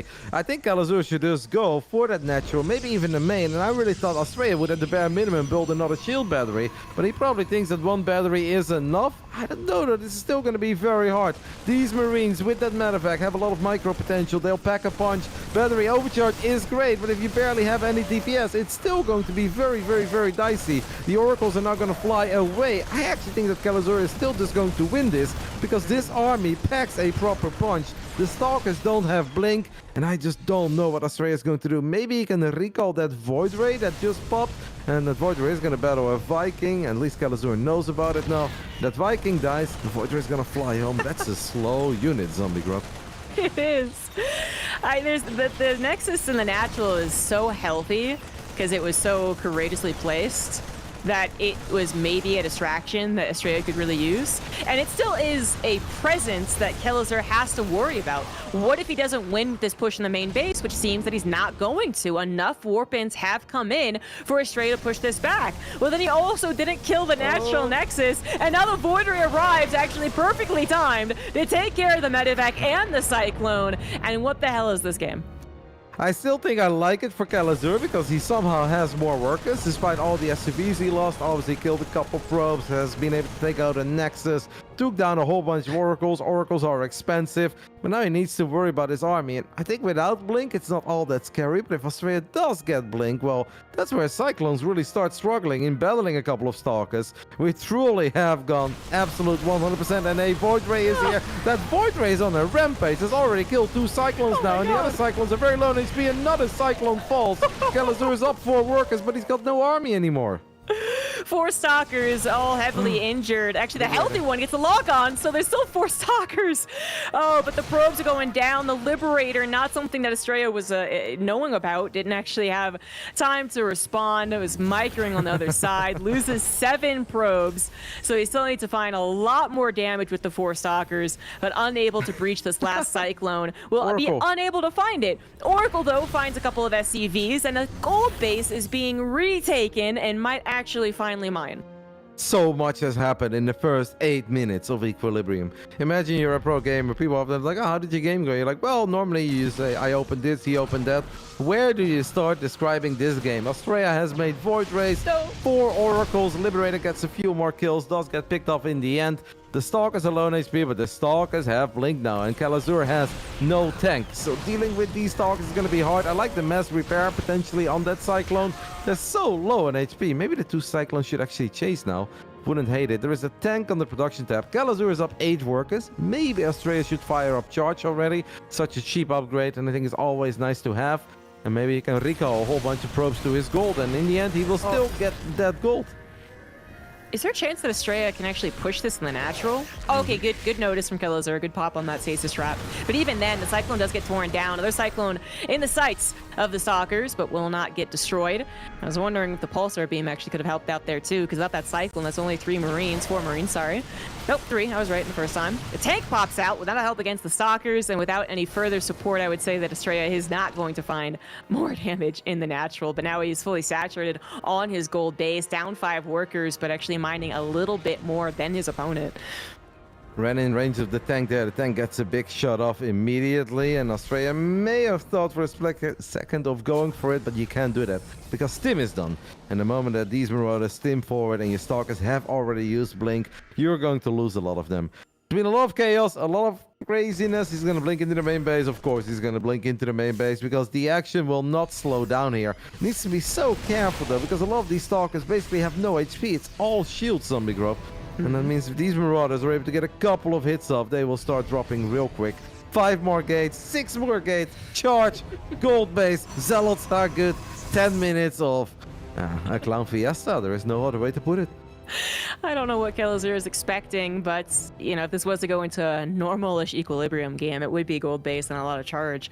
So hopefully for Killazur, if he wants to even up the series, he's expecting this and won't be running out into the field to get fully surrounded. I mean, the fact that he already is only on the tank production, well, he's now moving over into what my production is better, but you know, tanks out in the field, out in the open against someone who is amassing charge lots, that's the recipe for disaster that I'm afraid that Killazur is accidentally cooking.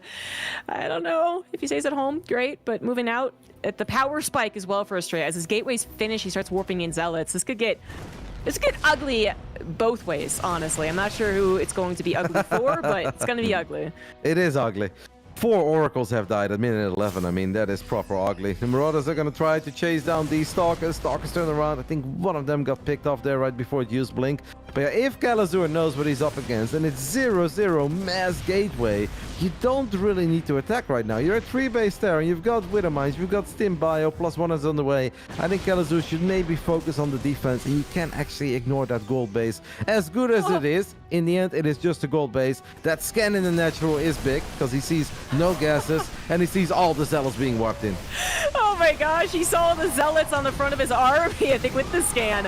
Unfortunately, the Zealots did not get the surprise wraparound that Estrella was hoping for, nor did they but kind of get into the natural and main base. That might have also been the potential if the bio was actually further chasing the Stalkers. So Estrella basically had 2 things. A big surround, maybe win the game, or cause the situation to have Zealots in the natural main, Stalkers in the third, bing, bang, boom, he started to get really obnoxious. Neither one happened. And now Killazur, of course, in the know, should just play defensively into Ghosts, into upgrades, and eventually win out this game. The next step for Estrella is probably going to be distraction, harassment, and then into something like Disruptors, maybe Colossus if at least he can stabilize, but Disruptors if he believes he needs a Hail Mary.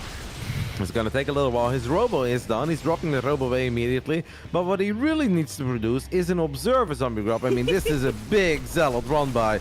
And that is actually a bit too much to just deal with. Killazur left a couple of units behind, but that may not necessarily be enough. There are more Zealots coming in from the top. It is Zealot galore. If I was Killazur and I just defended my main and tried to see how much I can get done. Because that Robo is exposed at the gold. No Observer. The Widow Mines are permanently cloaked because of the armory. But Killazur is losing a ridiculous amount of SCVs at home. So let's see. This is going to be a crazy fight.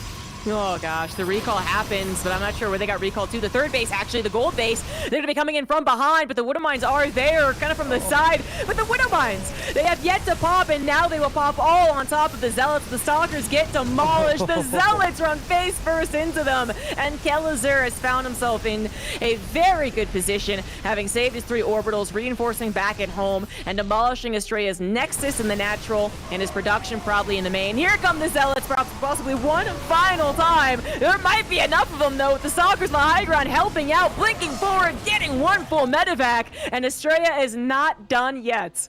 Only now he's building the observer, though. That robo has been done for like 2 minutes. The Widow Mines go off again, and they're not done yet. Kalazur can now maybe get on top of the gold, but there is a shield better there, so just a couple of Stalkers will keep the gold base safe. The Stalkers blink forward, and with that observer, he is going to be able to reveal the Widow Mines. Please don't fly your observer in the middle of all of them, because then if Kalazur scans, maybe he will kill your observer. Now that's right on the edge. It's going to take a little while to clean up that many mines. Kalazur may accidentally find that 4th base at the bottom side of the map. What a game. NA Grand Finals are always awesome. That's the thing. He said he won't find the bottom left base. So I thought the gold was going to be a goner in the way this game was gone. It actually lived, and it's even starting to kind of mine out. But then the 4th base I thought was going to be the new 3rd, I suppose. And actually, it still is, because the natural is what ended up dying. Oh, what a crazy game. Kalazur, hit, Mike. Yes, now he will find the base to the south, but he's also trying to attack onto the gold base. Estrella has that 1 armor upgrade. Kalazur has 2 attack upgrades and is now able to micro against the very limited number of zealots at this point. Snipes the observer as well, so Widow Mines continue to be a problem. Kalazur actually so focused on the micro of his main engagement that he misses the drop on top of the would-be 4th.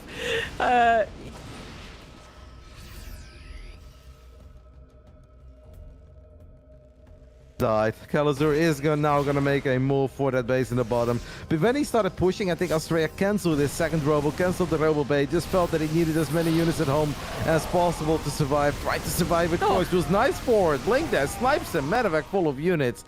It's just that I feel that Australia's army at the moment cannot hang in this game forever. The problem as well is that your gold base will run out of minerals real quick.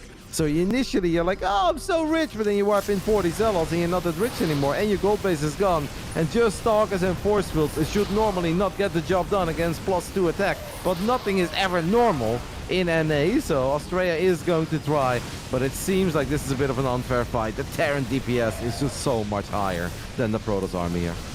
I love that Estrella has used the gas income to build so many sentries and try to utilize them really well, but obviously a couple of Archons would have been better if you could have gotten there. Zealot run by on the 3rd base is going to cause some economic damage, but not enough to match the total and complete loss of his gold and his army. Kalazur will win game 1 and even up the series score. Estrella got that default victory, but what a game. What a game of StarCraft. That was all over the place. I think Australia's initial plan was the Void Ray Rush or the Tempest Rush, but then the Pylon got scouted so early, and he's like, I'll just make oracles and get on and take a gold, and we'll take it from there. First oracle, very successful. Made 3 oracles, made 4 oracles, but they had so little at home to deal with the Cyclones.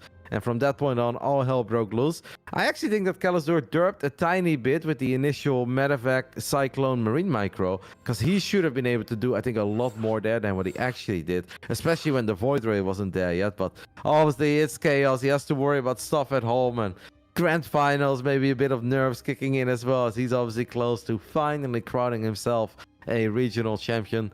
Awesome first game. I think everything we look for when it's an NA Grand Final. And I'm already happy. From here on out, Zombie Grub, everything else is a bonus.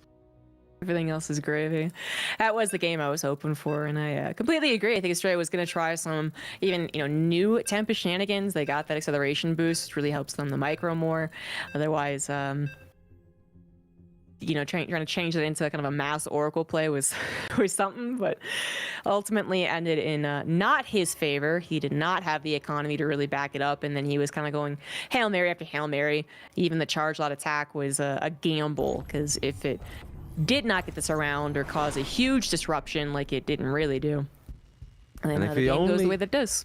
And if he only would have just built an observer a bit quicker, because that robo was done for a long time. And he even attacked, when he attacked Kalazur and Kalazur's side of the map, the Widow Mines were already permanently cloaked. So I kind of thought that getting an observer is priority number 1, but the man thought otherwise. A fantastic first game. Let's see what side Delta will bring to the show, as now we are officially all tied up. In the bottom right side, we're looking at the main base of our Brazilian Terran player living in the Netherlands. It's Kalazur.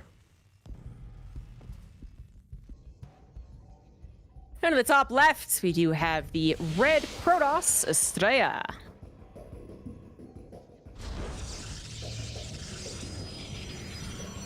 Low ground pylon, low ground gateway here for Australia. Could once more open up with a Zealot, because he did make that Zealot in the previous game. Don't expect him to take double gas again and go for a proxy Stargate, but maybe just a bit of gate aggression and we'll take it from there. Seems to be possible, as it is not that gas. Second gas, that is. It's also not a proxy Rax from Kelazur, but Estrella probably going to be pretty intent on scouting for that religiously. Kelazur has certainly been a proxy Reaper player in the past. Not as much. Didn't actually do it versus Trigger. But did still show his prowess with Reaper control at that one Reaper killing 5 probes. Now using it for its real destiny, which is SCV harassment. That's a good scout. Nexus has gone down. Command center goes down on the low ground as well. So Kelazur maybe not too concerned about something that Australia could do. But you would think after the previous game you should be a tiny bit scared, because it's very capable that the man can throw pretty much everything at you. But Kelazur is still just going to go Reaper expand. Wonder if at the bare minimum going to get a Marine. We must build a Marine, right? Yeah. It's always so greedy if they go Reaper CC on the low ground and then an add-on. Because if you do that, if then the Stalker runs to the other side of the map, or even just multiple adepts, you can really be in serious trouble already. So happy to see Kelazur at least getting a Marine, and he's actually getting an early bunker as well. So somewhat normal of an opening. How much longer will it stay normal, though? Well, probably until we see the technology finish, whatever that technology is. Link, Oracles, Robo, I guess. There's going to be Twilight Council, and the Reaper is going to be able to scout that too. Kelazur is not going to find any damage. Estrella actually opting for an early shield battery in the main. Something that we see a decent amount from, obviously maybe they're responding to some type of proxy, but that wasn't the case here. But then also if they do plan to be aggressive first and foremost with the first unit, which is exactly what he's trying to do. So Kelazur does have to stall out, unfortunately, CC for a little bit, as he still needs more units to deal with this. A little micro war back on this side, and successfully for Kelazur. That's a nice save. Triple CC is going to be the opening. Don't hate it, especially not since Australia has obviously not built an early sentry, something he does sometimes do in this matchup. He's one of the only players that kind of likes to get it as the second unit, sometimes even the first unit, which I think is really kind of crazy, because you think that you're in trouble against so much stuff. The Adept may have been able to see an SCV move around there, but he doesn't see anything else. It's gonna take a little while before Australia actually realizes that this is the triple command center opening, and by the time that you see it, you can't really do much about it anymore. You just kind of have to understand what is happening, and then you have to figure out how you want to battle it. But trying to kill your opponent early is basically off the menu, because that doesn't really exist anymore. No, it doesn't. And even if this was a 4-gate, fully committed one, it is only a limited amount of time. Basically one shot, I would say, that the 4-gate has to overwhelm the steadily increasing number of bio units. So I actually explained that quite a bit in the yesterday's series, I say, with Trigger, and it did end up working out that way, that the 4-gate didn't really work out. But Estrella is simply 3-gating and possibly using it in a more defensive stance as well, so not really focusing on the warp ins, rather than having only to do it if he discovers that he's being attacked, and their Nexus will go down for him. It is very unfortunate, though, that he just has no idea. 3CC 111. The Woodamai drop timing is coming up, and it's not going to appear, and then that might cause some questions, but hallucination is coming through. Yeah, I would not be very happy as a Protoss player with this setup where like, oh, he's gonna have so much bio. But it's obviously not the end of the world. It comes down to execution. I really wonder if Australia would ever think about going double forge and trying to battle with gateway units for a while and delaying the attack, or if he just wants to take gases immediately, try to make it into a robo with the robo bay. This is actually going to be very interesting, because you know that, okay, he goes double forge. Yeah, I was wondering if that was going to be the call or not. It is a very hit or miss, like many other things that obviously Australia loves to do. I understand the idea behind it. Stalkers are in the natural on the other side of the map, but this is also, you take one bad fight zombie grub and you're done immediately, because you're going to basically stay Zealot Stalker for quite some time, and you're going to hope that you take fantastic fights against bio. Possible, yes, but one mistake and you're dead as a dodo. We've been seeing many iterations of that idea too in the past few days. So even the last game, as crazy as it was, kind of ended up being this mass charge, that idea, trying to get that surround, trying to get the one good fight. We've seen some in the Asian scene as well. And while it's not always double forge, the idea again of that mass charge lot kind of making or breaking the engagement. I know that Zest back in the day was able to play this out to like 6 spaces even, but He's stuck. not too often anymore. There's a little bit of a surround there. Estrella trying to escape with as many stalkers as possible, and Kells are looking to maximize the damage, but finds one. Quite anymore.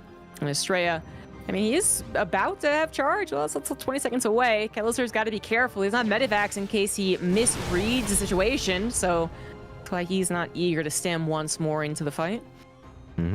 Australia went up to 4 bases very quick. Like bottom left side, Kazu obviously has absolutely no clue about it. We'll assume there is a 3rd base. At this point, it's not even 100% sure if it is the triangle or if it's the one on the left side. Maybe with the way that Australia was microing back, it's pretty obvious that it's the base at 9 o'clock, but he has absolutely no clue that Australia is already going up to 4 bases. We're just gonna have so many freaking gateway units, but it is gonna be without a robo. And if you don't have the possibility to warp in a bunch of zealots in the main, it feels that Kalazur should be able to micro his way out of this, unless the force fields or something are very good, right? Or there's, you truly catch them off guard, and the zealot wraparound is immediately a thing. But as a Terran, most Terrans don't hate playing against this, as long as they don't have to worry about those warp-ins in their base all the time, and that robo is proper late. And now that they've really grown to have an understanding of it, I mean, I think Zest was showing the double forge, mass gateway, mass expansion. Kind of worked out because Zest is Zest, but then also maybe the Terrans were kind of figuring it out, that kind of tempo change compared to facing pure like Colossus builds. But yeah, now Kelazur knows, I think, what's up with the army that he saw microing around. That would be 3rd base. So Kelazur, playing it very safe, is still worried about a Warp Prism. He doesn't know the Robo wasn't created. I do like when the Protoss adds on proxy gates if they're going to delay their Robo, but Australia did not opt for that. That's fine. Now he has a Robo. He could go to Warp Prism, and he's also taking a 5th. Trying to search around for a potentially good fight. I don't think his numbers are actually there, even if he found Kelazur unsuspecting. Yeah, I'm kind of with you. Like, it is 1-1 against 1-0, but the only maybe good way to take a fight is the Guardian Shield, blink forward, and you gun down the Medivacs. Because there's only 2 Medivacs with this army, whereas Medivac number 3 and 4 is kind of just chilling in the natural. So against only 2 Medivacs, because then every single stim hurts the Terran army so freaking much. Maybe, but at the moment it is definitely a bit too close for comfort. Kelazur has a lot of extra units showing up. If Australia is going to win a fight against this army, it needs to happen now rather than later, because the longer he waits, the more reinforcements will show up. This is all before +2 armor is done. Widowmine now might do some more friendly fire than anything else. Not necessarily, but it was not super effective on the Zealots. Those force fields came in very nicely indeed. 1 Medivac gets shot down. 2nd Medivac also going to get chased down. And Estrella does find the fight that he was hoping for. Kelazur thought that he found half of the army and was going to take his whole fights with it, but it was actually just half the army. The other half was waiting for this round. Excellent play here from Estrella, and now he looks to capitalize on it, but the Warp Prism still not quite in the front lines. Here it comes now. Maybe this will be the final push. Yeah, I don't know. The Zealots are ultra derpy, right? Near bunkers and depots and refineries. Like, I don't think that's really the moment to keep going. The only way he can do it is if he rotates around a little bit and then maybe finds an opening in the main base. As VODs is showing us, just like Firefly early today, the man is going up to 6 bases. Fires up trade 3 upgrades. All of this off 2 gases, by the way. But you can always still lose. If you stay on this comp, it is so easy to throw as a Protoss. And the main base seems very well protected. Kelazur has a good idea about it. This is a big moment, because that Warp Prism, I think, is going to get picked off almost immediately. 2 Zealots even die inside of the Prism. Yeah, that means that all that Kelazur needs to do is focus on his main army. And his main army should be able to take fine fights. Estrella's going for the fight in the 3rd base. He's got the upgrade lead, and he is trying to use it to win this game. As the Zealots continue destroying the SCVs, here comes the Bio Army, finally responding, but there is an escape path down the south Estrella can take. If he doesn't think he can win the fight, which that is a injured Terran force, out upgraded, but maybe a bit too much, especially with the EMPs. And it doesn't have to be done. Estrella is winning on the economical side as the Zealots denied the 4th base and hit the conga line of SCVs, I believe. So 29 SCVs have been killed. Kelazur's hopes in trying to establish a 4th base setup and Turtle, they're dwindling now. Yeah, if you can ever get that planetary and you get a single sensor power up, like I would still believe if I'm Kelazur. As crazy as that may sound, he's down 35 STVs, he's down in upgrades. Australia only has one ops though. That one observer sitting in surveillance mode near the third base. The Widowmine count is now 8. Doesn't really matter how many Zealots you run to rally to the other side of the map. If you're doing it without observers, I think it's going to be very hard to kill the Terran. I am happy to see that Australia is not ultra crazy, and he is dropping the extra robos now and the Robo Bay, and those with the great upgrade lead that he has created for himself. That should be good enough, right? But at the moment, still needs to be a tiny bit cautious, because it is 106 army supply for Kelazur, and he's on 4 bases now against 99, and most of that 99 is Zealots. It might not be on 4 bases for very long. Estrella is going to sack his Zealots to kill that 4th base. I do believe that is worth it because he can replace those Zealots very quickly, and he certainly is rich enough to do so as well. So Kelazur not on a 4th base. Is he just going to try and take that punch to the face, punch the draw, and then play it out anyway? Just reestablish it? I actually don't think that's the craziest thing I've ever heard, but it looks like he is going out in the field to go for basically an all-in, one that might turn into a bit of a base trade. Estrella was not done being aggressive. He was not done being on the map. He's probably thinking Kelazur was going to be at home. Now he's realizing he is not, and it is full-on base trade territory. Yep, where are the robos? That's what I... Ooh, all the robos are powered by a single pylon at the third base. Like, these Zealots are going to be amazing, but the Widowmines are getting shot after shot after shot off. One of the orbitals goes down, the Robo Bay goes down. There are 2 disruptors. If Kelazur's army would have gone towards that base at 9 o'clock and he gets on top of all the robos, that honestly would have been kind of scary. Making his way into the main base for Australia is not going to be that easy, right? Gateway units can be a little bit clumsy there. Let's see. Is he going to pull the trigger? Is he going to drop some force fields from the low ground? Is he going to try to make it in the main base of Kelazur, or will he let it go? Orbital lives, by the way. This is chaos, Zombie Grub. Chaos that's looking more favorable for Kelazur and his alternative, which was to just continue taking punch after punch. The army supplies are even. The upgrades are not, but only 1 upgrade difference. All the gateways getting taken down. The technology still remains intact because of that 3rd base going unscathed. It's Immortals after these couple of disruptors to give some, I guess, weight to the Protoss army. And now maybe it can take a direct fight, but it still wants to take a fight where it's not running up a ramp. And it actually has been forced to do that both offensively and defensively, so that's a little awkward. The armory has died to in all the craziness, so that means that the winter mines are no longer permanently cloaked, and a lot of the mines have been picked off, even if they were able to fire one more time at Zealots. I mean, poor Kelazur, what he did makes sense, right? Normally you're like, oh, I just want to get into the main base and I want to unpower all the gates. He managed to do that, but I actually think if he was able to unpower all these robos, then we would have had a proper game. Now it doesn't really seem like a very fair fight. Kelazur is going to battle a lot of Zealots in the middle of nowhere, but everywhere he looks, it's a zombie apocalypse of Zealots. Just they're hiding behind every single corner, Zombie Grub. The disruptors are not controlled all that well, and a couple of EMPs do land. This Terran army is still big, but Australia should always be able to win because he's got so many waves of reinforcements and even has Dark Templars in the mix now. Yeah, I'm really happy to always see that Dark Shrine as a kind of response to the base trade. Hasn't been used quite yet, but it can be.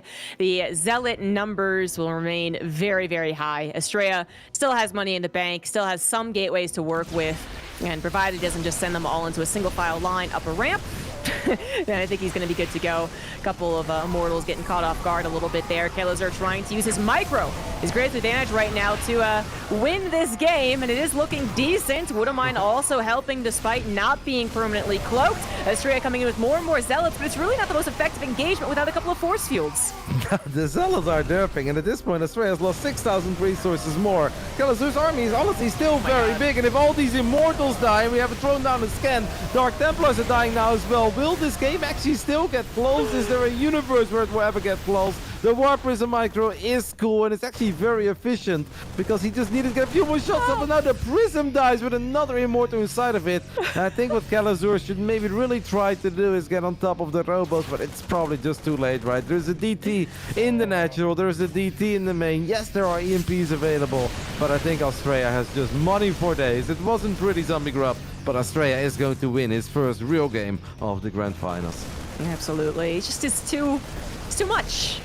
you know, in the army reinforcements, yes, that's the most important thing, but even literally the amount of bases to kill, it would have given Estrella so much time to kind of think things through and eventually abuse the Dark Shrine too, 1 DT at a time, right? So there's a lot more options for Estrella to win than Kelazur, despite Kelazur taking some good fights. There it is, Estrella with his first real victory in this best of 7 now leads 2-1. Couple of very funny fights there towards the end. I think Kelazur did a lot of things right, especially when he started to initiate the base trade.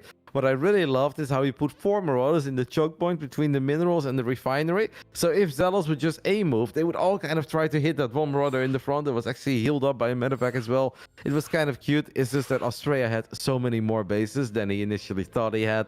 That first move out was obviously a very big moment in the game. That's a fight that could have gone well for Kelazur if he would have waited for medevac number 3 and 4 and if he would have seen that flank coming. But because he didn't, kudos to Australia for hiding it well and setting it up and capitalizing on it like that with the force fields. It was basically Australia's world. One moment I did get a tiny bit scared that he was still going to throw, but in the end, he had it under control the Australia way. Yeah, the Australia way. I forgot about how that really started in Australia's advantage, and that was the big surround with his army, which if he doesn't get such a great surround, such great force fields, that's an army that gets microed against, as we saw in the last 30 seconds, actually. That easily could have happened in the first 8 minutes of the game, and then Kelazur is a easier game to play out if it's not a guaranteed win. But it is what it is. Australia playing it his way and winning out versus the fast 3 CC of Kelazur as well. Get the build started. And now we get into Golden Ore with Australia asking for a couple of minutes. I again presume to get coffee. That's what he was doing all of yesterday. And Kelazur said no. But unfortunately for Kelazur, he's not the referee, and the referee granted Australia 2 minutes, so they can both think a little bit about the 2 crazy games we've had so far. Golden Aura, our next battleground, gold map in the bottom left. We have a couple Zelnaga watchtowers at it as well. I think we're going to see a slightly normal game out of Australia where, you know, there's a chance obviously that Kelazur does not open up with a triple command center and that he can just play Twilight or maybe Stargate into a Robo and we'll take it from there.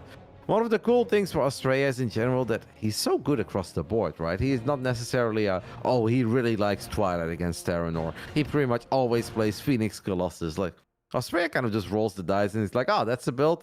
Well, if that's a build, I'm going to learn it. And he's good with it almost immediately. Yeah. Yeah, Australia's got a lot of natural talents, for sure. Both of them obviously talented overall, but it feels like Australia's...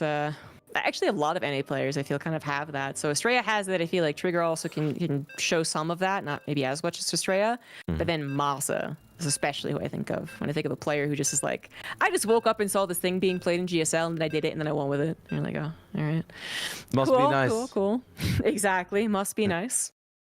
I look at a lot of things that the pros do, Zombie Grub, but I've given up a long time ago and even trying to copy it. Like, appreciating it is one thing, understanding it and knowing why it's good, obviously all of it makes sense, but then trying to apply it to your own level is like, yeah, sure, if I want to play 500 MMR lower than I normally do, that's when I can copy Neil builds, but against the guys that already push you on the ladder, no way, Jose. Anyway, game 4 is live. Golden Aura, both players are ready. It's been a very fun best of 7 so far. And we obviously hope that it will continue this way. In the top left side of Golden Aura, we are looking at the main base of the man who's playing these games from Seoul, South Korea. He is representing the Serral Esports. Up 2-1, it's Australia. And in the bottom right is the blue Terran. He is Kelazur. Proxy Barracks, Zombie Grub. Oh. I said Australia would be religiously scouting for this, but is it the game that doesn't do it? Barracks Refinery. You think it's just going to be Reaper and maybe like double Reaper Bunker Rush, perhaps? Do you think that's the game plan? I actually think that sounds the most appropriate for where the barracks is. I like it. We have a second refinery going up at home. That doesn't necessarily mean anything. Obviously, Kelazur can just build a factory at the top of his ramp, and that's going to be very normal. Reaper, maybe a Cyclone quickly. We have seen some of these Cyclone openings actually be very effective. If the bunker comes online and you build multiple Reapers and maybe even a Marine and they hop into the bunker, if the Protoss player uses Overcharge early, that can actually really hurt. Because then if the Cyclone shows up and Overcharge is on cooldown, games can end immediately. We had a game exactly like that on this map. between MaxPax and Clem.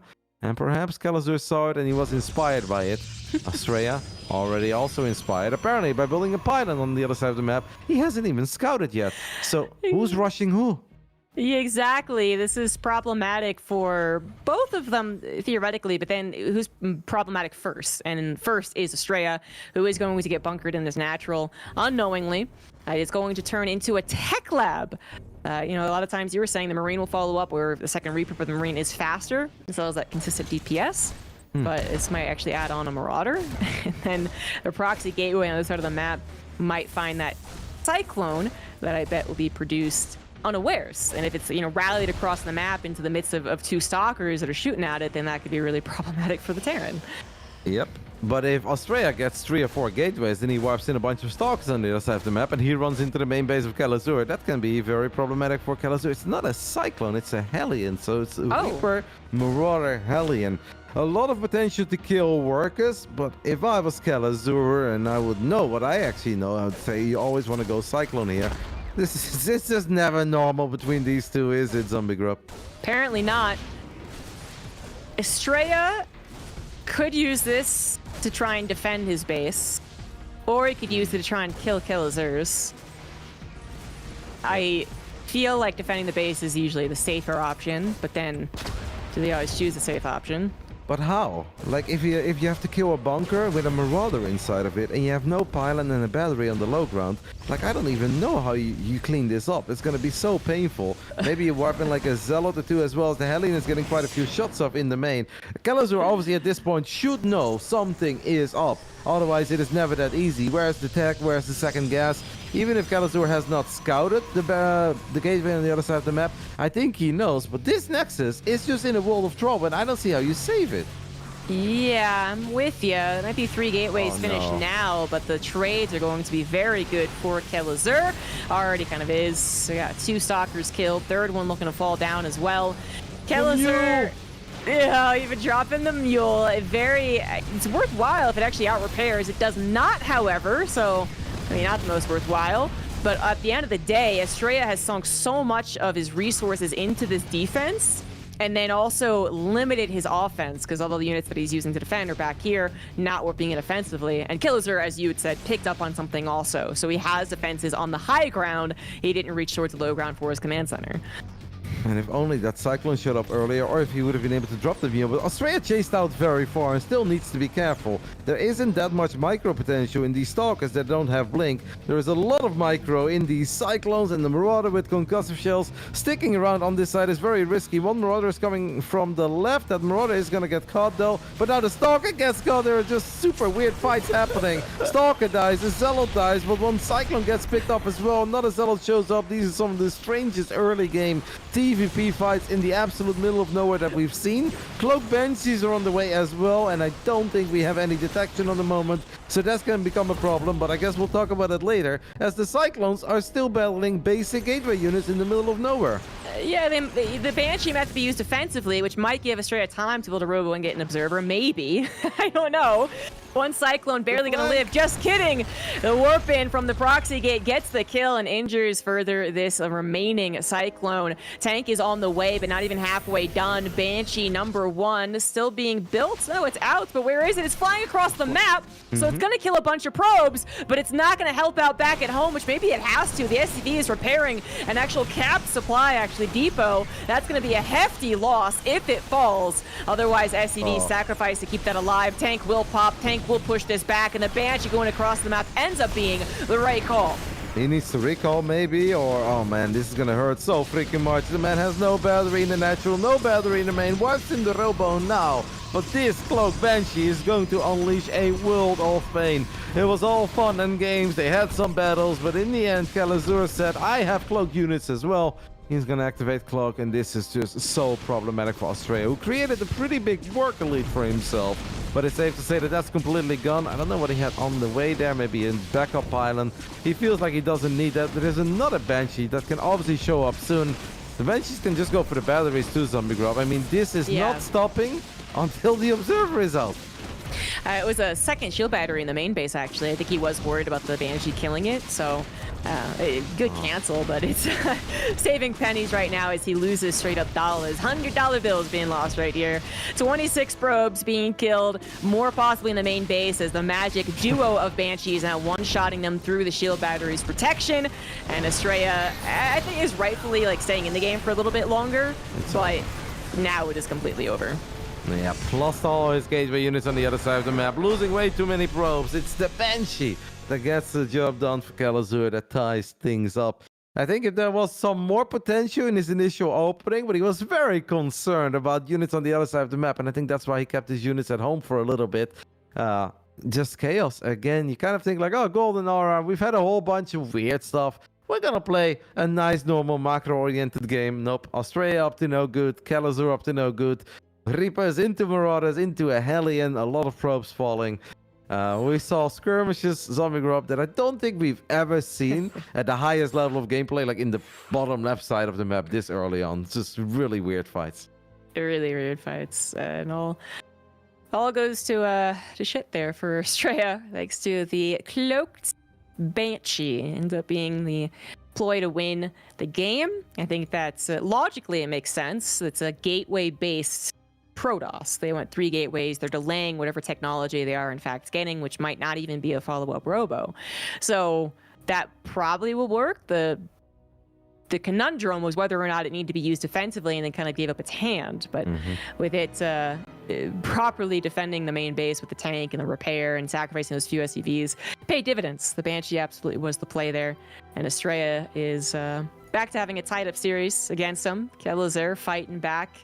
Equally good as he gets fought, I guess. It's technically a series that is overall winning for Kalazur, though, of course. 2 wins here today. 1 default win to Estrella. Yep, I gotta say, great call, not just with the Banshee, but also to pull the SCVs immediately, repairing that depot, because once that depot falls, then the Cyclone Micro becomes so much scarier, so much harder, and we've seen very good Terran players in different regions mess it up. They start losing Cyclones that you're not supposed to lose, but obviously there's only so many things that you can control. But as long as the Cyclones have that ultimate safety space where, okay, we're here, we can auto attack, we can lock on, but if we get targeted, we can just go back, and it's fine because there is still that wall. You're going to be okay. And that single Cyclone holding down the fort until the tank came out was obviously big for Diego. Fun game. Solaris is going to be our next map. We're all tied up after 4. Game 5. Speed zones, acceleration zones, and probably more NA chaos. Let's go. It's Estrella. Does sound very fast probe. In the bottom left, we have the blue Terran, currently teamless. He is Kalazur. Uh-oh. In the top right side, sending out a very, very early worker, but building a pylon at home as well, so we'll keep an eye on all of it. We are looking at the main base of Chirino Esports, Australia. Yeah, Hero does like to send out the probe ASAP just to get the harassment early on, which might be exactly what Estrella's plan is. It's, you know, fun to think about his PvP versus Trigger, where Trigger did manage to slip in the probe because he wasn't walling in that matchup, surprisingly. But TVP is also a matchup where you're supposed to wall. You're supposed to scout that probe coming in. So this seems to be for that early harassment as well as very early scout. I mean, you don't need it to be this early if it is a proxy racks, but it guarantees the scout on that one for sure. Something that was missing in the last game and could have been crucial. If he was somehow able to get the scout and do the proxy gate, that could have still made a difference. This time around, it's pretty normal. Just a very, very fast probe harass. You remember that tiny phase in StarCraft 2 history where Protoss players thought they were very smart and they're like, if 1 probe harassing SCVs is annoying, what if I send 2? And then they're like, what if I send 3 probes to the other side of the map? They'll have no idea. They're going to struggle. They're going to lose SCVs, and they have no idea how to micro against it. And yeah, then they stop with it real quick. They're like, wait a minute. This is way worse for our economy than it is for theirs. I do remember that. I remember some North American players doing it, and then I remember getting it done to me. And the problem outside of, like, just generally it was bad, but especially if you're not a pro or a semi-pro or something like that, is just like, you know that they're focusing so much on the micro that even if you let them kill your SCVs, you're just like, I won't focus. Like that's actually better. Like you're macroing better than they are back at home. So I thought it was a fun meta because it almost always ended in my favor. I liked it as well. Reaper into Reactor. This time around for Kalazur. I do think it's important that you get a bunker if you want to play like this. The man hasn't even scouted yet. He obviously knows that Australia scouted very early. Feels a little bit crazy to me to open up like this, but he's going to get away with it.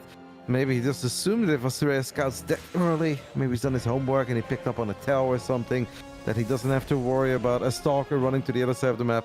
It is double adept into Stargate on the side of Australia, as Kalazur is going to start building Cyclones very early. Cyclones obviously good. We saw that on Equilibrium against Oracles.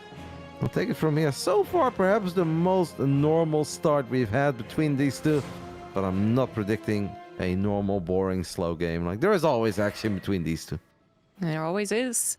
That could turn into even kind of a early tank push action, which I don't think it is, but just throwing out possibilities of how it can get screwy. Killers are adding on a second barracks and a starport back at home. Does not know for a fact that it's a Stargate. The more that he sees, you know, adepts, maybe more like think about it, but he's not gotten into that main base as of yet. And so he won't know that there is maybe something to try and even punish in the Cyclone. Well, might get the reveal, actually. He might use the Phoenix to pick that up. This is pretty annoying, by the way, already for Australia. If you only have, like, adepts, you have no shield battery. Like, what do you even do here against a Cyclone? Do you want to lift it? If you lift it, you burn 50 energy, but you can't kill it because you have nothing that shoots up. Adepts are not good against Cyclones. Yeah, I guess you can drop... Oh, can he surround it? Yeah. Oh, the one 3 attempts around. That would have been the coolest thing ever. If he actually would have killed the Cyclone like that, I would have loved it so much. Unfortunately for Australia, he uses the second lift on the Reaper in the main base, and at least he didn't lose any probes. But now it's super annoying because now you've already used 100 energy on your Phoenix, and the only thing you've killed is the Reaper, which you can't be very happy with. Hit on 3 gateways really quickly. I mean... All right, yeah. He will eventually use them, of course, but I'm just surprised this quickly.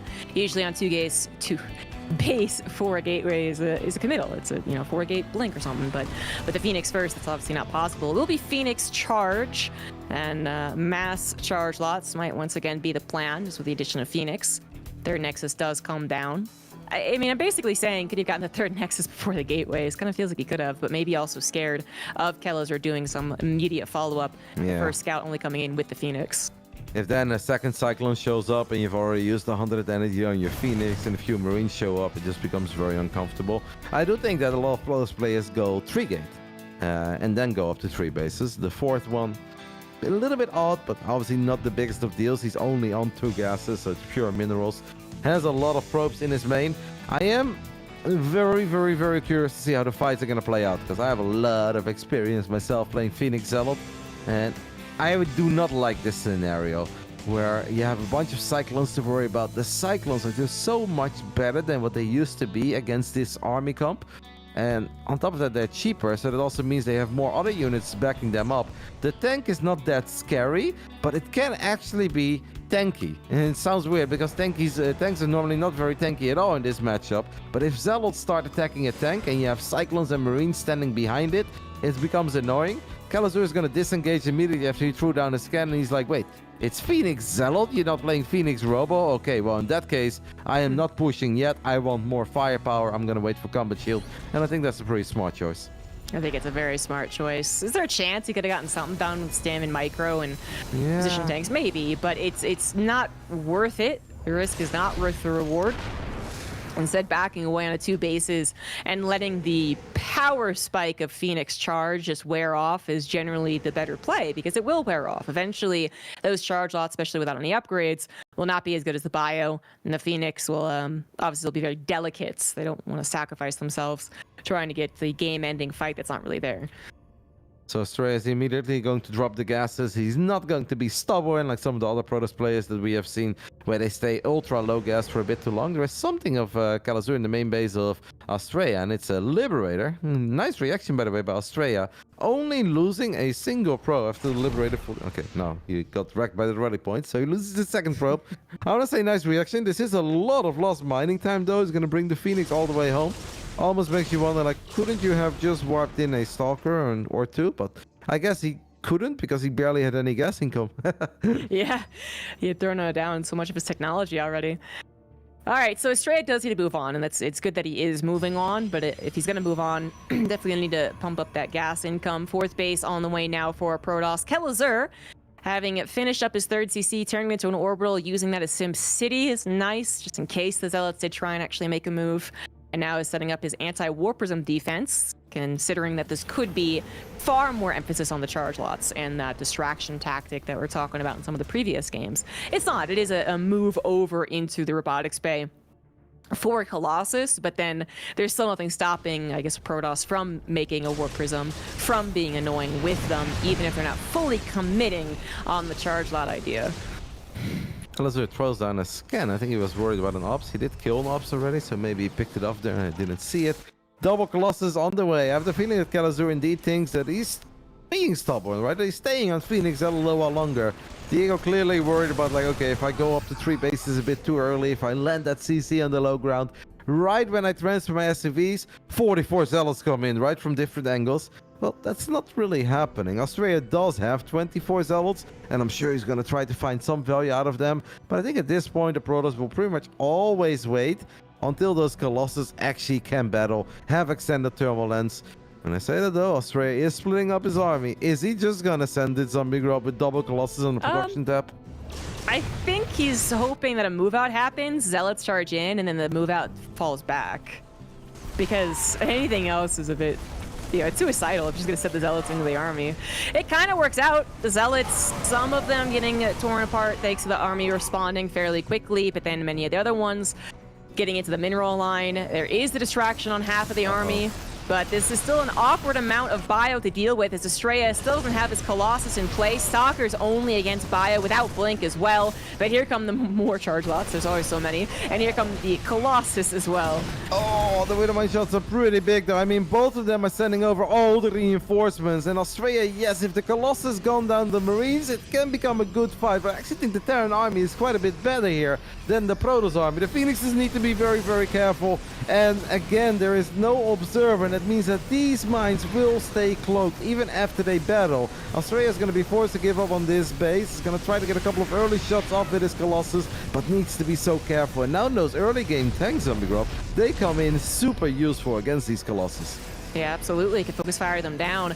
Kelazur is still being denied mining at his third base. So Estrella knows that the sacrifice of his own third is very much okay, since his opponent's kind of on 2 himself. And Estrella's trying to replace, his fourth, I guess, down to the bottom right. But the problem now is not necessarily his economy, but rather his positioning. He's backing into his own choke against encroaching tanks. That is the main concern, especially as an armor upgrade is about to finish for Kelazur, giving him a temporary upgrade lead as the battle is close to ensuing. Not quite, however. Estrella also waiting for his own +2 to finish up.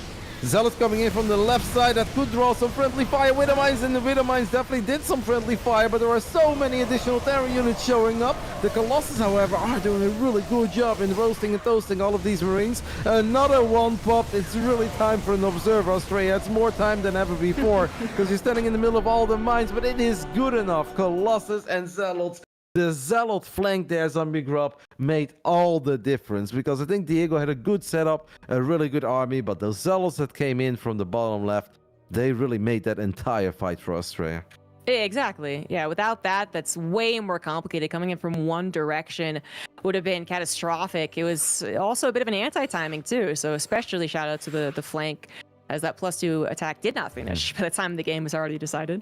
But fortunately, it was decided in Estrella's favor. So Estrella will hold on in that game. That still got a little interesting, but probably one of our more normal games to happen. Proper transition from him into the Colossus to hold on the desperate attack from Kelazur.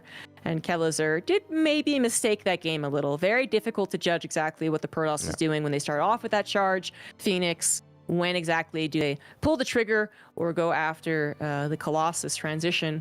Might have tripped up Kelazur a little bit, and then the timing of the Zealot run by is always obnoxious. It wasn't the most pristine Zealot timing as Terran moved out that I've ever seen, but it's still obnoxious. Yep, it caused chaos, right? And apparently in that chaos, Australia does thrive, as he did a really good job in not doing something silly at home. I think there were a couple of moments where a lot of first players would be like, all right, now I go. And I think any single moment he would have ran into Kelazur's setup would have been a bad one.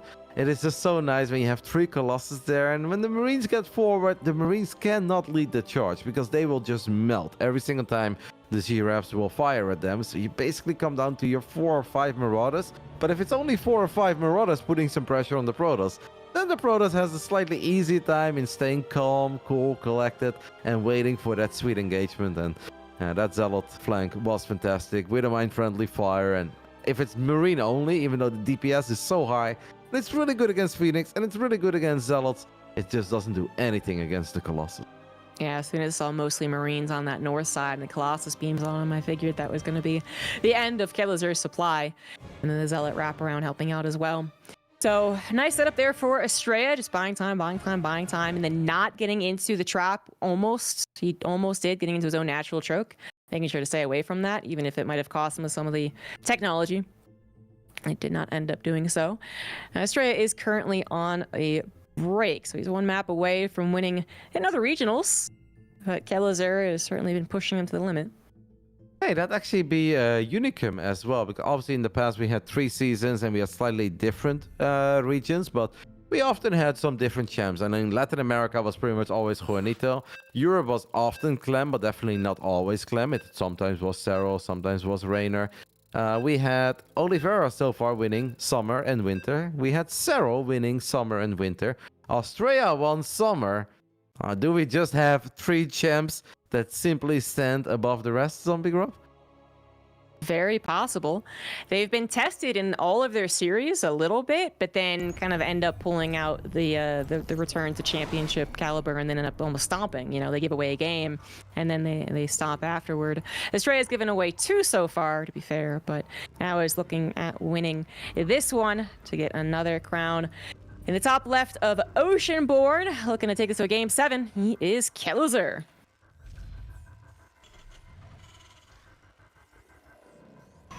In the bottom right side, we are looking at the main base of our reigning America's champ, as he was victorious a couple of months ago in the grand finals over Scarlet. Can he too, just like the European and the Asian, become a back-to-back champ of the ESL regionals? It's Matcherino Esports Australia.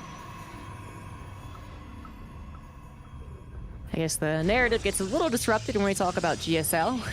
We include that, but they don't often. Just the timing of it doesn't really work out, even though it's effectively a regional at this point. Wasn't it Maru? No, Maru lost in round 16 this season. I know, but that was the 3rd season, no? Oh, you're right. Well, that's also why it messed up kind of the narrative, because it's 3 seasons, not 2. I know. But you're right. Just it was remove the Maru. 3rd season, and then it's Maru. Just pretend that didn't happen. Yeah. Maru, Solar, sorry, Solar. We only go up to 2. He's like, no, I've been dreaming my entire career of this. Yeah, it was a great result for Solar, it was, but GSL's having interesting time right now, I guess we could say. StarCraft 2 and esports in general kind of is, but we're going to keep it nice, light, and airy and just talk about the game in front of us. Estrella is looking to win here and then win the entire championship. Kelazur, he's been fighting back, and with the default first win going to Estrella because of his upper bracket dominance, it's actually, in terms of his best of 7, it's been 2 games apiece, so they've been very evenly matched today. Yep. And even within their games, I think they've been very evenly matched. A lot of these games were pretty back and forth, were very chaotic. Obviously, we're having some fun with them because they are fun, but it's not that Australia was running away with it in the games that he won, or Diego was running away with the games that he won. There was potential for both players in all 4 games so far. I think that it's really safe to say. So this grand finals, I'd say, is far from over. Kelazur can technically still turn it around. Earlier in the series, I did mention that Australia is one of the very few players that every now and then goes Sentry first, or just one gateway into Sentry. And he's actually done it here on Oceanborn. Often it looks like, oh, these guys are just going to build the same units. But they go about how they get these units in very different ways. And even just seeing this, I mean, I have been playing this game for 13 years on Big Rob, and I've never gone Sentry first against Terran. Okay, that's just crazy. It is Estrella, though. I mean, he's not as wacky as he was back in his budding years, I suppose, back when he was kind of a fresh face onto the scene. But he still has, he's never gotten rid of it. It's not the narrative that Estrella used to be wacky and then he got kind of like forced into line to play as other Protoss do. He's made sure to keep his own fresh ideas and whatever he's liked from his old play style and just improved on it with macro and micro and game presence and all that. And that includes some Century Firsts, you know? I mean, I do think of Century First as a 2015 Estrella move, or like 3-minute, you know, third Nexus, even though it was a meta for a lot of people. I feel like Estrella was doing it a lot first. Like, he's just kind of a crazy guy. And in this case, it's not going to get punished at all. It rather instead gets that scout that he was hoping for. Sees everything that Kelazur is setting up to do and decides that what he's setting up to do, totally fine building a third Nexus against it. He actually had a run in GSL a long time ago where, this not recent, because he's obviously been in Korea for a while, but a couple of years ago he was also in Korea, and it was either against Cure or one of the other Korean Terrans, and I was super excited for the series. It was the Blackburn era, where they played a game on Blackburn, and Australia just throughout the best of 3 played this stuff, like Robo into quick 3-base, which is going to give you a crazy amount of economy if you get away with it. It's going to give him a lot of probes because he's so damn good at building probes, but it makes your army so immobile. And I was watching those games from home and I was kind of heartbroken. I'm like, no, Australia, don't do it. These guys are so quick. They're going to pick you apart with a winter mine here, a winter mine there, a couple of Marines, and that is exactly what happened. It was a bit of a nightmare best of 3, but in both games he tried to go triple base of just Robo tech. If you get away with it, this stuff is awesome as a Protoss, but it is so hard to put your units in the right position because none of them are quick. Nothing flies and nothing blinks. I was actually kind of surprised to see Estrella, who I guess is like, his build already lining up to that third Nexus timing anyway, but to go for it, because what he saw with Hallucination was a proper setup for a Terran attack. Someone who had already had a tech lab on a factory to build tanks and 2 barracks to build marine fodder, but trying to catch it before it begins and buying that extra time is definitely a good thing here. Estrella, I think, is familiar to this possibility, and so he actually has practice against it. It's the Protoss who try to replicate the Fast 3 Nexus and the Century First Hallucination, but then don't actually pay attention to what they're scouting and don't try and get on the field. They end up getting punished. So nice moves there. You can see that what Estrella had to build are a lot of units that won't be the most effective as the game goes on. I'm talking primarily about the Adepts, but they made the army buff enough to push that back. Zombie Grub, he's going up to 4 bases before he has a proper tech unit or blink. Yeah, so, well, there's like a couple of things, right? So first of all, I feel like Estrella's plan works out best when it's all harassment from the Terran, like a Wouldn't Mind drop you can just micro against, right? But he still does well against the tank push, great. But now Kelazur invested into the tank push and did that little bit of delay on his technology, and I'm talking about like combat shields and medevacs, that now I guess Estrella feels like there's not going to be a punish on a fast 4th either, which at some point you do get extreme. At some point the Terran is actually ready to kill you, but Estrella is thinking that it's not that time.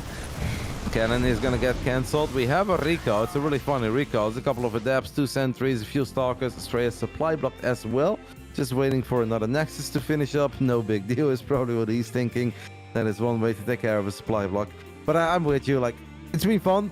Great economy, actually gets away with all of it, so he catapults himself into a pretty good position entering the early mid-game, but it is time that he gets some real battle units though, because otherwise we might find ourselves in a scenario where we have all the probes, all the bases, a decent amount of vision, but look at the amount of adepts we have, and obviously they don't have resonating glaives. He is gonna queue it up, that's pretty interesting, but I think we're gonna battle before glaives is done. He might just have to sack this Nexus. Not only is Glaive's not done, the Adepts have decided to go across the map to act as the Zealot time buyers of the last game. They're just a little mistimed. The army's already here, so like I said, that Nexus is a goner. Kelazur, though, probably suspicious, you know, what the heck is happening. He now sees all the Adepts and he's like, okay, all right. I knew you had to make them earlier on. To see them over here is a little wacky. 6 SCVs go down, 3 probes, but the entire Nexus and a supply block. Estrella's plan seems to be unfolding. Eventually, that push comes to shove. Yep, he is going to have to battle this. We have an Immortal, but how are we going to get an Immortal in range of these tanks without it dying? Tanks will go forward. I mean, the Colossus looked fantastic on Solaris in that previous game. This time around, though, they look a little bit less good, as the tanks have already sieged up. They get a couple of very big shots off. Kelazur picks up a few more Marines. Could maybe drop them in the main. Are we gonna let that shade finish up? He's gonna let a single shade finish up to cause a bit of friendly fire from these tanks. That's cute by Australia, but he needs more. Almost getting that medevac would have been nice. And he does need more, but he was waiting for Xanthermal Lance and Resonant Glaives and, you know, more army as well. And he does finally have it. That's a little bit of an awkward shade right there, but ends up working out both ways, I guess. Delazur is still insistent on controlling the map, which I think he's right to do. Whenever his tanks are sieged, that army's not going to get beaten very easily. Please, by the way. Yes. This He does is finally ridiculous. get rid of That medevac has been on 5 HP for quite some time. Australia has a disruptor right now. The adepts will have resonating glaive. I never really know how to what to expect from these adepts. Whenever I think they suck, they're gonna win, and whenever I think they're gonna do great, they actually suck and they can't kill a single tank or a single marauder. We have one Nova leading the charge, and it is gonna take care of a single tank, but there are still so many additional tanks in the mix that Australia is definitely not out of the woods just yet.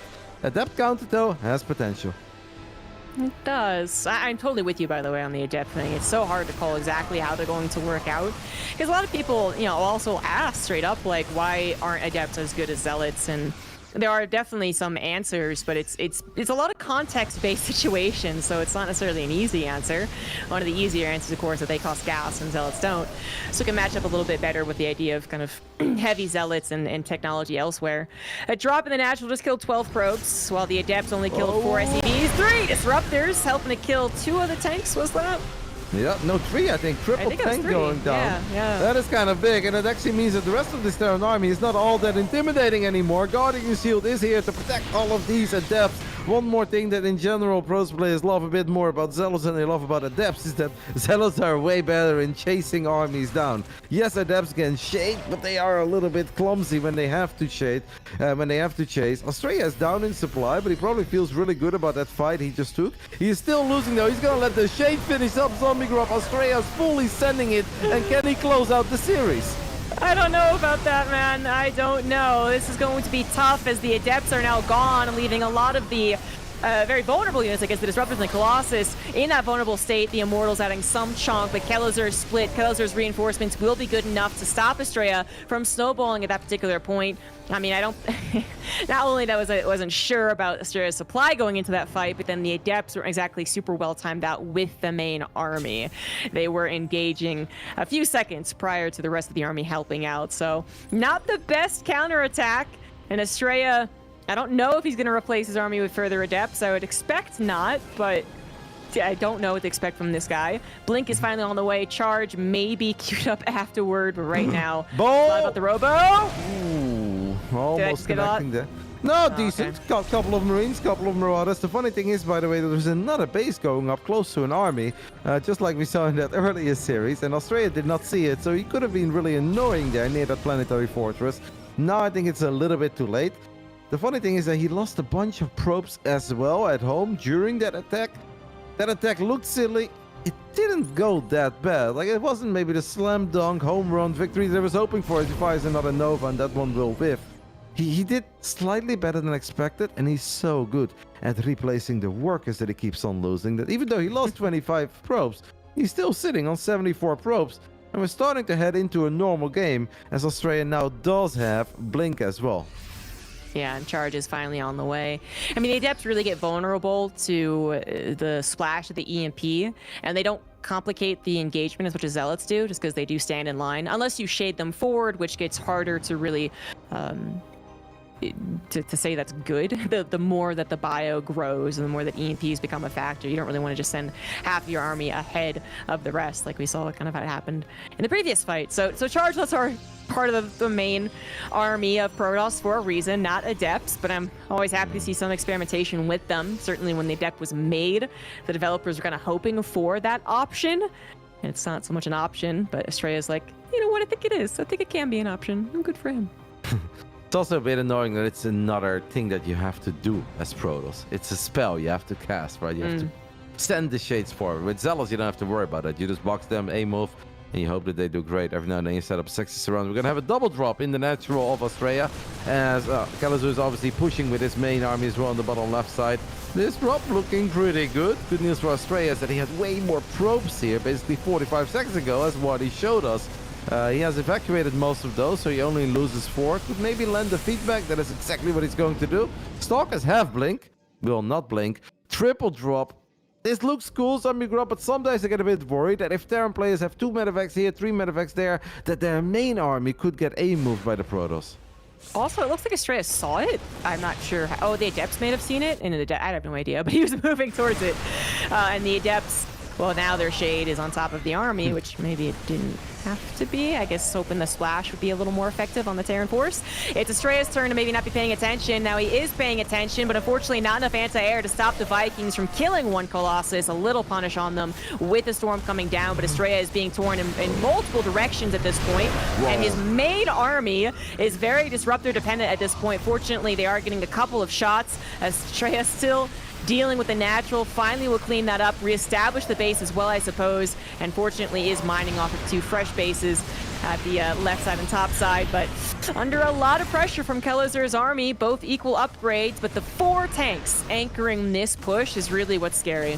The Zealots are going to do great in the center of the map, as Australia is such a master in picking off reinforcements. He pretty much always does this, and now he's going to get a pretty good engagement. Zealots will get on top of tanks. Sure, the Vikings take care of the Colossus, but all the tanks fall, all the Vikings fall. Australia is just an absolute genius sometimes in how he gets himself out of these very tricky scenarios. This is not an army that can battle near a planetary fortress though, and I think he knows that Zealots really suck against PFs. Maybe if you have a whole bunch of Immortals or Disruptors, and he does still have a few, but I only see 1 Disruptor actually here, and that's the only one that's left after all that battling, so I think you can try to send a ball, but that's about it. You cannot engage near the planetary.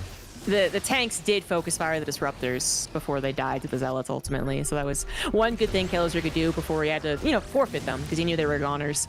Medevacs currently an issue for Kelazur, and I say plural, it's not plural. Medevac is an issue. He's adding on a couple of Liberators, probably not really realizing how many he lost, or just, prioritizing that because he thought maybe he was even more on the ropes than he was, and they do tend to help stop alongside that planetary. Now going to use them for harassment, back into a couple of medevacs. Would love to see that magic count of 4. That's always what we said is the bare minimum for Terran, not quite there yet, and this game has slowed down a little bit. Kelazur, I think, was really feeling it when he was getting drops every which way and saw that main attack, but Estrella actually taking care of the drops, taking care of the main army, has reset any momentum that Kelazur was feeling, and now has his own really nice economical setup. 5 bases going on 6 with 81 workers. I love the setup, by the way. There's High Templars on every single edge. Take a look at the center. It's so cool how Australia has done this. Makes it incredibly difficult for Kelazur to be as aggressive as he would like to be, because around every corner there is a storm. Now, Australia did lose high ground vision there for a split second, and EMP could land on some High Templars, and that is exactly what happened. We have Zealots flanking from the top right. 1 more storm lands. Terran army runs away, and High Templar gets found, by the way, in the center of the map. That was kind of cute. This epic battle between a Marauder and High Templar. I like the idea of Liberators, right? Liberators are just so good in being annoying to Protoss. It distracts them, and while that's happening, maybe you can pick off some of the important units. And that's kind of what happened there. Kelazur is like, hey, pay attention to my lips on the bottom side. And then he went for a few High Templars, but there are so many additional to worry about that he is definitely not able to close out this game or force a big fight to Australia right now. Even that one that he got in the middle of the map was potentially a trap, because there was a second High Templar just out of scan range right to the side of it, but it was just the one Marauder versus 1 High Templar. We have a little bit of a surround coming in here. Estrella choosing to go for it. Can Kelazur escape? Because it is not ideal coming into it. Getting a little bit more ideal as he does escape towards the north side with the EMPs on top of the Zealots, and the till then successful escape of the Disruptors. That last one was juicy. Yeah, that was as big as they get. I don't think there was anything more that Disruptor would have been able to get. Looked pretty bad for Australia for a while. The idea was there, but he wasn't just quite able to force Kelazur to stand his ground and fight. And then the EMPs landed, some good kiting by our Brazilian Terran player. And it was like at one point, like, Australia, you really have to turn around right now. He did, but not before he landed the Great Nova. So both players thinking of the next phase of this game, as Kelazur is still active with his army in the top right side. Lands a nice EMP, gets a couple of the High Templars as well. Yeah, cannons, batteries, hard to engage into. Battery overcharge gets dropped even almost immediately. We are heading towards Liberators with advanced ballistics. We're also heading into air weapons for the Protoss and a fleet beacon. I do love seeing that, because I think Estrella is certainly at a point which he can kind of afford multiple options. The gas is his limiting factor currently. But he does have the ability to still stay mobile on the map and try and keep Kelazur from getting his Liberators in perfect position. But then he does also have that maxed out situation, multiple bases, to start at least somewhat of an opening of transition. So if it does need to happen, if the Liberators are too strong, they can.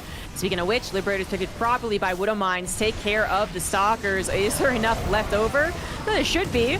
The Disruptor is also doing some friendly fire there, and it's more awkward because of, hey, Roddy, the lack of Observer. Yep, there is one observer out on the map, but it's all the way in the bottom left side. There are still some Liberators active at the bottom side of the map, but I think the Phoenix started to take care of them. That was a very weird fight because I think Kelazur anticipated the blink. Kelazur is going to go for it, by the way. Stims forward, all of the Novas are going to push the Terran army back, though.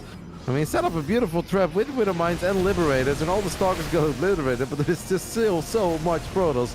Australia's done a really good job in expanding non-stop, so you can take kind of a bad fight or two and still recover with all of the immediate reinforcements. But it is going to get more and more problematic, as it does seem that Kelazur has finally taken care of this Nexus. He's been trying for a little while, finally gets it. It's absolutely going to get more problematic. Kelazur is not only finding some good engagements, but then Estrella is losing ground, literally, like going back and back to further, his fourth base, and his natural, suddenly his production's in trouble, the domino effect. And then more and more that he is pushed back, the more green light Kelazur has to continue pushing, so that Kelazur might not have to worry about Tempest or carriers. Because Estrella, if he's being pressured while trying to transition, he has so much investment that doesn't help him. We know that's a problem. Ideally for the Protoss, they are controlling the flow of the game while transitioning to ensure victory against the Liberator. Now it's more of a response, and it might be a little too difficult of one, but Disruptor's helping out tremendously, and the Liberator's not quite sticking to that base, especially as the Zealots run havoc in third base. 20 SCVs going down. Yep, and there was actually an army there. I mean, they're battling non-stop, so obviously mistakes happen. Kelazur not quite able to send those bio units back. They were so close, they just kind of stood there and let all the SCVs get slaughtered by the Zealots. Maybe it's not the worst thing in the world for Kelazur. That does mean he's going to get a bigger army. Doesn't have that big of a bank yet, so I don't think he was quite planning on losing that many this early. Australia has really fully transitioned. He went from 1 all the way up to 4 Stargates. I mentioned the fleet beacon a while ago. It felt that he wanted to drop it because he was already working on the air weapons. He has dropped it. Bunch of Tempest. Tempest Disruptor is not an easy army to control, but as long as you have some units to protect those units, or maybe have a couple of cannons, batteries helping out, it could be okay. Kelazur is really pushing the issue, but it's so difficult to run into all of these Disruptors. It's exactly what Estrella is hoping for, too, is that Disruptors will buy almost an infinite amount of time, but the Liberators are on the approach, many of them as well. Oh my god!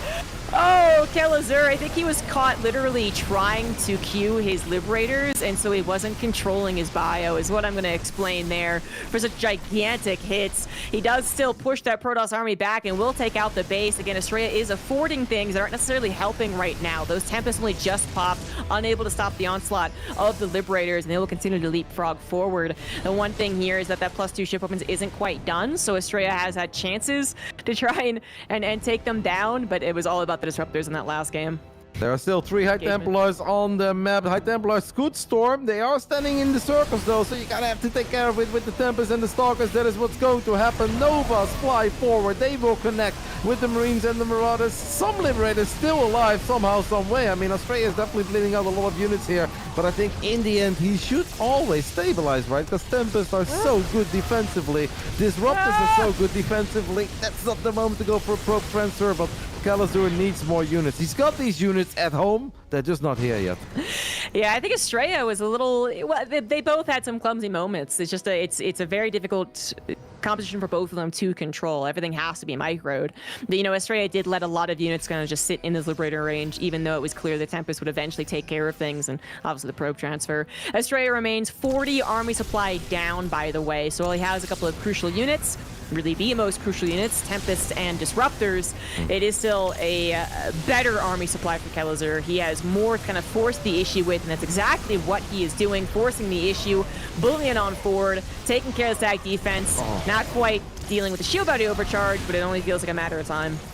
I mean, there are no more ghosts on the map, so every single storm is going to be medevacs. problematic too. As the Widowmine does fire at the Tempest, the army is so oversteamed. One single storm can take care of so much bio, but Kalazur will run away immediately. I mean, this is so funny. Australia has the Nexus, by the way, on the left side of all this battling. Observers, where are you? As the Tempest dies to Widowmines. I mean, that's not supposed to happen, but it will happen. It's been the story of the day. Observers. It's actually kind of close, but not close enough. No, I'm afraid not. Kelazur did lose a lot more on the approach there.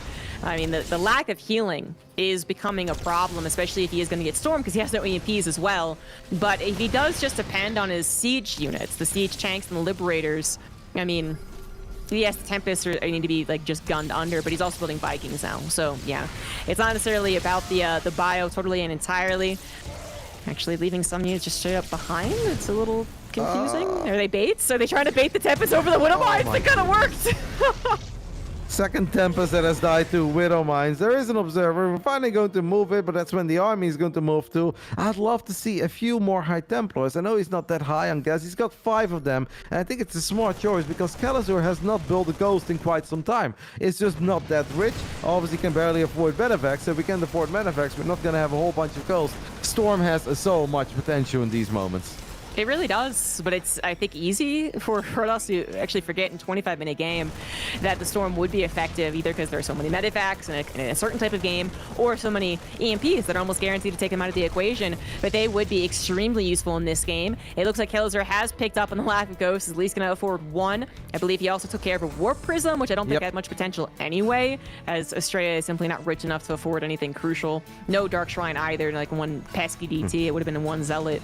So Estrella down to potentially his last army. He is mining off of 1.5 bases, but to afford what he needs, that's not enough. Has a Tempest chilling in the main, by the way. Maybe the rally point got reset at a certain point. Is going to make a Colossus. Kalazur definitely has a lot of potential, and the Vikings are just such a brilliant unit here. This is obviously why he didn't have too many medevacs. 10 Vikings are going to have a very fun time battling a couple of Tempests. Australia is going to need a magical fight near storms, near battery overcharge. But with Kalazur taking both bases on the top side map and taking the base in the top right. Ooh, I mean, Australia, every single unit he loses hurts so much. Meanwhile, Kalazur is just bombing at the moment. Zombie Grub. I think we're going to get what a lot of StarCraft 2 fans love more than anything else.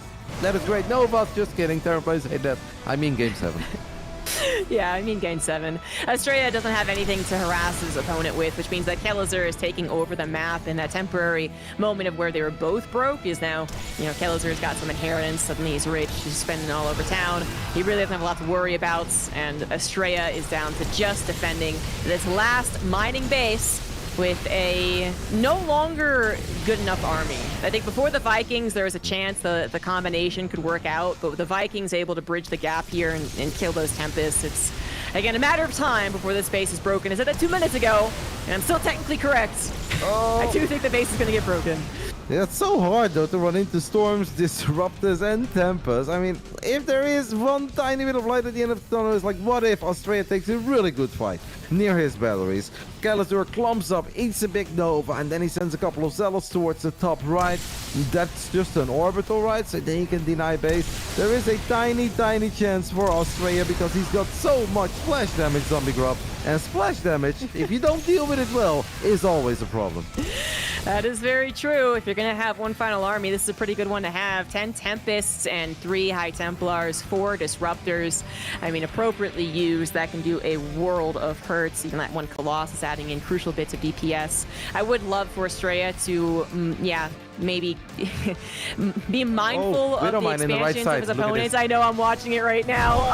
Oh, 14 probes overall going down. But I wish he would actually get a couple of Zealots, because he knows it's an orbital to the top right. Just a couple of Zealots would have done the trick. Yeah. He just, it's not even that he couldn't necessarily afford them to get, use them. They'd all need to be on the front lines. I'm just not sure he's thinking about it under so much pressure as he is. These Tempests are doing really good, though, and it's so hard as a Terran to stay calm, because eventually you're like, all right, F it, I'm gonna get this game over with, I know I'm winning, let's end it. But if you do that, you take the risk of throwing. So it makes sense that Kalazur is just playing very slow, very steady. I really wouldn't hate another Starport, right? Just make it as simple as possible for yourself. These teams are truly hurting. He does not want to give up on this location, and Nova flies forward, connects with a decent amount of units. Australia has a 30 army supply lead, and that is a monstrous storm. I mean, Calazur is having a very, very difficult time here as the Widowmines going to deal some friendly fire as well. This Protoss army is humongous, Zombie Grub. It's gonna win. And the reason, like, it almost feels like suddenly he also got his own inheritance. Like, where did he get the money for this? It wasn't money that he got. It was unit retention that he had. Calazur did not have the winning formula against the amount of Tempest, I think, that he needed. And then when he realized that he wasn't winning against them, he kind of did maybe get a little bit of impatience, started to run forward with a balled up group of bio, and now completely chased back into his production. It's too late to add on those starports. Like, this isn't Game 7 at all. He is gonna try. There is one observer on the map. That observer is here with the army. One of the Tempest does die. If the Colossus die and the Tempest die, there is definitely still a chance because Calazur has so much income. He's got the 6 arrow advantage, Zombie Grub. There are 6 arrows at the bottom side of the screen. That's a big deal. I mean, Australia's long distance mining. These Widow Mines are going to hurt. Storms are landing. This is so crazy. Oh my goodness. Oh, Tempests are falling. Down to 5 Tempests at this point. Disruptor is not quite able to catch the remaining members of the bio. The Vikings still trying their best, popping out 2 at a time. That's a juicy storm on the right side, and further reinforcements from Australia looking to end this game. He has a 60 army supply lead, and he is on top of the Terran production. I thought for sure that Calazur had this game, but it is Australia taking the another NA Regionals. Australia with the 4-2, winning the Americas back-to-back. Poor Calazur. I think he actually was feeling this game as well as he should, but then missing out on some of the crucial composition balancing, I suppose, against Australia's growing Tempest army. It really hit him hard, and he was forced to tap out. What a game. What a series. Towards the end, 9 bases against 5. Obviously, not all 9 bases are running anymore, but that is wild, man. Australia with some very good control of the Disruptors, of the High Templars, of the Tempest. Did not have a lot. Income did not favor him. Down 6 arrows at one point, but a 10 out of 10 job with the splash damage units and not obviously staying very patient. It's so hard to keep your patience when you know your opponent has all those bases, is starting to feel like he has a crazy amount of units, and no matter how good you trade, it's never going to be enough. But stayed near those batteries in some of those fights, near battery overcharge. But all the units always clump up a little bit if they walk down that ramp. The Novas were massive. The Storms were massive. I'm obviously completely with you. It felt that Calazur had that. Calazur should have had it. And he took his time, but he made so many ground units, just couldn't end it. Yeah, at the end of the day, I think that his composition was still hurting. Yeah. And I think it was a combination of not quite realizing the true problem just because you're kind of caught up in the game, right? Which is the growing number of Tempests properly protected by Disruptors and Storms on the ground. But then I think also his economy did dip drastically at one point. It was eventually rolling in the dough, but it did dip, and it's very easy for any race. But I guess particularly Terran, especially with the gas problems we usually have because we think we don't need it. To not properly transition to a real late game army, one that's like mostly Liberator Viking Ghost actually. So he was still on more of a mid game army, scrapping by on the limited starport production that he had, and mostly bio emphasis, and that did end up being enough. And at one point, we didn't even have the real strong mid-game anymore, because it was mostly just Marines and Marauders. We didn't have too many Ghosts, and if you don't have Ghosts, High Templars, you don't see them all that often in PvT these days, because you don't really trust them. EMPs are too good. But if the Ghosts are gone, the High Templar can't really shine. And even towards the very, very end of that game, I was like, oh, I've seen Zealots be very derpy here. But Australia did a great job, I think, in keeping his army together, letting the Tempest utilize their range, dropping a couple big storms, firing a big Nova on units that were clumped up. Awesome game. 30 minutes of the final game. Unfortunately, not a Game 7. But I do think a very fun PvT between these two. And Australia crowns himself back-to-back ESL Americas champion. He was already successful when it was just NA Zombie Grub. But apparently, if we include Latin America, the man is still just as successful as he was before. still just as successful, but it's actually Kelazera that pushes forward a little bit as the regions do merge, making it to the finals, getting his seed and his trip paid for to get to Atlanta. He's already very ecstatic about that, but then also to perform so well in the grand finals as well. He should be very proud of his performance today. That is going to be it, guys. We had Estrella win out in Americas, Serral went out in Europe, and Oliveira win out in Asia. So that's going to be it for the regionals of Atlanta. I'm not sure what's being shown right now, but I assume we can go ahead and send it, guys. Remember to make sure to get your tickets if you're going to attend Atlanta. Make sure to tune into the main event as well. Thank you to my co-casters in production today, and we hope you enjoyed a wonderful day of StarCraft 2. We'll see you guys at DreamHack Atlanta.